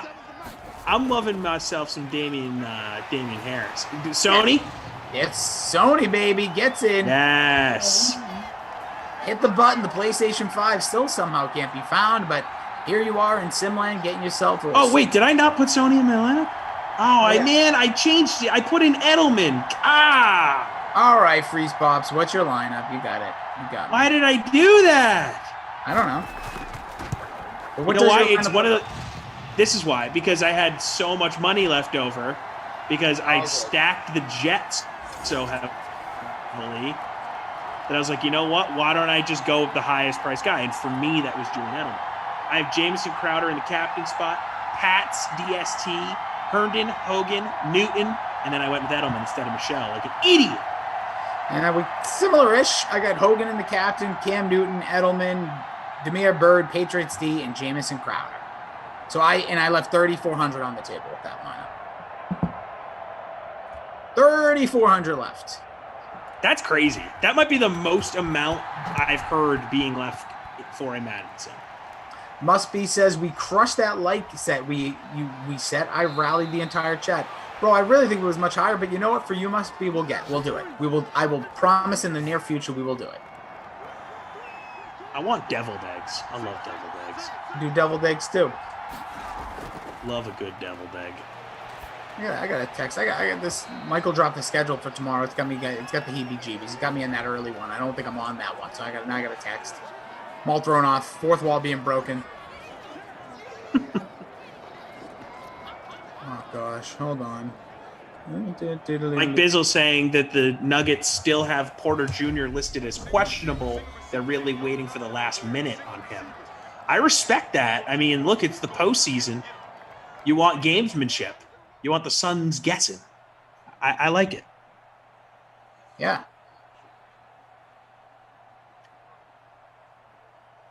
Quiet quarter. Sorry. Of course I do it right when we come on camera. Just dude with his head down. It's professional right here, boys. He is Tommy Freespops. I'm Jason Rossi. TP is our technical director. Michael is our producer extraordinaire. Jimbo is our ops guy. We are here with the score of 7-0. It was Sony Michel, as you mentioned. Hold on, let me just start texting again. No, I'm just kidding. But yeah, we got a lot going on here, a lot brewing behind the scenes. Hope everyone's enjoying their night. Appreciate you guys joining us here on your Dream Stream, 8 p.m. in the East Coast, 5 p.m. on the West Coast. Michael, you son of a gun. Beautiful weather here in the Boston area today. How about you, TC? What's going on in the Lou? Low 80s. Nice little breeze going. It was beautiful. The fiance and I went out, grabbed some burgers for dinner right before the sim. Beautiful day here in St. Louis. This is good weather. Oh, right Bruins now. scored. Bruins scored. Right? Or is that a replay? Bruins did score. Woo! Yes. Right. That's what I'm talking Marshy, about. man. Marshawn's having a hell of a postseason. He is.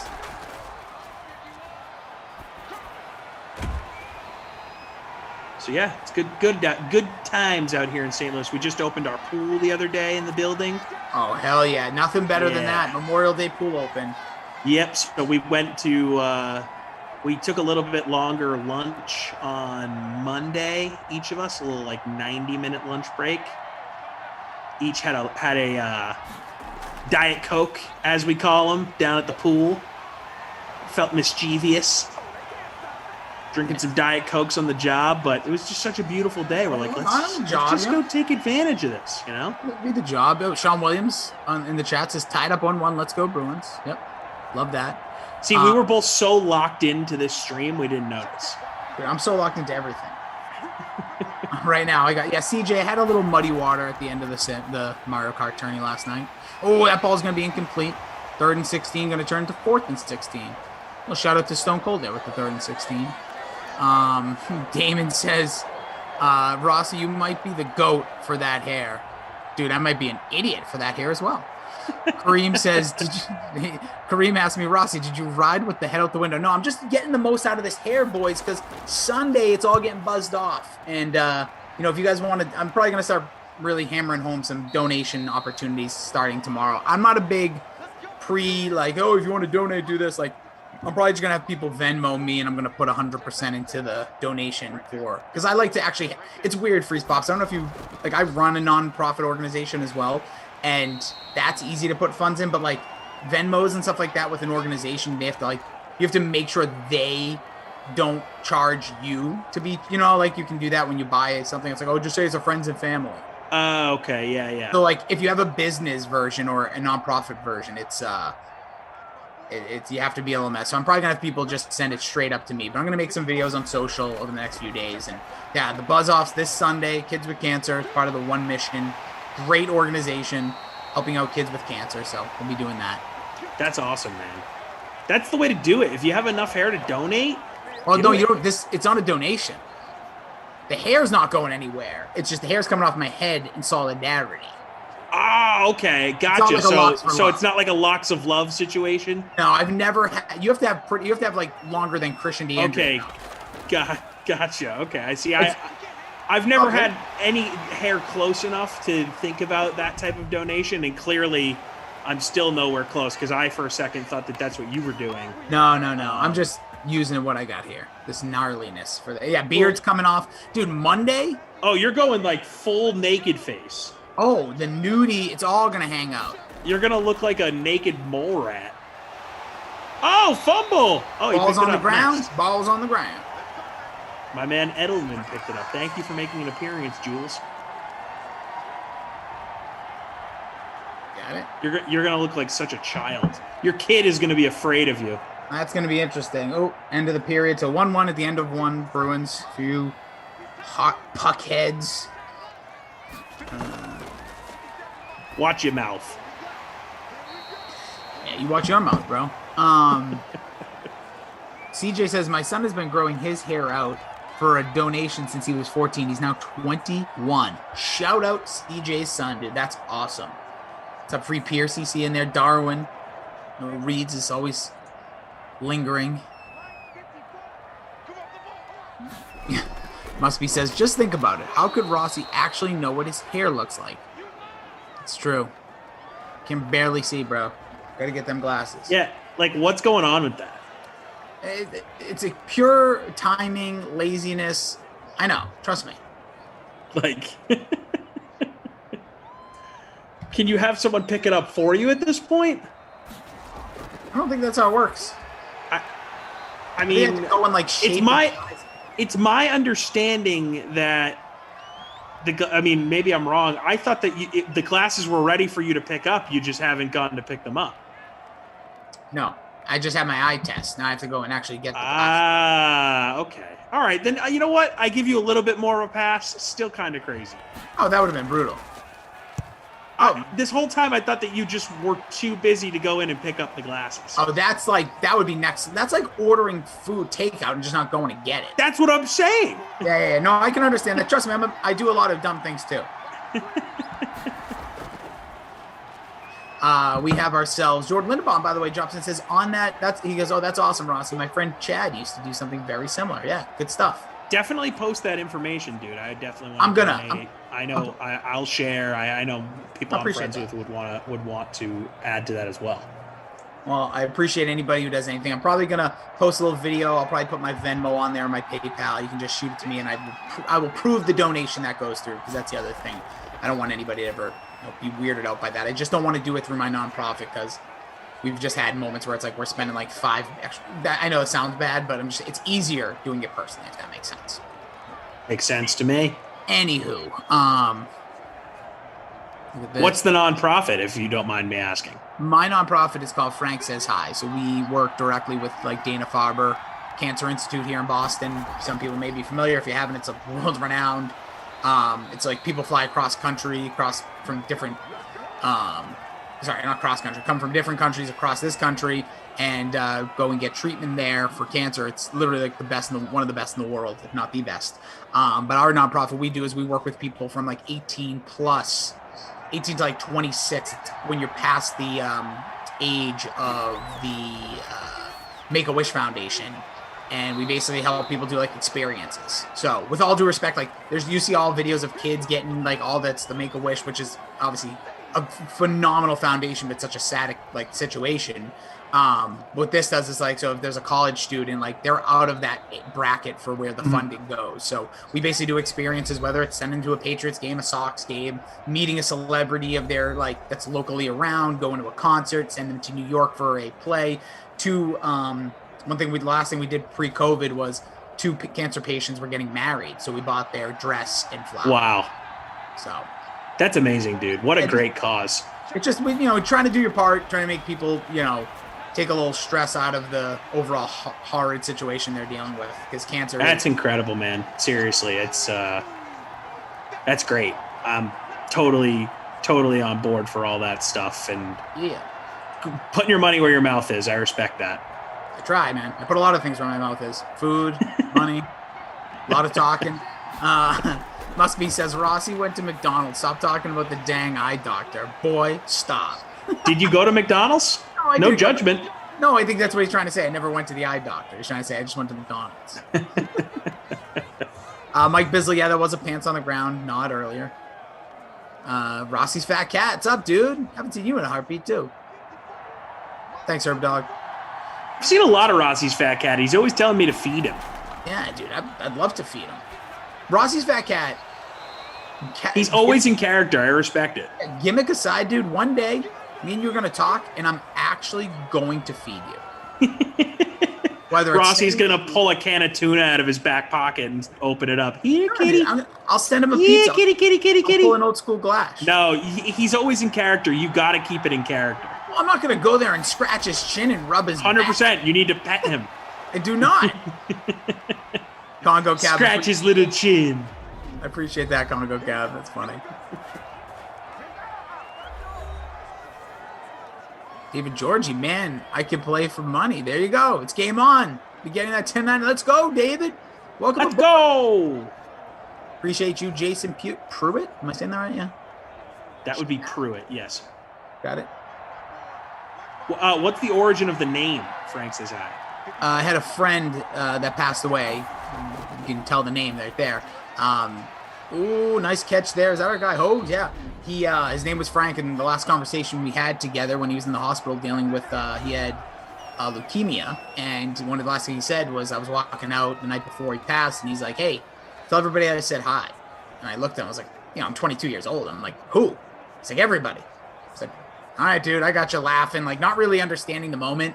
And then a couple months passed after everything happened, and I sat down with his family, told the story more in depth than that. It's kind of a high overview. And then I said, let's start a nonprofit. And originally we were just giving foundations to kids. Like we give money to local high school too, but that's not my overall goal. I like doing the experience stuff. I like to help people that are really in need. No disrespect to college students. Oh, yeah, of course. No, that's great, man. That hits home for a lot of people. So I'm sure a lot of people can respect this, and I would be happy to help whenever you post things. So don't be bashful about that, dude. Just post away. I appreciate it. Oh, yes. Oh, I thought he picked it. What are you doing? No, it should have been. Woulda, shoulda, coulda. 21 seconds left, 3rd and 1 here. My dad just called me, so TP, if you heard a phone buzzing again, I apologize. That's me. Shut up, Dad. Yeah, well, please, my dad's ready to call. We got to talk after. We talk after every period in Bruins, every quarter of Celtics.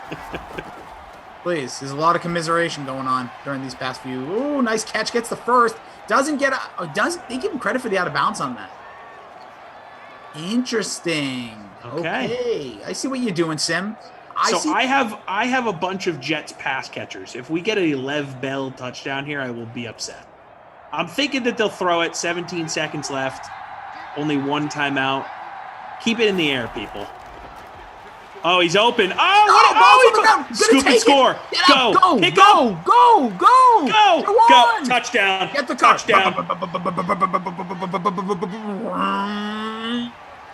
10-5. Touchdown. Why couldn't you wait till there was no time left on the clock? Sorry. There it is. Jawan Bentley. We both got that. Jawan Bentley, baby. Yeah. He's the guy I was super high on when he came in first thing. Then he got hurt, never really came back to full strength. I'm telling you, with Hightower back, this guy's going to be a thumper again. He's going to be whoa.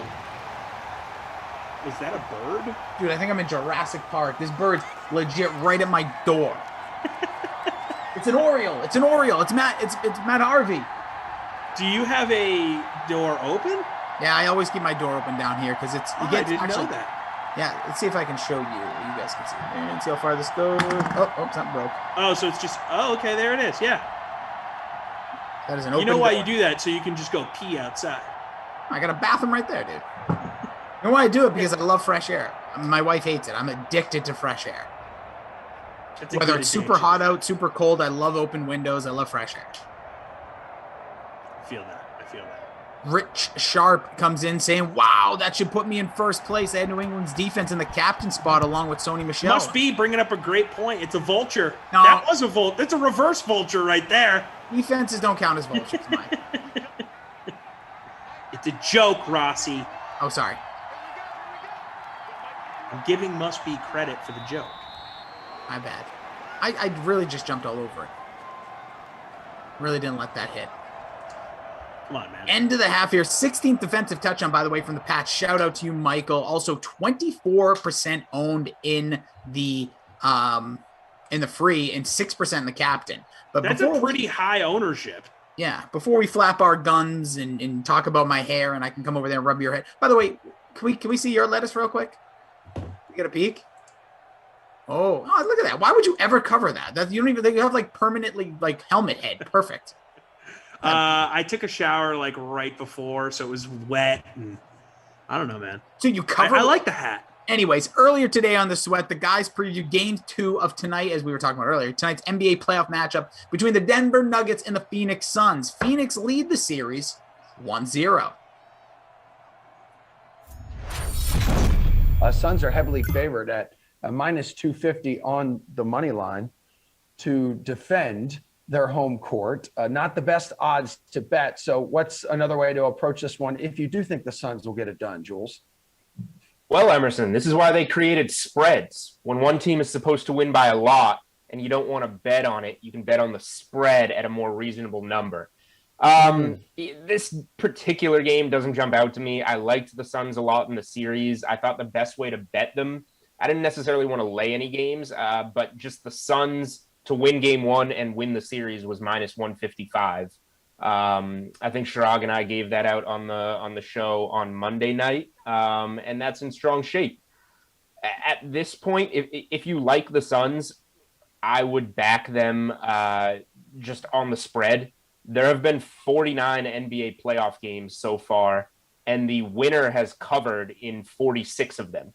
So spreads, winners, they've been the same thing so far. I don't know if the Suns will necessarily be a play for me, but if you like them, yeah, you're not doing 230 money line unless you like them as a strong parlay piece. You're just going right for that spread. All right, Kenny, what's your strategy here, bud? Yeah, I'm going with the Suns here to cover the 5.5. Look, I just think the Nuggets, the fact that they're playing without Jamal Murray right now is really catching up to them. And when you look at what happened in the opening round series win against Portland, what did the Blazers do? Well, they didn't really do much of anything on either end, but especially on the defensive end. They were just letting Nikola Jokic do whatever he wanted, and that's just not the same story here against the Phoenix Suns team that had one of the best defenses in the NBA. He's found it a little more difficult to bang down low with DeAndre Ayton. And I just think that in general, this Nuggets team is facing a little bit of adversity for the first time in a little bit, because they cruise at the end of the season when a lot of these teams like the Suns didn't really care, and they were looking to claim a higher seed. So I think that the Nuggets have some stuff to figure out. I don't think Austin Rivers is going to continue to be one of the best point guards in the NBA playoffs. And I think that, again, that position specifically is going to hurt them, the backcourt, when you look at the significant advantage that Phoenix has. I just think that they're going to absolutely roll here. Maybe when we get to Denver in the altitude, maybe Phoenix drops a game, but I think this could be a sweep. Hey, Nick, you're chasing that heavy money line, huh? Yeah, I mean, I'm probably going to stay away from the money line just because of the number. Obviously, not a lot of value there. I'm with these guys. I don't mind taking the spread minus 5.5 tonight. You're getting that at minus 110. If you want to get a little bit more creative on the DraftKings Sportsbook, you can go DeAndre Ayton to have a double-double, plus the Suns win the game at plus 150. Ayton had 20 and 10 in game one. You can get Chris Paul to score at least 16 points, plus the Suns to win at plus 175. I thought he had his best game of the entire playoffs in game one. He has 23 assists over his last 2 games alone. I think that shoulder's starting to look a lot more healthy. And then, like Joel's alluded to, you can start to look at some of the longer-term bets.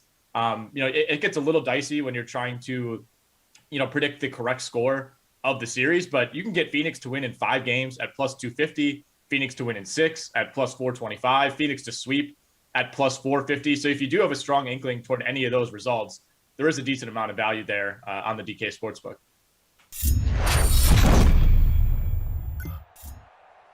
And he was going to be on there. Anywho, Lisa Robinson, what's up? She says, all right, let's go Edelman, triple crown. 0.00 right now. So we'll see. We'll get here to the second half. Stats are updated. Jimbo, big shout out to our guy Jimbo. Love what he's got cooking. My hair is wild because I'm shaving it Sunday. Stop talking about I'm getting insecure. I'm also, what happened to me today? Freeze pops. I'm a little bewildered. My hair looks atrocious, by the way. Like in the Zoom window that I see, I think I almost could look cool. Then I see what I look like here. I almost look like I'm balding. I have like that because I have such thin hair overall. Yeah, because it's all like up and crazy. The up part is one thing, dude. It's just it's hills. It looks like a valley. Like if I were to put my head down, it would probably look like MapQuest. What's going on here?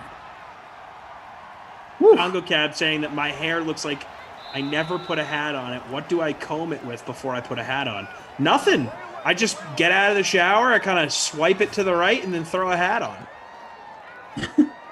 Hey, first time playing Fortnite. What's up, dude? Free Piercy says Rossi's in full Travelocity mode. Rossi, put a cone on your head. Seriously. Somebody, I lost the comment, but they said I look like I look like a Lego person with the way my hair looks. Yeah, sometimes it's a perfect example. It does kind of look like a Lego guy. Plug it in. But that's what it looks like when it like dries and I get it out of the shower. Like that's why I think it kind of looks weird. I'm like, I don't want to look like a Lego guy, so I throw a hat on. It's not a compliment or an insult. It's more of an observation. I think it's a compliment, dude. Like I wish I could just like wake up and kind of just do it. Well, I'm gonna say that now because guess what? 4 days from now, you're not gonna have anything. I'm not even gonna I think it's gonna feel weirdest for you on your face. Oh yeah, because I'm actually when I've done this buzz off for years, I've never done straight hair and beard at the same time. I've done head, left the beard because it's kind of a boss move to have a thick beard with a bald head. I agree. I think it's a great look. Yeah, you look like a badass bassist.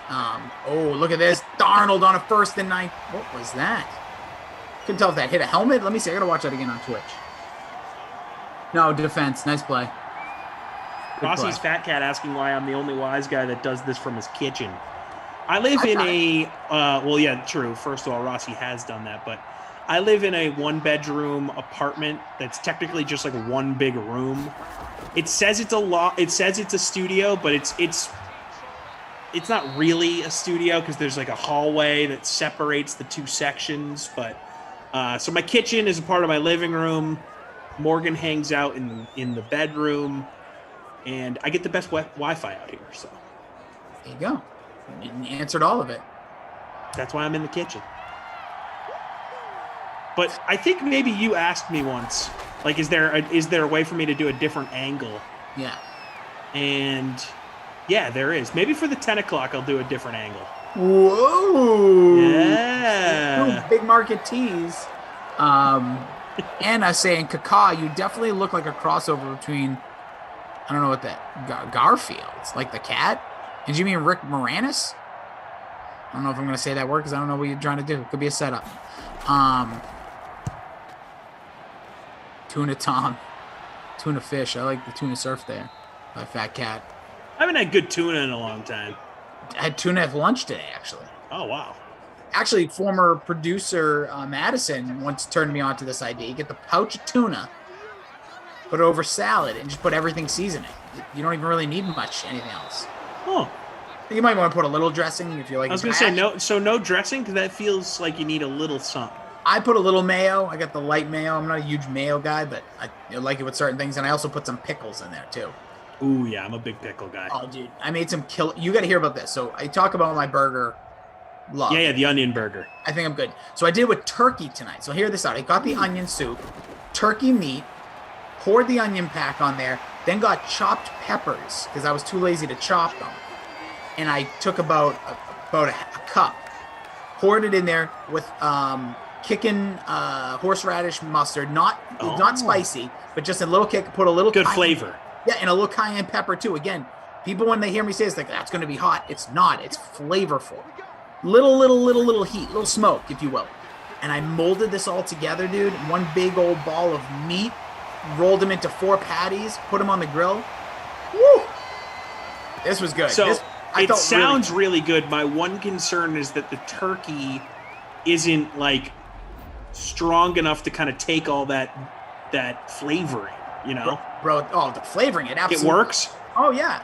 And the onion soup thing actually helps congeal everything too. The thing I was fearful of having chunks of pepper in here was that it would actually like not cook all the way through or certain things.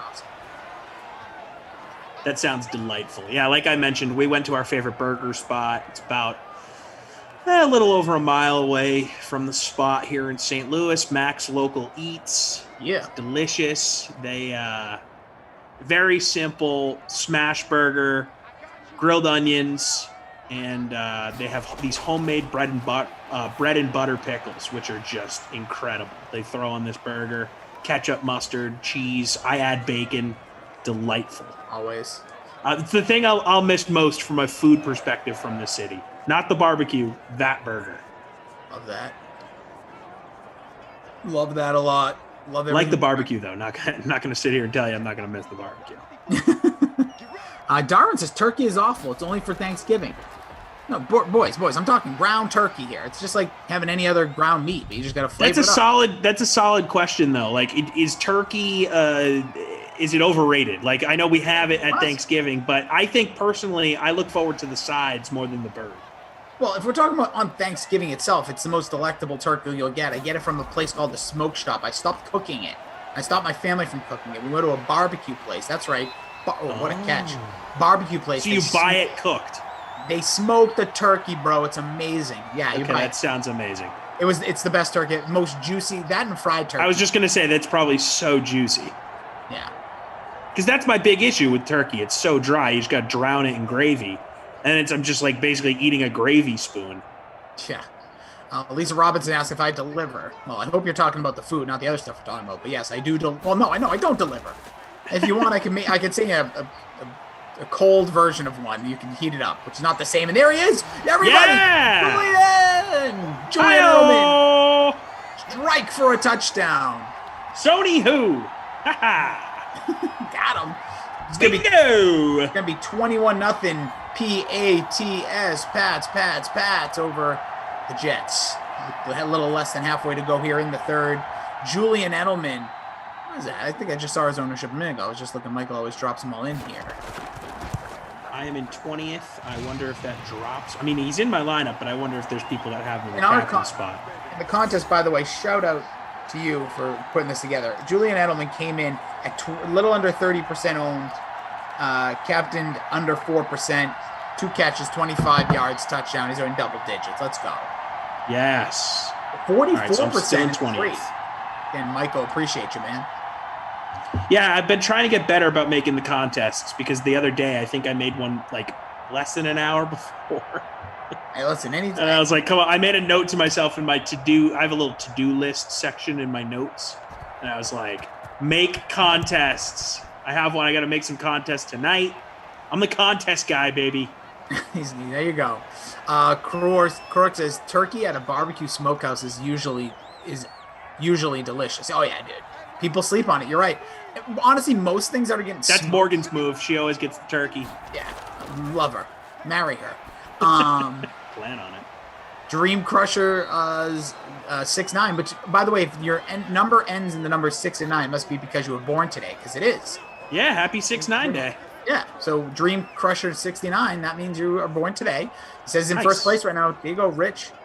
Edelman's 30th touchdown, 7.3 in the captain.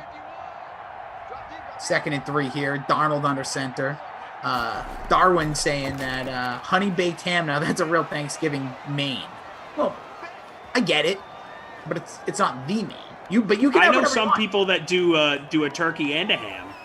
Dude, do it up. How about this? Live that life. Live that best life. If you want to have Easter and Christmas, mac and cheese, get it. You want to have lobster? Go for it. Wow. You want to? I know family that does lobster on Thanksgiving. Ooh, that sounds great. Sounds expensive. One thing about turkey and ham, especially ham's super cheap. Yeah, I love ham. I get like super expensive ham too, just because. I don't know. I'm bragging, I guess, but it really makes no sense. But I've gotten from Whole Foods. I get these really. I thought you were going to give a real reason why you do it, and then you're just like, well, no, just because I'm bragging. I really did, because then this past year, obviously with COVID and stuff, we did a little different of a Thanksgiving, and I just got the one at my local grocery store, $13 for 2.5 pounds. I was like, what do we do? Why would I ever buy that ham again? And did it taste just as good? I'm gonna go ahead and say the other one might have tasted better, but it still got the job done. Yeah. It wasn't so much worse that it wasn't. It wasn't worse at all. It's ham. It's delicious. It's hard to kind of mess up a ham. It's already cooked. Yeah. Yeah. It's great. I like ham, man. Ham gets a bad rep. Yeah, because it's so versatile. It's a cold cut. That's why. Because cold cuts get a bad rep. Love cold cuts. Are cold cuts a sandwich? When on bread, yes. Okay. J.E. says, always fried that turkey. All right, dude. I don't have a frying situation. I have a cousin that swears by it, and we went to his house a few times on Thanksgiving, later in the day, because it's the other side of the family. They do their thing, and then we meet up later. Definitely tasty, but I hear it can be very dangerous if not done correctly. Gotcha. Must be saying we do ham, turkey, and a slab of ribs. Yeah, I love that. Okay. I'm going to do it again. Here we go, right? We got, minute left here in the third. Roll call. Where's everybody from? You can either say... I was actually just going to ask that. I've done this a couple times. It's been a while. So you guys over on Twitch, CEH, CJ, first time, Darwin, Reeds. Just tell us. You don't have to... If you don't want to say the actual city, you want to go with, I'm from Boston. Region, yeah. Yeah, we can just say that. You don't have to go with, your actual smaller town. Whatever you want to give us. Yeah. So, yeah, where's everybody from? Because when I hear that must be, I'm thinking you got to be a Southern dude. Or Midwest, for sure. Oh, true. Everything's south to me, though. Anything south of the Mason-Dixon or west of Virginia, it's all just south. Jacksonville. Oh, you're from Michigan? South. Yeah. Stupid Cash Zay says Jacksonville. Here we Woods go, of Oregon for Gopher. By the way, those are two that I haven't even seen the chat all day, and then boom, there we go. Must be Atlanta. Tim Macho Man Savage, love that, says from VA, but in Texas, hashtag Cowboys Nation. Freaking Nature from Detroit, live in Miami. Boston, says Michael. Houston, says Ernest. Riverside, Cali in the house with Steve. Louisville, Kentucky. Varder, I'm going to stop there because we're at the end of the quarter, but I'm going to get everybody. Oh, Utica in the house, Ryan. No, Utica. Pensacola for Shampoo Man. Dude, I love that. I'm going to keep reading these. Darnold, by the way, he's only got 4 incompletions, 149 yards, but no points to show for it. They're at the 26. They're driving here. He's Freeze Pops. I'm Ross. You can check out our podcasts individually. His is the Great Day Nation. Who was the guest this week? This is our last guest of season 1, Dan Patrick, joining us on the pod. I'm telling you, the pull you guys have, it started off all fun and games, fun little names here and there. It has been revved up, dude. You It's guys crazy. are rushing it. Good stuff. Yeah, so we're taking a little hiatus from guests for the summer, and we're just going to do some evergreen content. I'm going to do a long-form interview with Morton that we're going to splice over some episodes. We're going to do some top 10 lists, have some fun. Top 11, So, you mean? Say again? Top 11, the podcast doesn't? No, I can't steal that from you. No, So, we want it to be a thing. We want it to be a thing. Okay, maybe. I'll have to run it by the big guy. But yeah, so this was, I felt like this was a really good guest to end the season with, because he was super introspective, talked about his career, because he gets in the Sports Media Hall of Fame this summer. So he's definitely been doing some thinking about, where he sits in the legacy realm with broadcast. It was just really, really interesting. He gave Morton broadcast advice as a new podcaster. Really cool conversation. Go check that out. Yeah, Dropped earlier today, Apple, Spotify, or wherever you get your podcast. Great Dane Nation. Yeah, can you tell him I'd like to take some of that advice? If maybe you can hook me up with Dan off air, just off air. Dan's great. You can check Pop Culture Pile Driver. This week we did a retro review of the movie. You may have heard of it, Superbad. Superbad. Love Superbad. Of course you do. It's the millennial teen coming of age teen funny movie. It is amazing. One of my favorite movies. We rank it between 1 and 11. We go through some of the best quotes. That's great. Will say, if you like the movie, what a big stop there. If you like the movie, it's worth your time to listen to that podcast. I don't normally say that. Trust me. No, I'm going to listen. I've been a listener for a while. Your pod. Appreciate that's a for sure listen from me. I think I've mentioned this on the stream. I forget if I've mentioned it to you, but Morgan and I are in the process of just going through and trying to watch every Judd Apatow adjacent movie. Yeah. So we haven't watched any in a few weekends, but that's definitely on the list for me. Well, technically not a Judd Apatow movie. Well, he was a producer on it.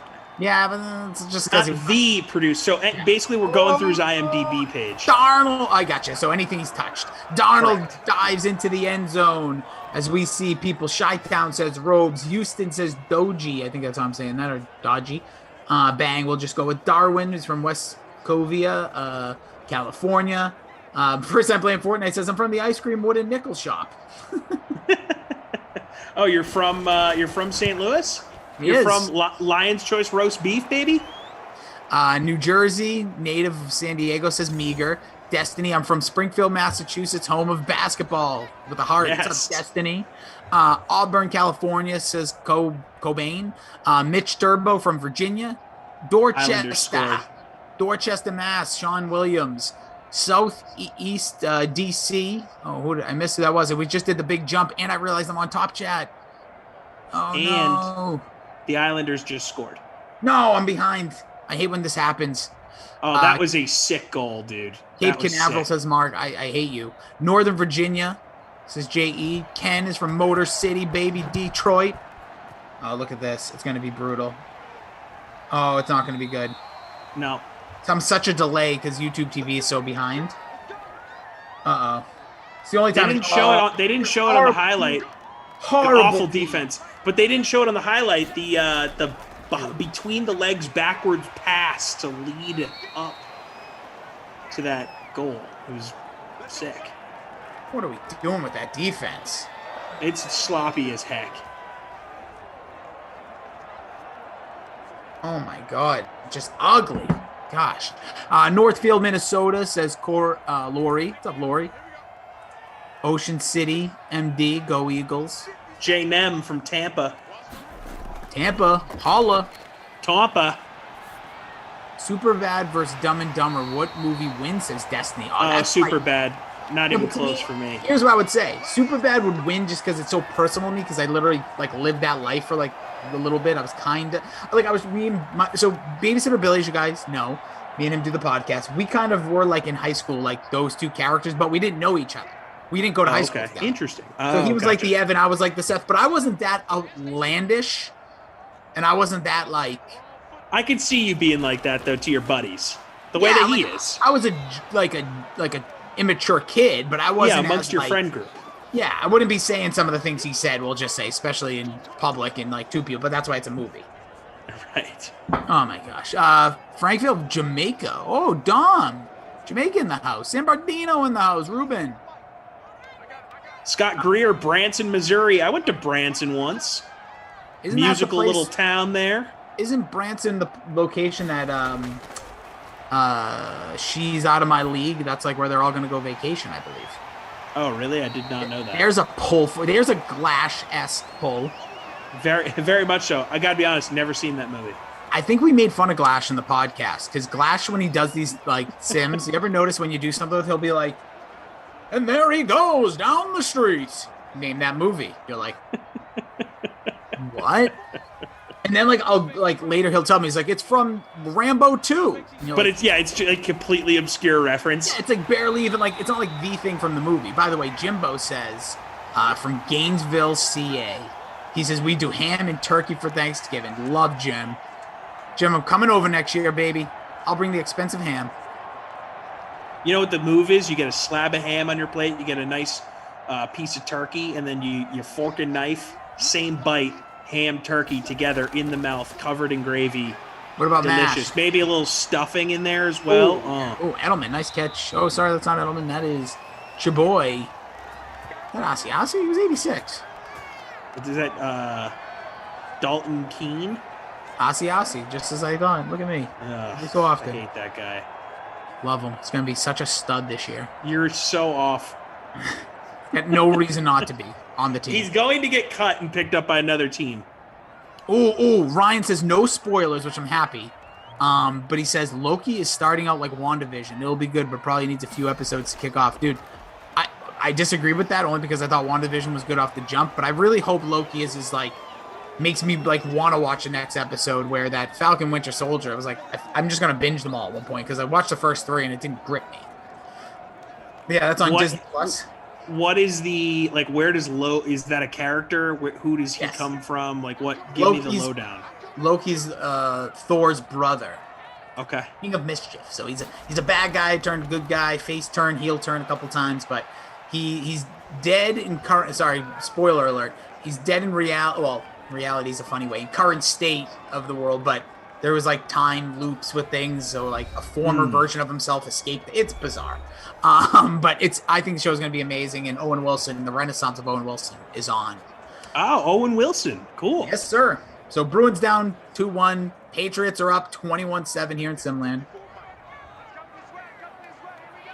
Did you see that Wedding Crashers is coming out with another one? Absolutely devastated. What an awful idea. Oh, Sony! I think that's actually a Sony movie as well, which is funny. But there it is. Michelle, so nice he's going to do it twice. Maybe he's going to be your freeze pop freaking awesome player of the game, but we'll get to that in about a minute. I at the last second pulled him out and put Julian in the spot because I had the Patriots, I think maybe yesterday, 2 days ago. I don't know. It all blends together. I had the Patriots recently, had Sony Michel in my lineup, and he went off. It was awesome. But I said, you know what? No way he does that again so soon. He's very spotty in these sims. I was wrong. Oh, we shall see how it all ends. So you're devastated by the sequel. I never think any comedy should have a sequel. Because I still to this day think I sort of stand by you on that. So think about it. When Destiny said Superbad versus Dumb and Dumber. Now, Dumb and Dumber 2 is just like, it was like probably the same timing. Like years later, they made a sequel for absolutely no reason. There was the prequel, but not really. And then they made, I was going to say there was a prequel first, right? Yeah, which I actually saw that in theaters, and I thought it was. So did I. I hated it. I thought it was the funniest movie I ever saw in the theater, but I was also young and dumb. I've never seen it since, which is funny enough. I think Shia that's a movie that Koff would have in his DVD collection. Probably would. But with all that, so I just think like The Hangover is probably one of the greatest comedies of all time, but gets diluted because there's sequels to it. Yeah, they didn't need to create sequels on that. Like I said, Superbad's like the millennial movie, and I think it was TP said he read an article somewhere, and he said, heard on the radio that Superbad is to millennials what Breakfast Club is to Gen X.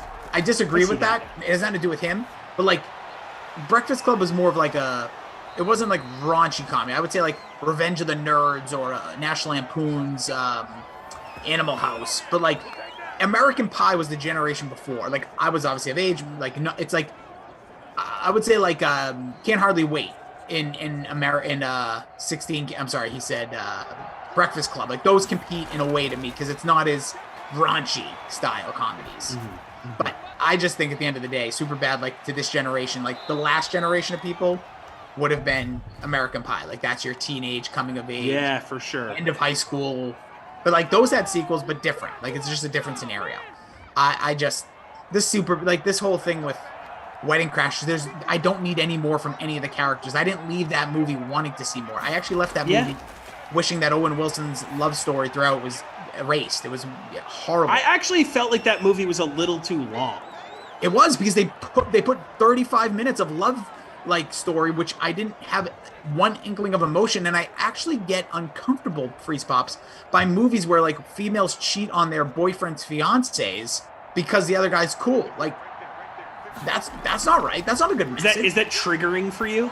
It is, because it gives like, unless the guy's like such a bad person, like this guy wasn't that bad. He was just a jerk. Like we're all jerks. If you and Morgan go out and you have like a little bit of a tood because of like, you know, the Bruins are losing or whatever sets you off. Yeah. Or they don't have bacon available. Like, then like some other guy's gonna be like, that girl deserves to be someone better. Like he's a jerk. It's like, you don't know me. You don't know me. Anyways, 51 seconds left. I'm completely derailing this whole thing. Well, but I get mad by that stuff. I think it's so dumb. I understand. Don't cheat. All right, just don't cheat. Not nice. Just break up and then do what you got to do. All right, here we go. 4th and 10. They're going to go for it here. But who's going to be your freeze pop, freaking awesome player of the game? Got to be Sony Michel. I mean, do we even need to say why? 2 touchdowns. The ownership the way it was. Kind of a no-brainer. Agree with you there. So it can't go wrong. Who's going to be your babysitter Billy? Oh. Got it. Babysitter Billy, not my kid award.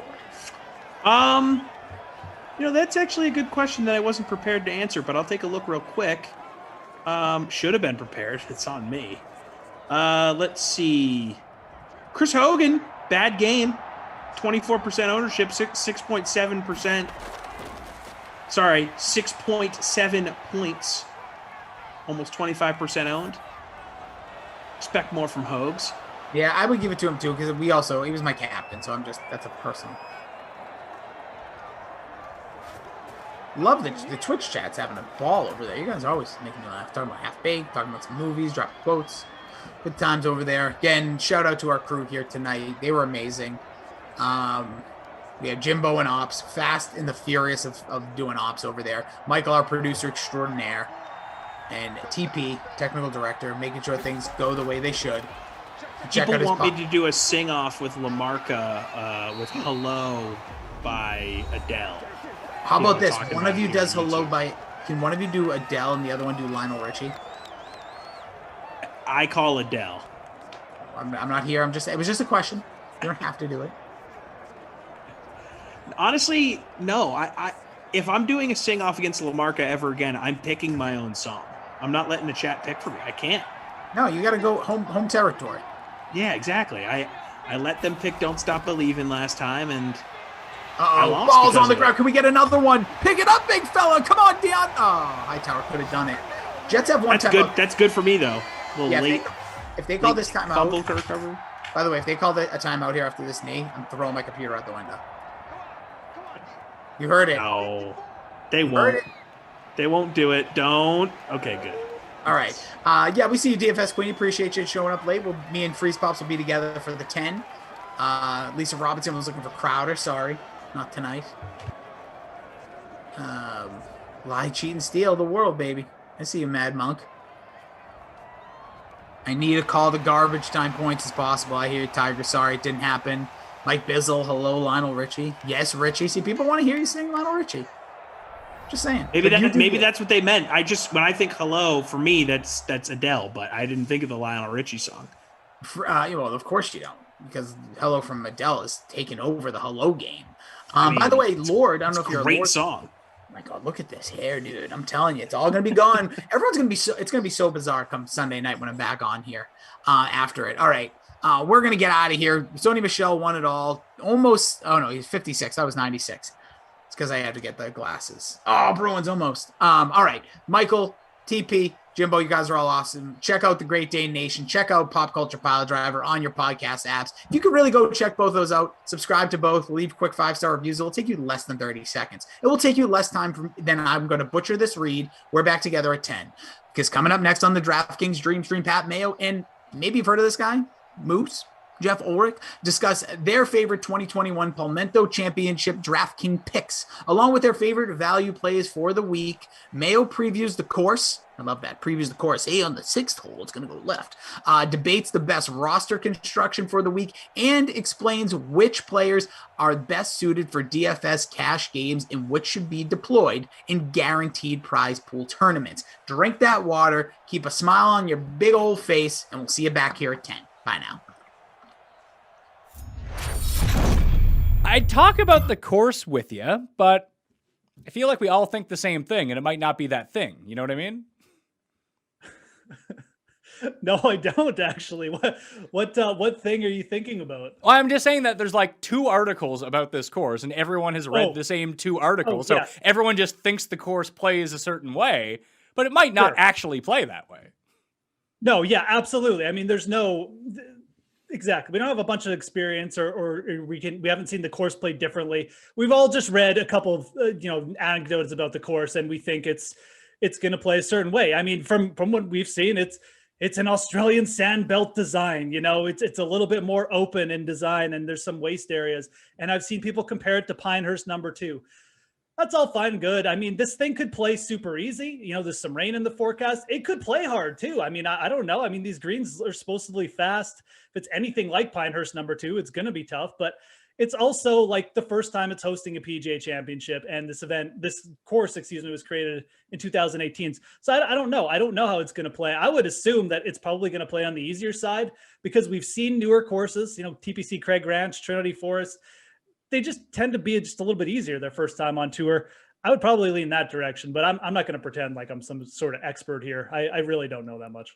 Stephen Hennessy from Golf Digest, friend of the show, Stephen Hennessy, did a full review of the course that's up on golfdigest.com right now if you want to go read through that. In my newsletter this week, I'll link all of the relevant columns that I've read in case you can pick up something out of that maybe I didn't, or you just want to do some more reading on the course.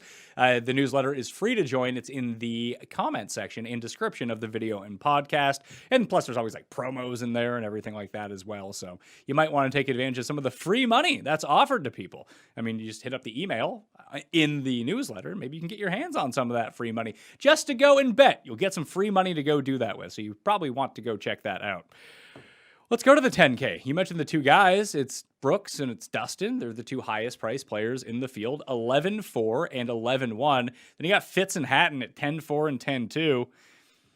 I was talking with Feinberg on Monday's show about who I wanted to bet, and I talked about the guys down the list. Am I going to go to the top? As you can see, it has Hatton at 12-1 right now in the betting markets. I found him at 16-1, and I bet Tyrrell Hatton to win. I'm going to guess he's going to be like 40% owned this week. Yeah. I mean, you're going to get some really big ownerships outside of Fitzpatrick. I assume DJ Brooks and Hatton, and probably you could throw English in there, right? Under 10K, I'm sure that'll just appeal to people. But in terms of what you think of the top group, I mean, I think from betting and from DFS, just taking the discount on Hatton here, sure, that makes a ton of sense. I mean, we talked about we don't know how the course is going to play, but a lot of people will be hammering home the length, and it's a long par 71. I really don't think length is going to be that big a factor this week. It is a longer course, but it's got wider fairways. It seems like it's going to have a lot of roll. We've seen longer courses be, really not just play that long on the PGA before. And quite frankly, some of them can be easier. And this looks like it's going to have a little bit of that mixed in. So I like Hatton, all things considered. I like that style of golfer this week. I will say, in terms of betting, you can get Harris English at a lot of spots at like almost double Tyler Hatton. And that's kind of where I went. But Hatton is definitely the better player of the 2. And that's coming from a Harris English fanboy. So I definitely don't hate that. And I think for DFS, a lot of people will either, if they're not starting with Brooks and Dustin, they're almost certainly starting with Tyrrell Hatton this week. So yeah, he's going to be popular, but I do like the setup for him. Like I said, I kind of like that style of golfer over just a pure, bomber, because I really don't think this golf course is necessarily going to just be like the bomb and gouge kind of type. It's more just, everyone's going to be hitting fairways, and then it's kind of what you do from there on in. And that's kind of where Hatton's bread and butter is. So if it rains and we see that in the forecast, I can then see why you would switch to bombers. If you're not going to get like amazing roll off the tee and be able to even hit your long irons like Matthew Fitzpatrick style, like land it 30 yards in front of the green and let it roll up onto the green complex. It's a very flat course as well, hence why there's so much roll and there's no rough. So if you can shot shape it correctly, there's a lot of different avenues available to you in order to hit your drives or even your approaches, and even around the green game where you could do the Justin Rose take a hybrid, or if you wanted to, instead of putting the ball up in the air. But if it gets super wet, and it does say that there's thunderstorms, but that doesn't always mean there's going to be a ton of rain. It might rain for like 6 minutes, and then it goes back to being like 85 degrees, and then it's like it never happened at all. But if somehow it gets damp, then I could see where the Bombers have a significant advantage at a course this long. Yeah, absolutely. And, again, you can kind of go back to the Byron Nelson, and, obviously KH Lee isn't really a bomber, but Sam Burns was up there. He kind of just took the course apart as well that week. And I completely agree. If it's a little bit wetter, it's going to heighten the chances for someone like DJ or Brooks to just dismantle the course. And it might not even be one of those two guys. It might be like a Keith Mitchell or someone like that. Definitely, you can pay attention, but I would suggest, I don't think it's going to get super damp. Like you said, it's like 90 degrees there. It's always hot and humid. And the thunderstorms, I kind of worried about that too at the start, because you see all the rain and like the cloudy things on the forecast, but then you're like, it's only like a 40% chance of precipitation. It's just passing thunderstorms. It's probably going to rain for 10 minutes and go away. And, all things considered, from what I've read as well, that happens a lot. And this course is probably just going to play pretty fast regardless. So, I think that you can consider most styles. Like I said, I still think that someone like Hatton's gonna be just fine here this week. Yeah, so Hatton is my favorite above $10,000, then DJ, then Fitz, then Brooks. This feels like and I'm going to say this, and then Brooks is going to win by 8,000 shots because we know that he can. Just feels like Brooks is going to go out there, hit some shots, and head off to Torrey Pines.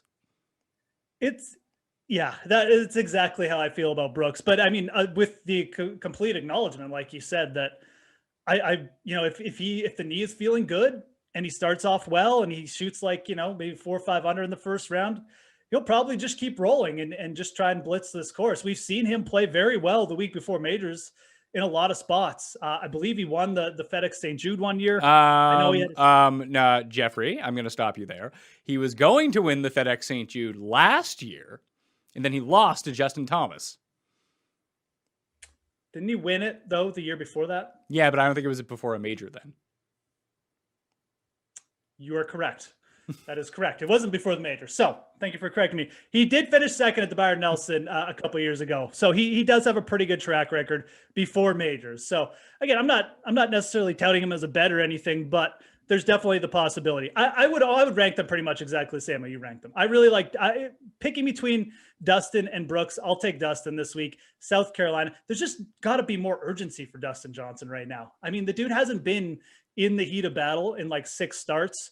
He's still hitting it well off the tee. It's just a matter of getting the approach game and putter sharp again. And I mean, I don't even really remember the last time Dustin played bad for 6 events in a row. Do you? I mean, this just feels like the longest slump of his life. So fully expecting him to put in a decent week here. And I think there's a little less risk with him, at least, because there's just got to be a little bit more urgency in that camp right now. I could see that as well. I don't know how many lineups I'm going to end up playing this week, but I could see myself going completely full fade on Dustin, Brooks, and Fitz and just starting my teams with Hatton just for the savings, because I don't know how far down this list I really want to go. That, or I'll play like 150 lineups and just like pepper the $6,000 region and just hope to get lucky with someone. Like I don't know if this is a good week to invest less because I feel uncomfortable about it, but I also know that everyone feels uncomfortable about it. So maybe it's a week to press up a little bit. Like whatever the contrarian strategy is this week is probably the best way to go about things, because if it's a course and no one really knows how it plays, but there's consensus around 5 guys, that's never usually a good thing. No, and legitimately, I mean, as we go through the price points here, like that word uncomfortable, when we're talking about pivots off of the sort of obvious plays, it's going to become like super, super. That's exactly what we're going to be talking about. We're going to be talking about potential pivots, and we're just going to hate them all because they're terrible. But that's the kind of field we have, and yeah, I do think there's a little bit more of an edge in these weeks, especially for GPPs to throw more in. And again, everyone's sitting at the start of the week. Well, I don't really feel like doing that, but you definitely I like diving into these weeks for that reason. So I'm kind of with you. I mean, I definitely would not have a problem fading the top two guys necessarily, but I will definitely get exposure to Dustin Johnson as well, because I think even with a top 5 in this field or a top 10, he could still end up in the winning lineup, especially if we get some kind of, again, crazy cage lead winner who's like 7K or something like that. So, which could definitely happen in an event like this. So, looking at the 9K level, your guy, Harris English, kicks it off at 9.9. It goes all the way down through my guy, Garrick Higo, who I don't know if he's overpriced or not. He is number 52 player in the world. Like, he's ranked far higher than Patton Kizzire is. So, I mean, he's 9,100. So you got English, Im, Fleetwood, Poulter, Kizzire, Higo, Noren, Mitchell. If I didn't play Hatton, I don't know who from this range I actually like. I could see playing none of these guys, but I could see playing like a Sungjae, Fleetwood, Poulter lineup, just because I don't think that people are going to be on those guys whatsoever. And I think that's why ownership this week might be so much more important than other weeks, especially if there are consensus plays. That's why the Wednesday show, for me at least, I think is going to be the most valuable one that I do, because I even went through it last week on the show. I said, if you wanted to get risky and make actual pivots last week, the two guys to use are like Scheffler and Max Homa. I didn't use them, obviously, but those turned out to be the guys. But they were just so glaring versus everyone else. They were like 5 times lower owned than the next lowest guy right around them. It's like, oh yeah, of course those guys finish inside the top 15, and one comes third, one comes like 11th.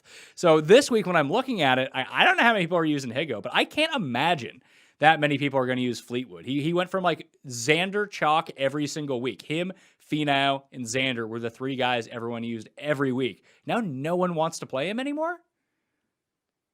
Yeah, I mean, I don't want to play him either, but it's like we said, we know that there's going to be uncomfortable decisions here, and the 9K range is one where I look at, and I mean, I don't have a problem. This is part of the reason why I don't have a problem starting with Dustin Johnson, because I don't really have a problem fading everyone under Harris English to 9K, but the ownership thing is definitely going to come into play. I mean, Fleetwood, Sungjae, you're going to have hard times like finding players that are under 10% owned. And if one of them do come in, I mean, these are quality players, right? So I would probably side with Fleetwood here. I won't even say that. I'm just going to side with the lowest owned guy between Fleetwood and him, because I don't want to play either one of them. And if one of them comes in like 5% less than the guy in projections, I'll probably just play that person. Neither one of them trending well with their ball striking right now. Im at least is consistent off the tee, and he is a better putter on Bermuda grass. So maybe that does give him like a bit of a jolt just in terms of like potential upside.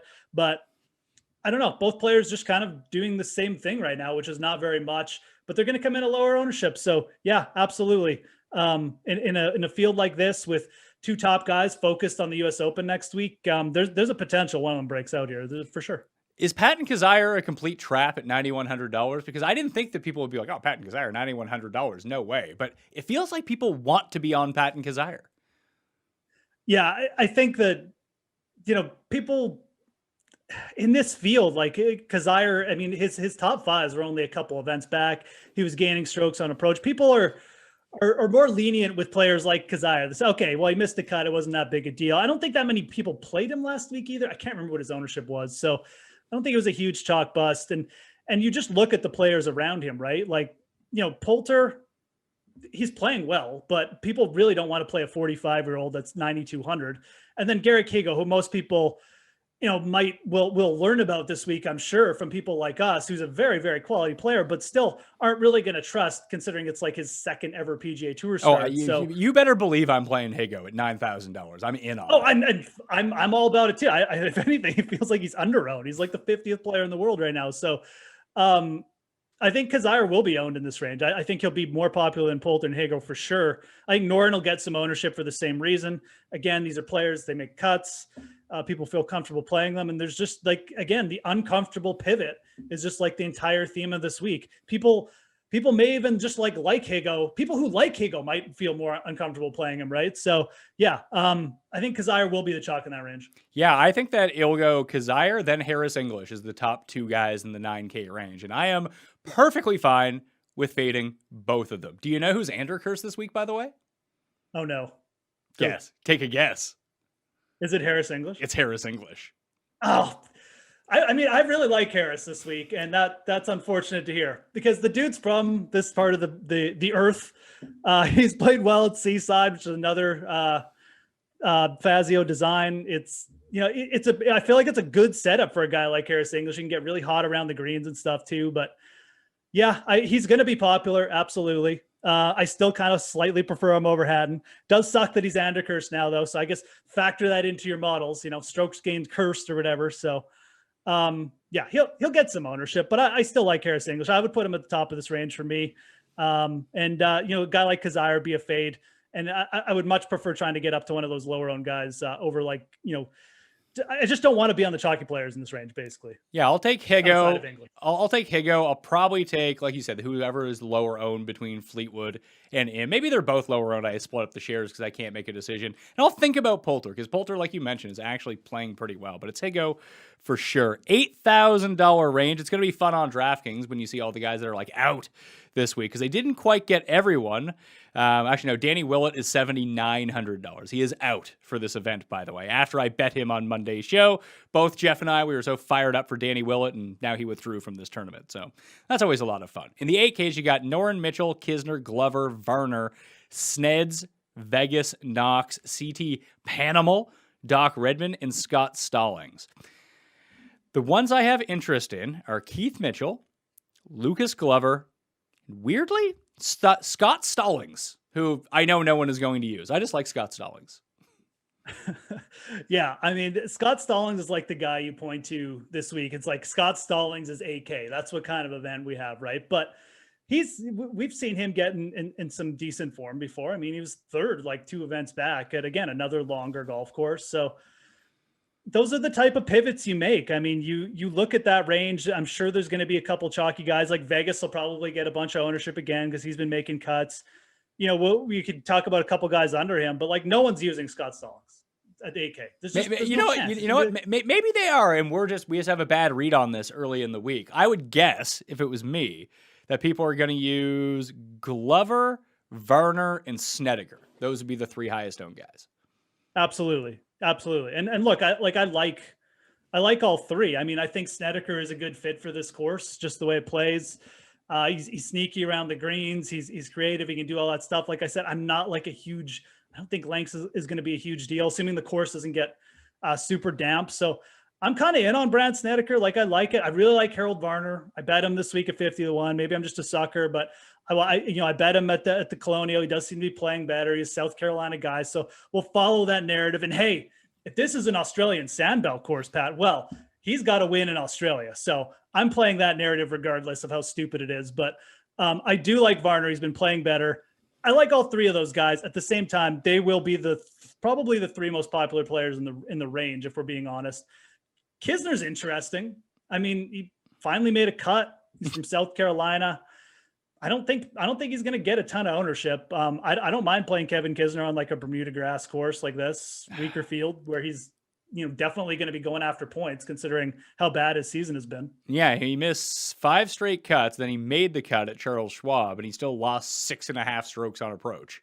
That's not great news. He had to putt. That's pretty bad. Yeah, he had to chip and putt his way to a cut. That's never a position you really want to be in. So I'm probably out on him. I was thinking the same thing you did with Varner in the Aussie Open too, until it was pointed out to me that the Australian Open he won was on like the other side of Australia or something that has no correlation to like Melbourne and places like that. Okay, well, screw that, I guess then. I'm still betting Harold Varner, but hey, he has been playing better. In the modeling, he does rate out number 13th. Weirdly, Noren and Mitchell rate out 8th and 9th in the short-term stats. I mean, Alex Noren is very consistent, up there in top 20 in putting and short game. And again, I mean, very much just like a Brad Snedeker type of player. It wouldn't shock me to see him win this week, I guess. It shocked me a little bit, but at 8 and 900, I mean, it's fine. You can play him. He probably won't even be that chalky just because he's more expensive than all the guys we just listed off. So, again, a lot of this is going to come down to ownership projections this week, like it usually does. But I'll play Noren if he's projecting, like for half the ownership of a guy like Glover or Snedeker. I think that's completely fine. I mean, I like Alex Noren. He's super consistent.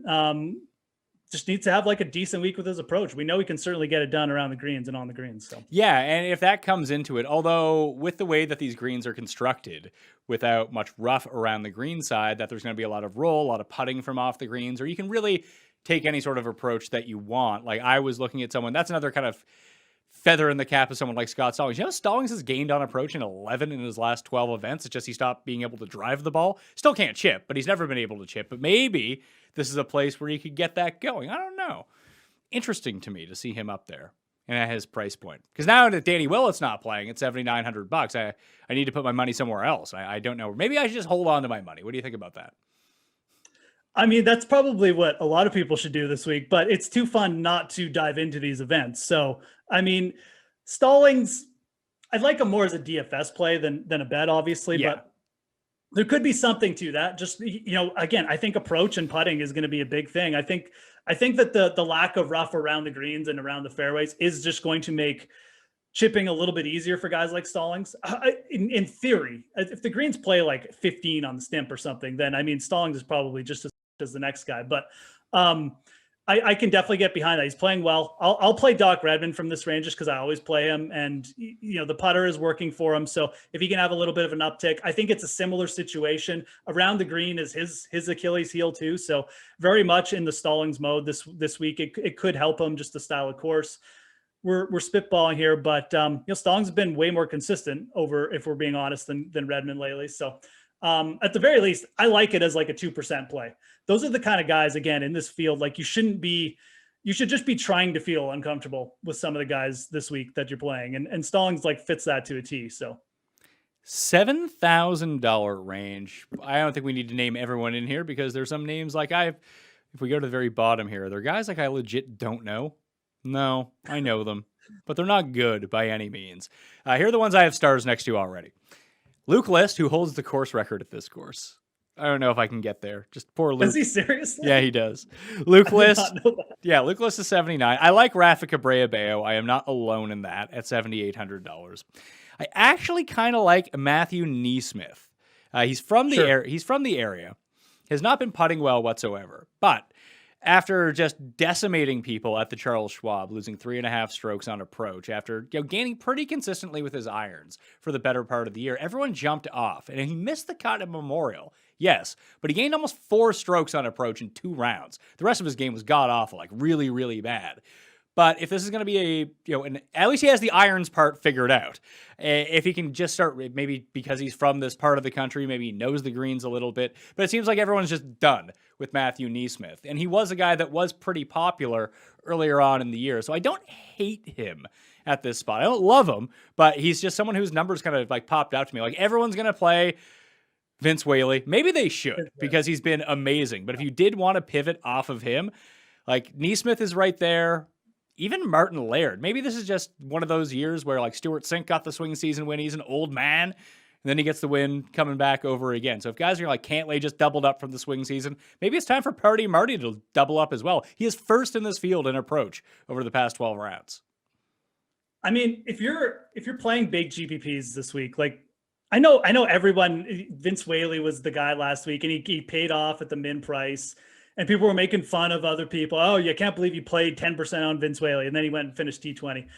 I'm 100% for the Whaley fade this week. And it's not even the price thing. It's just the type of field we have and the type of event we have. I mean, that is my initial inclination about it as well. But the guy has made 9 straight cuts in good events. And like, I don't know if his name wasn't Vince Whaley and he was like a known scrub and you just made him like, what's really the difference between him and Lucas Glover at this point, honestly, except for Whaley's way more consistent?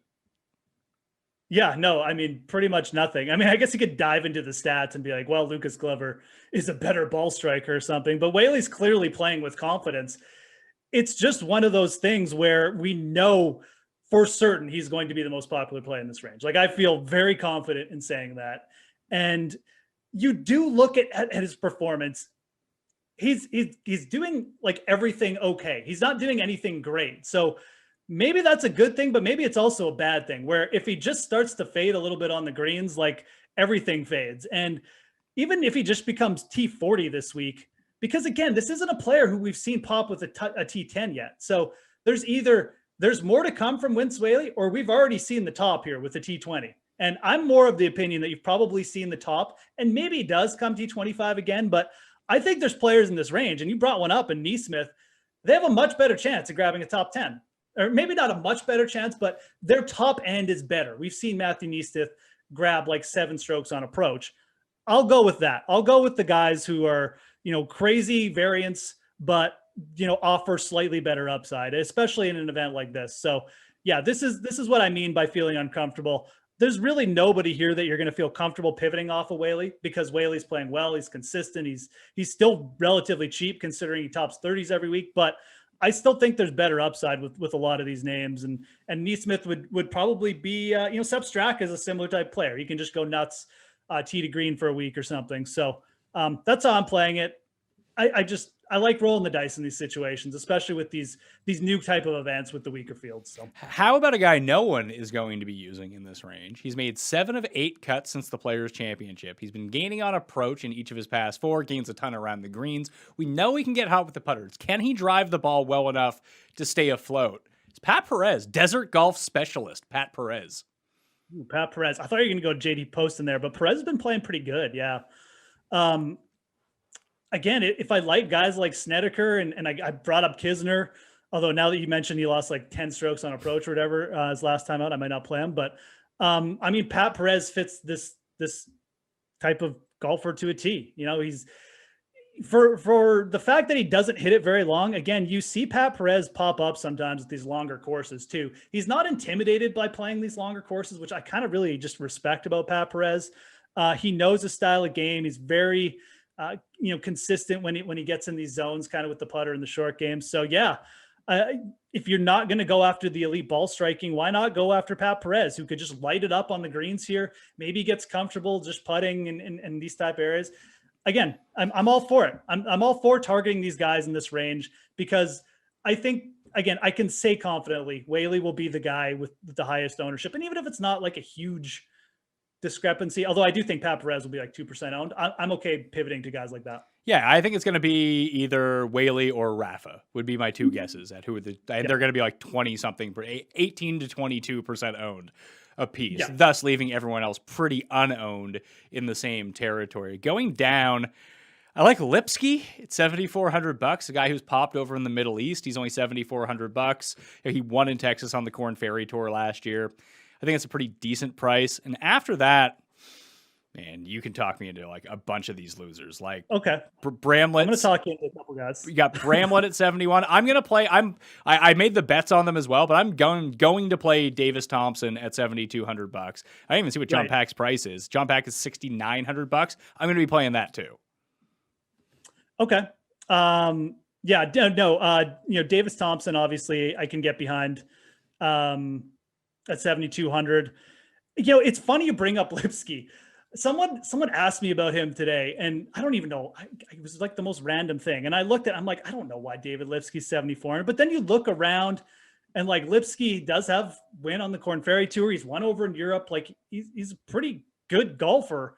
And you look at the other players there, you're like, do you really want to play Benny Ann at this point? No is the answer to that. I guess you could make a case for Seamus Power, but like Lipsky and Seamus Power are basically the same kind of golfer. And Lipsky might even have like better upside. So yeah, I can kind of get behind a guy like that this week, if we're being honest. And the setup, you're right. I mean, he has played well over in the Middle East in courses like this. I think Tom Lewis is kind of interesting. He's been playing like crap lately though. So I'd probably just stay off there. I don't even really hate Lipsky in that range now that I've kind of thought about it a little bit. So Davis Thompson, we mentioned, I like it. I'm going to bring up a name, and I really like this player this week. I bet him outright. I think he's going to have a legit shot to win. Can I guess? Norlander. Oh, I thought you were going to say my guy, Satoshi Kodaira, who's playing good golf right now. That's not bad either. I don't mind that. Kind of a similar player to Norlander. Well, yeah, a little bit similar. They get hot with their irons. They're not super long off the tee. But Norlander, he's done very well at Sea Island, another Fazio design. He's actually played pretty well at Wells Fargo too. Another event in this course, or in this area, excuse me, played well at Farmers early in the year, a really long design, got a T2 there. I think Norlander showed up with his irons a little bit. He was crap last week, but good at the Colonial. He's just a player who just pops. Like, he gets confident on the greens. And, again, I think these flat greens and flat course will help a guy like him. His chipping could definitely let him down, but he can get hot with the putter, which is really all you have to do here. So I really like Norlander this week. He's a complete boomer bust. He's either going to be like top 10 or just like, he'll shoot 77 on Monday or Thursday. So I really like him in this range, though. I think this is a good setup for him. I'm just looking at it now. Since coming 26th at Pebble Beach, Norlander doesn't have a finish better than 48th in 12 starts. But you gain 4 strokes under approach at Colonial. Pat. That's true. That is true. I'm just looking at Kadira. Past 2 starts, Byron Nelson, Wells Fargo, 13th, 11th. Here we go. Yeah. No, and look, kind of a similar type of player too, right? And his win, Pat, where'd it come? Well, you know where his win came because it made you a ton of money. Oh, I remember. Came in South Carolina. So I'm going to add him. I'm going to add Kadira. How do you pronounce it? I can't remember. Satoshi Kadira. You'd be surprised that I learned how to pronounce that pretty quickly.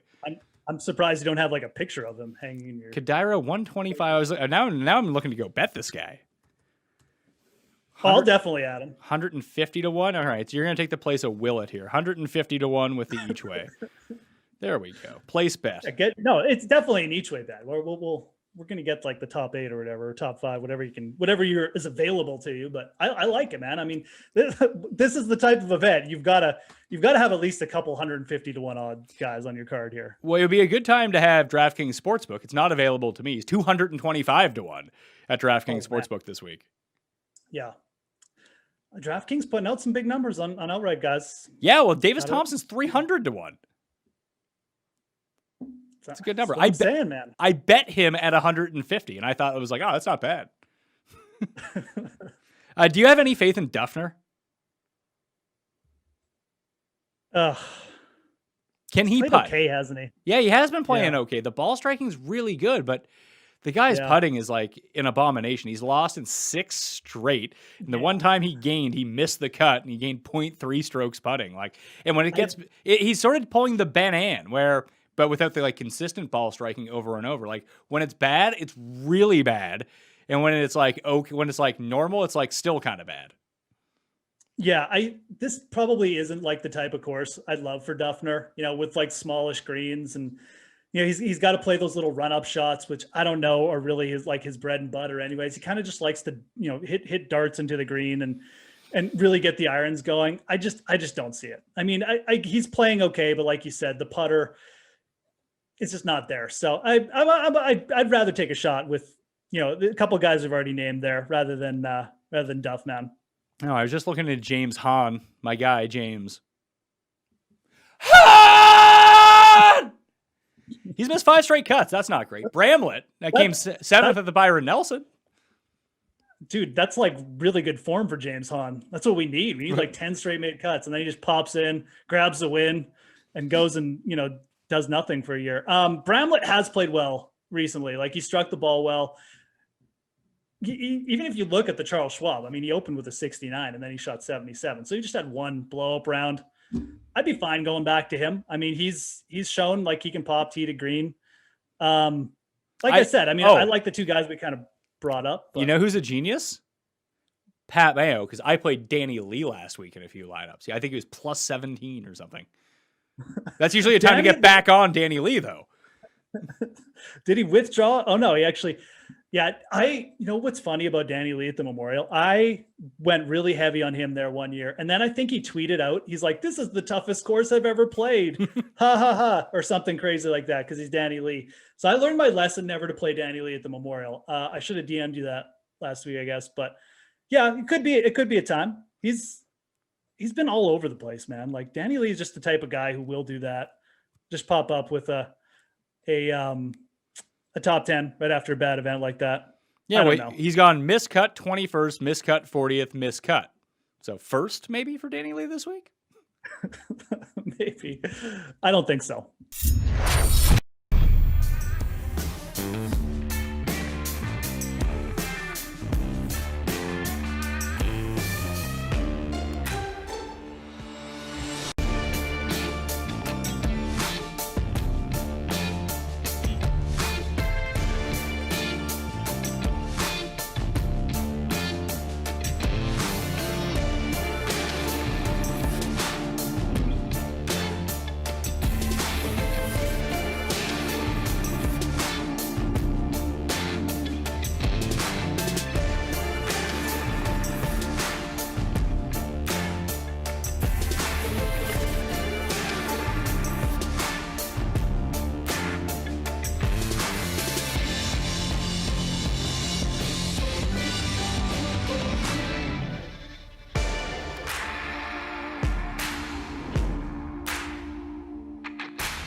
Welcome into your Madden After Dark Dream Stream here on DraftKings. Whether you're watching us through Twitch, YouTube, Game Center, don't be shy. Come on over.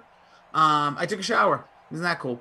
He's Tommy Freeze Pops. I'm Jason Rossi. Freeze Pops lineups are going to be locked, and we got ourselves a doozy here. You got the Packers, the football team. In reality, in Week 7, this could be a hell of a game. Yeah, if Aaron Rodgers is still on the Packers, no doubt. Jordan, I think that the Washington football team could be a little feisty for sure. They got the social media darling Ryan Fitzpatrick under center with this little I'm this old post. Year 17 or whatever. People love that.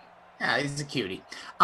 We also just so you know, Jordan Love said today he'll be ready for Week 1, like to play. If he should be, he should always be ready. That's how the game works, folks. It's Wacky Weather Wednesday. Totally forgot about that, by the way. This one's Snowy Lambeau Field. That's my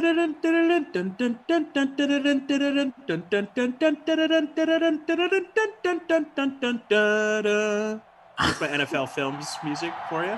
I love it. He's Free Spots again.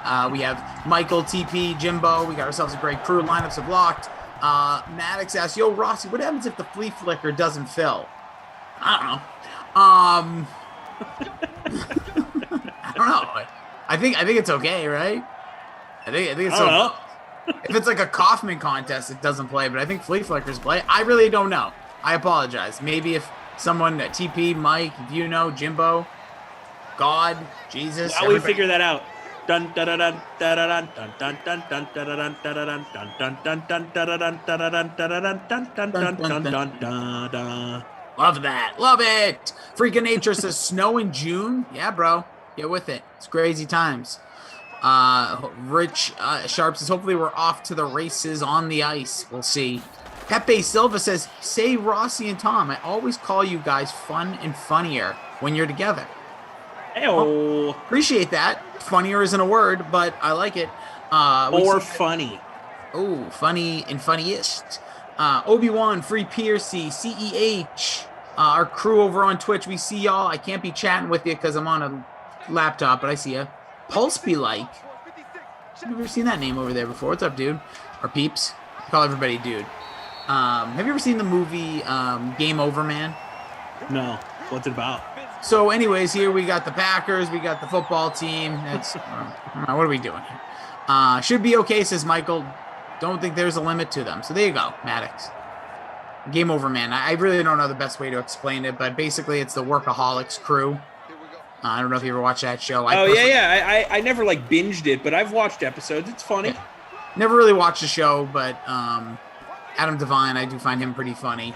But yeah, I like the dude with the long hair.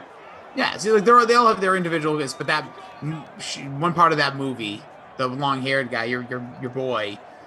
Nothing. Hold on, real quick. Nothing better than the end of an NHL series, the clapping. You see who people truly respect, like a Patrice Bergeron. Everybody like wants extra time with them, like what Chara used to be for the Bruins. But I turned the handshake line away. I can't watch. I'm all in. Like when my team loses, I want no part of it. No, I'm all in. I love the handshake. I'm There's out. a few I things just put I on must ESPN. watch. There's a few things I must watch in sports. The Stanley Cup being raised, regardless if it's my team or not, have to watch it. And I always like to see the post-series handshake because I just think it's the one thing I love about sports. Is like through everything. I forgot the Suns were on for a second. I just put on TNT. Actually, that's the right call instead of a random national baseball game. No. Always watch baseball, dude. Gotta watch baseball. No, playoffs, baby. Playoffs. NBA playoffs. Playoffs. Anywho, Green Bay on this opening drive, marching their way up to the 47. Let's see what else we got going on. What's going on in the chat? Let's light them up here. Warren says guaranteed prize pool. Whoa, Warren. Or Jordan, sorry. Whoa. Oh, where are we going? Oh, Aaron, don't go to the sideline, bro. Keep it in bounds. Keep it. Oh, he almost got decapitated there. Something that Dan Patrick said on our pod, which he said other places, but he said it on our pod, so it's worth sharing here. Morton asked him who would make a better host of Jeopardy, Aaron Rodgers or Dan Patrick, and he was like, Aaron wants the job. I don't. So that's like I did sports Jeopardy for a few years. I'm good on that. I don't need another job. Coward. Aaron Rodgers wants the job. Answer the question, you coward. I think that's his way of saying he'd be better. That's 100%. I was just going to say, he totally means he'd be better. And, he probably would be. Probably would be. He's, he kind of does the whole talking on TV thing for a living. I will say Blossom, who's the current guest host, pretty good. I haven't really watched any of the guest hosts' appearances with enough regularity to have an opinion. I've flipped through oh yeah, that's not Trebek. Change the channel. R.I.P. to the It's still hard for me. Oh, he's such so likable. Aaron Rodgers in this contest, he's running all over the place, by the way, but in this contest, he is 75% owned. My Lord, 75%. I mean, he's Aaron Rodgers. Rodgers, just gonna double check. We gonna end around? Nope. Get in. No. Gives Aaron Jones. So are you anti lineup these days? What's going on with that? What's this new shtick you got going? I just like to see how far we can go before anybody actually cares, because I don't know if people actually care. I feel incomplete not giving my lineup. We're gonna do it, but here's the reason why. If we came on 3 minutes before, and we were breaking down the X's and O's, I'm all about it. But now we're into the action. You feel like we've missed our window of opportunity. Yeah, just let's chat it up. When it comes, it comes. When there's a lull moment, I'll go, hey, Freeze Pops, what's your lineup? Aaron Rodgers looks like he almost broke his leg on that. Do guys get hurt? That might be a dumb question. People don't get hurt in these, right? Arcade mode, no injuries. Yeah, so what's the point of these backup quarterbacks even being rosterable? Let's get the kickers in there. I mean, let's get the punters in there, Rossi. Am I right? I've been working on it. But listen, there's been a lot of talk. We'll see. New Madden coming out in less than 3 months. Wow. 2 months. Wow, Rossi with some veiled tease going on. Oh, I thought you were talking about my yawn. A veiled tease by Rossi. Well, there will be updates coming. If everybody always asks. I know it's calmed down tonight. Breaking news. Madden is releasing another game. They're not breaking news. Do I have to hit the breaking news sounder? No. Tiger List saying that is Rodgers Lamar tonight. We're gonna get a Mason Crosby booter. That's for 3 scores. So opening drive, long one, nice drive by the Packers. I have a Packers stack, Rossi, so that didn't help me. Well, tell me a little bit about your lineup, Freeze Pops. I'm very intrigued. Oh, all right, cool. I got Mercedes Lewis in the captain spot. Oh, Aaron Jones, Aaron Rodgers, Devontae Adams, Steven Sims Jr., and Washington DST. Okay, we have a lot of similarities here. Steven Sims Jr., my captain, taking a gotta have him in there. Sims are named after him. There you go. Aaron Jones, Devontae Adams. I didn't roster Rodgers, and I'm feeling really dumb about it. Went with Mercedes Lewis as well, Sprinkler, and Scary Terry McLaurin. Scary Terry. Meow. Varder, what's up?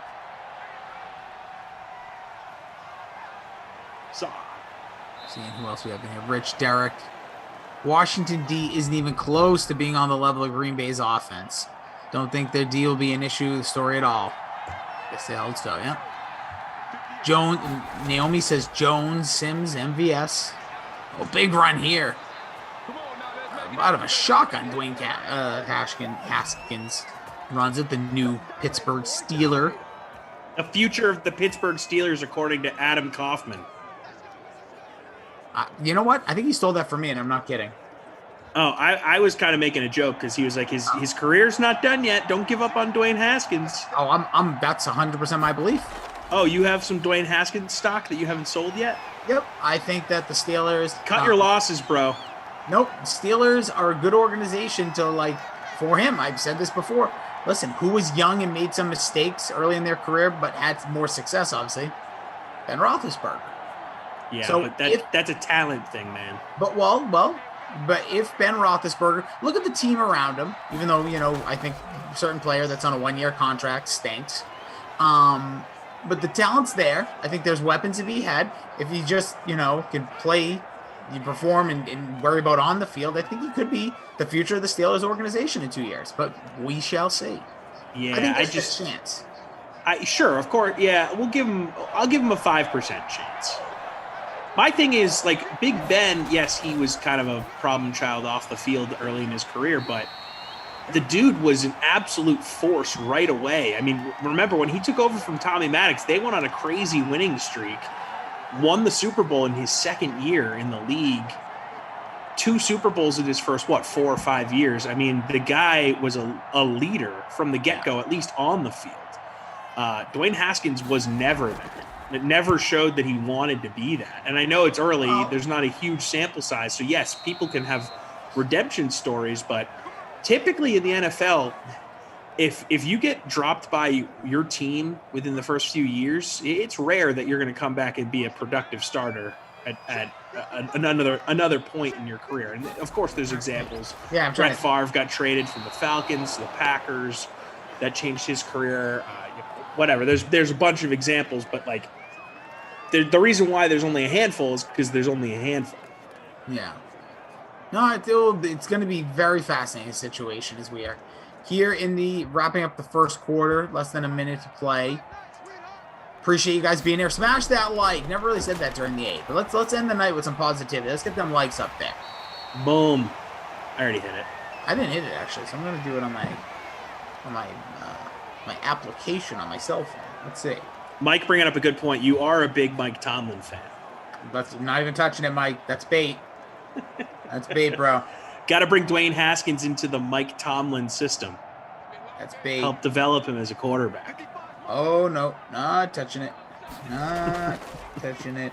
Oh, I missed the quiz. All right, hold on. Where is this? DraftKings. Let me get my like in here before you guys start trying to set me off here. What are you guys? A bunch of must-bees. Hit the like. Hold on, let's see. Over 220 of you watching. How many likes we got here? Why can't I see? Pretty comparable amount, to be honest. Right, 220. Let's get to 250. Let's do it. If anybody over there on the old Twitch wants to jump over, as you look at my absolutely disturbingly looking hair, look, I have a comb over in some of these views. My hair is also so voluminous it doesn't stay back. Like I should have put like hairspray in it, but I'm going to bed after this. 3-0. Crosby kicking them. Well, look at that. A Robert Tonyan catch in this one. Hey-oh. The story is really Aaron Rodgers on the ground, just running all over the place, making moves, making money moves as we'll get to the second quarter. Michael's our producer. TP is our technical director. And we have Jimbo in ops. Jimbo. Found out it's from Ding dong. Sweet Greenville, South Carolina. Love to hear that. Hope he's enjoying some sweet tea. I don't know if that's what they do there, but I'm just going to imagine because yeah, South Carolina. That's sweet tea territory. Good. That's a thing here too. Honestly, every restaurant has tea. Like, oh, let me get a tea. Like everyone's getting tea. Morgan's family, everyone gets tea at dinner. But like, tea or sweet tea? Sweet tea. So what is sweet tea? Is it just iced tea? Kinda, yeah. Okay, it's like sugar, just tea with sugar in a sense, like a sweet. Essentially, yeah. It's like brisk. But then sometimes they'll get unsweetened. I don't know. Is that a soda or is it like just regular tea? No, it's tea. I like it. Beat on Walks is Jay Rossi with the slick back. Yeah, dude, I think for the next few days before the hair comes off, I'm just going to do stupid. Yeah, you got to rock like the mafioso. Do a different slick back look. All the different. I look like Christian Slater if he was sung by a bunch of bees in the 8. I see it. Have you gotten that comp before?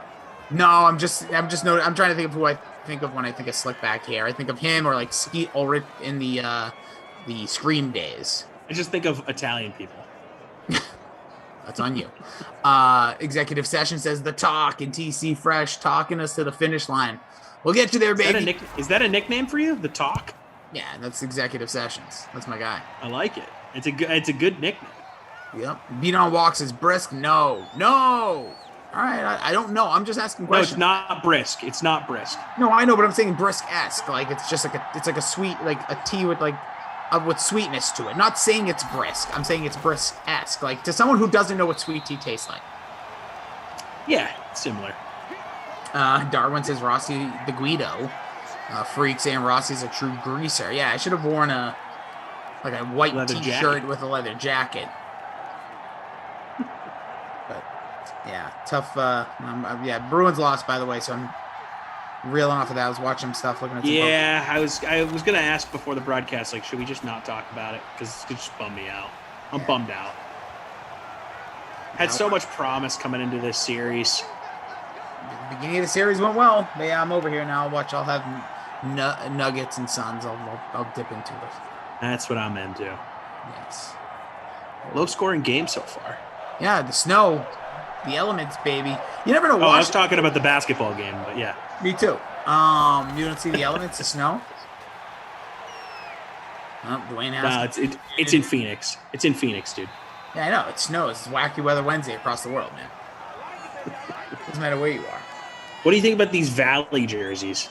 I don't like anything about. Whoa, I don't really like anything about them, but I like that they almost look. That the Nuggets look like the old school Suns almost. Like I feel like a Kevin Johnson, like the white, like from a distance, like not up close. So that you think the Nuggets look like the old Suns jerseys, and then Yes. what do you think about the Suns Valley jerseys? I don't like them. I don't like anything. Nothing about them. Nothing. The pixelated looks foolish. It's a cool like summer tea. Like if me and you were hanging out having a couple of polar seltzers, like by the pool, like I'm all in on wearing something like that. But I just don't think it looks like it. So my thing with them is like if you're gonna do the like old school 90s black Suns jerseys, like why not just bring those back? Like the alternate black Suns jerseys when Barkley was there, those were sick. These are two of the most horrendous looking jerseys I've ever seen in the sport. I don't even know what I'm looking at when I'm looking at the Denver Nuggets. The Nuggets have changed their jerseys too many times. They had that good like rainbow logo jersey in the 90s. Should have just stuck with that. That was 80s, dude. That was even before. 90s is when they went with that Dikembe look with the dark blue. But still, like, you know what it is? Yeah. I thought that those, because I have a Marcus Camby. I guess that was a throwback though. Whoa. He wasn't on the Camby. Yeah, Camby was at the. I lost that jersey in college. Camby was the baby blues that time with yeah. The Nuggets really have had so many looks. It's too many jerseys. See, we're confused. Yeah, they were confused on how to inbound the ball too. By the way, I think it's really funny. Like you watch a ton of NBA. They barely even have their foot out of bounds, and they do the inbounds pass. They don't call it anymore. It used to be huge technical. Like in baseball now, everyone's talking about they're like manipulating the ball and all this. It's like, dudes. I still wonder, freeze pops. I know we talked like, national baseball game or basketball playoffs. Okay, we're going playoffs either way. But like, do you want to see more hitting in baseball or better pitching? Like, what is your take on that? I mean, I understand why dudes are swinging for the fences and striking out. Like, I get it, but now it seems like all these pitchers are cheating. So it's like, okay, where's the middle ground here, right? Like, is everyone cheating or is everyone just like shooting threes like in the NBA, but the baseball version? So that ball was just like not even. It looked like he was playing defense. Sorry, that the ball was just an ugly drop. So forth, and there's gonna be a punt here. But as you were, I apologize. So I personally would like to just see better offense. Whether that means dudes not swinging for the fences as much, maybe swinging for contact, getting on base, striking out less. It's all the analytics, dudes. Like, this is what I feel like. That's what I want. Totally crush baseball a bit. What you're talking about is because the analytics say it's like what happened with basketball. Why they shoot more threes? Yeah, exactly. Because why shoot a deep two? Even though we just saw Devin Booker hit one +1, just filthy. But is that Frank Kaminsky? Is Frank Kaminsky on the Suns? Oh, Frank the Tank? Yeah. Was that who I just saw on the sideline? I'm looking it up. Yeah, I don't know what the Nuggets' depth is looking like these days. No, it's the Suns. The Suns. Oh yeah, I think he is on the Suns. There's a guy that just fell off the face of the planet. Frank the Tank, baby. There he is. Danny Ainge wanted to trade up for him, right? Should have. Could have been a whole different world. What if, right? That's what we talk about. Yeah, I just think it's funny with baseball, but like for me, like I like good pitching. I just like quick games. That's why like the pitching usually means quicker games. But it's funny, all these no hitters this year. People are like, oh, they're manipulating the ball. You still gotta hit the ball, dude. Yeah. Like that's my thing, and I don't mean that to sound like I like good pitching too. That's the problem. There needs to be a balance, right? Like I like dunks, but I don't want there to be a dunk on every play in basketball. Yep. You know? I like long field goals. I don't want to see long field goals constantly. Yeah. True. Well, you know I do. I love. Give me some balance, baby. That's it. Manipulate. Listen. Basically, this is pitchers trying to get back for the steroid time. No, it's not. Frank. Sorry. Garrett Cole. The other day, that answer he gave to the ball manipulation thing, like, dude, just give an answer, man. You know what it is, Garrett Cole? How bad of a look was that? Yeah. By the way, he opened up a can of worms. Because these people don't know how to talk. Beat on Walk did say, yes, that is Frank. Appreciate you guys looking out. Is that the actual? Oh, no, sorry. I thought that said Joe Horn for a second. I was like, is Joe Horn in the chat? Nope, John Horn. False alarm. Kareem says, baby blues were soft. Bring back silhouette of the city logo. That's the one? Yeah, that's what I mean. They had the silhouette of the city with that rainbow. That was sick. Yep.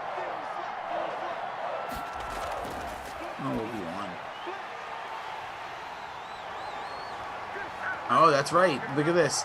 Ross Fagat says, I was at the game where Kenny Rogers went against Burley. Burley, baby. Burley got rocked. Rogers obviously had a pine tied down his arm. Used to pitch shutout. Never got called for it. Dude, Mark Burley, when I, being a Red Sox fan, whenever I would see the White Sox were coming, I would try to see if okay, when's Burley pitching? Saturday? Yeah. Underrated player for his generation, no doubt. And he just cooked. Ball, in glove, came out of he was throwing pitches within 30 seconds. Yeah, that was the thing. He was known for quick games. Yeah, and you know what? He was my inspiration when I was a softball league pitcher. Right now, I haven't played in 2 years with the pandemic and everything, but I used to do that, and I used to strike out so many guys because I did this thing. As long as the batter remains in the box, you can pitch at any time. So I used to. People must have hated you. Absolutely despised me. Absolutely despised me. But I always said, I'm not here to help you. I'm here to win games. Dudes are out here just trying to have fun. Yep. Don't care. Play softball with the boys. Rossi out here getting them on technicalities. Yep. And the way you do it is you do it in the first and second inning, because first time around people don't realize. Then they're going to realize everyone's going to be all about it. You don't do it for a while. About fifth inning, when it comes crunch time, you start doing it again. It's an unbelievable dude. I had 6 Ks in a game, and people can say unbelievable. In softball, if there's one strikeout a game, that's remarkable. Yeah, if you strike out in softball, you should quit. That's what I used to do. That's what I'm telling you. I just didn't care. I was relentless too. I would love to play men's league softball. Oh, dude, we'll get you. We'll do. Just come in, fly in for the games. BK. The hired gun. Yeah, BK is probably knocking homers right now. Oh, BK is a softball legend. Just ask him. I'm telling you my story. This is not legendary. If anything, it's people despising me, and not that I'm a big fan. But I'm just telling you, that's what you got to do. If you're not overly talented at something, you got to find ways to make it work for you. Find your niche. That's it. It really is.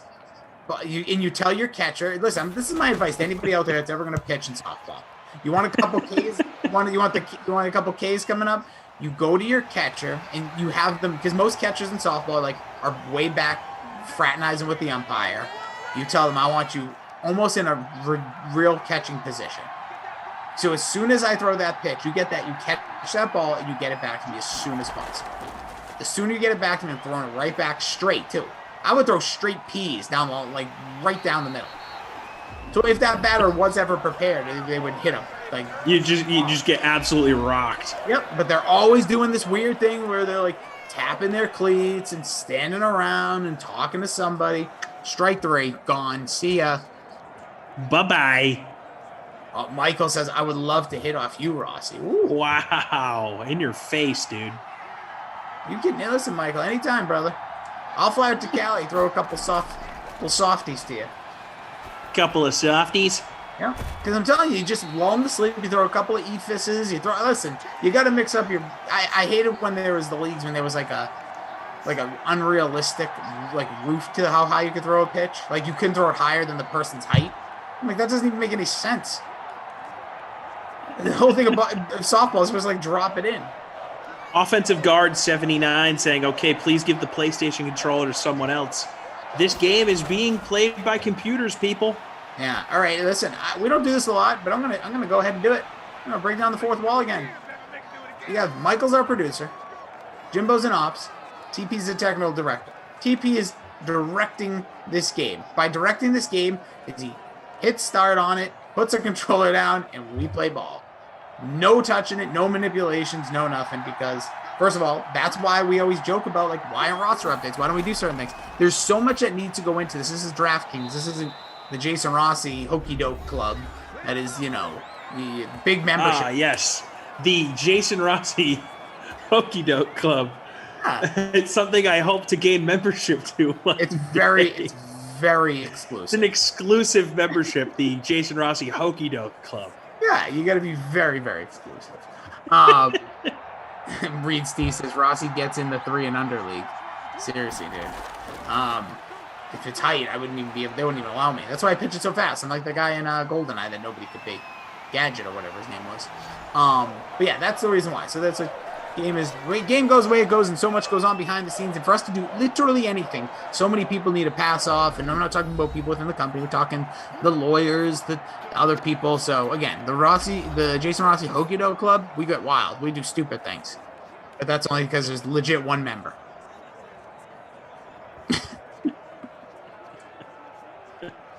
CEH wants us to turn the weather off at halftime. All right, we'll take care of that for you. Watch, we'll show you how much we are in control. That's it. All right, everybody, we're going to shut the weather off. That would be kind of cool. I actually don't know, like, if we were playing a game of Madden against each other at, like, our house or something, could we turn the weather off at halftime? No. Could you do that? I don't know. You cannot. Once you set a game setting, you can't change. Like, you can't. I used to always want to change the time of quarter. So when I used to play in my like mid-game, yeah, I'd be like, I don't really want to play another because I usually do 12-minute, speed up the clock to like 15 seconds every time. I notice that's like gives you the most realistic if you're doing like your own online franchise or whatever. But then like it's like halftime and I'm really tired. I'm like, I don't want to play this anymore.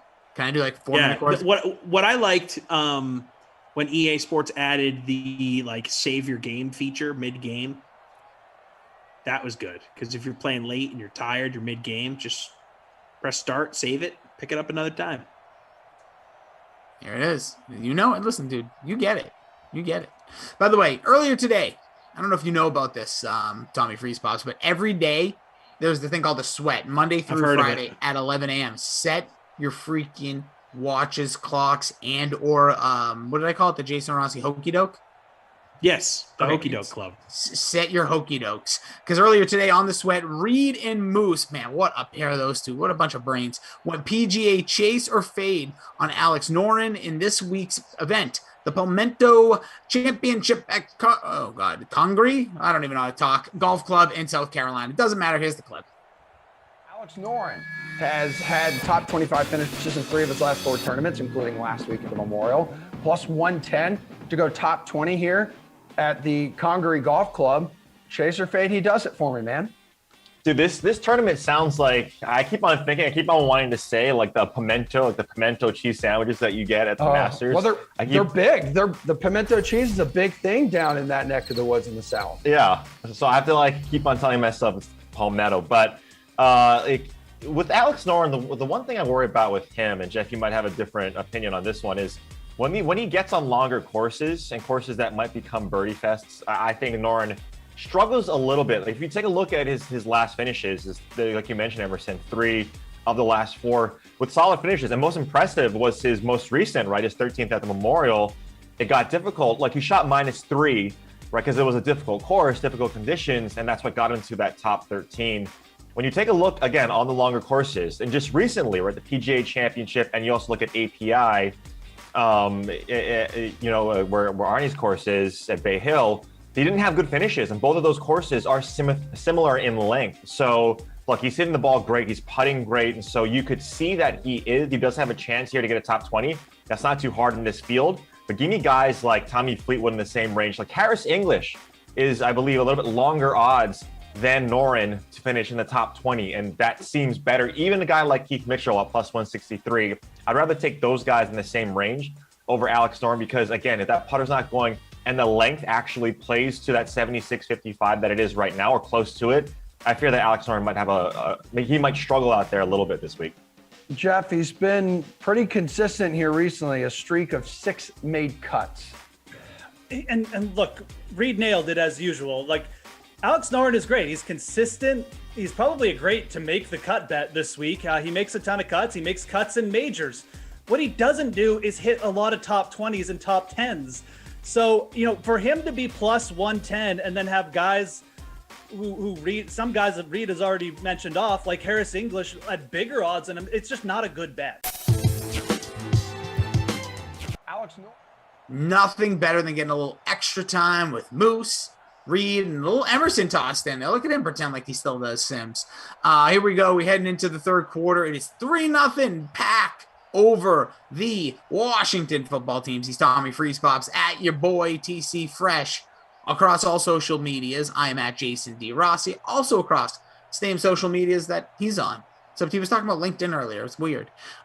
We got a LinkedIn notification, so I opened up the app. I saw my LinkedIn connection, Ray Bork. By the way, he's been posting a lot about his Italian restaurant in the North End. So I said, "Hey Rossi, are you connected with Ray Bork on LinkedIn?" And he said, "No."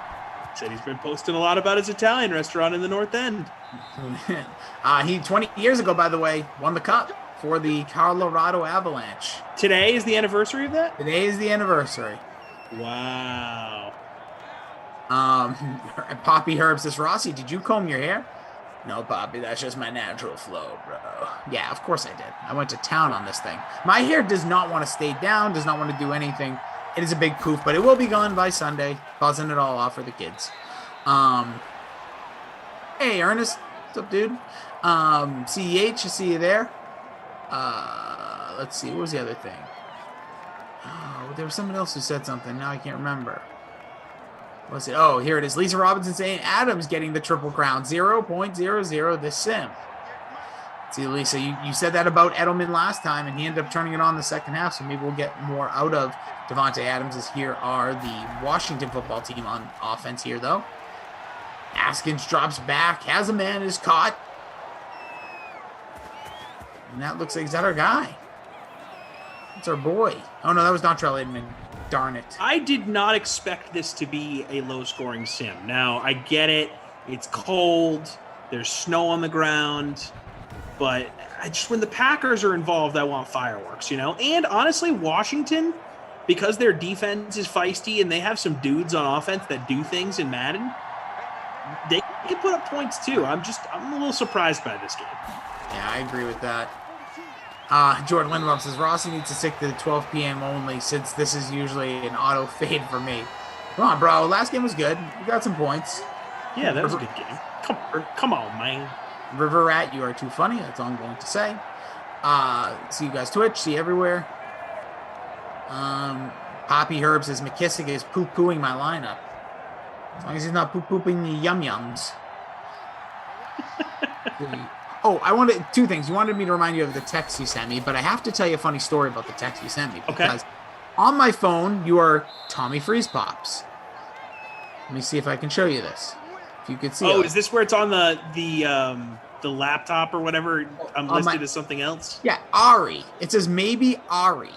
That's so weird. So did you ever text someone from Rhode Island with a 401 number named Ari, and that's why they maybe think that's who I am?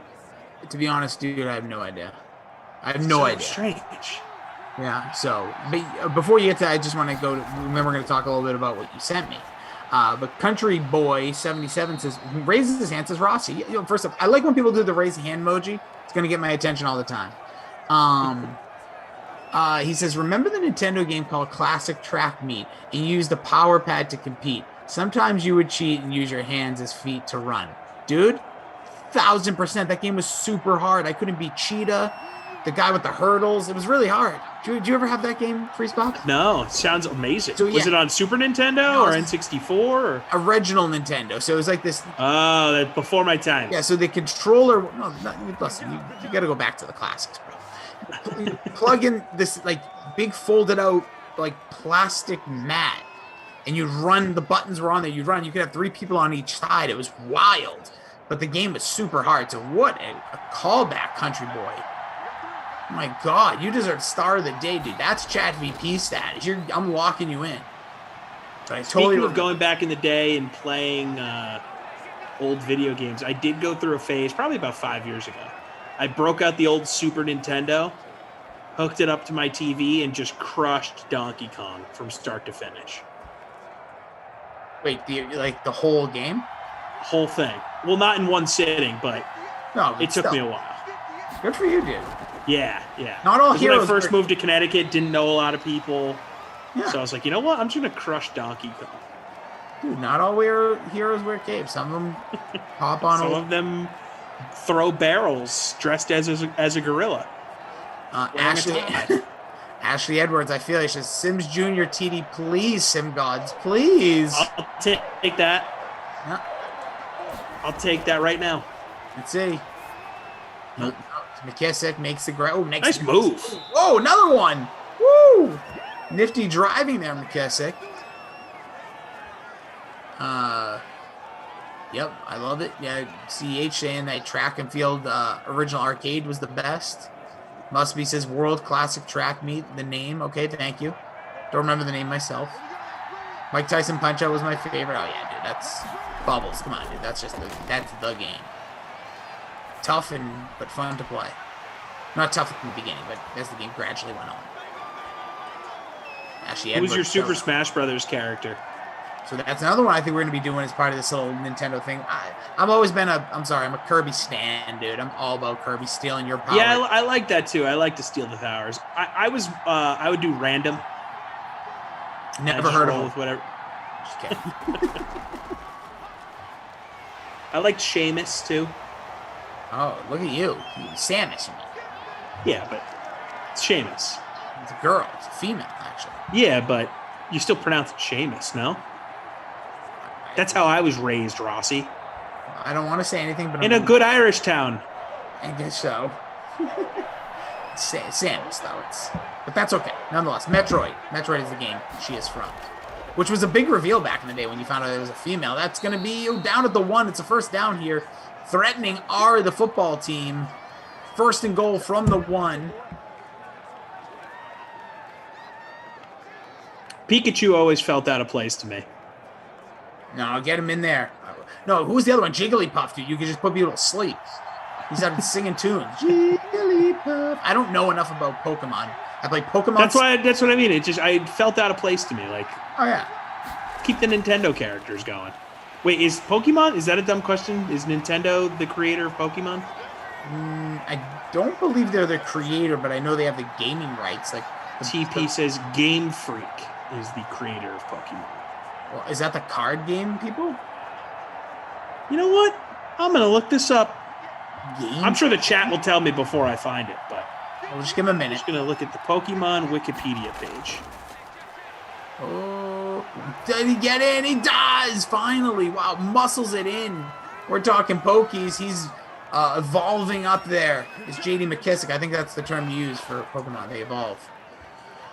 So it says it's owned by Nintendo, Creatures, and Game Freak. So 3 different owners. So I'm guessing Nintendo bought the rights to develop the games. I'm guessing Game Freak had something to do with maybe the card style of the game, and whoever the one in the middle, he said they're Creatures or something. Yeah, it says it was founded by Nintendo, Game Freak, and Creatures. Interesting. Oh, Rossi's Fat Cat remind us, lick that like button. Spread the love. Appreciate that. The first Pokemon game came out in 1996. Wow. Wait, which one? What was that? Oh, no, the handheld. Yeah. Pocket Monsters Red and Green. Yeah, okay. Yeah, because I don't know anything about Pokemon or the games, but I know that they had all the colored ones.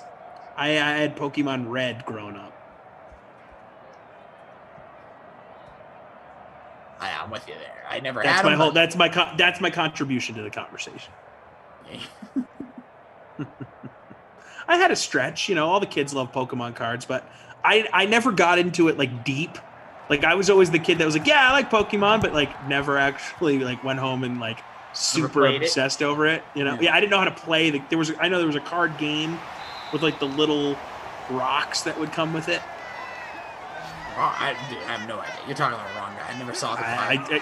I'm telling you, I didn't know how to play the game, but I collected the cards. Yeah, my nephews catch them all. my nephews collect all these cards, and I'm like, oh, you guys play? And they're like, what are you talking about? I'm like, okay.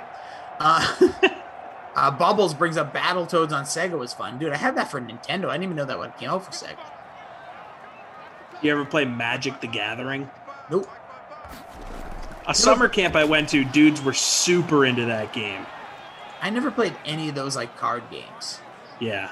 I got into Stratomatic for a while, which is like a baseball die and card game, which is actually really fun. But I've never really been a card guy. Oh, Pogs. Damon pulls up Pogs. Pogs are back. Or what was it? What was the famous Simpsons? It was like someone's back in Pog form. Alf. It was Alf is back in Pog form. Simpsons are great. That's a show that I'd love to binge. Oh, yeah, dude, you should. Just enjoy life. Smile. It's all on Disney Plus, right? Yep. And I'll tell you, my wife, not the biggest like Simpsons fan. She doesn't really like watching many half-hour comedies. But one day, like in the middle of like, it had to be January, I just popped it on when the little guy was sleeping, and we were hysterically laughing for like 2 hours. It was a great time. So random. Jared Wood saying, I have a Pokemon card worth around $2,000 circa 1998, a misprint Ninetales. All right, dude, Good for you, sell bro. that. Sell it. Sell it. Or sit on it and wait for it to come back again. I feel like those types of cards, it's like every 10 years it ebbs and flows. Dude, you know what you need to do? Rip it in half and then film yourself doing it and turn that into an NFT worth even more. You gotta love whichever Paul brother fought Floyd Mayweather, coming out with the $1 million Charizard around his neck. What a flex! Good on him. Money on money. Jordan Warren says Battletoads is one of the hardest games of the era. Dude, it's one of the hardest games of all time. That Transylvania or whatever that Castlevania, dude. There's some stupid hard games that were made. And I'm like, I don't know who could beat these things. You ever play The Sims? Dude, I love it. I used to love The Sims. Just having a life within a game, and then especially when you would have to use the cheat code to get unlimited money. Oh, you needed build something. Massive houses, yeah. Yeah. Impossible to sustain a real life in Sims without legit cash, which it's like real life. Kind of telling about society. Yeah, you have to work and you have to get a lot of sleep, or you're gonna pass out, Yeah. or you're gonna pee your pants if you don't go to the bathroom. Yeah, what I would do is I would make a bedroom and I'd get rid of the door, and then they just pee themselves. Always a fun time. Yeah, you could also put the firecrackers in there and do something else. J.D. McKissick is the lone touchdown in this one. He's also got the most receptions in this game. Not a lot happening. We'll see if we get an action-packed fourth quarter. Smash that like so we can get some points going. Jordan Warren also says, I like Castlevania 2, Mario 2, and Zelda 2. We're all offbeat sequels and help change their franchises for the better moving forward. Jordan, you should tweet that, dude. That is such a great point. Because Mario 2 is my favorite Mario. A lot of people hate that. Zelda. How many 2, Marios are there? There's got to be a million. Oh, crap. If actual solo release, just probably, we got to be at 10. Let me think. There's Super Mario Brothers, Super Mario 2, Super Mario 3, Super Mario Lost World, Mario 64, Mario Sunshine, Mario Galaxy, Mario Galaxy 2. Was there a Paper Mario? Oh, man, we're going, yeah, forget it. There's got to be over 20. I was thinking about like what I think is like the lineage, but there you go. But yeah, Jordan Warren, that is such a good point. Mario 2 changed, you're right. Zelda 2, they revamped everything after that. Never played enough Zelda 2. But anyway, Pong, Warren White Pong. Damon Ariel saying Age of Empires 2 online with broadband circa 01. Spent hundreds of hours playing the game while recovering from an injury. See, that sounds like a good time. You just escape in your own world, and you just, you don't have to think about the injury that you're dealing with, and you just relaxing, chilling out. I like games like that. I like the games where you can kind of like create the universe, Yep. Yeah, you kind of play God. Yeah, like there's like a lot of those games, like Half-Life. I know that's not the same, but like those computer games, Doom or the original. You also had people like World of Warcraft for that reason too, right? Yeah. There's that famous YouTube video back in the day about it. Like this is actually. Oh, Leroy Jenkins. Is that World of Warcraft? I don't know, but I know what you're talking about. That's so funny. Leroy Jenkins. Oh God, that's funny. There's a different one. There's a song by I think the band The Cult, and this actually, now that I think about it, it's actually really sad. But there was a person who, there was like these gang wars in World of Warcraft, as we know about, or whatever this game. I think it was World of Warcraft. But there was like a funeral being held for someone, and like this one gang, they filmed themselves like in the game charging after it, and they basically went in and killed all the characters during the funeral. It was like The Godfather or something. That's sadistic. But like it was the video, obviously, when you would have realized, Freeze Pops. And by the way, it's third and goal. Quick. Yeah, let's get a touchdown here, huh? After this, I'm going to tell you something why I hate the internet. Rogers drops back. Oh, dances around, moves up. Oh! Picked up by a big fella. So they get bailed out. We go under 6 minutes here in the third. They might go for it here. Oh no, 10-yard line. No, Crosby's coming back. Jordan Warren wants you to tweet that. He says he stinks at Twitter. No, dude, that's how you become super famous. That's like you should just give Jordan Warren credit. Jordan, tweet at me at Jason D. Rossi, so I know your Twitter and I will credit you. What were you gonna say about why you hate the internet? Because I saw a video today. I don't know what what dirtbag profile. It was like a Barstool-esque, but I even feel like Barstool would even hold off on this one. But it reminds me of what I just talked about with these people. Like, it's fun. You know, certain things at age groups, like as you're getting older, things that were hilarious probably now make you feel like uncomfortable. Or like, like all of Dane Cook for sure. Oh, don't do that. Don't do that. But dude, there was something on Instagram where it was like a 3-second video of a kid there must have been the driver, because I'm just trying to think how they did it, but somebody was filming somebody in front of them. So like the view was from like the backseat of a car to a driver of a car who pushes someone who's biking on a highway into bushes. That's awful. And I just reading the comments, I was like, please, I don't want to see LOL, all that stuff. So I read through the comments. There's like 5,000 comments on it. Of course. 90% of them were like, you're the worst human being in the world. Good. It made me so happy, but it just made me realize, like, why are we filming this stuff? Like, who are you? Like, I've done some dumb things when I was a teenager. Don't get me wrong. Yeah. But like, I wasn't filming it to then be like, look what I did. Like, I really hope those people get found. Like, hope that guy, like, I hope, first of all, that guy's okay. Because he did a front flip, dude. Into like that's how you kill someone. But that's what I'm saying. I was like, this is insane. What are we laughing about? And like, these guys just like such slime balls. And like the fact that whoever, like, I get it's content. But you know, like all these like Instagram accounts that are just like grabbing other people's stuff, crediting them. Yeah, just repost accounts. Yeah. Content generating. I just couldn't believe it. And I just think it's a crap. Hate the internet. Oh, yeah. I mean, there's so many examples of like, what are we doing here? Like some trends, like the trend where people were throwing deli meat at their kid. Dude, you remember that one?